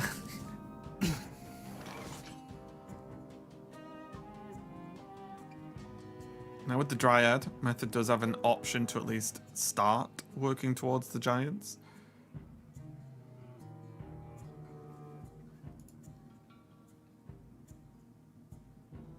Yeah, a little bit awkward with the Nidus Worm on the previous turn. I think probably I wanted to consume ideally just because it would allow a better setup with the Scrapbooking Student consume just to get Giants out quickly on duplicated locations with low durability. Yeah. Actually keep that pressure up over a couple of turns as I was talking about. Without access to the consume, it's a little more awkward to set up from here, I think. It's a bit rough because even like clicking Nidus and then copying it, well, then you don't get the Dryad down, right? So it just doesn't quite slot in smoothly. Although Horizon plus the Dryad doesn't seem so bad. You're still clicking locations, which is the main goal, I guess. Yeah. Still have an option to duplicate the Nidus Worm. I'm saying the wrong card. Oh, Ultralisk Cavern. Method. Did we miss the click? Mr. -2. The Glacial Shard did not attack face. Oh.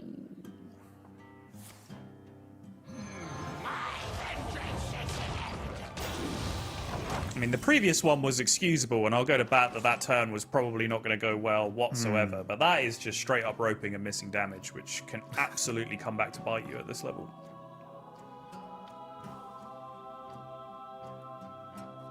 And also, I mean, it might end up being okay, but even specifically missing damage on armor can, well, that could make a shield slam kill a giant or not, right? Like that it could really have a pretty brutal impact.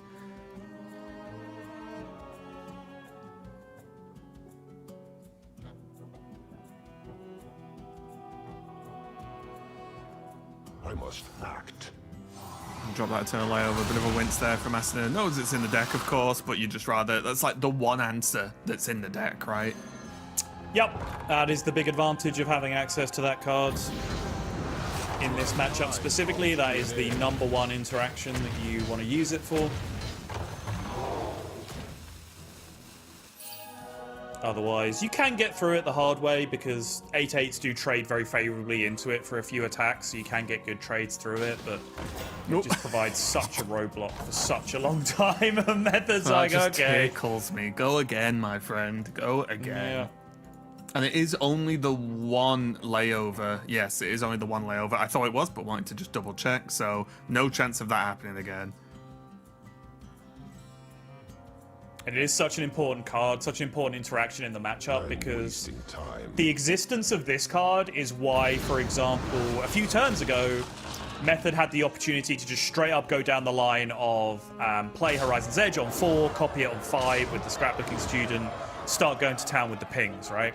Yeah. The reason why you tend not to do that in this matchup is because you just literally concede to this card if that's your game plan, right? Because you just end up pumping your opponent up with armor as opposed to chipping them down with damage.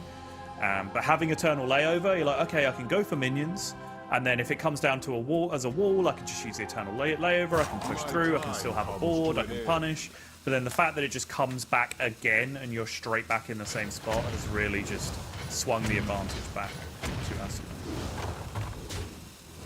I'm interested to see how this one ends up, because I assumed we were getting the copy on the Ultralisk cavern this turn. I guess not. Oh, this is...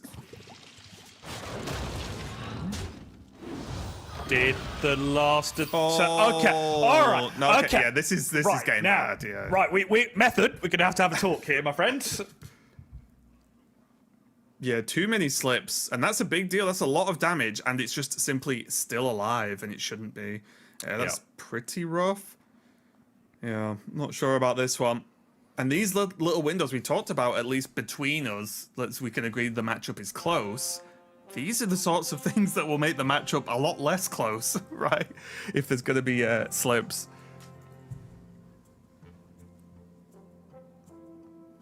I mean, I wasn't expecting to come on after the Yala series and have to deal with the roping. This was supposed to be out of the way already. We've paid our dues on those series in the past. Purely, not even all the years we've cast, just Grandmasters, I think. Never mind all the other times we've cast Yala. Did I get it right earlier, by the way? I don't know if you were listening. Like, yours and mine first World Championship was the same one, and you've missed one since then, right? I've missed one since, yes. Lionel's win. Yeah.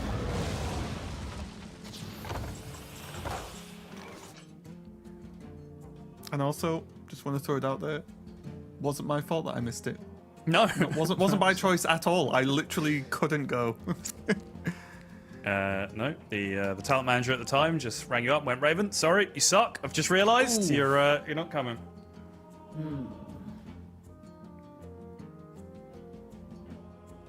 Clearly you were privy to a conversation I was not. Oh, that's right. Yeah, I got told a completely different reason. The talent manager called me and said Raven sucks. We're not inviting him. Yeah, I remember now. Okay, just to put this straight, I was halfway through a visa being done, and when you're having a visa being done, you cannot travel because they have your passport. So yeah, that's the actual excuse. I did give the real story earlier. Oh, did you? Okay. Yeah. I was gonna say.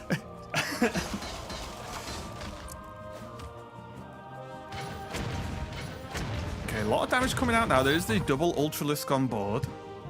I find the 5/5s quite nice in this list in these sorts of matchups because they're sort of a threat that isn't a threat, right? They do their job when they hit the board, and it's a 5/5 that often isn't a priority target for removal.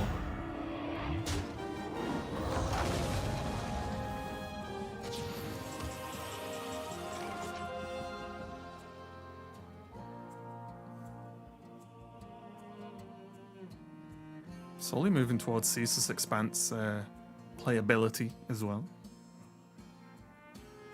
Go on, take a bite. Great Eat the Imp target here.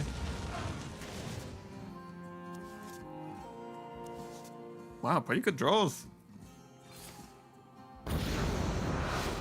Can table flip and push now.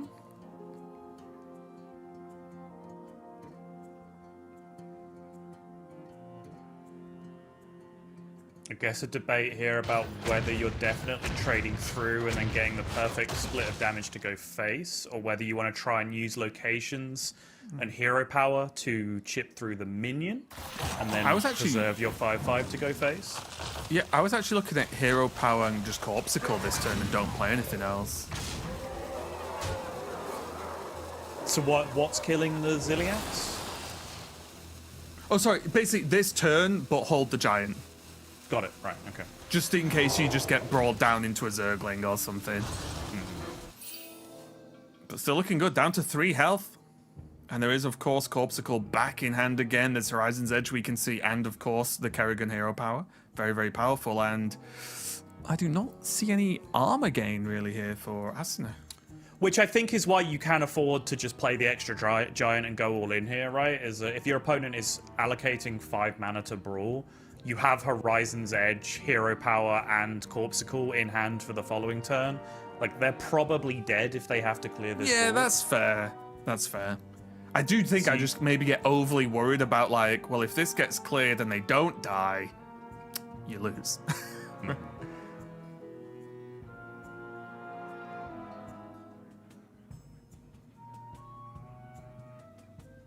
Asinode really just digging hard deep in the tank, trying to find a solution, but I'm not sure one necessarily exists here.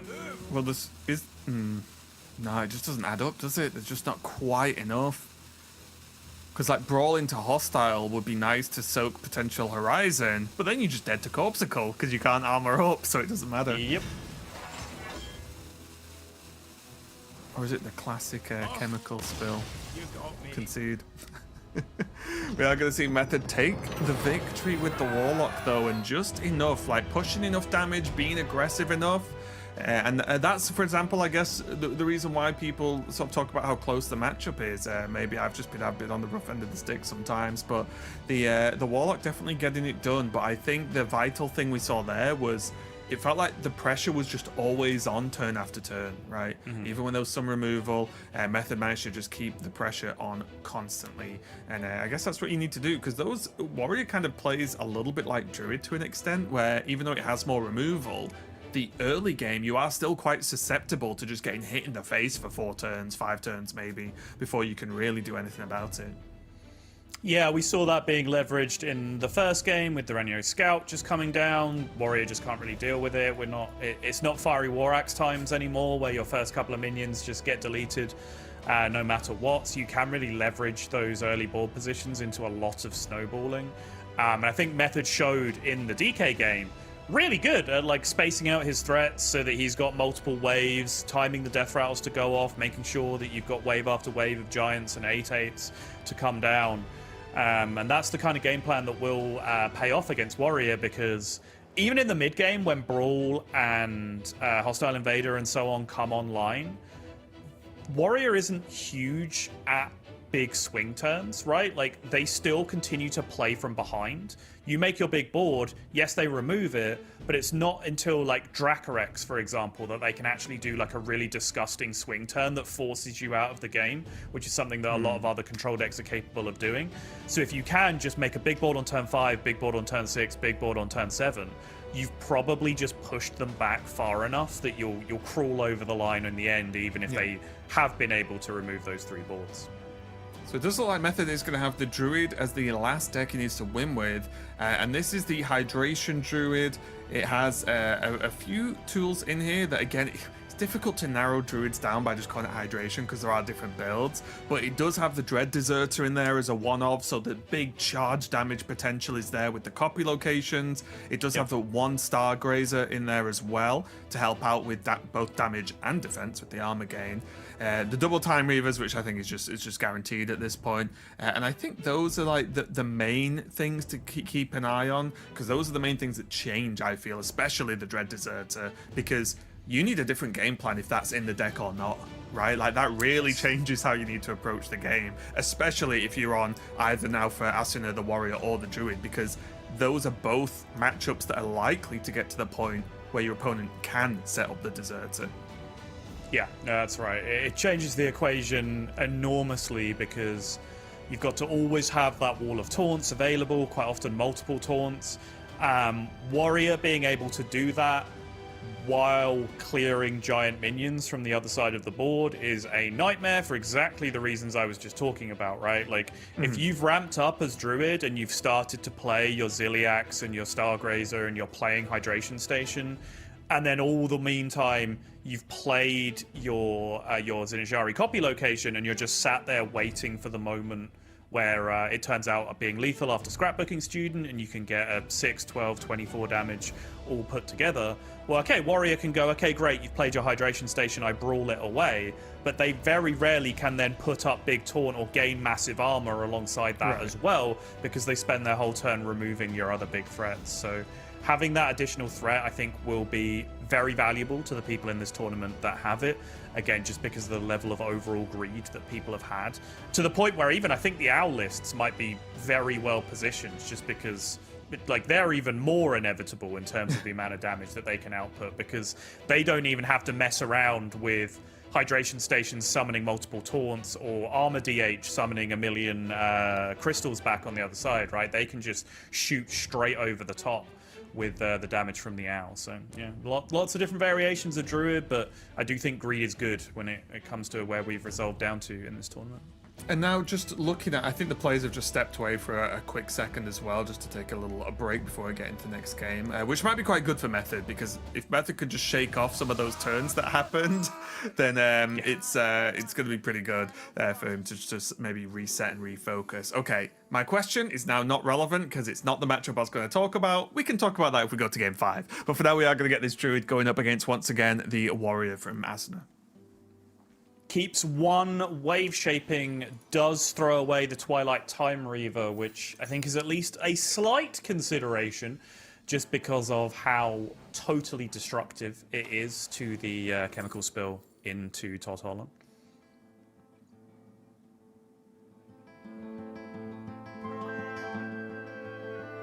Now then. Yeah. You do have Coin, Innovate, New Heights already, and you have Tree. So you actually are not shy on mana. You kind of need things to do instead. Yeah. Yeah, sure. Some Method agrees.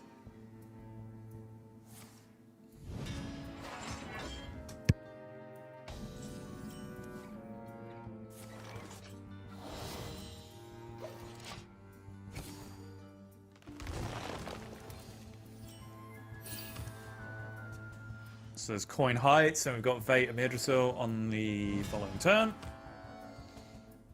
Get that tree roll in nice and early. Oh, wow. Oh, okay. Now then. I was about to do it. I wanted to make this point earlier. I'm not sure if I typed it in chat earlier, but this was a similar situation came up a couple of series ago, where there was a debate between, do I get a Idrisil down or do I get Zinashari down, because I want to get that played before the late game anyway, right? I have to play Lady Ashara at some point as well before the late game. And I just think you should never talk yourself out of playing a Idrisil, ever. I think if it's available, you get it in play, and them's are the rules. But Method has disagreed on this one. Shows him to get the copy location down first, and then curve naturally into the Idrisil. Yeah, I think that this is an interesting one, because just on the surface, is the Innovate going to be used for something else instead of innovating out the Idrisil, right? Yeah. But there isn't really anything in hand to innovate out anyway, so I think I would have just gone straight for it and just had that sort of half a turn ahead with the location. But yeah, just wants to get it down. Don't have to worry too much. No. Well, probably would have preferred that to be the Tortolan, just because it's more satisfying to deal with.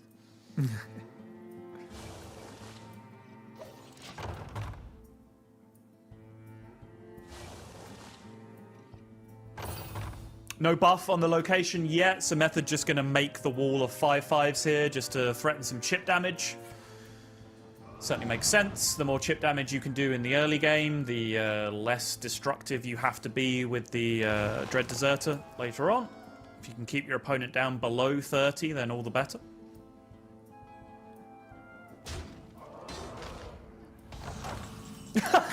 I saw that as well. And Method looked personally offended that Asuna thought he'd earned the right to go face there. Yeah, well, it is an interesting one as well, because Hero Power's open. Time Reaver could be used, right? It's a bit silly of probably a stretch on that, but things exist where it makes you not get the value trades with the Ziliax. Mm-hmm. Nice of Method to wave goodbye to the superfluous location before blowing it up. Now this is looking scary for Asuna here. Oh yes, because it's just everything's just set up, right? And it's one of the interesting things where it's probably the only matchup where location destruction feels relevant, right? Because you'll never hit it, but you stop your opponent just playing it out on curve for fun because they know it can't be destroyed. So it hasn't been massively common in the tournament, but do you know which matchup I'm personally so delighted to destroy locations against? Go on. Colossus Mage. Oh, I feel like if you blow up their warp gate, they're just dead. Like you've gained 10 years of your life, basically. At that point, haven't you? Like you've literally created time. There is a little bit of it around. It certainly put a stamp on Americas towards the end of the day yesterday. Yeah, I was sat jamming games of that last night, actually. Just in case. Uh-oh. Little bit of a board space issue currently.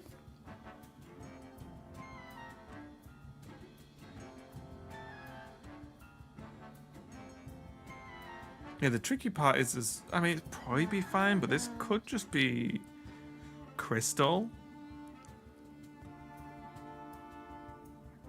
Oh? We're just really going in.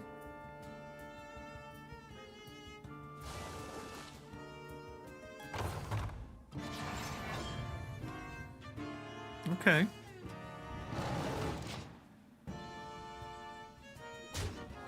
Would have Oaken drawn anything? Let me check. It must, right? Yeah, I was just interested of like, is the 10-10 worth more than a card draw? Right? It's just an interesting thing to consider. But this is saying to Asuna and Asuna now that like, you've got to clear this board, my friend, or you're just gonna die. Yeah, that's it, right? I think he's making the board as big as possible so that Asuna can't possibly ignore it anymore.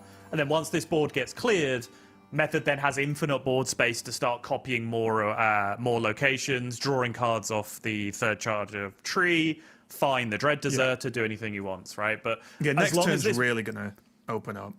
As long as this board isn't immediately threatening lethal, Asuna can start to say, okay, I'll just board lock you for a couple of turns and get on with my own little game plan over here, find some extra answers. So I do think this makes sense from Method just to force out the extra 10-10 instead of the card draw.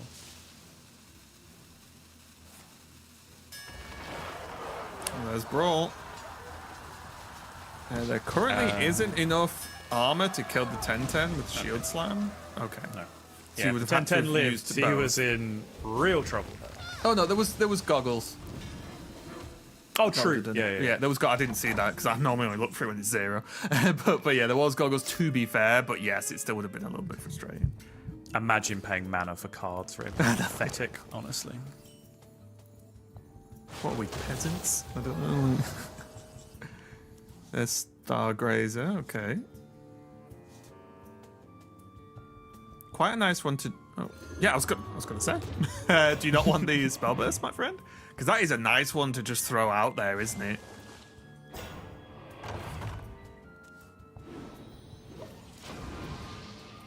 That is a lot of damage and a lot of armor, and yet another board that needs clearing. Which goes back to what you were talking about earlier, right? Like the boards get cleared, but nothing else. So if you could go again. They need to be cleared again, but nothing else. And Druid, at least in this form especially, just had stuff, right? You can just dump stuff on board turn after turn. Obviously, the Ashara boosted location is magnifying that, but guess what? That's what the deck does. Yeah, it helps when your 3-drop is a 5/6 as well. Can we talk about that? Yeah, very true. Yeah. But yeah, no, you're exactly right, because if you can force Warrior to spend all of their mana on killing your minions, well, that means they're not spending mana drawing cards, which means they're not getting to their big taunt minions, which means they then don't have mana available to play their big taunt minions, which means they're forced to do something miserable like Hydration Station for a single Ziliax, just to prevent themselves from dying immediately. And then, okay. Probably looking for Crucially, it also means they don't have mana to just tempo ham onto the board and potentially disrupt your entire win condition by chomping on your Dread Deserter.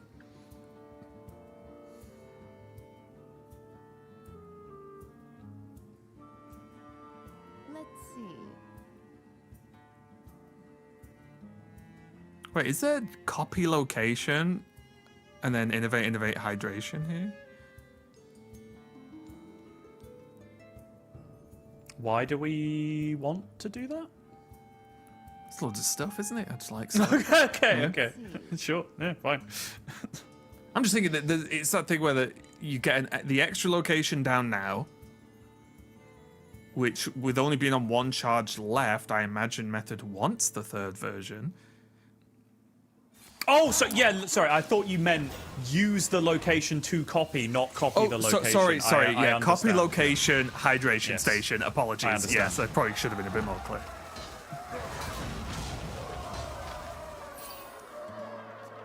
But yes, my fear with that play is kind of my fear with the play that you weren't suggesting, but I thought you were suggesting, is what you then went on to clarify, which you kind of want these 3 locations Exactly, in play, yes, just so yes. you can absolutely monster the charge minion when you get it. Yeah. When our powers combine, we get to just about understand what we mean. One vaguely correct answer. Yeah, my specialty.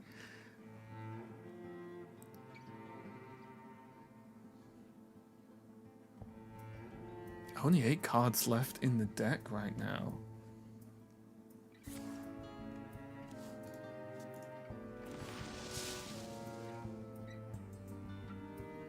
Well, there are not too many cards that can actually get Method to the Deserter.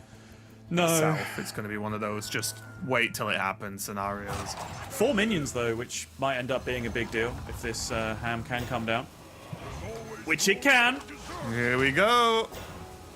Multi-breath. So 1 in 4, Sure. as long as we got that right. Okay, dodged. And the ham is dead on board. And a hydration station has already been used.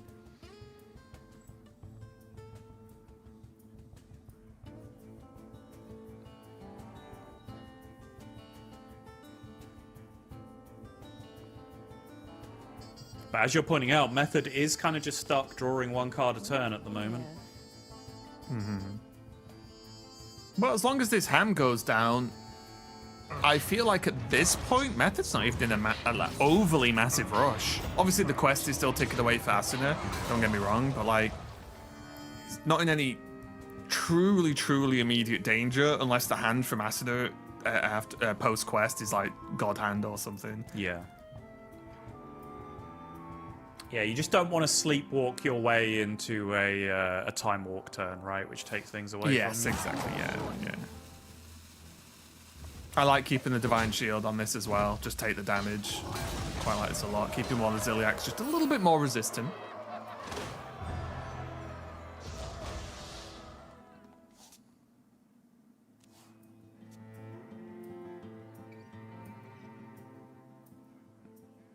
Shield block is the draw, so only 1 card available to be drawn here. You could slam your quest reward just to see what you get, with a backup plan of brawl and win the brawl if that all goes horribly wrong.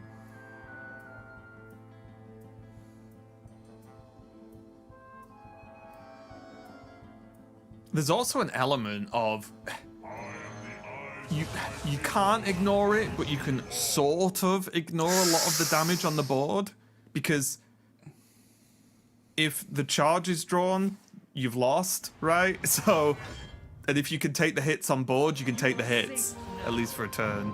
It's going to be able to get hold of Amara, though, and now Method is just praying for this one minion. Well, let's draw a card. That does say draw a card on it. Observational skills on point as always. Do my best.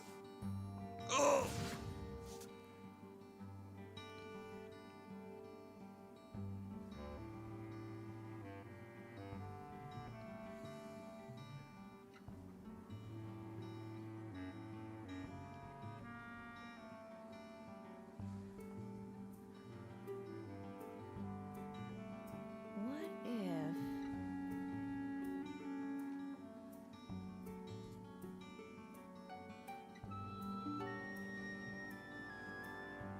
See, now I'm wondering if a Divine Shield Protect on the Ziliacs has ended up being a bad thing. How so? Just because I can see for glory in the hand for Asuna, so I'm just wondering, do you want to trade the Right. whole board off and be Right. like, not playing anything, enjoy? Most expensive card draw for you? Let's get the crystal. Yeah, I was going to say, you do still probably want to get the Oaken Summons played just because it pulls the crystal, so you're now down to a 1 in 3 on the following turn of picking up. You now have Acceleration Aura, which is a total brick, Time Reaver, and of course the Dread Deserter, which wins the game immediately. Has done on any of the last 3 or 4 turns for Method. Not only the game, and the series.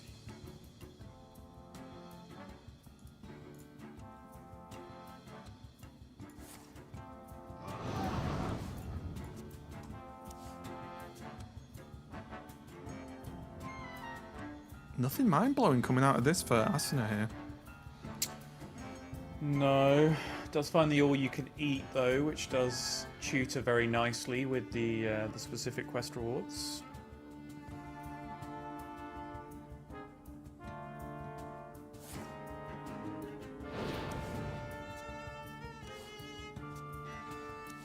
Good old Barney.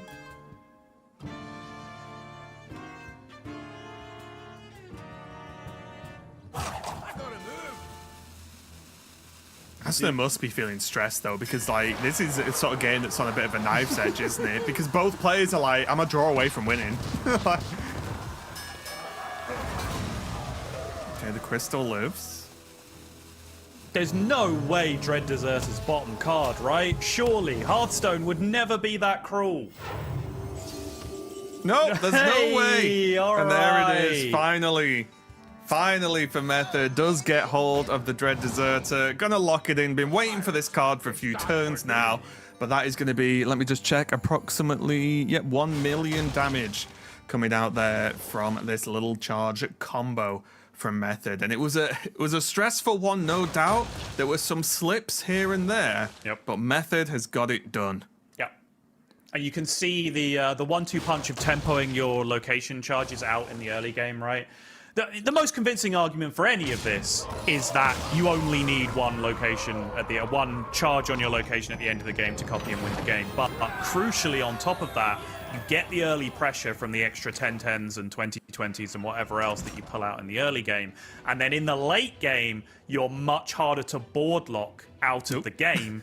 Because your locations disappear as you use them because the locations go down, right? So you're self-regulating board space. For each charge minion you summon, a location disappears. You're constantly opening up that board space for yourself, so you can't get locked out of the game that way. Yeah, Method, couple of moments in that series for sure.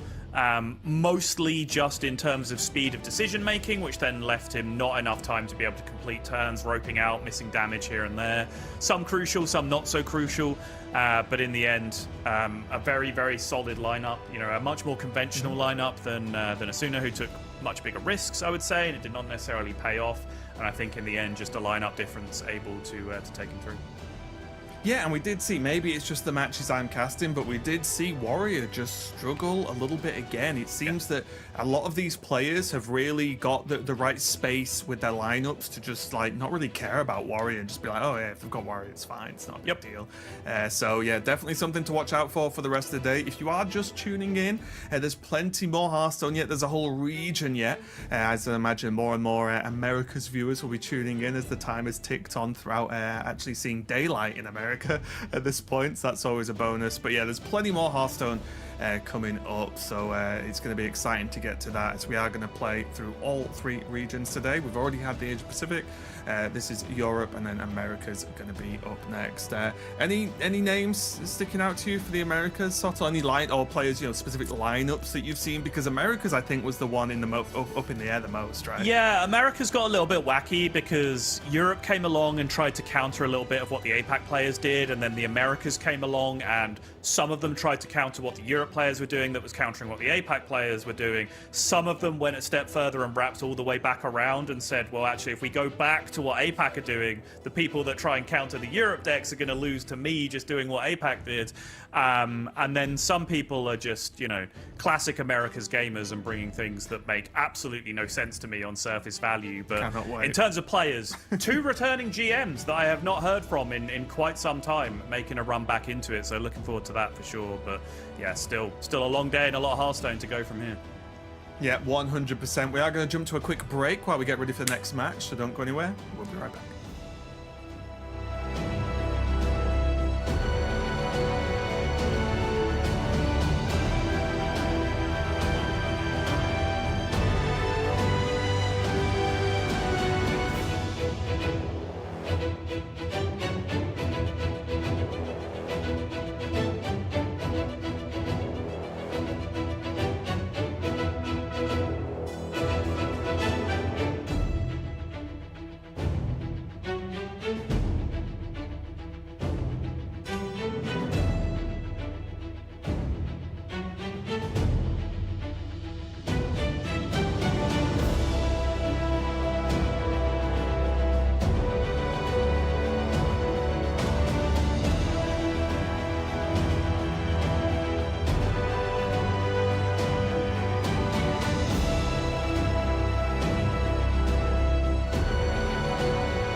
Hello again, everybody. More Hearthstone coming up.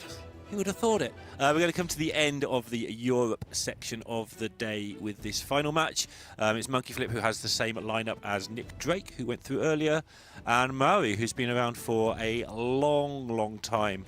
Just to show you a little bit about Maori, just to show you how old he is in the scene.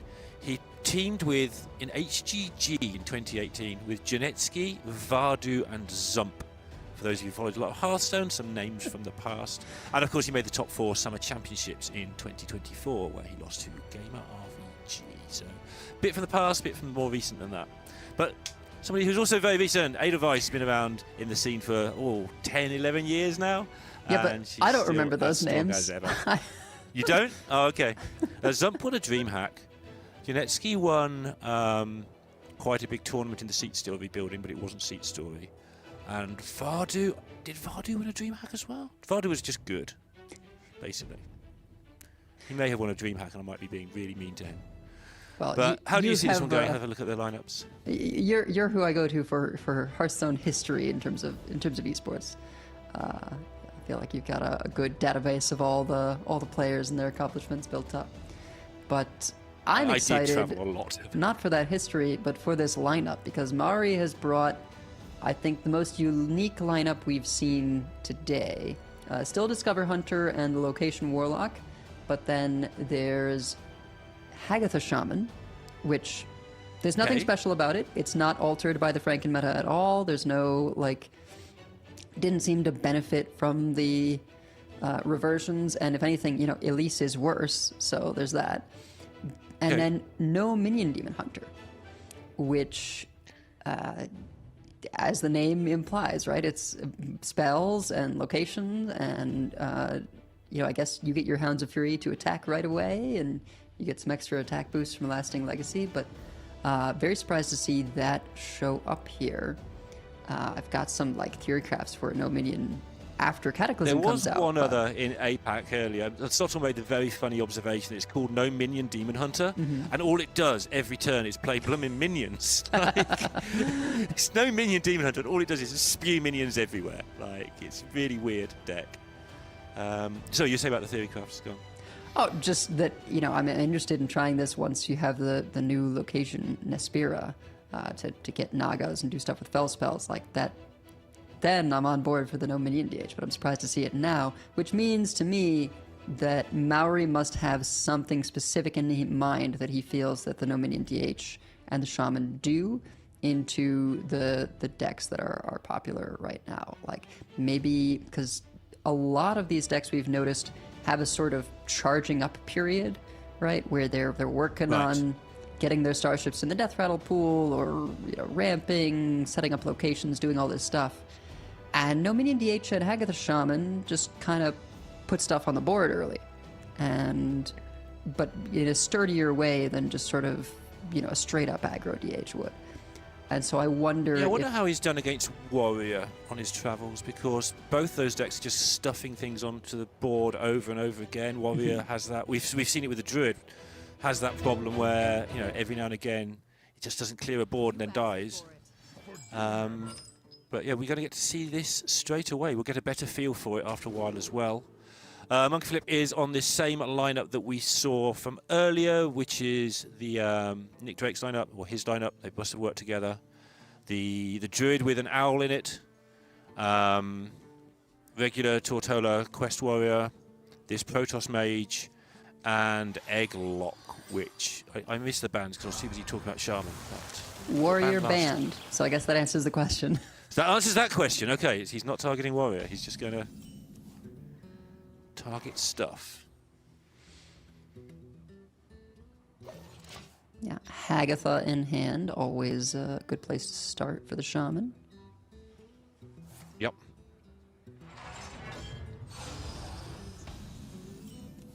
Currently no spell to activate the Bellhop.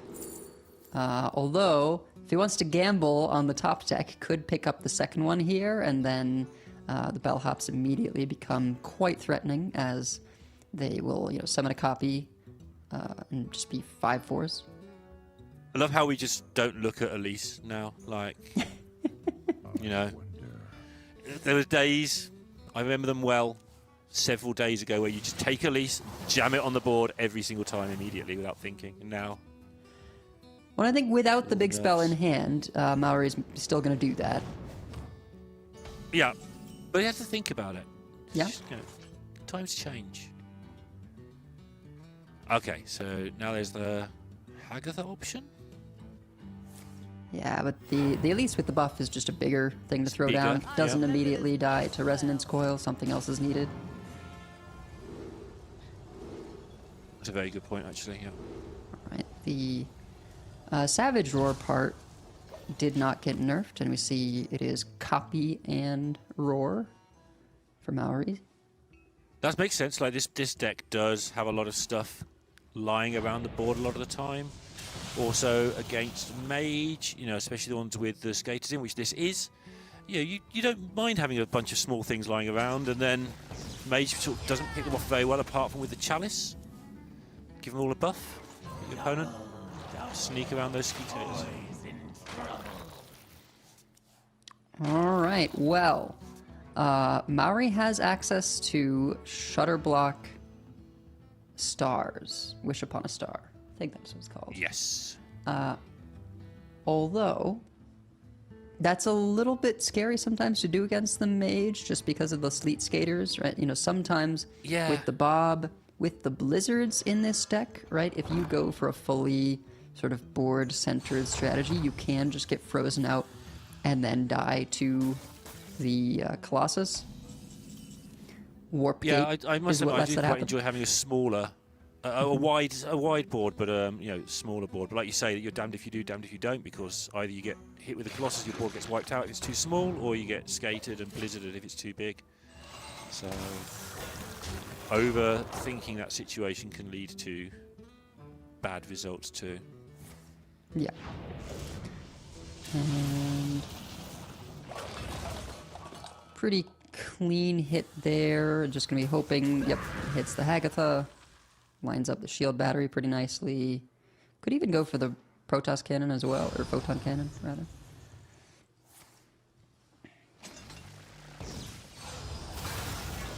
Yeah, this also ties in with the impression I was getting of the tournament yesterday. So I've mentioned it a few times, but Nick Drake and Monkey Flip were constantly, they were both 5-0 at one point in the tournament. But every round, Monkey Flip had finished before Nick Drake, and I'm already seeing why. He's playing like twice as fast as Nick Drake was playing earlier.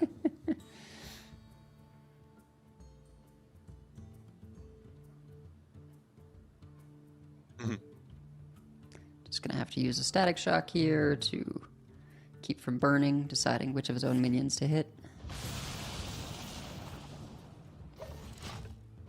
Sure. It is a bummer not to have stuff in play when the buffs go off, but I think you take the opportunity when it presents itself to do this blind.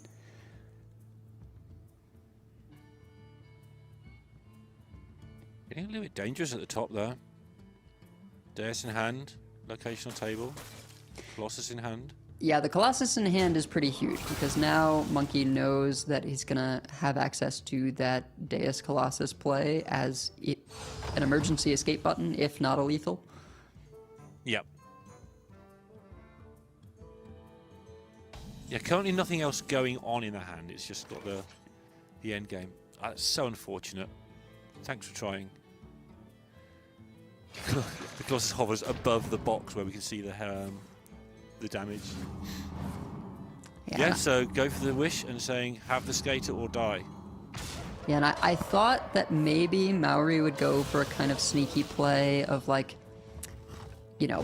pop up book the 3-2, set up, some other small stuff that's not threatening, and then go for the wish. But yeah, I mean, just set it up and say, okay, do you have Sleet Skater? Can you clear this now? Oh. Bob, do we bounce the Bob?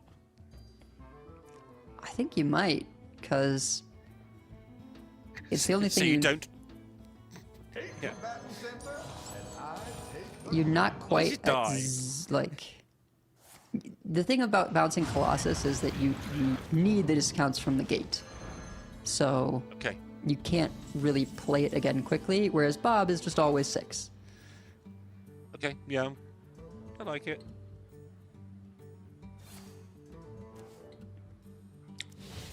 That's a big deal. Hello. That actually, I think, just is a setup with the location. Right? Elite's location and Alakir is Yeah. just lethal. So, hang on. Trying to kill my own minions off here to stop them getting skated. And Hex 1. Because the Alakir is lethal, I want to kill my own things.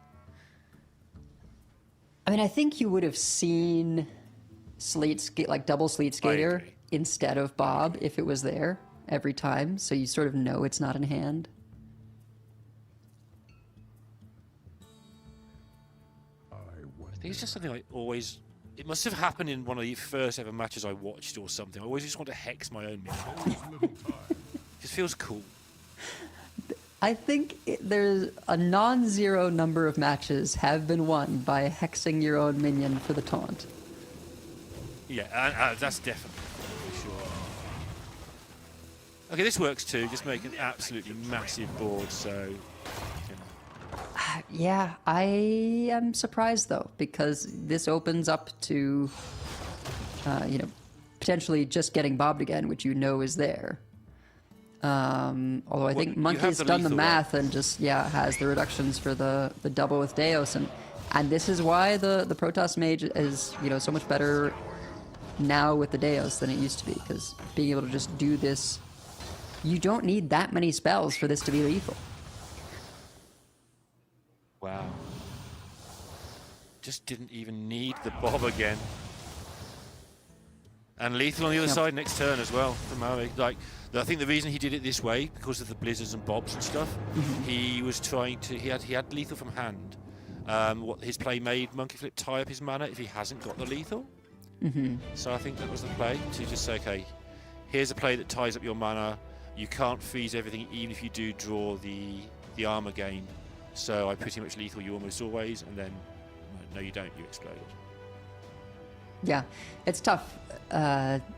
You have to play around like, well, I hope they don't have this because I don't have a response, and so do what you can against the other scenarios.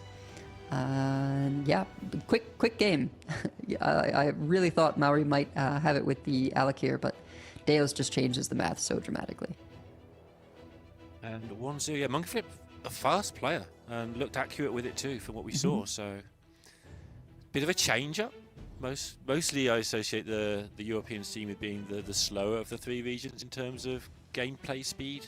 That might be a hangover from the Bunny Hopper versus Yarla days, and listening to Sottle and Raven complain about it every week. I don't know what they'll complain about. Me and TJ had the tough job, talking about whatever we were talking about all day long. Well, and typically I think we consider APAC to be like the aggro players, right? Like a lot of times we'll look and see like, whoa, where did this... I didn't even know there was an aggro deck, and they're playing aggro. Yeah, that also comes from the GM days where the APAC players just identified really quickly that aggro token druid was really good, and no one else could get it to work. So all the APAC players are just playing that every week, and APAC show was over in like 3 hours every week. And then Yarla and Bunny Hopper would grind everything out with the sort of the most value-based, control-y stuff they could find. And then Sottle and Raven, for some reason, would find that upsetting. Can't imagine why, yeah. It sounded unfair. Right, let's get into game number 2. See what happens here.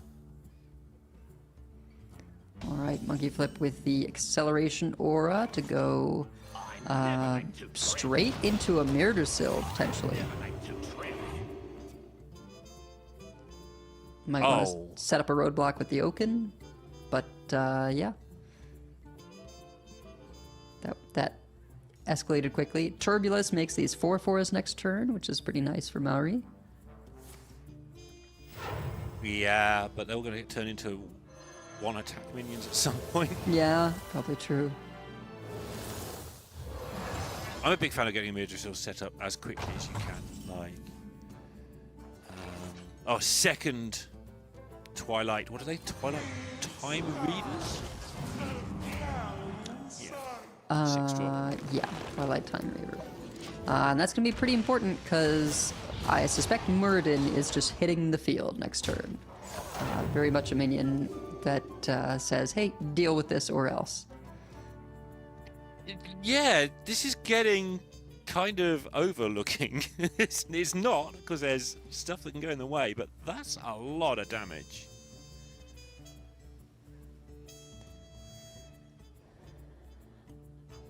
And again, there was this big scramble to find fourth decks, the first three largely being Hunter, Warlock, and some form of Demon Hunter. And maybe Murray just likes this Shaman deck because this is pretty good. It outputs a lot of stuff. You've got some Taunt, you've got access to Hex. You can hit people as hard as they can hit you almost. Maybe he just felt this was the best fourth option. Yeah, it doesn't make quite as big minions as some of these other decks, but it makes the mid-sized minions faster. It is in theme of what your other three decks are doing. Mm-hmm.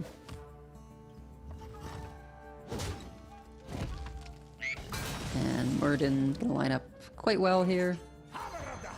Just rush in, punch through, and force a response. And actually, I mean, something kind of goofy is that, you know, Monkey Flip can set all these to 1. They're still getting in chip damage, and if the board isn't actually cleared, Wish Upon a Star is gonna, you know, bring their power back up again. Yeah, I'm still, and I've been told by very good players and Pocket Train that the Time Reaver's a really, really good card in this meta. I'm just going to keep turning my nose up and going, okay, I believe you, whilst whispering that I don't believe them under my breath. I mean, to be fair, I don't think they were considering this deck in those. No, just in general, there are but still. buffs, like Death Knight can buff things as well. You kind of have to kill the frog almost with the ebb and flow. That's the other thing, you just buff your opponent's frog. I don't... I don't feel comfortable at 13 here. No, not at all. Time waits for no one.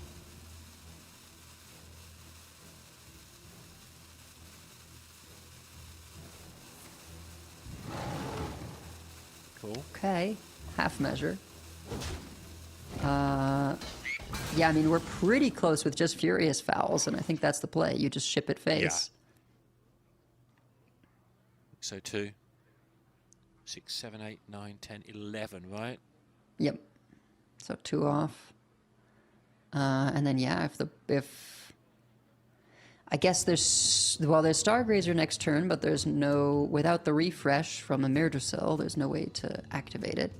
Yeah, no innovates in this deck. This deck is very, very hard to activate those Stargrazers, actually. I've played a little bit of it, and we've seen it as well. It doesn't get activated like it does in the other deck. It's not so an integral part of the win condition.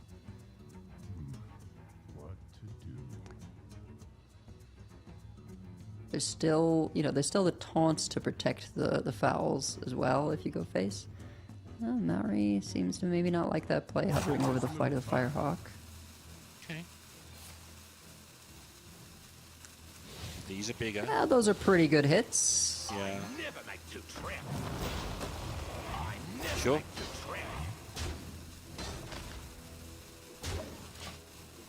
Yeah, I mean, I guess you've always got the fouls for later, and it might be relevant, the fact that they, you know, attack immune. The only thing is you don't get to ship them at a Stargrazer. My guess is Maori is trying to say here, I might want something that can actually sneak over the top if the taunts get to be too big. So just gonna make a big board this way. Set up for the Wish Upon a Star next turn.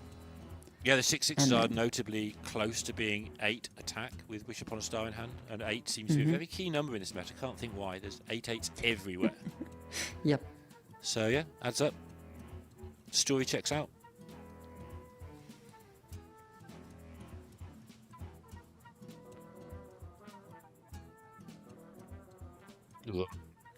Oof.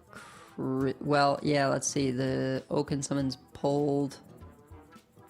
Or can no longer pull Crystal. Yeah, it was a rough top deck. Yeah. Oh, and I think, yeah, both Travelers. So there's nothing to hit.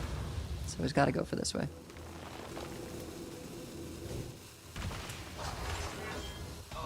17? Surely this is... The breakpoints are awkward, but I think you still do it. Sure. Let's see. Let's see.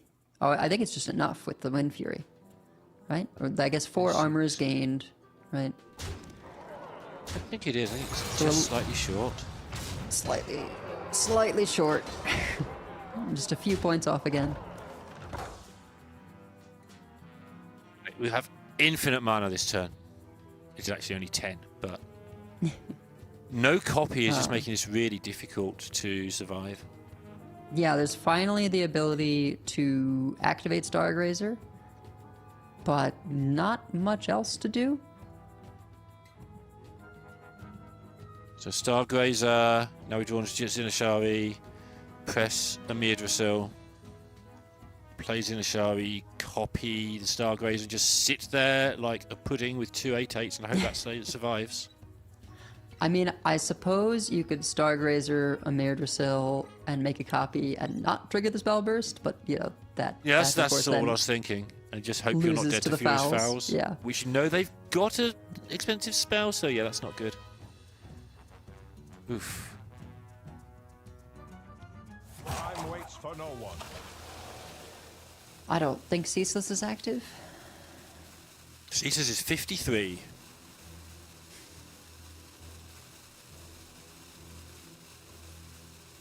I mean, it is a druid. Who knows how much mana they actually have. But... Pretty late in the turn to be just now refreshing the mana, and yeah, I think that was just the... that didn't go. Don't see a way out of this. And there we go, there's the Shaman. That's what it's for. It's 1 apiece. The Shaman is out of there. Monkey Flip's not happy about something there that went down. Probably just that last turn was so messy, but we can see those fouls. There's all sorts going on still for Malvi. The Shaman's got through. Still has this fairly regular Warlock with a Royal Librarian. Maybe a clue there as to why he wanted to play Hex as well. And the no minion Demon Hunter. Yeah, which I suspect also does a surprising amount of early game damage. I mean, once you have the... what is it? Hounds of Fury. Yes. You know, hitting the board on 4. I mean, we've seen how Cliffside can do a lot. Sigil of Cinder on 2. You know, particularly with the sort of lack of development on a lot of these boards. Early game, Sigil of Cinder can sometimes just be a fireball to face. Yep. Curious to see how some of the crewmate stuff performs. Emergency Meeting did get that buff a little bit ago. To 1 mana instead of... I forget if it was 2 or 3 before. There was a fun play this morning without it, the emergency meeting as well, where for 1 mana you get the 2/4/4 crewmates, but you make sure your hand's big enough that you burn the 3-drop, because that comes on afterwards. Yep. And so they stay Very next clever. to each other. That was really nice. And you can get a surprisingly large hand size with, you know, Solitude gives you minions, you know, Grim Harvest replaces itself, you've got Studies, so, you know, fair amount of card draw. Or generation potential. Yeah. Infestation gives you the 2 stingers. I imagine it doesn't happen, like, with great frequency, but... Yeah, it was cool. But for now, you know, Can I just doing use some the normie deck first. locations? How would you like some locations in your location Warlock? Just throwing out the tap, and I imagine we've got Cavern next turn.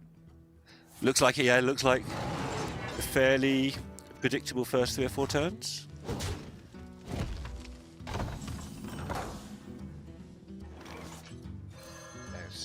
Best. Press all the buttons. Don't press that one.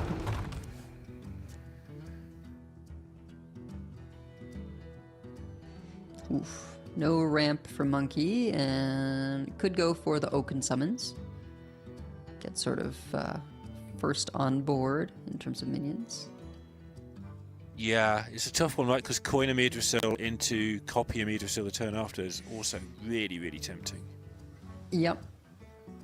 And then the Although turn it does after get that, you to have be a million a lot mana. of cards.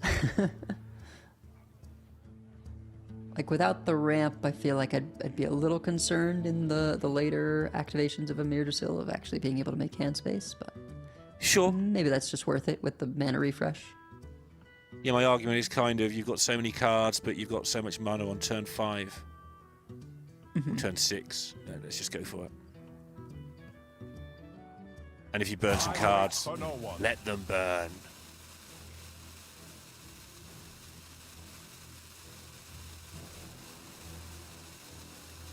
Oh.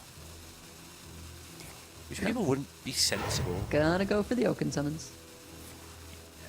To be clear, I think it may still be correct to wait and coin Amir Drasil. I'm just not sure I like the copy on it. Sure, okay. I think if you're going to wait, then I think this is probably better. Because well isn't a bad forward. I think this is the sensible play, honestly. I think if you're torn between the two, always default to the one that puts something on the board now.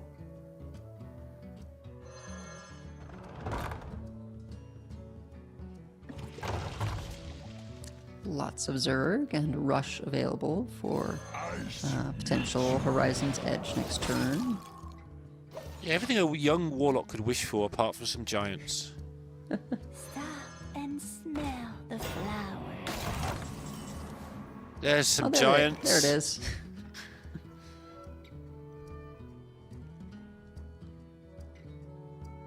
So now it's a case of get down the Horizon's Edge, decide what you want to do regard copying it or not, and work out how to use your Zergs properly. You don't even need to. Yeah.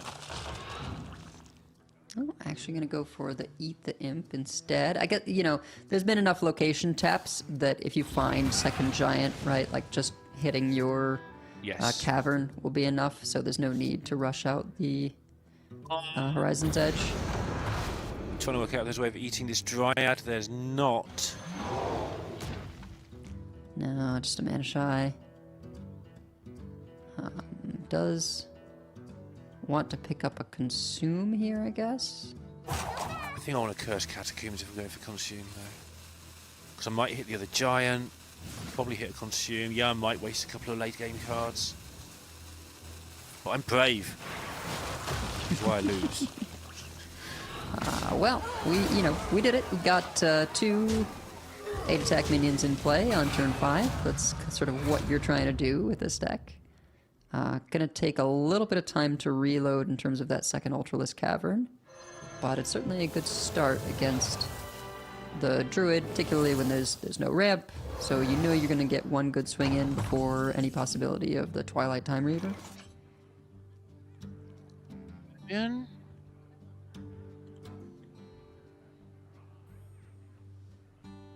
Setting this up, I would assume, to copy next turn.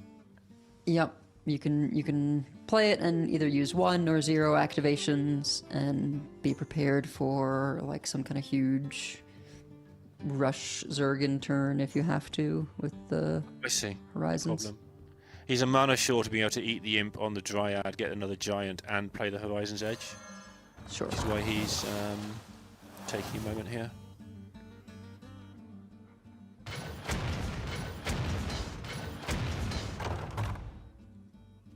He did press the button once just to see. Mm-hmm.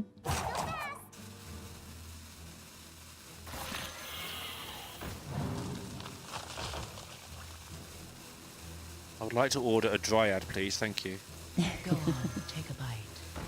Yeah, Ceaseless in hand, so it's a guaranteed Seaside Giant. Okay, so the next 2 turns here are freeze the board, and then probably followed by copy and Mirdrasil pop off, but maybe not because the hand size issues you highlighted earlier. Might just be make all your things into 1/8s, which is also a good use. I will concede for the Twilight Time Reaver.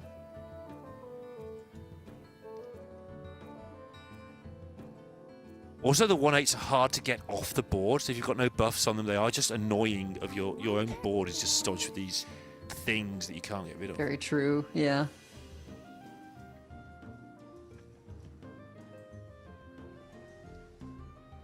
particularly in this matchup where you don't have that much board space at times. Well, now Maori has the ability to, if he so chooses, get the Zerglings and start rushing them in, free up that board space. Could also It's a lot of ship damage. Corpsicle and develop the cavern. Yeah. It's a lot of damage. Oh, here we go. Yeah, just make the space for a copy on the horizon. Yep. Yeah, but now we don't have the rush to do the thing. It's true. It's but fine. Yeah. The awkwardness of that, right, is always that. But if your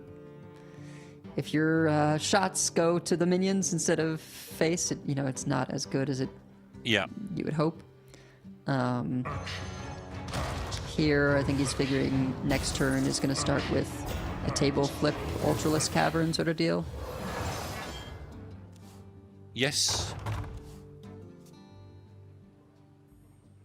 Has to decide if he wants to librarian anything. He probably doesn't, but there's the option there. It's not going to matter because Monk Flip's going to be on full health anyway, and the one taunt probably doesn't matter. So yeah, doing what you say clears most things up. Time waits for no one. Okay. For maximum possible clear with the ebb and flow. That is going to burn a card, but I think Maori's okay with that. Yeah, burn a card, but give them the giant in the process. Okay, well, I guess you're in control of it. They can get the giant if they want anyway, so sure. Also does stop one of the Horizon's Edge. Ooh, wow, this is that's a an big excellent draw. clear with Yes. the Kerrigan pickup. Pretty good odds there between the two Cursed Catacombs to find it.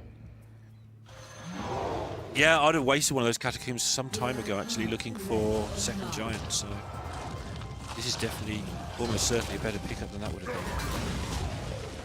With only 6 cards left in his deck, as well as, very likely to hit. Get to guarantee a lot of face damage off the Horizon's Edge.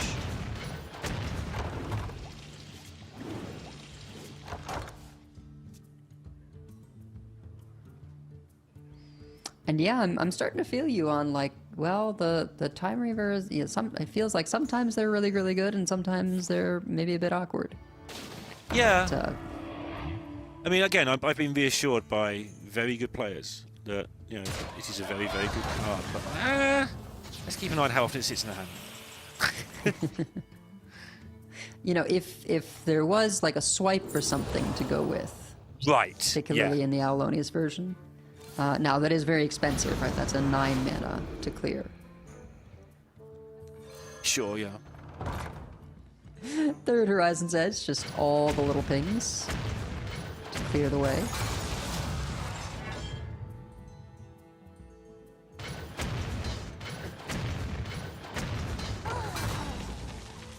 It's one of those turns that I don't think it's lethal, and then you keep looking and thinking, well, actually, is it though?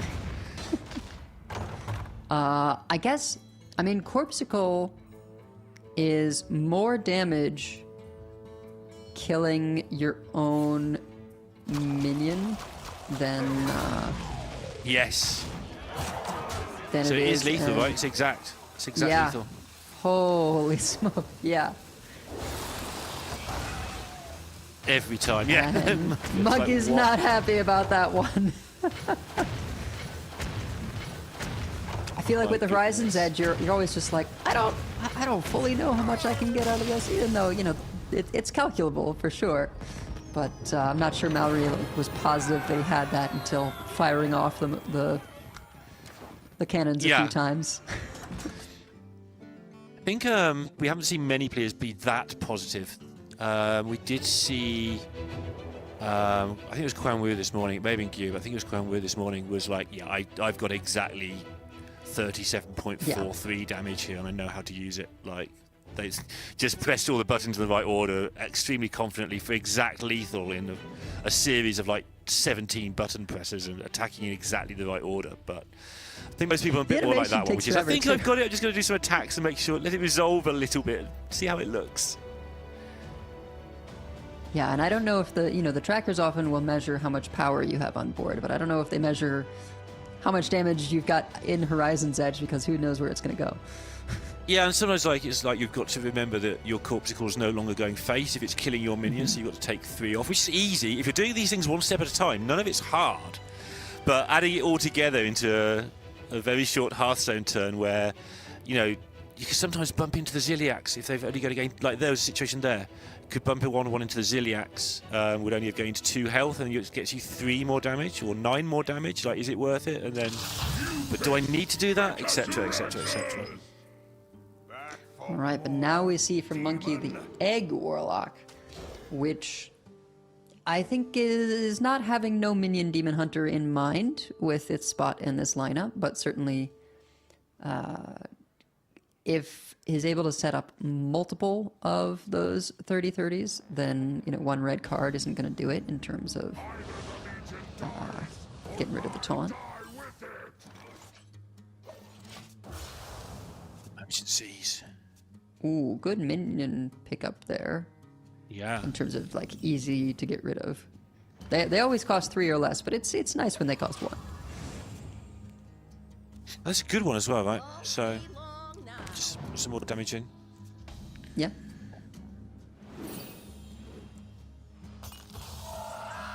Like you say, the red card's super handy.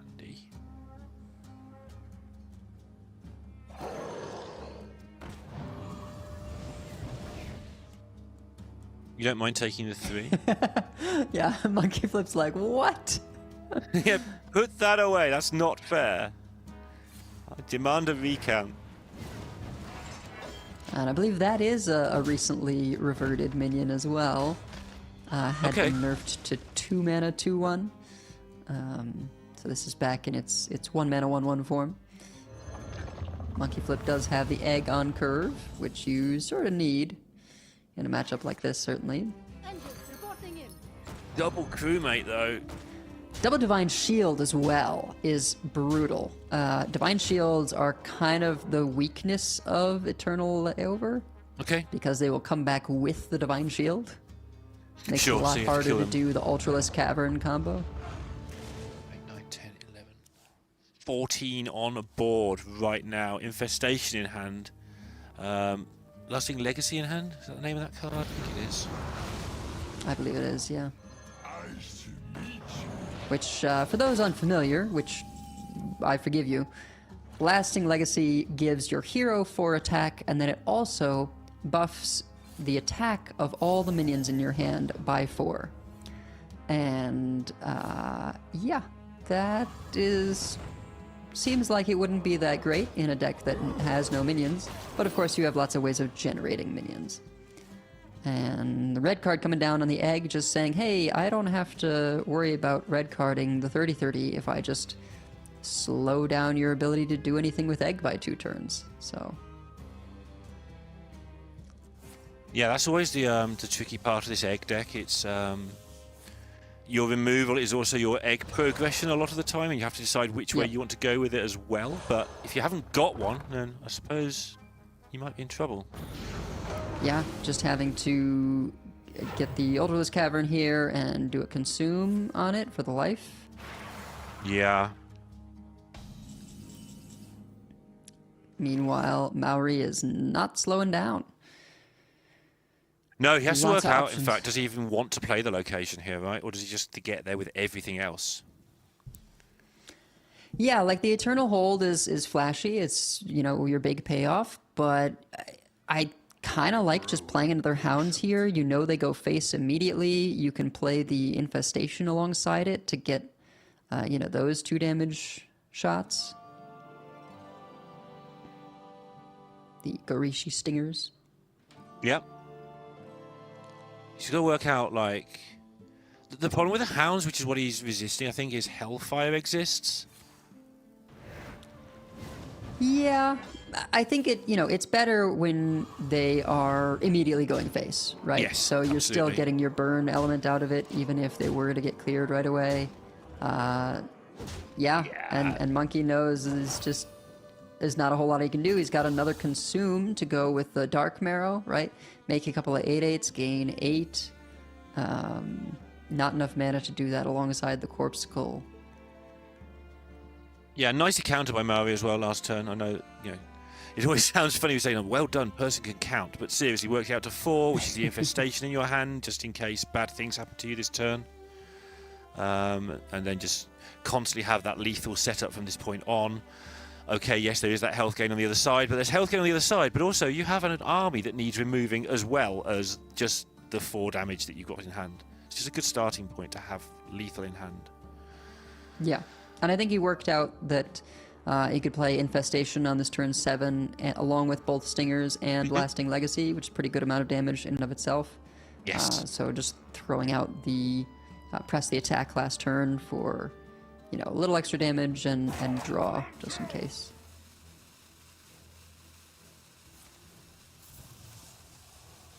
It is looking like Maori's going to get through in pretty speedy fashion as well. Yeah, I mean, that's the thing about the Egglock, right? Is like when it loses, it just completely rolls over. And I think now.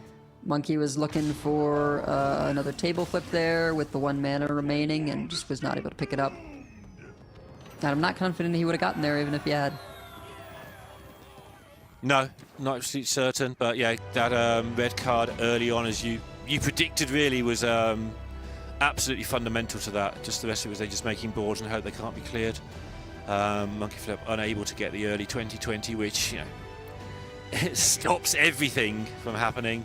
And yeah, Monkey Flip unfortunate to get to that top 8 and not get through. Maori again, second time in 3 years, or second time in 3 years, but also being around here and there for so long. Good to see him performing to his best as well. Nick Drake will be representing Team Monkey Flip. They had the identical lineup, which got through, so still looking forward to see what he brings. But that's Europe wrapped up. Still one more region to go. Any thoughts on Europe or Americas? On that next region and how long it's going to take? No. It might take a while. It might take a while. Yeah, we'll see. Americas favors the Death Knights. The Death Knights and the Druids might bump into each other a little bit as well. We saw some of those Druid mirrors take a while. So instead of me yapping on, I guess it's time to go to a break and get on with it. Otherwise, it might be here forever. But looking forward to seeing what Americas has to offer. See you in 3.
Hello everyone and welcome back. We are now moving on to our next region, the final region of the day, which is the Americas. I'm Raven and joining me for this one is Pocket Train. How's it going? How have you enjoyed the day so far? I've enjoyed it a lot, and I'm really looking forward to a bit of variation. It's nice seeing the sort of staggered effect of all the different regions. I think in Americas now we're going to see quite some different decks to what we got used to seeing for that quite long compared to APAC European region matches. Yeah, as we move on to the sort of next region along, we do see a lot of the different decks. There is a sort of chunk of players that have brought close to the pretty much the same lineups. I don't know if it's card for card, but in terms of archetypes, extremely similar. So there is going to be a little block of those players. There's like what, 1, 2, 3, 4, about 4 players, five players that are bringing that. All the Brazilians seem to have a community prep together. Yeah, which is pretty interesting because it's a weird one, because when there's that many players out of a 8-person group, well, some of them are going to get through, right? But it's going to be interesting, like how they go against the non-mirrors in those matchups. Excuse me. We do have our first match, though, of course. It's going to be Lucas versus Fled. Both players more or less on mirrored lineups and close to card for card, because interestingly, both of these players have known each other quite a long time. They've been extremely good friends, apparently for 10 years or so, and they have practiced together for this tournament. So it's one of those good things and bad things, right? Where you've got a great friend who's made it, you're playing versus them, but the unfortunate problem is you've both got this far, but there's one more step to take, and only one of them can move on. It's always a bittersweet feeling, because at least you know one of you's going to get through. So like there's like a silver lining to if you lose, like a friend of yours has won. But it's always a bit of a bad feeling to know that both of you can't be there together. I think regardless of the result of this match, whoever loses is definitely going to be helping their friend prep for the Masters Tour when that time comes. 100%, and I think it's also a bit of a confidence boost for the players that have brought this like block of armor, Demon Hunter, Hydration Druid, Imbue Hunter, and Egglock.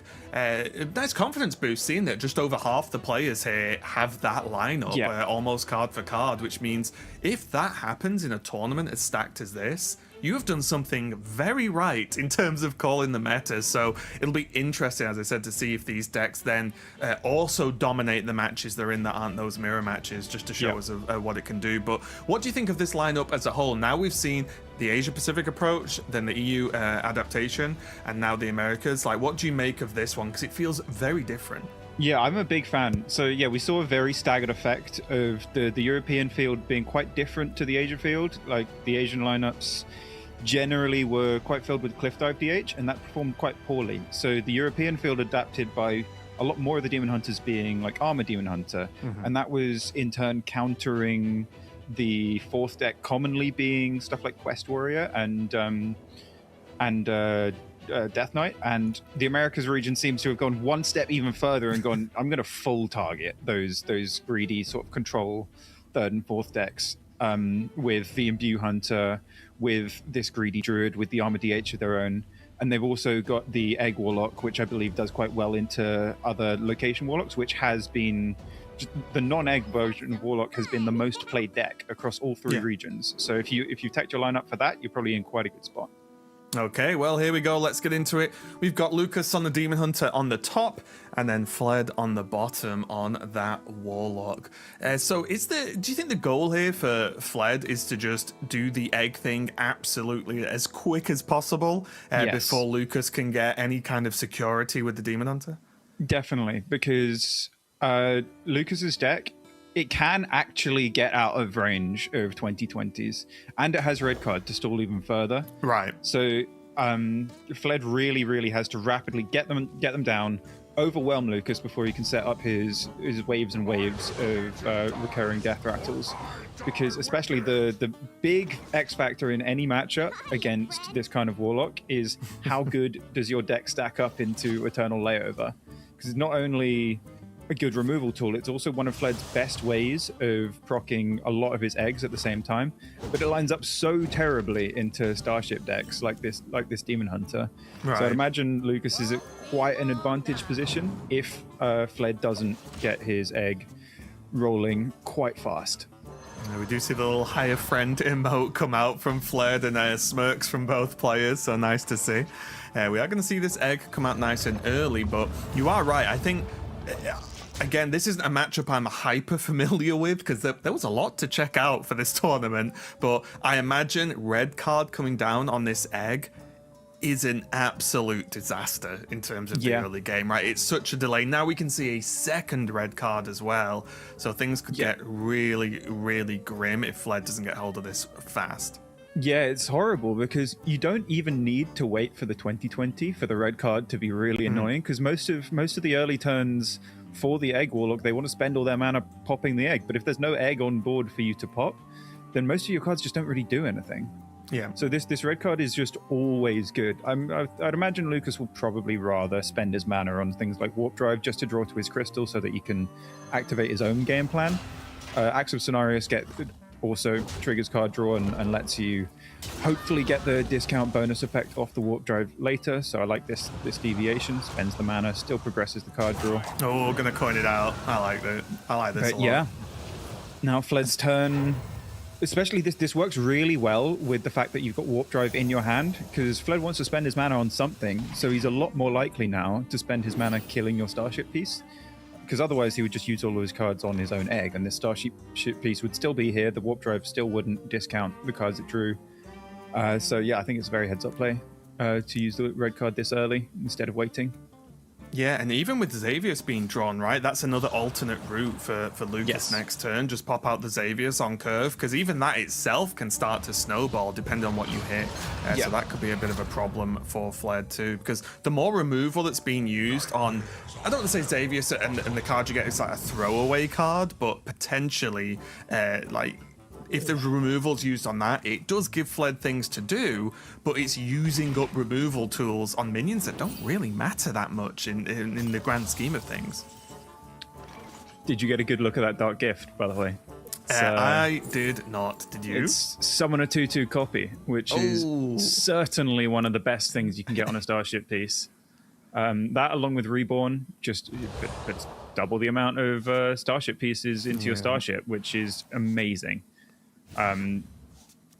Especially if they probably won't stick that long, but the copy in itself is doubly good against Eternal Layover, because it's not just one Starship that they might bring back, it's two.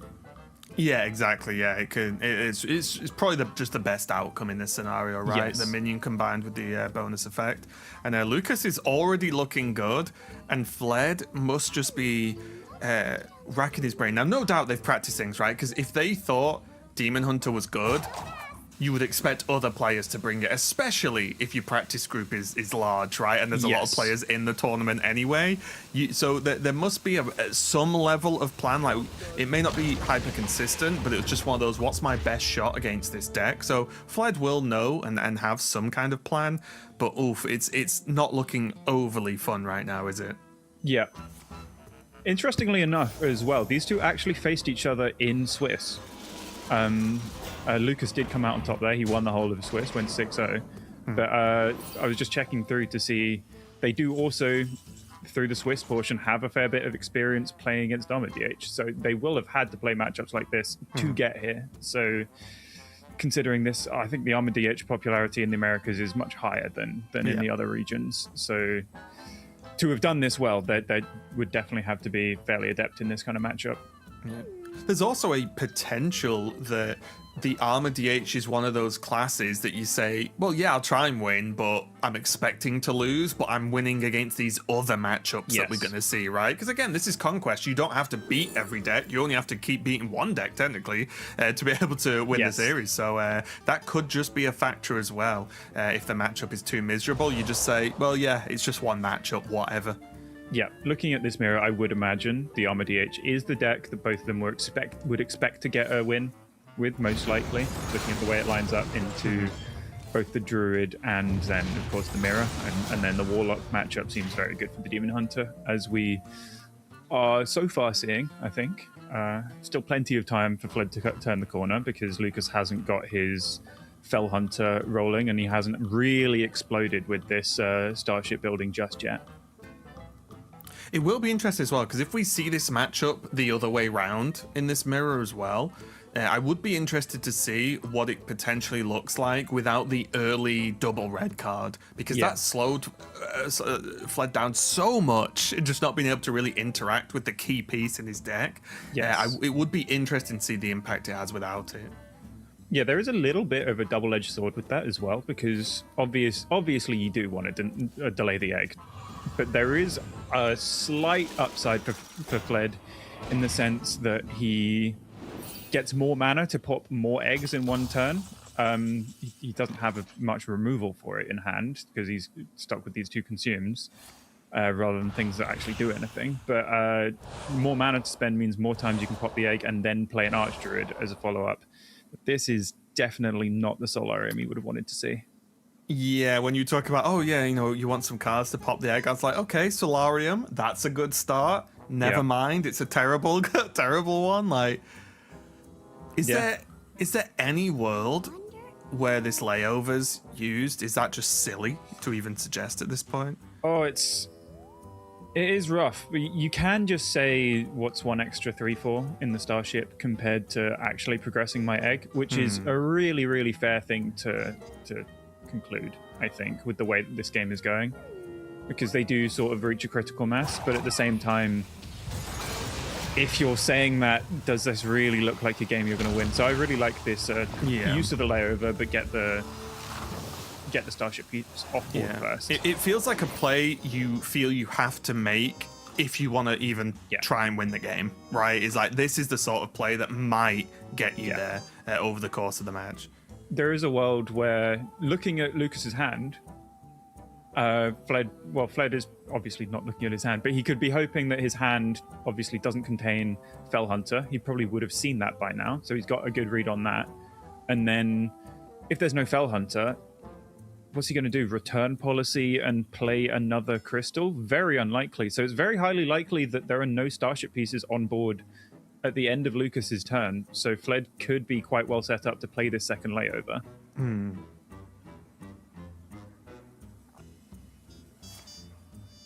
Depends what he draws. Does have, I mean, both players have Umber in hand as well, which can make some pretty big impacts later on. Lucas is going to just proc the Starship. Get this just active, ready to go. Yeah, the awkwardness of not drawing his Fell Hunter to keep the chain going. His Fellbat's inactive, his Umbra's inactive, so he's forced to just launch this ship early and hope that that is good enough. And looking at Fled's hand, while he does have the layover to make it 1 health, he can't actually do that 1 damage. And oh, okay. That was a vital top deck. I assume there's a fairly high density of removal cards remaining in his deck, because I feel like he hasn't seen a whole lot of them, so that wasn't the super unlikely outcome. Yeah, there's like an Abusive Sergeant, 2 Conflagrates, 2 EB Imps, which then could potentially help do things as well. Yeah. And then 2 Ultralisk Caverns. Now, all may not have lined up perfectly with the layover, but yeah, there is a lot of removal still in there.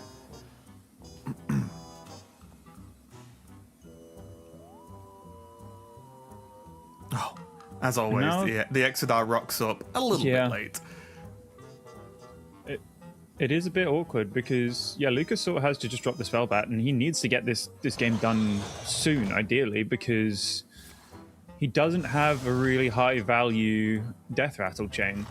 Like, there are no Fell Hunters. There are no like his return policy, I guess, will bring back Starships now. But now that the red cards are gone, if Fled can get some 2020s on board, then potentially Lucas could be blocked from actually delivering that lethal, and Fled could maybe turn the corner. Although it is crucial that both layovers are now gone, so Fled is lacking actual hard removal, so he needs to be able to fight back using these eggs on board. It feels like it's on a knife's edge, this one, right? And it doesn't look it because one player's on 7 health and one's on 64. Yes. But both players have had awkward spots here and there throughout the game, which has kept it going, honestly.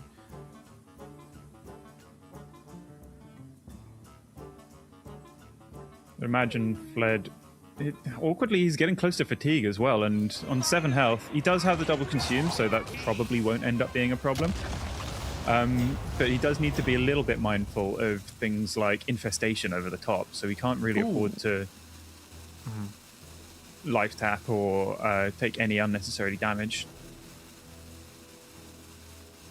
I think second infestation off the top for Lucas would just be lethal here.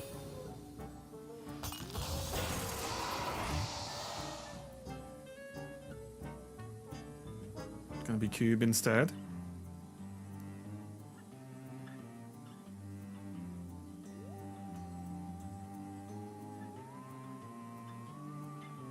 Yeah, cube's quite a nice pickup. I'd imagine he's considering the return policy to just get some big taunts on board now. Say, I can't die, and it's not unrealistic that you can just chunk through all the stats that Fled's putting out. And also, Fled can't pop all of these eggs on board, so they're clogging the board and not actually going to become 2020s. They're actually just getting in the way. Yeah. Sort of the slight drawback sometimes of the layover. Yeah, when you can't use the layover later on as well as an actual AoE, because he was forced to use it on one egg earlier. If you can't get proper value out of your double-sided AoEs, then you can be left in this awkward position where just none of your eggs can be popped. Yeah, and now no layover because the Fled needed them earlier. Because it could have been a little bit nice. Fantastic. But that's 4 ships. Obviously, there's still the cube. There's the 7-5 on board as well. There's just wasn't quite fast enough, at least from where I'm sitting. Yeah. Despite Lucas's draw being a little bit awkward, not getting the Fell Hunter, just those 2 red cards just seemed to stall out the game way too long. Fled couldn't get his game plan running. He had to use way too much of his deck on things he'd really rather use on his egg. Like all of his removal he had to use on the wrong minions. That awful Solarium didn't help his case either. But yeah, in fairness, that was probably an expected outcome. Fled's not going to feel too bad about that, and likewise, Lucas isn't going to be getting ahead of himself just because he's won with probably the best deck in the series for him. Yeah, I think it's one of those where Lucas is probably just thinking, okay, we didn't mess that one up, right? That went fine, as expected, tick that box. Yeah, but then move on to the next ones now, as obviously Lucas is going to have this Warlock and Druid left to take on the rest of Fled's lineup. And it is going to, I do think this is going to get interesting, as with all more or less mirror matches, where... We're not going to trip into the Q order discussion too much, but it'll be interesting what matchups get hit, right? Not that any the players have to Q specific matchups, but just what we actually see. Because now, as we can see, it looks like we have the same matchup but flipped. Reverse.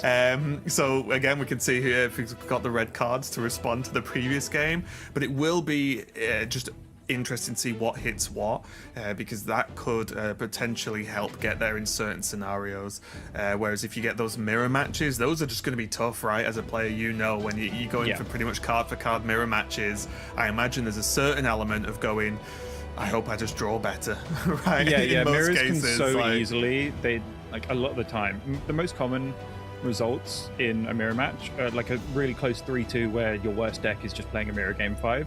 Or someone just gets 3-0'd in no time at all, because you just play 3 mirrors, one of them just gets the luck of the draw, outplays, whatever. But just those fine margins can just go in one player's way. But I do think it's very likely, not to preempt it too much, it's very likely that Fled will be expecting to tie up the series after hitting this matchup, because I think not only is the DH their best deck in this matchup in the mirror, the Warlock, I think, is by far the worst in this series for both of them. Right. So I think this will mostly come down to who can get a win with that Warlock more than anything in this series. Yeah, it definitely feels like the awkward one, and you can see obviously why the Hunter's banned out of this series as well, right? Because if you look, it's the Imbue Hunter, and it's like, yes, I wouldn't really want to play any of these decks against Imbue Hunter. Yeah, it's just fall faster over. than all of them. They put up big taunts that just go bye-bye at the moment King Plush comes down. Okay, well, let's dive in. See what the opening hand looks like for Fled. Does have the he does have the Fell Hunter as well, so that's ticking at least one level box. The perfect start for Fled. Where Lucas had the red cards to stall to the late game, Fled might not even need them. He just progresses his own game plan and say, my game plan beats yours. And as it stands, Lucas looking for his egg so that he can actually do the Do thing stuff. that Fled wasn't able to do last game, but so far no sign of an egg or an egg bearer. But he does have a couple of draws still for it. Probably considering a coin life tap just to maximize the odds, because it is so incredibly crucial that you find that egg early with this deck, because your deck just doesn't work otherwise. Your whole deck is designed around triggering that egg as much. Yeah, the only, I was gonna say there's nothing really to coin, but the only other option is if you whiff on egg this turn, you could coin out an Ultralisk Cavern. Yes. Okay, there we go. That's gonna help. Yep. How is it even possible? That's certainly fair. Looking at Fled's hand. How is it Yeah. even possible? Yeah, pretending he's top deck the best turn 3 as well. The mind games between friends begin. But these layovers are going to get quite awkward for Lucas. You'd really rather these were copies of pretty much any other card in your deck. You don't want to be forced to use them early like Fled was last game. Right. And now, I think different to Lucas, but excuse me, having the Wind Fury available as well puts a whole new level of threat down, right? Because this damage, even now, is quite relevant. But There then really you know is it's going not into a lot the of ship. healing in this Warlock deck. I think it was, I can't remember remember which one it was. One of these two does play the health drink, and I think that is Lucas. So he does have a bit extra healing than Fled had when they played in the last game. But I don't think that will be hugely impactful. Yeah, But, this matchup feels like it's not a matchup of a lot of small things adding up, Yeah. right? It's definitely just one Usually of them a is going to hit big the other one swing. with a hammer, and Yes. then it's going to end.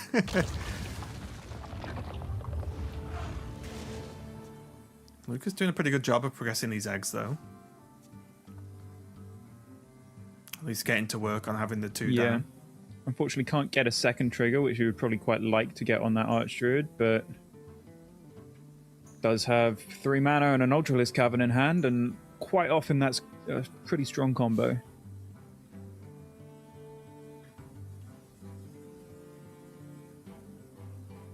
It is quite spooky, though, a lot of the time, leaving up a Fell Hunter against Demon Hunter, because they really have a very damned if you do, damned if you don't kind of dynamic with the presence of just the one-of cube in the deck.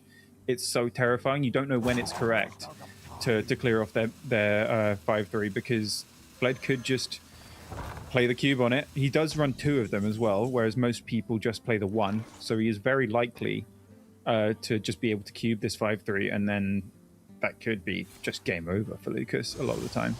There's not much warp you can drive do into about that. warp drive. Okay, well, those are pretty good. Yep, second Fell Hunter is perfect.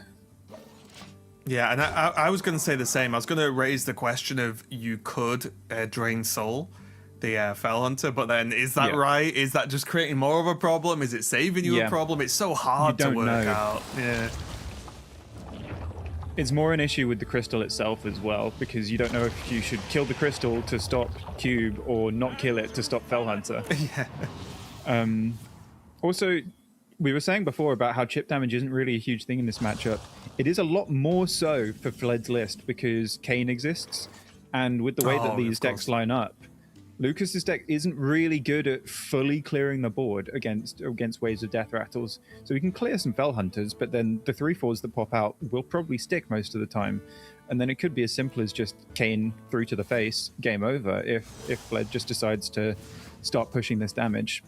Yeah, it's like the age-old thing with a lot of the, if not all of the Starship decks in the past even as well, is the decks normally have amazing late game and hit very hard, but if you curve out those Starship pieces, well, you're still going to beat someone up, right? Like, it's still pretty relevant, especially when you're backed up by these 2 5/3s for extremely high damage coming out from Fled. So yeah, this might end quicker than we think.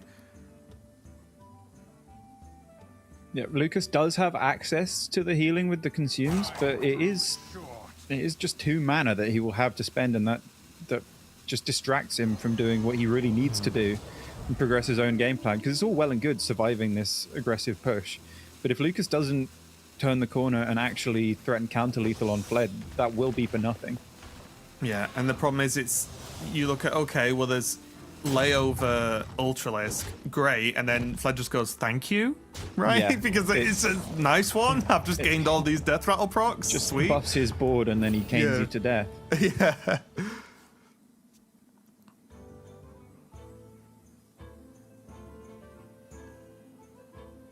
Yeah, it'll be very interesting with the new expansion what Egg Warlock looks like, because it does have that sort of more early game pressure with the heralds, and also that sort of sidewards extra plan available potentially, right? With the heralds and Trogal, but yeah, a lot of the time with decks like this, they do sometimes just explode in power level when you just add a little bit of a variation to the game plan. Because right now the egg Warlock is strong and it's put up great numbers in this tournament, but it is very one-dimensional with the way it operates. So in matchups like this, you can just feel like this is a 0% win rate matchup because it does feel so incredibly one-sided for the DH. This is going to be one of the crazier Hellfires you'll ever see if Lucas chooses to play it, because nothing's actually going to die, even though everything's got 3 health. You play a removal spell and the board gets so much bigger. Yeah. Okay, it's going to go for a bit of a different route here. Heal up with that consume, get the 20/20 down, and looks like that Ultralisk is going into the 2/2. Yep. Yeah, I think he thinks he needs to save the Hellfire so that he actually has some way of AoEing down the wall of crystals that comes down. It's all well and good building some 20/20s, but if you have to trade them into taunts, then that doesn't really matter.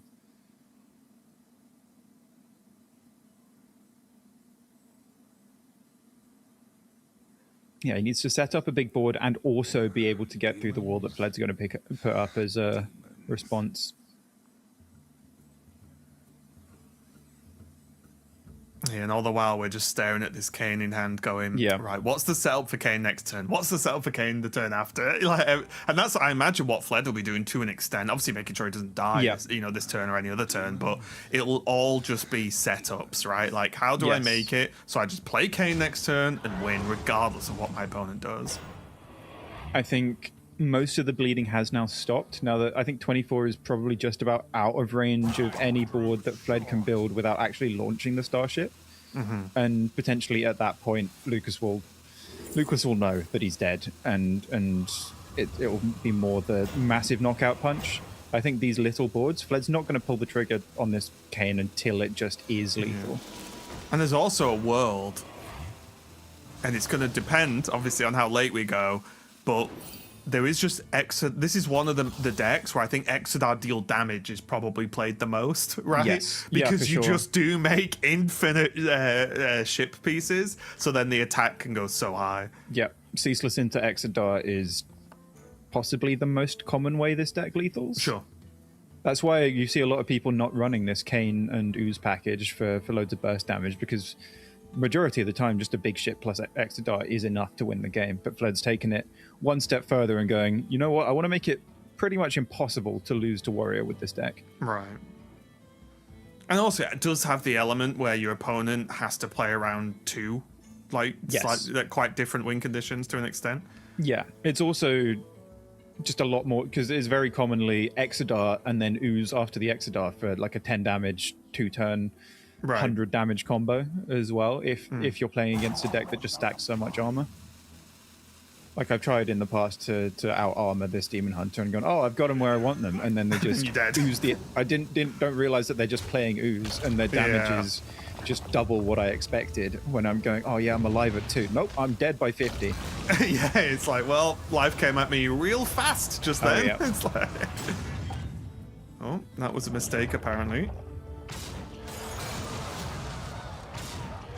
I'll be honest, a lot happened this turn. I'm not sure what bit was the mistake, apparently. Yeah, so I think it's the fact that he roped it so he couldn't queue up the attacks before the Fell Hunter Death Rattle went off. Oh, right. Also, actually, no, he should have just shot the Fell Hunter with Corpsicle first so that 2 crystals didn't summon. I think he traded one off first. Oh, okay. So he gave Fled an extra crystal and also made the 2 crystals on board have a little bit more health because he started putting the actions in a bit too close to the rope.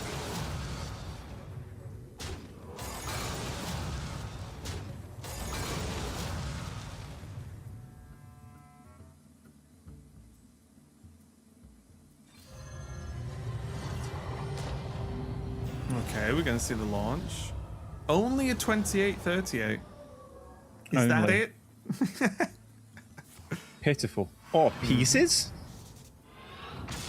That's fair enough. I guess you're killing the 2020s. Yeah. You don't need the armor. You're already out of range of all the damage that Lucas can do. Oh, yeah, this is... Yeah, so this has to be layover some levels of clears, right? Because if Yes. this ship lives, you just have Kane, I guess Yeah. is the approach, right? And That's- you're just done. That's why Fled chose pieces, because he's recognized Lucas's only answer is layover. So if I just put some starship pieces on the board this turn, he's just going to build me another starship without me having to do much. Right. And if he doesn't layover, then Kane's just chilling. yeah, if he puts up a taunt wall, then I've got Kane for the just complete lockout, which is a nice spot from Fled. If there's going to be any taunts, we'll see. There you go. Brilliant. And there's the concede, yeah. Yeah, he I was think almost both just players, dead on board to... yeah, Well, both he actually players will was just dead to know, guaranteed right? information, I think, because he knew about the infestation token and the Wind Fury guy in hand, so he could just trade it off on board and then go face, I think. Yeah, and kind of as we expected, right? We've seen both these players go at each other with the same matchup Yep. twice, and it kind of slightly different ways, right? In the way the game ended, Yeah. but the game, you can see how the game plan seemingly develops, right? Yeah. And even with that one, the egg was on curve, and instead of the red cards, there was just a curve from the Demon Hunter, right? Instead. So we've seen a couple of different ways that plays out, even when the Warlock has egg on curve both times, and both looked as miserable as each other there on that one. So I think I know all I need to know about that matchup just based off those two games. Yeah, it's almost as if they both just agreed, you know what, let's just get the win with Demon Hunter out of the way and let's play a best of three. I'm sure they didn't do that, but... yeah, I know what you mean. This was just by far the most expected outcome, and now the real series begins. I think... does it? I think Druid is super one-sided against Egglock. I haven't got a lot of experience in the matchup myself, but I've sat in quite a lot of practice calls with people who were testing both of these decks, and the general consensus was Druid is very, very good against Egglock. It does a very similar thing to the Demon Hunter. It doesn't put recurring Death Rattle boards up, but it just does loads and loads of taunts, and somehow Druid can put up bigger taunts than 2020s as well. So 'cause that's just how Druid works. Like, so even the good thing you do, they do better. But of course, as with any matchup, it wouldn't be completely one-sided. If we do see Druid against Warlock, the egg can just go really, really fast. Couple 2020s, Druid draws a little bit slowly, and then that's the game. So yeah, I'm interested to see what the two players queue up, whether we got a mirror or whether we got a Druid versus a Warlock on either side. yeah, I am just triple checking the Druids, because even when you say hydration Druid, it can mean multiple things. Yeah, right? I think this it is time they do share the Deserter. same list. Yeah, it's Deserter, one Stargrazer. It's that build basically. So both Yes. players do have access to the charge option from the location copies, of course, with the Deserter, because that's at least for me, that's the main thing I look for.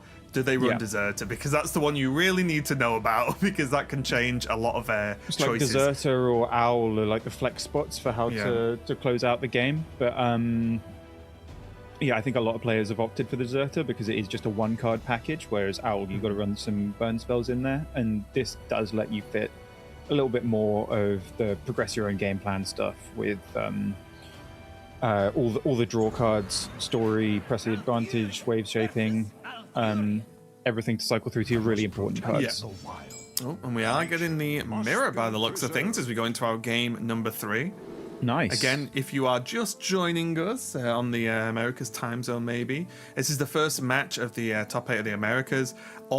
This match and the next 3, and well, the final 3, I guess, that's all we're doing today, are basically winning in matches. So we'll just go through each one of these quarterfinals, and the winner goes to the MT. So a lot on the line for these players here right now as we go into game 3. Yeah, this is a awkward-looking little hand for Fled. Oaken Summons seems kind of good in most matchups, but in specifically this mirror, doing your little starship thing to sort of play defensive isn't really how you win the game. You want to do your big stuff as soon as possible. That's why Lucas is very happy with keeping the Zinashari. He wants to draw his Zashara ideally before he finds his Well of Eternity, so that he doesn't have that dead draw at some point. But the main card, the draw engine of the entire deck, is a Midrasil. So whoever can get to that first will probably be at a big resource advantage and would expect to run away with the game, but we've got quite a level playing field with neither of them having an Midrasil so far. Yeah, even the Deserter being in the opening hand for Lucas is kind of just a dead card for the vast majority of the game, right? Like that's just a spot in your hand that you don't have access to for pretty much until the game ends. So a little bit rough. We are going to see the emote and hero power from Fled, of course. That is a fantastic pickup from Lucas, just to smooth out his curve. He can curve very nicely into Zinashari, into copy it with the scrapbooking student the following turn. And yeah, I know the feeling from Fled's side. It feels like you're just watching the game get away from you. Yeah. And just a reminder, if anyone's just joined us, like during this game specifically, both these players are very, very old friends. So the emotes are not anything, you know, BM or anything. They are good friends. They're just chucking emotes to each other. Yeah. So don't read too much into it. Don't worry.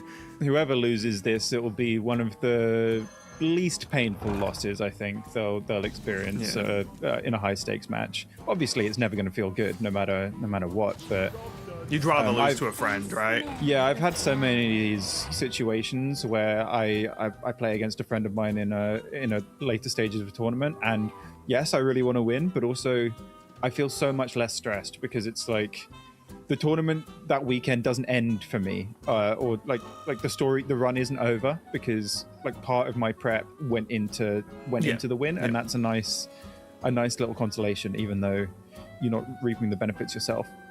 Yeah, it's something that feels a little bit more unique to card games specifically, but the idea of like the team, right, the practice group, and if 1, 2, 3 of you make it, depending on the size of the group, of course, then that's a win, right? Even though you personally may not have done the thing yourself, that is still deemed a win because as a team, you made the right decisions, and you know, and the players played well. So it is definitely one of those factors for sure. Nice validation that your process was good, and yeah, that bodes well for the future. Yeah, Lucas's process is also looking quite good with double location very much now with so. the copy. And a second student in hand. Yeah. Like a lot of the time you'd consider just copying this 5/5 and getting swing face, but in this matchup in particular, I think it's good to just play for maximum value here, because if you just make a few 5/5s, if Fled's response is just, I'm going to play a couple taunts, slowly trade down these 5/5s, and then you realize before too long, oh, I'm out of location charges. I don't really know what to do now. My deck doesn't do much. And then Fled's clunky hand could suddenly become good because he hasn't actually played his cards for low value. Yeah, I think we've seen the locations. It was Method, I think, utilized pretty aggressively, but it was against Warrior, not a mirror match, and that changes things, right? Because as you said, in the mirror, you need the juice to really go all the way. You need to look at your hand, work out how you're going to get there, plan out the rest of the following turns, and you also need to see what your opponent does for a turn or two, right, to be able to react to it. But Lucas is going all in, deciding that Fled's turn just wasn't that good, and saying, what are you going to do about this? It's very, very interesting, because he copied the closed location, which means he's really, really valuing board space over value, which is quite contrary to what I just said. So he definitely believes something a bit differently to me. But this also feels a little bit tricky when this card exists. Can feel quite scary. Now, they all can trade off into it, but but it's not still ideal. a bit like, oof, yeah. Especially considering Lucas probably could have had a fairly strong read that this would be in hand, because Fled's hero power passed every turn. So you're thinking, he's got some expensive nonsense in his hand. He's not doing that much. So you can probably have a pretty good read on the Twilight being in hand. And in this matchup, it's a card you're never playing for tempo, is it? Right? Like you're not just throwing it out there for fun. Like that is going to be utilized for its ability. It does finally get some ramp though. It is also quite an awkward card to use sometimes because you don't have swipe. You don't have a good way to ping off that 1 health if you do choose to do that. So you can't really be used for removal. So a spot like this is sort of the perfect utilization for it because it can get quite awkward and clogged up in the hand otherwise. Now we're sort of seeing Lucas run out of ways to utilize his fast start a little bit because he has filled up this board and can't even copy this Stargrazer, which I'm sure he would love to do at this point, even though he can't trigger the spell burst immediately. Yeah, this crystal was a nightmare for Lucas, wasn't it? Because at least with the dragon, I can just trade in and clear the board, clear my side of the board, and then you can build it back up. Great, but this crystal has just put in so much work in keeping this board terrible for Lucas. Yeah, Lucas just has to completely pass. He's copying Fled's early turns, but just really not at a good time for him. Yeah, just drop the Oaken summons and call it a day. Yeah, at least he can do something.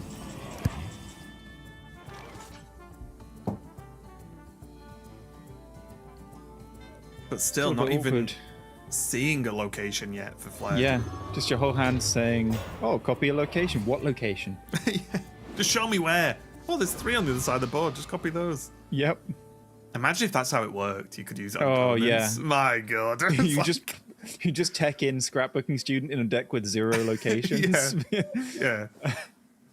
Yeah, I play Scrapbooking Student and Renovator, so your location is mine, and then I destroy it.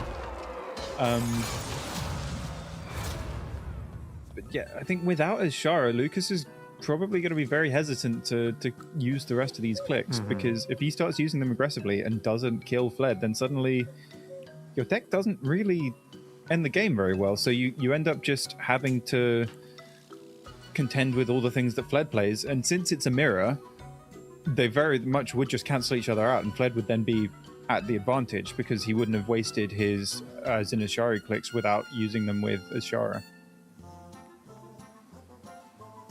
Yeah, it's so tricky, this position, because it was looking so good for Lucas. It's not looking terrible by any means, but it's definitely not looking as promising as it was just a few turns ago. He's still, I would say he still probably has the edge here, because Fled's hand doesn't do a whole lot. But Fled definitely could pick up 1 or 2 key draws in the next couple of turns and really turn the corner. He has a window to survive, which is not something I expected to say given the first few turns.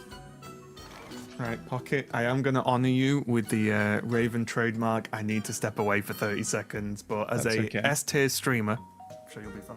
Give me 1 second, sorry. So, yeah, Fled's response most likely just play his own Ziliax, slow the game down a bit, just needs to sit there and stall as much as he can, wait until he draws a Midrasil or Zinashari, something to activate his hand. Also, putting the Ziliax into the hydration station pool, very useful, joining along with the Stargrazer he's already put in there. Can just play it down next turn. Slightly unlocks the clunker clogging up his hand. Lucas finally has the board space to utilize this Stargrazer and start trying to end the game before Fled finds a way to turn the corner.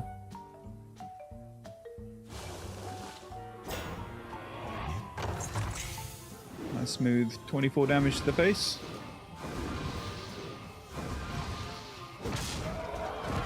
But I don't think Fled will mind too much. He's got a Ziliax coming back, he's got his own Stargrazer, and that Midrasil is a little bit too late.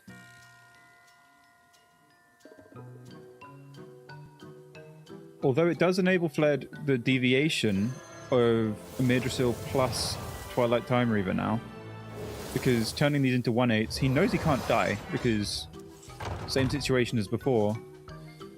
Board is full, so Lucas can't drop down any threats, he can't push any face damage, and that allows Fled to still do the hydration station turn just a turn later after he's already got the Midrasil set up. My apologies, I'm back. Okay, so look, this looks like it escalated in the 30 seconds Yeah. or so I was gone. Fled's hand sort of just unlocked because its hydration station is full of all the high Good value stuff. minions. It's Yeah, got a yeah, crystal, yeah. it's got a Ziliax, it's got a Stargrazer. And I think he might just be turning the corner now that he's picked up a Madrasil. Lucas can't trade off his board once again to play this Ashara, which I'm sure he'd love to do. Yeah, it is one of the sort of weird drawbacks of going wide with the locations early, right? Where Yeah. they do take, because they've got 3 charges each, you also don't want to just throw them out on anything, and they do just take up so much space, especially if you have that starship slot as well. Yeah. And now... Yeah, Fled doesn't have any choice but to free up some board space for Lucas, so I imagine he will pull the trigger on a hydration station, potentially with an Oaken Summons, to trigger the Stargrazer. Or he could just continue to try and take it slow. But that does run the slight risk of Ashara plus Dread Deserter just killing you next turn. Yeah, because the board gets 1/3s split can up a trade bit. themselves off, right? Yes. Is the problem he's got now. Because now that Lucas has enough mana, he can just go 5+6 and kill you. That would be, I believe, 72 damage. So there's not much surviving that. Yeah. You can trade 12 of it into a taunt. You can trade 12 of it into a taunt, another 24 into another taunt, and then send 36 to face. So Fled does need to put up a bit of a wall of his own to prevent that from happening.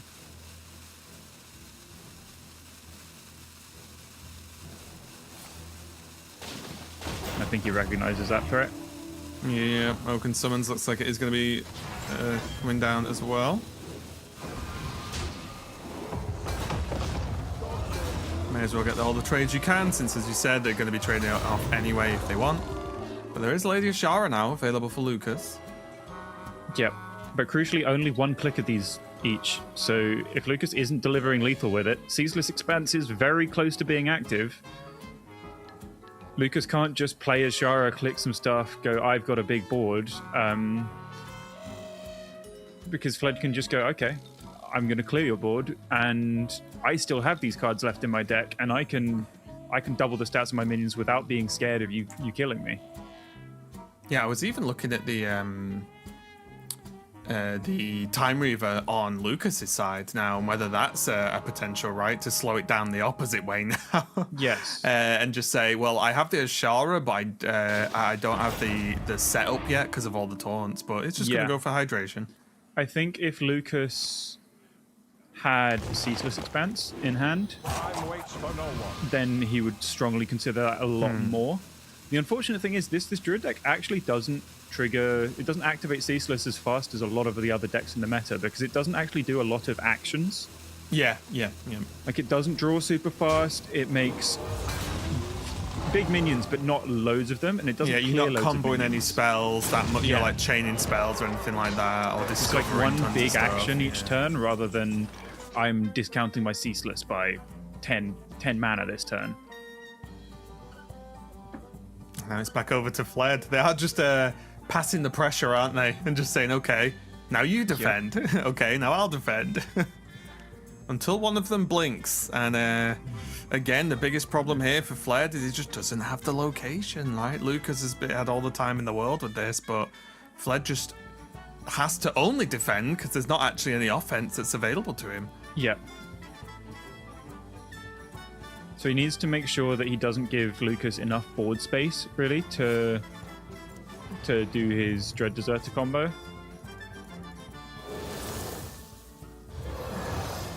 Or potentially, if he does, then gain enough armor to prevent that. But I think that is a bit too far off and not a very realistic plan.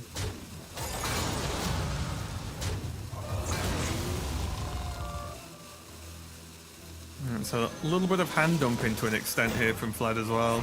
Yep. It does achieve the goal of don't let Lucas get that one extra board space. If Lucas plays Ashara, then he won't be able to actually copy Dread Deserter from hand with it. So there is... Oh. The Press the Advantage pickup off the top may well be lethal now because he can clear off his crystal with the trade into Fled's crystal. And I believe... Yeah. I believe that should give him the board space required to do 3 copies of Dread Deserter and send that all to the face. Yeah, because once you make one, then the location goes away. Once you make the other, they sort of recycle each other, right? Oh. I think because I know the interaction used to be that Zinashari wouldn't summon while the board was full. It wouldn't destroy itself and then summon in place, but I'm pretty sure that was changed. So I believe this is a missed lethal from Lucas. But I think if it is a missed lethal, then that's probably why he missed it, because I know it definitely didn't. There was definitely a point where this wouldn't be lethal because it just wouldn't copy on a full board.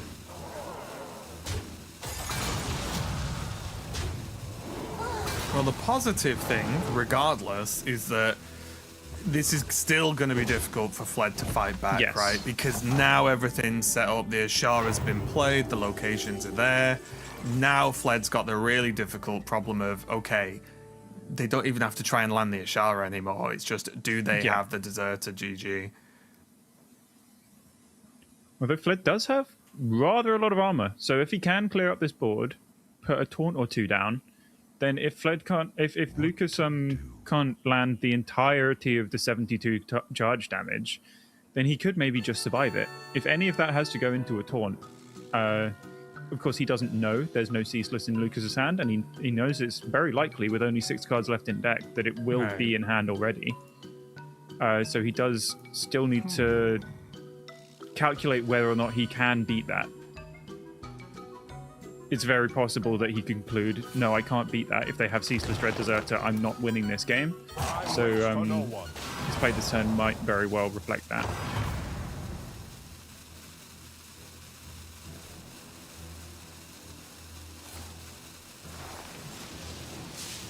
It's also that red card, which could be amusing, right? To take up another slot. Yeah.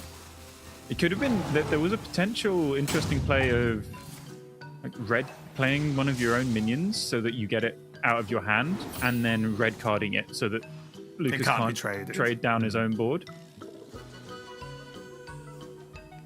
But we were talking about 72 damage to the breakpoint. Fled does need to find a way to actually do something. Lucas. Yeah. Because even if Fled had the entire combo set up himself, Lucas is at 77. He can't end the game.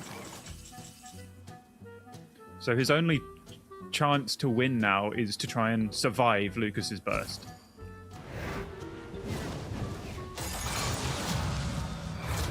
And that would very much look like picking up Zinashari. Okay. Fled gets hold of it right now.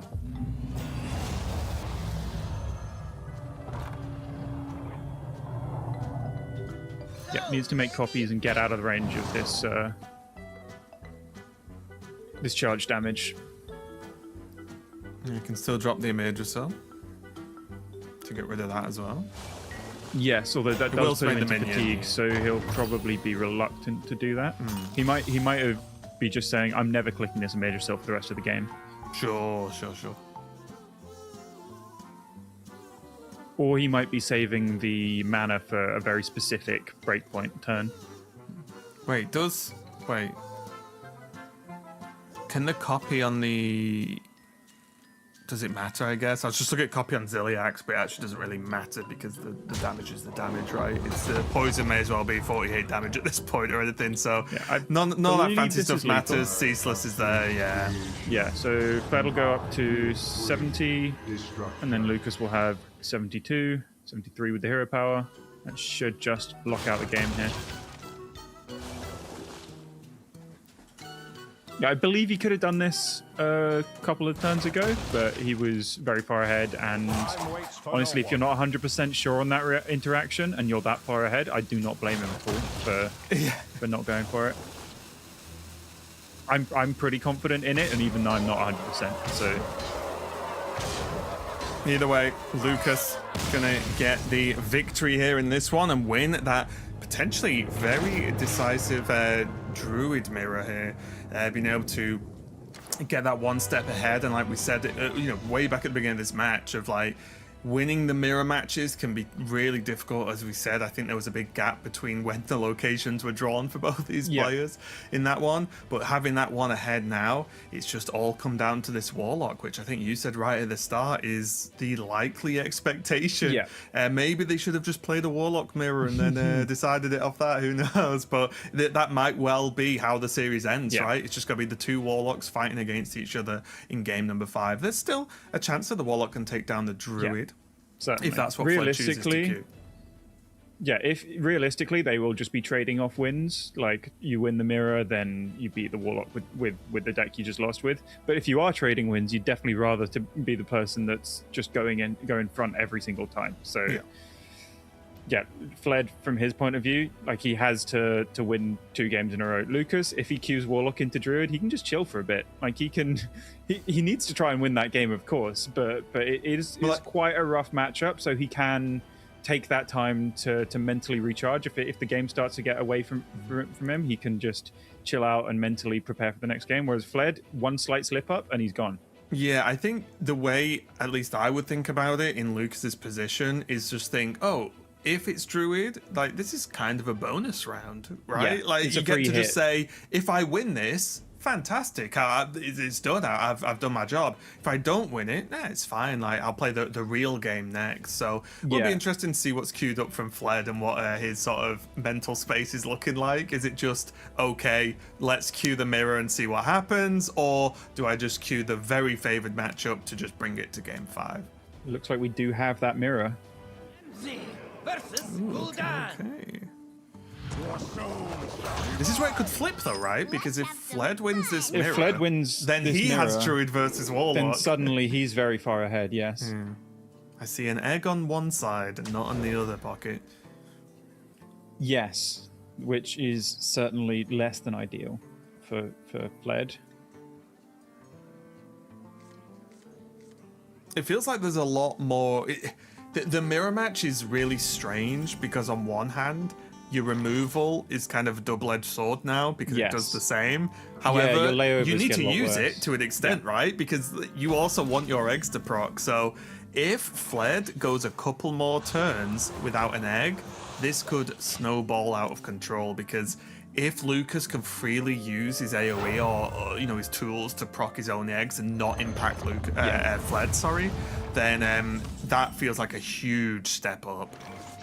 That was awesome. Big turn here for Fled. He really needs to find the egg. It's worth going cursed, the catacombs. Yep. Egg bearers, like that's a compromise, but it is also a turn. You're just giving Lucas a turn extra of the egg. It's bad enough that he played it first, but he's playing it and then he's got an entire turn to. Yeah, he can use this Hellfire. He can get value out of this Hellfire that would be proccing Fled's egg, which I'm sure he's very happy with. I think they do have some differences, some variations in their lists. Fled's only running 1 Hellfire, whereas I believe, Lucas has 2. So Lucas, that's sort of equalized in the removal race, if you want to look at it like that, where they both sort of got a dead Hellfire at this point that's helping their opponent pretty much just as much as it helps them. Oh, this is looking very nice here for Lucas, though, with just the cards he has available, right? How smooth the egg progression has been. Very much so. Yeah, Eat the Imp is definitely the first thing you want to see after playing your egg, because it just draws into all the other removal, and hopefully you can combo that with an Archdruid of Thorns or a Dark Marrow. And the problem is as well, with the self-damage from the likes of Hellfire that's played, or even life taps, if you proc an egg and your opponent can't answer with their own taunt or some way to deal with it, you just hit them in the face and win, right? It's very easy for both these players to go below 20 or at 20. And they don't want to spend mana staying at full health. They have consumes, they can stay at full health, but if they're doing that while the opponent's just popping eggs, then they're not actually progressing their game plan, and they will just die eventually. Yeah, even this abusive sergeant is more about just hand dump, right? Not using it to proc anything because there's nothing to attack into. So yeah, Needs just to getting clear some out some cards space out for the of the hand. Solarium, and these table flips are incredibly unplayable. Yeah, Dark Morrow coming down now with the Conflagrate. Like, this is one of the smoothest openings I've seen from Egg Warlock for a while, to be honest, because this is just ticking every single box right now. Also, doubly so with the timing of this. You've just seen an abusive sergeant, and that was not used to pop an egg, and it's a lot less likely that Fled can get value out of an abusive now. So you're not as afraid putting a minion onto the board that Fled could use to trade his egg into. And there's pretty much nothing in Fled's hand that's actually helping him in this scenario, right? There's Solarium and a Dream. Yeah, even then, he needs to dump a card to get full draws out of Solarium, which is just oh, just miserable. a table flip. What could possibly go wrong? Yeah, if you want... See, it's also... The table flip is right now the only way to clear this Dark Marrow. Oh, no. So it's, if you want to stop him getting two 2020s, you've got to give him two 2020s. Not ideal. Can he dump an Archdruid? Is that crazy talk? I don't know. Well, you could just dump the Egg Bearer instead, because... Oh, sorry, I didn't even see the Egg Bearer in hand. Yeah. Yeah, you're completely right, yeah. But this is a miserable state of affairs for Fled. I'm not sure there's any real way of him getting out of this. Lucas can just make 4 2020s, and he's also got the Umbra hiding there in the left of his hand. Yeah. It's and you see Fled just sort of bit of a shrug, going, "Yep, it's one of those games." Can we mention the Archdruid just picked up as well? So even if Fled had the layover to clear up this wall of 2020s, it just wouldn't matter. Yeah, it would not matter one bit. Yeah, this is. I'm sure someone will correct me, but this feels like literally the perfect run from Lucas with this deck in this game. I think it's just gone about as good as it's ever gonna get. Yeah, if you could choose your hand and you could choose Fled's, you'd pretty much choose do this. Yeah. This exact combination. Even dropping in the Corpsicle. Yeah, so he's not popping the other egg or the Archdruid just to say that your removal will just summon eggs for me, and it's just a damned if you do, damned if you don't situation. Yeah, 40 seems enough to me. Don't need to risk anything else. There's no point just trying to be fancy or overdoing it, right? This is more than enough, and this just gives you so many layers of protection as Lucas here. And you can see now just this is assumed the position of please concede. Let this game be over and then I'm done. Yeah, because even in this spot, you're going, I've definitely 100% locked out this game, but also, what if there's something that I haven't thought of? Oh, there's always a thought, isn't there? You've not won until you've won, right? I think you haven't won until your opponent mind. explodes, yeah. Yeah, exactly. But Fled just... It's Savouring unfortunate. It's unfortunate as the what at least appears to me to be the last game of this match. But at least, if it's going to be a loss, it's going to be a loss to a friend. Yeah. He's taking it in good spirits. This was just a really, really rough way to go out. And I don't think Fled has even... It's not even like he's particularly done anything wrong, right? It's just not his match this time. Not that I could tell. And you see a bit of a clap there from Fled, just saying GG, that is going to be game. And Lucas has made it. And I think now the relief can come flooding in as he can just get that match locked in, gets the victory, and has that spot secured. So huge congratulations there to Lucas. You can see from his reaction as well, it means so much to him. Because I know Lucas has been, he's been in and around it. He's one of those players that's been on the cusp of big results for quite a while, just simmering a little bit under the surface. And he's definitely had something like this in him for quite some time. So I'm very, very happy that he's going to get his big chance at the Masters Tour. Yeah, it's a weird feeling to explain, and many years ago, I have had this feeling before, but many years ago now, but it's just one of those ones where okay, finally, it's gone right? Yeah. You have that moment where you're at last, you put so much effort in, and you can trip over a few times, you can have results that aren't what you need, but when it finally just fits and gets the job done, you feel incredible, because it's just like you said, the player's got potential, right? Yeah, you've got the potential to do it, but just getting it actually done is a bit of a different until it point. happens, there's always going to be that little creeping doubt in your mind. Am I good enough? It's not happened for me yet. But Lucas's name is consistently in and around there, and yeah, it's been coming. Him getting a nice result like this, and yeah, he's 4 wins from Worlds. Is the way I'm looking at it. I think that's how the math works out, yeah. But yeah, congratulations to Lucas there, and of course it was great to see Fled again, and again it was a good matchup between friends. No doubt we'll see Fled in the future regardless. But that was our first game of the Americas region. We've got 3 more before we wrap up the day, so make sure to stay tuned for some more Hearthstone.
Welcome back, everybody, to the Hearthstone Masters Tour Winter Playoffs. We're into the Americas region now.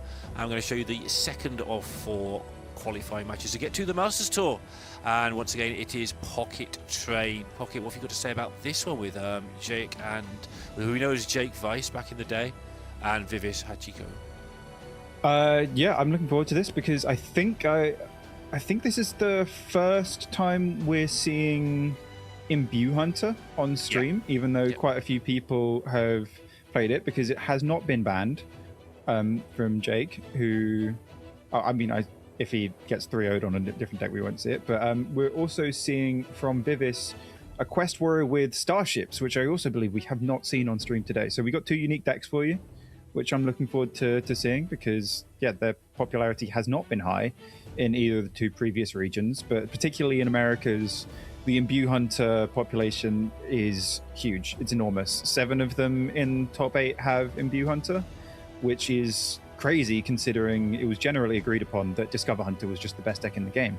And 7 of the top 8 have non-Discover Hunters. Yeah, it's just how the meta evolved through. I was talking about a meta that evolved through a day.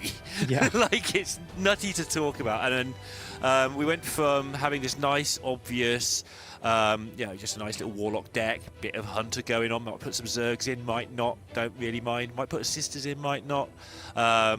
Bit of cliff dive because that's fun, and probably a warrior, but definitely something else that might be okay against those three. That was just what everybody did in the morning, and then Europe iterated on that, and then Americas went, you know what, this is all slowed down, let's put some imbue hunter in here. This just and it's worked out really well. It looks really good into the field as a whole.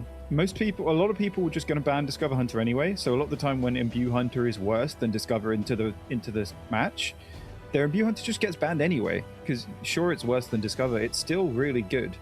So a lot of people have gone, oh, that's annoying, they don't have the hunter that I was scared of, but I'm gonna have to ban that deck anyway, so they haven't actually lost any percent there. So I think it's a really, really heads up thought from a lot of the Brazilian players, particularly in this top 8, who have brought the imbue hunter. Have you ever been in an environment like that? I know you've had to play sort of on 3 days' notice, presumably multiple times actually, but have you ever been in an environment where it's just changing through the day like this? I've changed my lineup multiple times on the last day before. I've never had it directly influenced by knowledge of another tournament, but I've had plenty of tournaments where I just go, actually no, I'm changing my lineup 10 minutes before submission deadline, and I've had it go incredibly well, and I've had it go incredibly badly. That makes sense. It's a very double-edged sword, no matter how you look at it.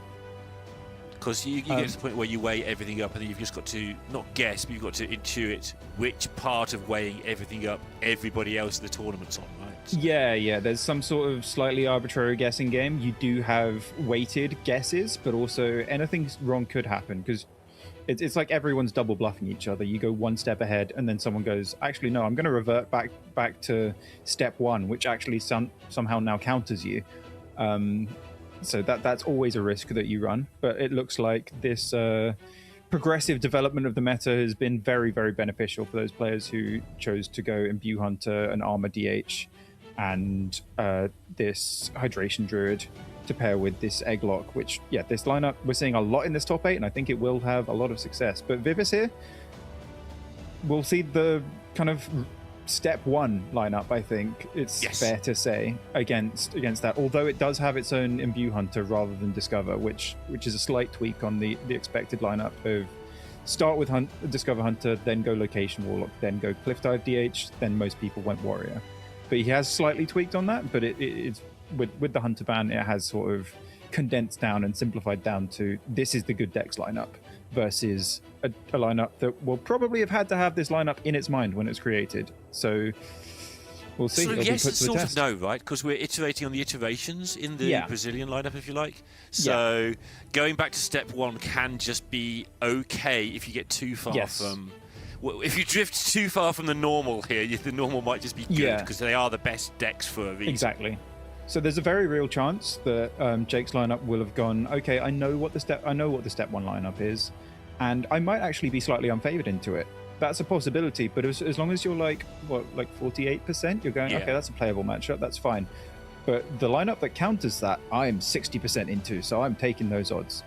But also, I do think Jake's in a good spot because he can prey on specifically that warrior, and a few of his decks do also do quite a good job against that Cliff Dive DH, I want to say. Particularly the Hydration Druid, which I think was first implemented in APAC this morning, mostly as a nod to specifically Cliff Dive DH as the most popular third deck, and Europe and Americas seem to have adopted that as well, but applying it in all sorts of different situations because the deck just looks good overall into the field. I think it was Vision all the way, I might be wrong here because it's been a longish day, but Vision right the way back in match 1 of the day, I think had the Druid for the APAC region, because the Druid was kind of rare back 12 hours ago. Now they're everywhere. Yeah, now it's more than half of the top 8 has Druid. I think six of them here, if I remember correctly, have the Druid. That's what you said this morning, whether I didn't double check. And about half of the top 8 in EU, to my memory, also had it. So it's become far less of a novelty and just quite a successful meta call, I think, into the field. While we're waiting for the players, what's your lineup for the tournament that takes place straight after this? I mean, there isn't one, but if there was, I think if you're going to base it on everything that we've seen here, I like the. I'm gonna keep calling it the Brazil lineup, the lineup that Jake has today, and that we just saw from both Fled and Lucas.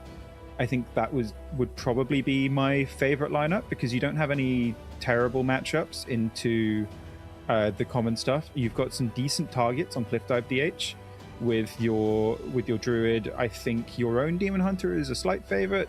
I think Imbue Hunter with the Glacial Shards teched in is probably fine against Cliff Dive DH. There are better matchups, but it probably does an okay job. So you have accounted for that, and also the most common fourth deck being Quest Warrior.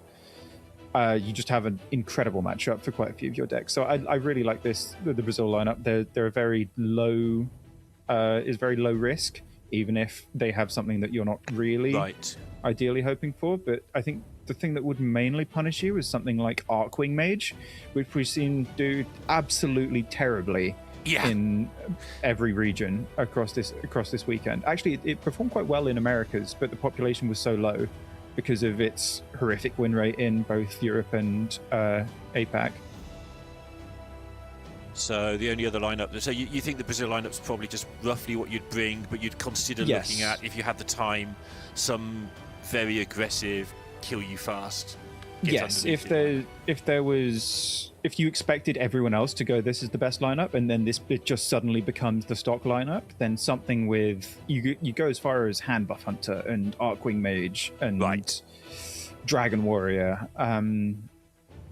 If you're really looking to counter this lineup that seems to be having so much success here, but that runs its own major risks of people just going back to Route 1 of, I'm going to bring Discover Hunter, I'm going to bring Location Warlock, I'm going to bring Cliff Dive DH, I'm going to bring Quest Warrior.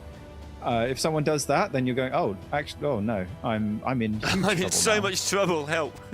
Yeah, so it does run a risk no matter how you look at it. And the main way to look at these lineups, the way I like to look at it, is I give myself a really great shot against something that I think will be fairly popular.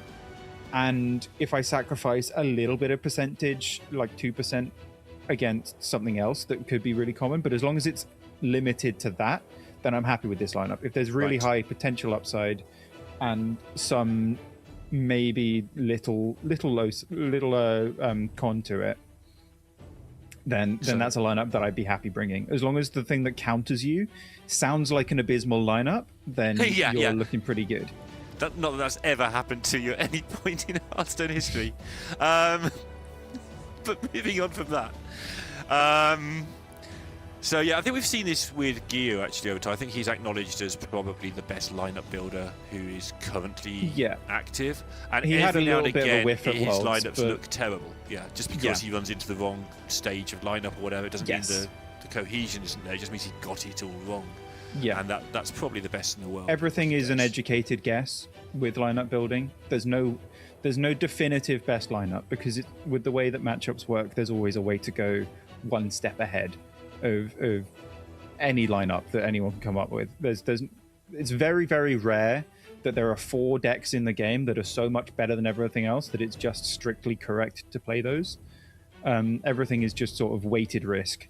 And yeah, ideally, the way I like to operate is I like to bring something that's a little bit different from the standard lineup, but also doesn't sacrifice loads of percentage. It's like strong decks that are slightly weaker, probably, than the agreed upon best decks. But you have the huge advantage of, I know how to play these decks. My opponents don't have all the reps that I do. They've been spending all their time playing mirrors. We're just waiting for one of the players, just to let you know. So we are going to keep waffling at you. Hope you enjoy listening to me and I think particularly with this, I think this Brazil lineup as well achieves that quite a lot, because I think it's very likely. I know the players who will have tried, who have put in loads and loads and loads of dedicated prep for this over the few short days we've had before the lineup between the lineup submission and the recent unnerf patch. I know they will have thought, okay, Egg Warlock, we know about that, but there will be some players that just didn't delve that deep into their prep, and they'll just be suddenly surprised by this lineup and they go, oh, Egglock, I did no testing against this. I don't know the matchups. I don't know what to ban. Same with Hydration Druid to a lesser extent. And a little bit with Imbue Hunter, because a lot of people have gone into this going, I can't imagine a world where you don't bring Discover Hunter to this tournament. And that was fair, because everyone expected it, and it put up great win rate in every single region. So that's not an unfair thing to conclude, but also, yeah, people wouldn't necessarily be ready for some of these slight deviations on the good decks lineup from However, Jake. the players are ready for their match in the second quarterfinal of the Americas region, so let's have a look at this. Just to finally finish on what you were saying as well about lineups. I get asked a lot, I'm sure you get asked a lot, everyone gets asked a lot, like, what are the best decks for this tournament? What are the best lineups? If you're having to ask that question, which means you're probably not one of the top 20 players in the world, bring the 4 decks you're good at within reason. Yes. Just play things you know. It goes back to what Pocket was just saying about, people knowing the matchups, delving deeper into prep. If you're not somebody who's able to play 14 hours of Hearthstone every day and be a professional player, bring the 4 decks you're good at, or at least bring the best deck and the 3 decks you're good at, or something. Just don't go too hard on yourself. For this playoffs, I would categorize Discover Hunter, Location Warlock, Cliff Dive Demon Hunter as 3 of those 4 decks, and then the 4th deck would just be a bit more of a comfort pick. I think with the way Arcwing Mages turned out, that would have turned out quite poorly, but if that was just your comfort pick 4th deck, then I would have said go for it.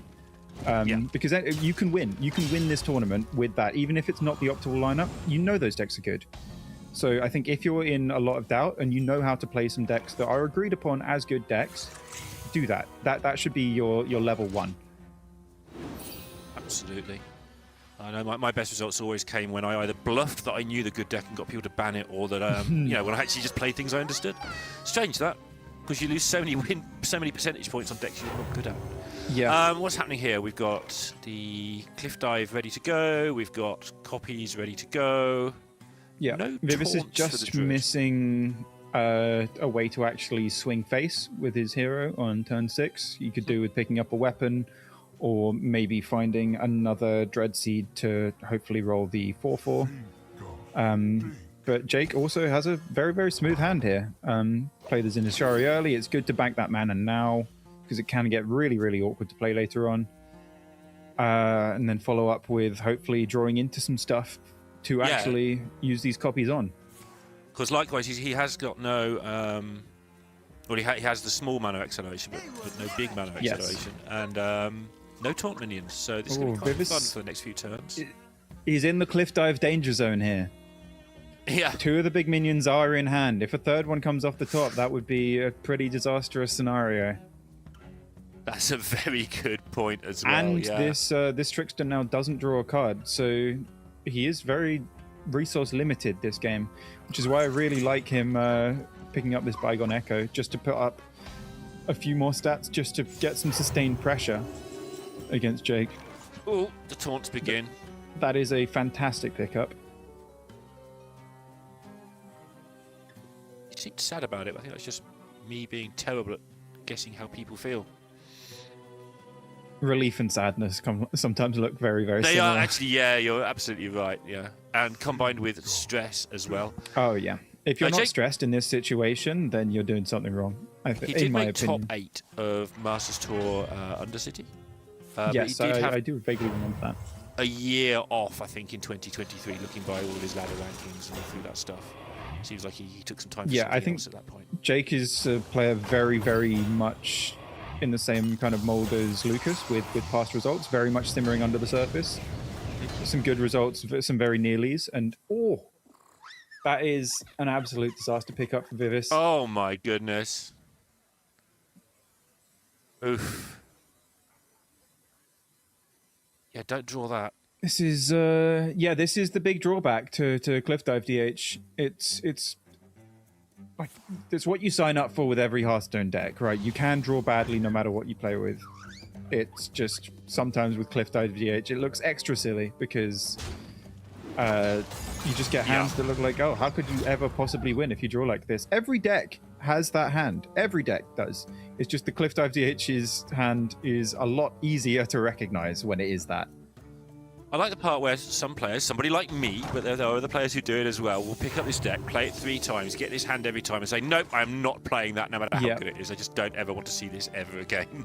Just Hearthstone's a big percentages game, and yeah, the percentages on Cliff Dive DH drawing this hand aren't necessarily higher than against other decks. It's just so much more pronounced when it happens, so you notice it far more. Tale as old as time. Yeah, it is not a good feeling, but the game's not over yet. Vivis does desperately need a good top deck here, though, because Cliff Dive does essentially nothing. Because not even pulling out a single Briarspawn Drake, and just summoning an Illidari that goes back into the deck and not even swinging face is not really a turn you ever want to do. Superb, yeah. Did I have a fever dream as well, or did people play Elise in Cliff Dive at one point? I have seen that happen. Yes, that has definitely happened. So bizarre. I think that might have been Ryan. I think it might have been Ryan. Might be miscrediting, but I think it might have been Ryan numbers. I've seen Ryan play Elise in all sorts of strange Demon Hunter decks. I think he was playing. Oh my! Oh wow! Just a split second ahead of me. Yeah. That's ridiculous. Like how? Why today, of all the days, of all the Cliff Dives, do I draw this? Yeah. At the same time, this is one of those things where if it's going to happen to you, at least everyone can see. Like, a lot of the time, it's you lose in a tournament, you go, oh, I got so unlucky, it wasn't my fault. And people go, yeah, likely story. But then you're looking at this hand in probably the biggest Hearthstone match you've played, and that's not a great way to start off the series. No, like you say, at least you don't feel it like embarrassed at your loss or anything, because this is just unfair at this point. This was unfortunate, but in fairness, this matchup was an expected win for the Druid. It just wasn't expected to look quite like this. I think I'm not gonna really dress it up any way other than this game is functionally over. There's not really much that Vivis can do. This is like a bottom 1% draw. It's that unfortunate, but that is just something that happens in card games.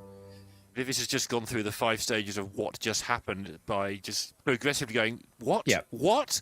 Actually, what now? And then he's just gone, okay, sure. Let's start thinking about the next game. It's good that, he's probably sort of slightly mentally in the next game. But I also do like the fact that he didn't just snap concede. Because a lot of people would just go, okay, concede, go next. But then they wouldn't give themselves enough time to mentally reset. And it's very, very, very easy to let the series get away from you from here. And also, like, sometimes, I mean, this does look like concede go next if it's ladder, but sometimes you look at it for a few seconds and you think, well, actually, what if my 2/8/8 stick? What if I draw a weapon and get to swing face? What if my opponent's got an awful hand? Yeah, you need to give your opponent an opportunity to hand the game back to you.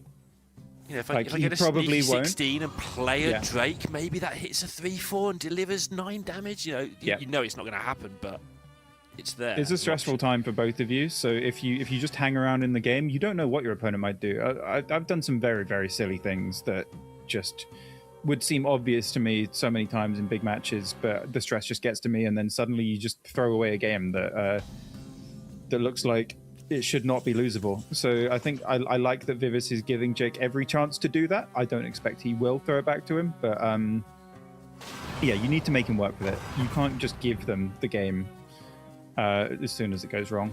Something I've mentioned before as well. Again, I haven't played big tournaments on screen very often. I don't know if I've ever actually been on a streamed game. I think I have, but in fact, I definitely have, but not many. Just get that screen time in as well. Like, just be here. Get used to being on the camera in front of 10,000 viewers for 5 minutes, even if you're not really doing much for these 5 minutes. Even if you're just sitting there looking perplexed. With your head on your hands on your head going, why? Why now? Why has this happened to me? I didn't deserve this. It's like the complete opposite of what we saw from Kwanwu at the start of the day. Oh yeah, he was feet on the desk away. Having the time of his life. Person ever, yeah, it was fantastic. And he played great as well. I think he might have been, we've seen some great play today, but I think he might have been the best player of the day from what we've seen. Very, very possibly. He impressed me a lot. in fairness to Vivis as well, I don't think he's made a single mistake this game. But also, it's very hard to when you're looking at this. Okay. Yeah, and I like the use of the Eldari because your game plan is very much, hey, maybe they can't clear it. Maybe they don't have a blocker, and maybe they can't clear it. Maybe they get to deal 16. Yeah. Yeah. And maybe they Unfortunately, they have a very face-up launch button that does probably just end the game. Sometimes it's invisible. Yeah, some players don't spot it.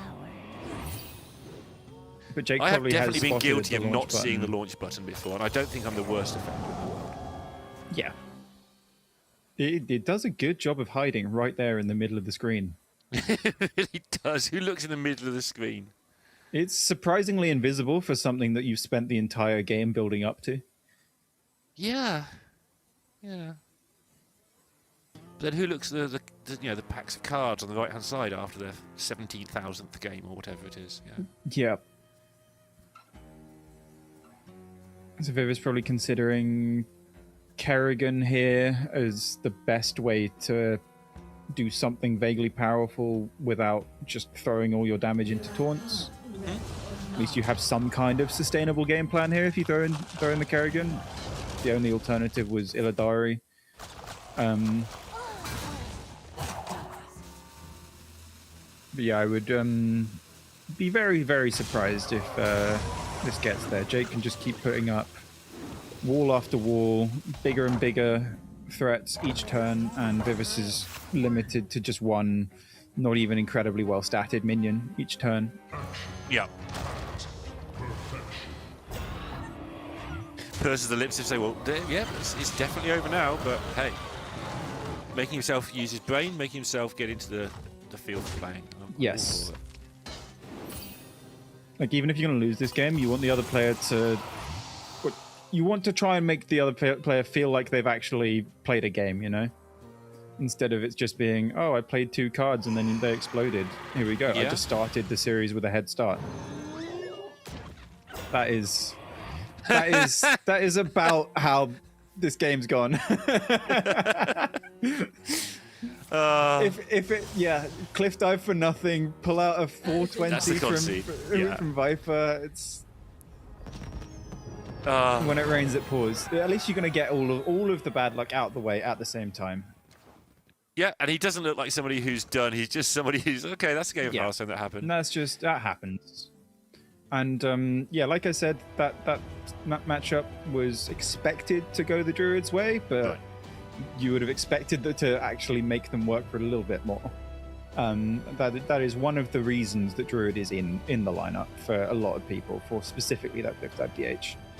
Cliff Dive DH was a weird deck, actually. Like, listening to the play testing that I got to listen to, and I think you heard some of it as well, was like every few hours somebody would come back and say, but Cliff Dive DH is actually really good, and 2 or 3 people would be like, no, we're not bringing that. And then somebody would be like, no, but really, I've just played 73 games and won them all in a row. Yeah. You know, and it just wouldn't go away as a deck. Yeah, the general consensus around, I think, a lot of high-level players are Cliff Dive DH is undeniably a high-power level deck, but it doesn't pass the feels check because you're always worried about a situation like we just saw there from Vivis. Like, you feel like you're so at the mercy of your deck, but it's definitely a strong enough deck to hold up in a field like this. That doesn't happen nearly as often as you remember. Trust me, confirmation bias is a very, very real thing. Yeah. There is also, and I know the very top players really like to have this, there is very little plan B for the deck as well. Even if it does go correctly, you're kind of forced to do it the same way a lot of the time. Again, you've said this many times, I'll always say it as well. No deck is ever quite as simple as it looks from the outside, but Cliff Dive is pretty straightforward, pretty linear, and it's something the top players feel they don't get a chance to outplay their opponents with. A thing that top players do quite a lot is they look at a deck and go, oh, that deck is easy, so I'm going to subtract a little bit from its win rate that I'm seeing in stats. Yeah. Or they'll do the same for a deck where they go, oh, this deck's difficult, so for me it's actually 5% better. But Vivis, not shaken, not deterred by that horrific draw, saying, lightning has never struck twice. I will surely not draw like that again. Well, what's the odds of And, drawing 4 more minions? I mean, come on. That'd be 8 minions in a row. It's the fact that the trickster didn't even draw a cliff dive as well. It's like the top 6 cards of his deck being. You draw all 5 minions and double cliff dive. The cliff dive didn't even pull a trickster. Didn't even pull a little 2/4. Yeah. It's actually really silly. Yeah, but this matchup is, I think, quite an interesting one because it does force the armor DH to play quite a different way to how it's used to, especially with the inclusion of Broxigar in the Cliff Dive DH because of how it interacts with the Ravenous Fellhunter. You can put in the little Argus portals and really clog up the resurrection pool, as we're seeing immediately from Vivis, and he's kept the red card as well, which is a great nod to preventing cube shenanigans, preventing if you're killing off your crystal and resurrecting it with Fellhunter too early. And ideally, his game plan will be to just bridge the gap first few turns, turn 6 cliff dive, do a bunch of damage that doesn't really matter if you've got crystals because I'll just burn you over the top with something like Infestation. Yep. On the other side, obviously, you want to just curve out. It's amazing. I think Raven's made this point several times today already, but I'm going to make it as well. Like, you just play some stuff on curve and win sometimes as the ship deck. You don't have to get 8 million out. Yes. You're not forced to. This is a very, very nice start from Jake. Obviously, any hand with a defense crystal as Armor Demon Hunter is a good one by definition, pretty much. And the Wind Fury, the Shatter Shard, turret. I think I got the name right. I never know what any card is called ever, but it sounds. That's always a nice one to have on curve because it does just threaten quite a lot of damage. It does mean your opponent has to deal with it. But also, looking at Vivis's hand, it's piecing together the combo from last game. Pocket Train, folks. Shatter Shard turret. I got it right. That's the best thing I've done all day. It is. It's not like I can read almost all of the card from now and just added a word on. Had a little bit of a head start, but yeah, this is a fantastic hand from Jake. It doesn't work out a lot of the time with mana to coin out the crystal because you got the turret in hand already, but I think with the nature of the way red card works, it's very good to get this crystal on board as soon as possible because if it gets red carded now, it just means it gets woken up a turn sooner than if you were to wait until turn 4 to play it. So I would really, really advocate for coining out crystal here, just making sure that gets cleared up. Xavius also is a strong argument because it trades well on board, but you know about the Garishi Stingers in the hand from Vivis. Yes, yeah. So functionally, any minion you play isn't really gonna stick. It's just a sacrifice. So it's better to sacrifice a starship piece than a Xavius. There you go. That's the conclusion he reaches after not liking this turn. You're not supposed to like this turn, are you? It's not a very pretty-looking turn in Hearthstone times. Especially because you know you're not blocking anything from Vivis' side. Cliff Dive DH doesn't have a really strong ideal turn 4 in the deck. Dangerous Cliffside is good, but only really if you've already got a weapon set up. And since Vivis doesn't, this isn't really changing a whole lot for his planned turn here. Yeah, he has to think actually, doesn't he? Because he can play the location, or he can play the Stinger and the weapon just to get that all going, or he can just weapon hero power. There's things. He's probably strongly considering red carding this as well, just to make sure it doesn't go into the res pool. But I like this a lot because it. Oh, interesting. He doesn't swing the weapon. I was interested to see if he'd swing the weapon just so that he'd draw another portal to Argus and even further clog up the res pool. Because you could put Jake in a situation where he has to drop the Fell Hunter, and that's the only way he could possibly get back into the game. And as it stands, it would be a 50-50 to resummon Defense Crystal. Yeah, I think he might be looking just at...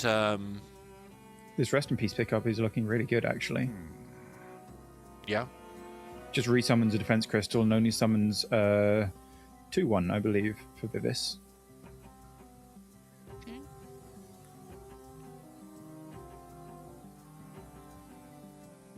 Like, what you want to do in this matchup, ideally, the main thing you really want to do as the Armor Demon Hunter, since you know that your Ravenous Fell Hunter will get clogged up with Broxigar portals most of the time, Your main game plan is I'm going to build up a ship with just Arcanite defense crystals, not really worry about the 5/3, and then you launch that ship fairly early, and hopefully they can't red card it, or they've used their red cards or something on something else, or they don't have it in hand, and then you can resummon that with your big with your 7/5 and play for that, and just ignore the Fell Hunter, because that usually, more often than not, will just progress their Broxigar and not actually resummon defense crystals.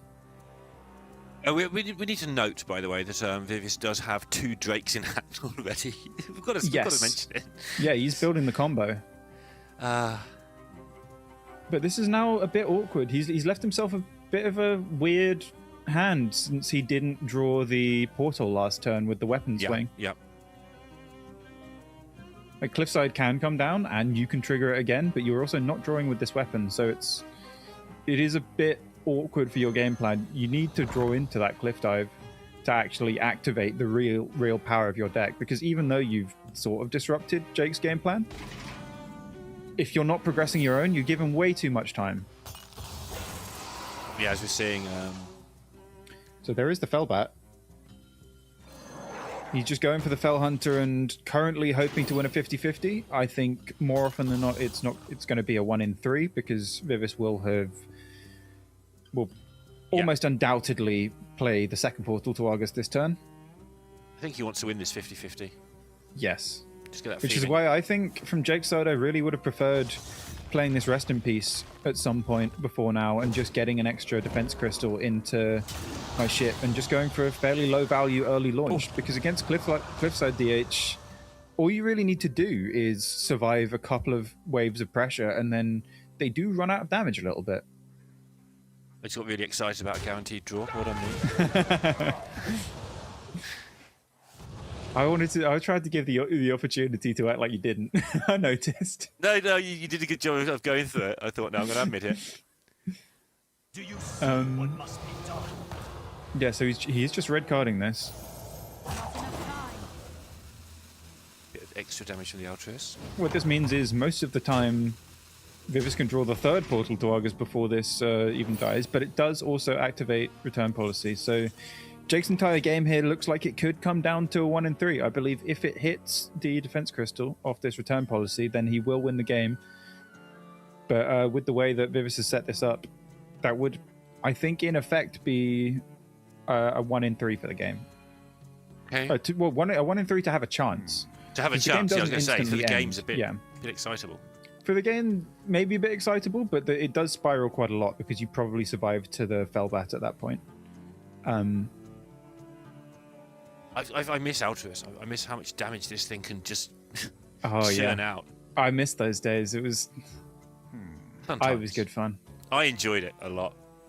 But I think, Jake's left with very little choice here. He's just launching the Starship, which I respect a lot. Just deal with the immediate board, and then it does set up the Fellbat. So this does allow him to potentially play a Fellbat, and if he doesn't die on the backswing, return policy for the Fellbat Death Rattle and hope to get the ship rather than the Fell Hunter, which I assume will die before then.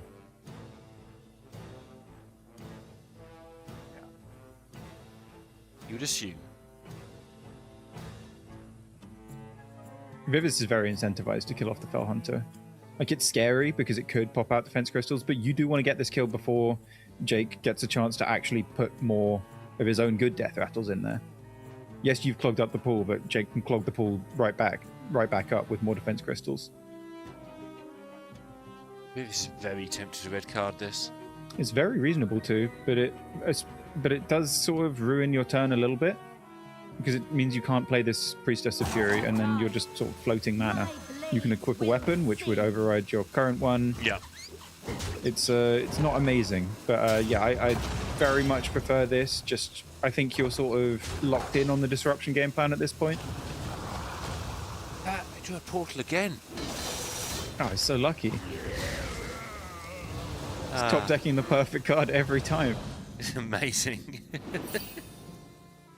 Still without the cliff dive from Vivis, so Jake might have just about enough time to drop this Felbat. He could rest in peace as well to resummon the ship that just died, which would let him clear off the Priestess of Fury. Yeah, he wants to do it in that order as well, right? Otherwise the Priestess will be just so annoying. Yeah. I grow impatient. But it does also give Vivis an extra turn to just develop something else. Because this Felbat typically gets increasingly difficult to play as the game goes on. So a lot of the time, you play it and just go, yes, this is horrible on board. I'm going to take like 15 damage, but I'm alive at 9. Right. I just throw out a number. I don't know how much damage Vivis has got in total. But if you do that and survive, more often than not, you do get to pull the game back on the backswing. But I do think, on average, this is probably the best way to approach it. Everything tidy. Yeah. Fairly high. Close up the board, keep yourself at high health total, and this also allows for games like the last one to happen. Jake could be saying, you've got a terrible hand again. I'm not going to suddenly activate your deck by giving you stats on board. He could just be saying, absolutely. yeah, you've got a clunky handful of big minions again, and I'm going to make sure you suffer for that rather than suddenly give you loads of free damage. Vivis, through no fault of his own, is making Cliff Dive DH look really awful, actually. Yep. Yeah, top half of his deck, he hasn't drawn either Cliff Dives or his Trickster. Yeah. Very unlikely for that to happen. But he is, yeah, he does have a very strong disruption game plan going to prevent Jake from actually getting anything online on the backswing. So Vivis, what Vivis could do is just say, okay, your death rattles are clogged up with Argus portals.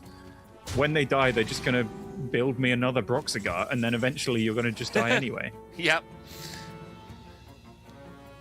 So what Jake really needs to do from this point, he can recognize, oh, you've got a bit of a slow hand. I need to utilize this by maximizing the probability that Arcanite Defense Crystals will be resummoned, if I can do that. But there is every chance that that's not an option he's got at this point, because he is just taking a bit too much chip damage. Yeah. Yeah, if Vivis wins this, it is in spite of the deck, I think. Yes. But that is something that comes up quite a lot in matchups with in other Demon Hunter matchups with this deck. The fact that they all pretty much run Broxigar. Like, this happens quite a lot. Yeah, yeah. The Fell Hunter does die.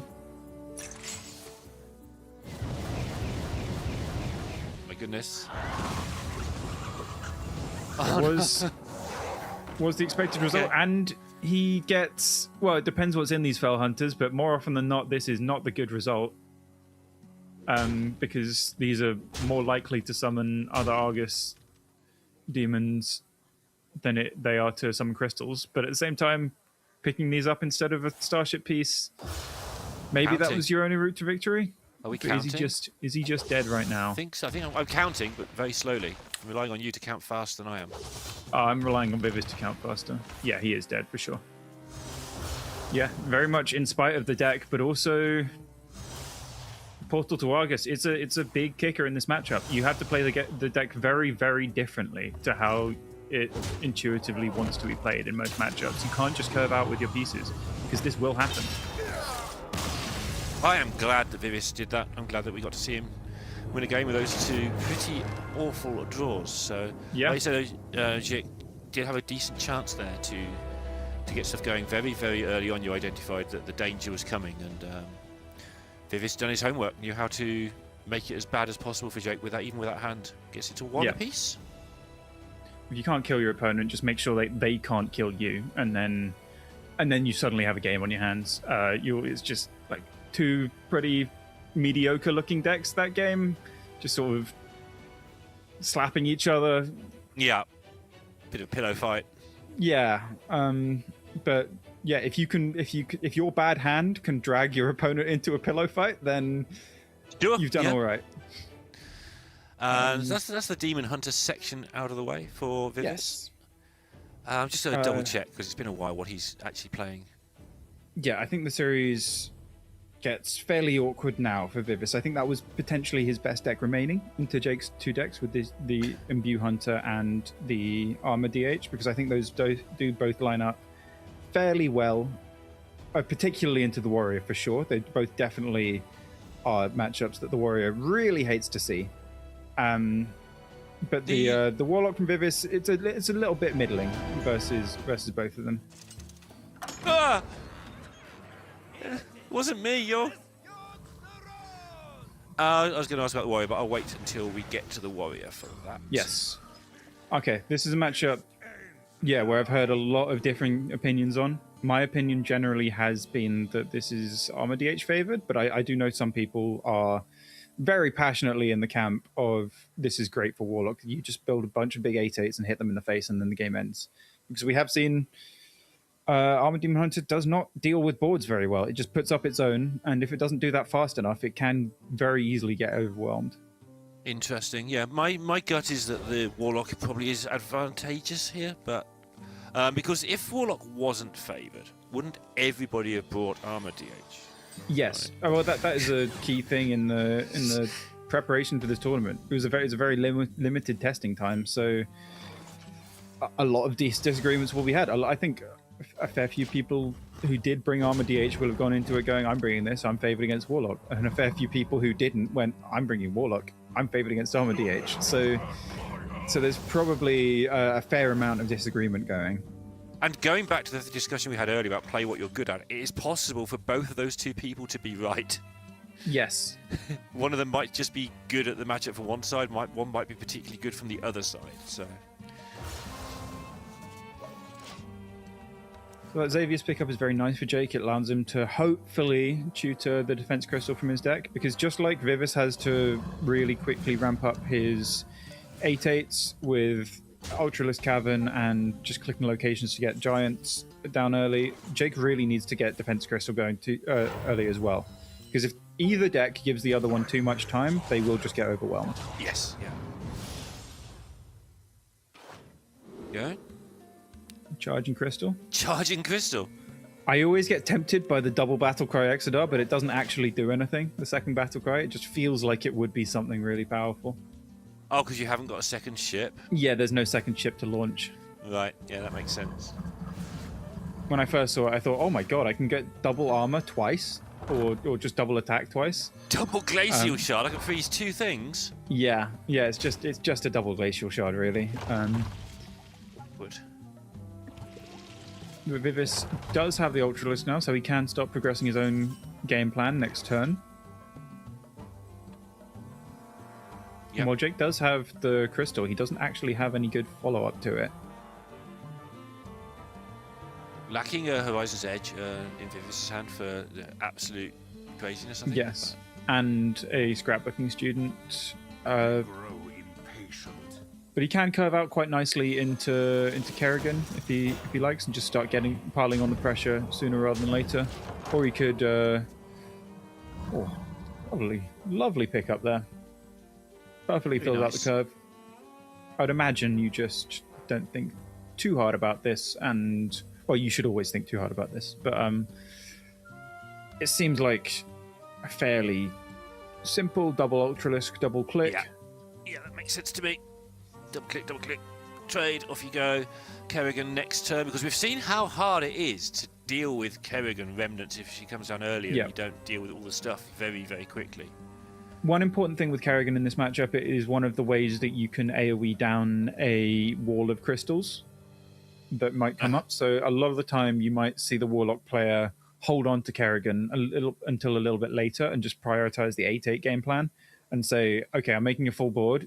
Maybe you'll make a wall of taunts, but my Kerrigan's actually just going to clear those so I can send my 8/8's face. Yeah. At the moment we're lacking some 8/8s. Okay, interesting. I think this is mostly a nod to Kerrigan next turn. And also it's preventing the crystal from actually dying. So it's very much a play around Ravenous Fellhunter. Nice, yeah. So turn 5 here will be very wasted for Jake. Almost always a wasted turn 5 here.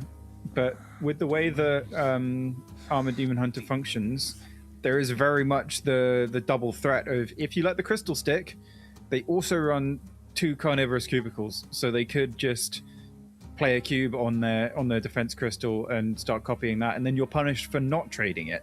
So it's always quite a difficult decision here, whether or not to clear it or to leave it up. But straightforwardly for Vivis, Jake actually has access to neither of them. Yeah. Obviously, when you're stuck with those decisions, you've got the choice of which way to go. So just make the play that's the best, which is, in the absence of the other information, which is just set up your Kerrigan, which is going to be a nice little payoff here. Because he's saying that if you want to play your Fellhunter, then you're just letting me have another extra turn with Hive Queens. Yes.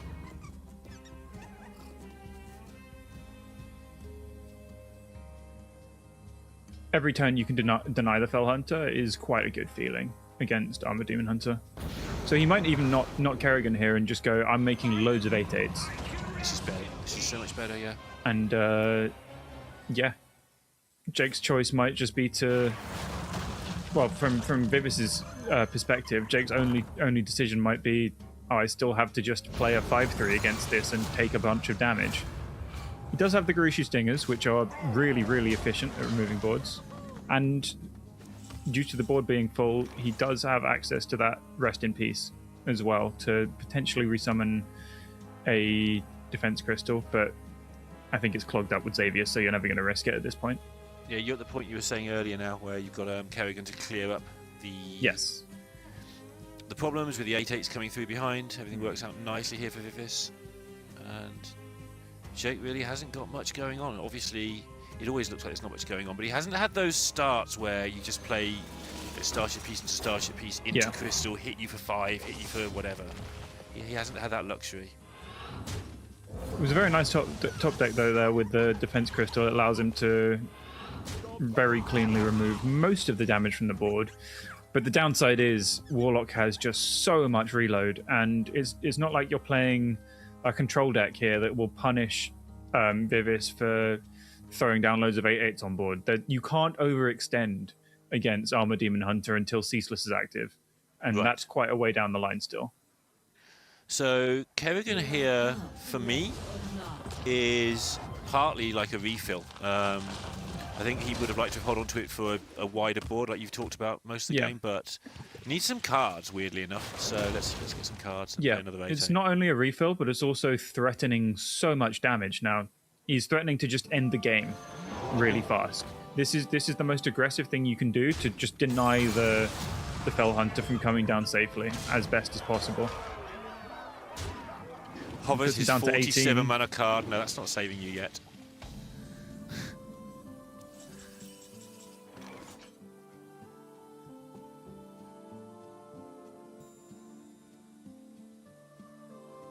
Well, I might be changing my mind about this matchup, you know.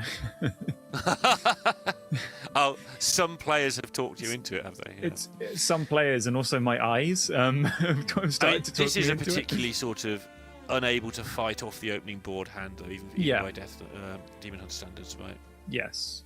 We're he now doesn't have access to Harvest red card to efficiently just stall Vivis's game plan. Oh, speak of the devil.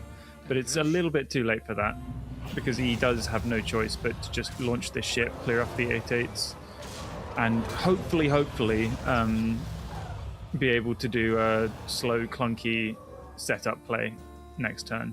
But I don't think he'll be afforded that luxury. Eating some imps. I didn't know that was an imp. I think you just define an imp as whatever you want in the modern world. You an imp? No, I've eaten you. There you go. Wisps are imps. And anything edible is an imp. Basically, yeah. That's the definition I'm going to go for.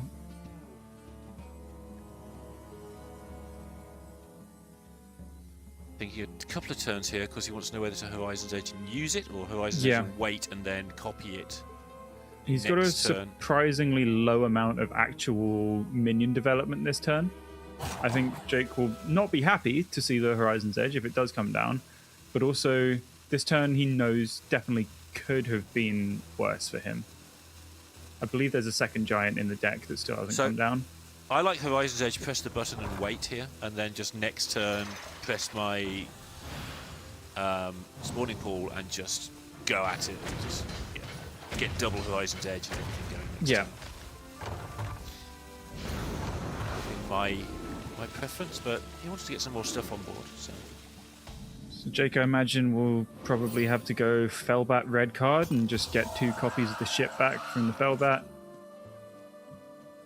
It does this is partly the point where it starts lining up quite well against Warlock's damage, because you just throw death rattles in the way, and most of their damage sources are from individual random 1 damage shots. So a lot of those will just go into your minions and then summon you an even bigger board. I grow impatient.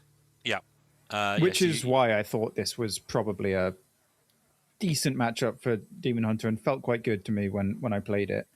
But yeah, he has taken a fair amount of chip damage, so there's a chance that doesn't even get there. Yeah, and there's also like hidden damage. I assume there's at least 1 corpse. Yeah, there's 2 corpsicles in the deck that, in Jake's mind, exist.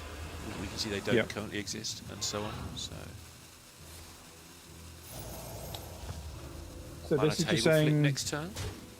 Yeah, this is a nod to the fact that Vivis's board development was not particularly high that turn, so Jake's just made the most ultra defensive play he can to hopefully get this is too much. Fellbat or Fellhound next. So much damage. We table flip. Yeah.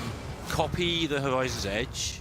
Yeah. Press the Zerg spawning pool button and just run Zergs in, and there's an Eat the Imp to eat one of them as well if needed, depending on how your Horizon's Edges go. Obviously, you want none of them to hit the minion because you want to be able to trade your things in. That's not a realistic hope, but you've got to try. Horizon's Edge is always such a weird one because it feels like it just has anti-synergy with itself. Yeah. So kill here. Get to do 6 I wonder more. No, there's no reason to trade in the Zergling because you're ending this turn with the hero power anyway. I think it's 1 off lethal because of the Imp is... Oh no, he's only got 5. He's only got another 6 damage. A lot more off than I thought. Yeah. Yeah. It was 10 off, which there's a 1 in it. I thought I could get 12 out of that somehow. I don't know how. I'm not going to work out how. I'm going to say that I'm stupid. I think I must have eaten the same thing twice with the same Eat the Imp or something. Rest in Peace is a pretty good pickup. Okay. Especially since you can cube it. That's Yeah. probably the... That's potentially the best draw he could have had, because you can gain the armor and then just get a full health ship as... He's so happy. Yeah, he's just about sticking in this game. And Ceaseless is now active. So that does let him potentially next turn get a Fellbat down with a Ceaseless and just keep getting just about out of range of Vivis's damage. Right, so what have we got here? We've got another scrapbook. We've got another table flip if wanted. Not many minions this time and no rush this time.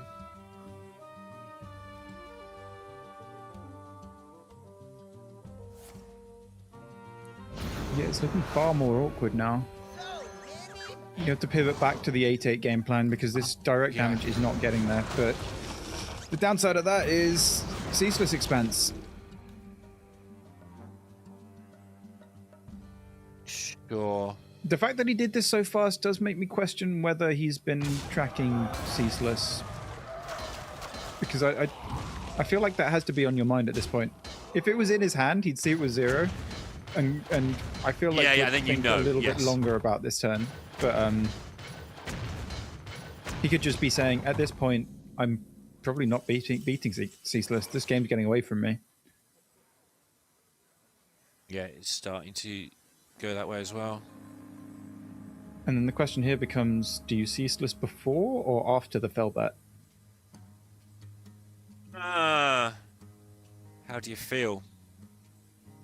I grow impatient. Before, surely. You're on 12. It's You're not on 12, though, are you, with Exodar in hand, actually? If you don't want to be. If you had return policy in hand, I would say it is after Fellbat. But with no return policy, I think the 7-5 on board is important. Yeah.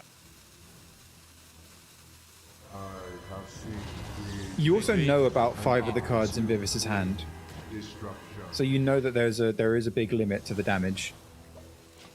Obviously, shots can go really, really badly for you and just hit you in the face anyway, even though you've got minions in the way.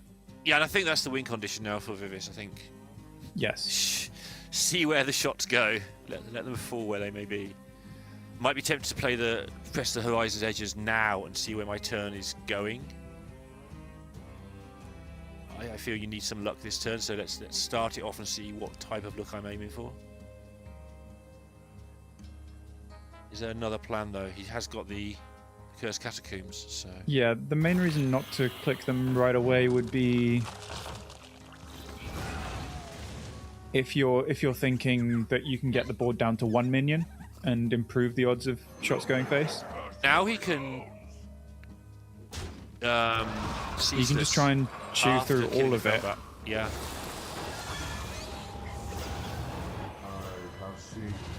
Jake does get 16 armor here. But he also does faces down not stuff have now. a ceaseless of his own.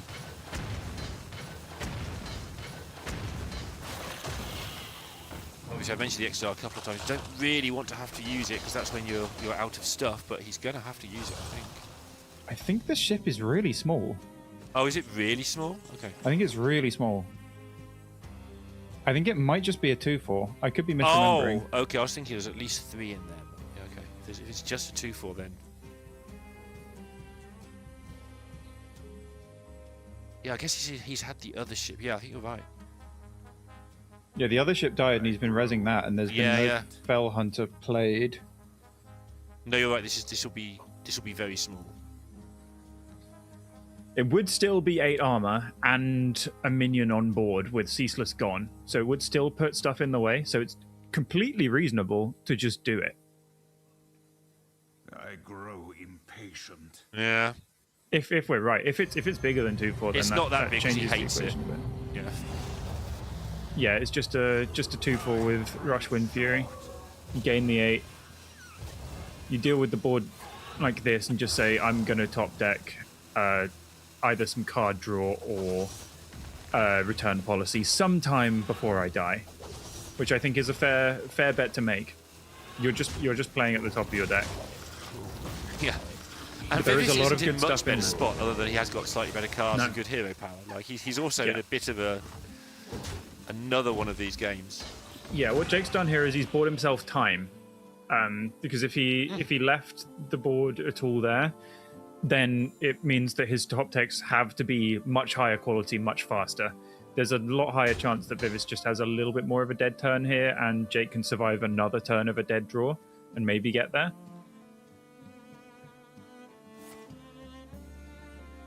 Vivis does also kind of have nothing left. Yeah, but he does have 2 Corpuscles, which is huge because Jake doesn't have any way to directly gain health.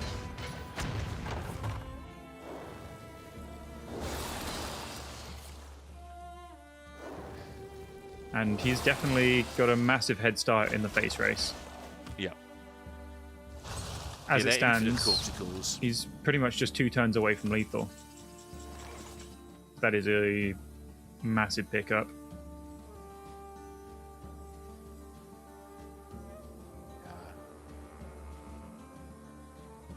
Vivis is basically playing with what is in his hand, with that hero power, with the Corpuscles, with the stuff. It sounds like not much, but yeah, like you've just said, it's actually a lot of recursive damage the Corpuscles themselves represent. Yeah, I was looking at the Lots red of card, the minion, because you don't want to take that 1 damage face, and you really don't want to miss 3. Every single bit of damage to your face matters, and you really need to put a counter clock on your opponent here. You need to make a board that if they clear this board, they lose because you gain too much health. But if they don't clear it, you need to actually be threatening lethal yourself. We've got the cheeky tourist sneaky win as well later. Yeah. We're holding this back in case our opponent dare make an 8-8. I think all the 8-8s are gone.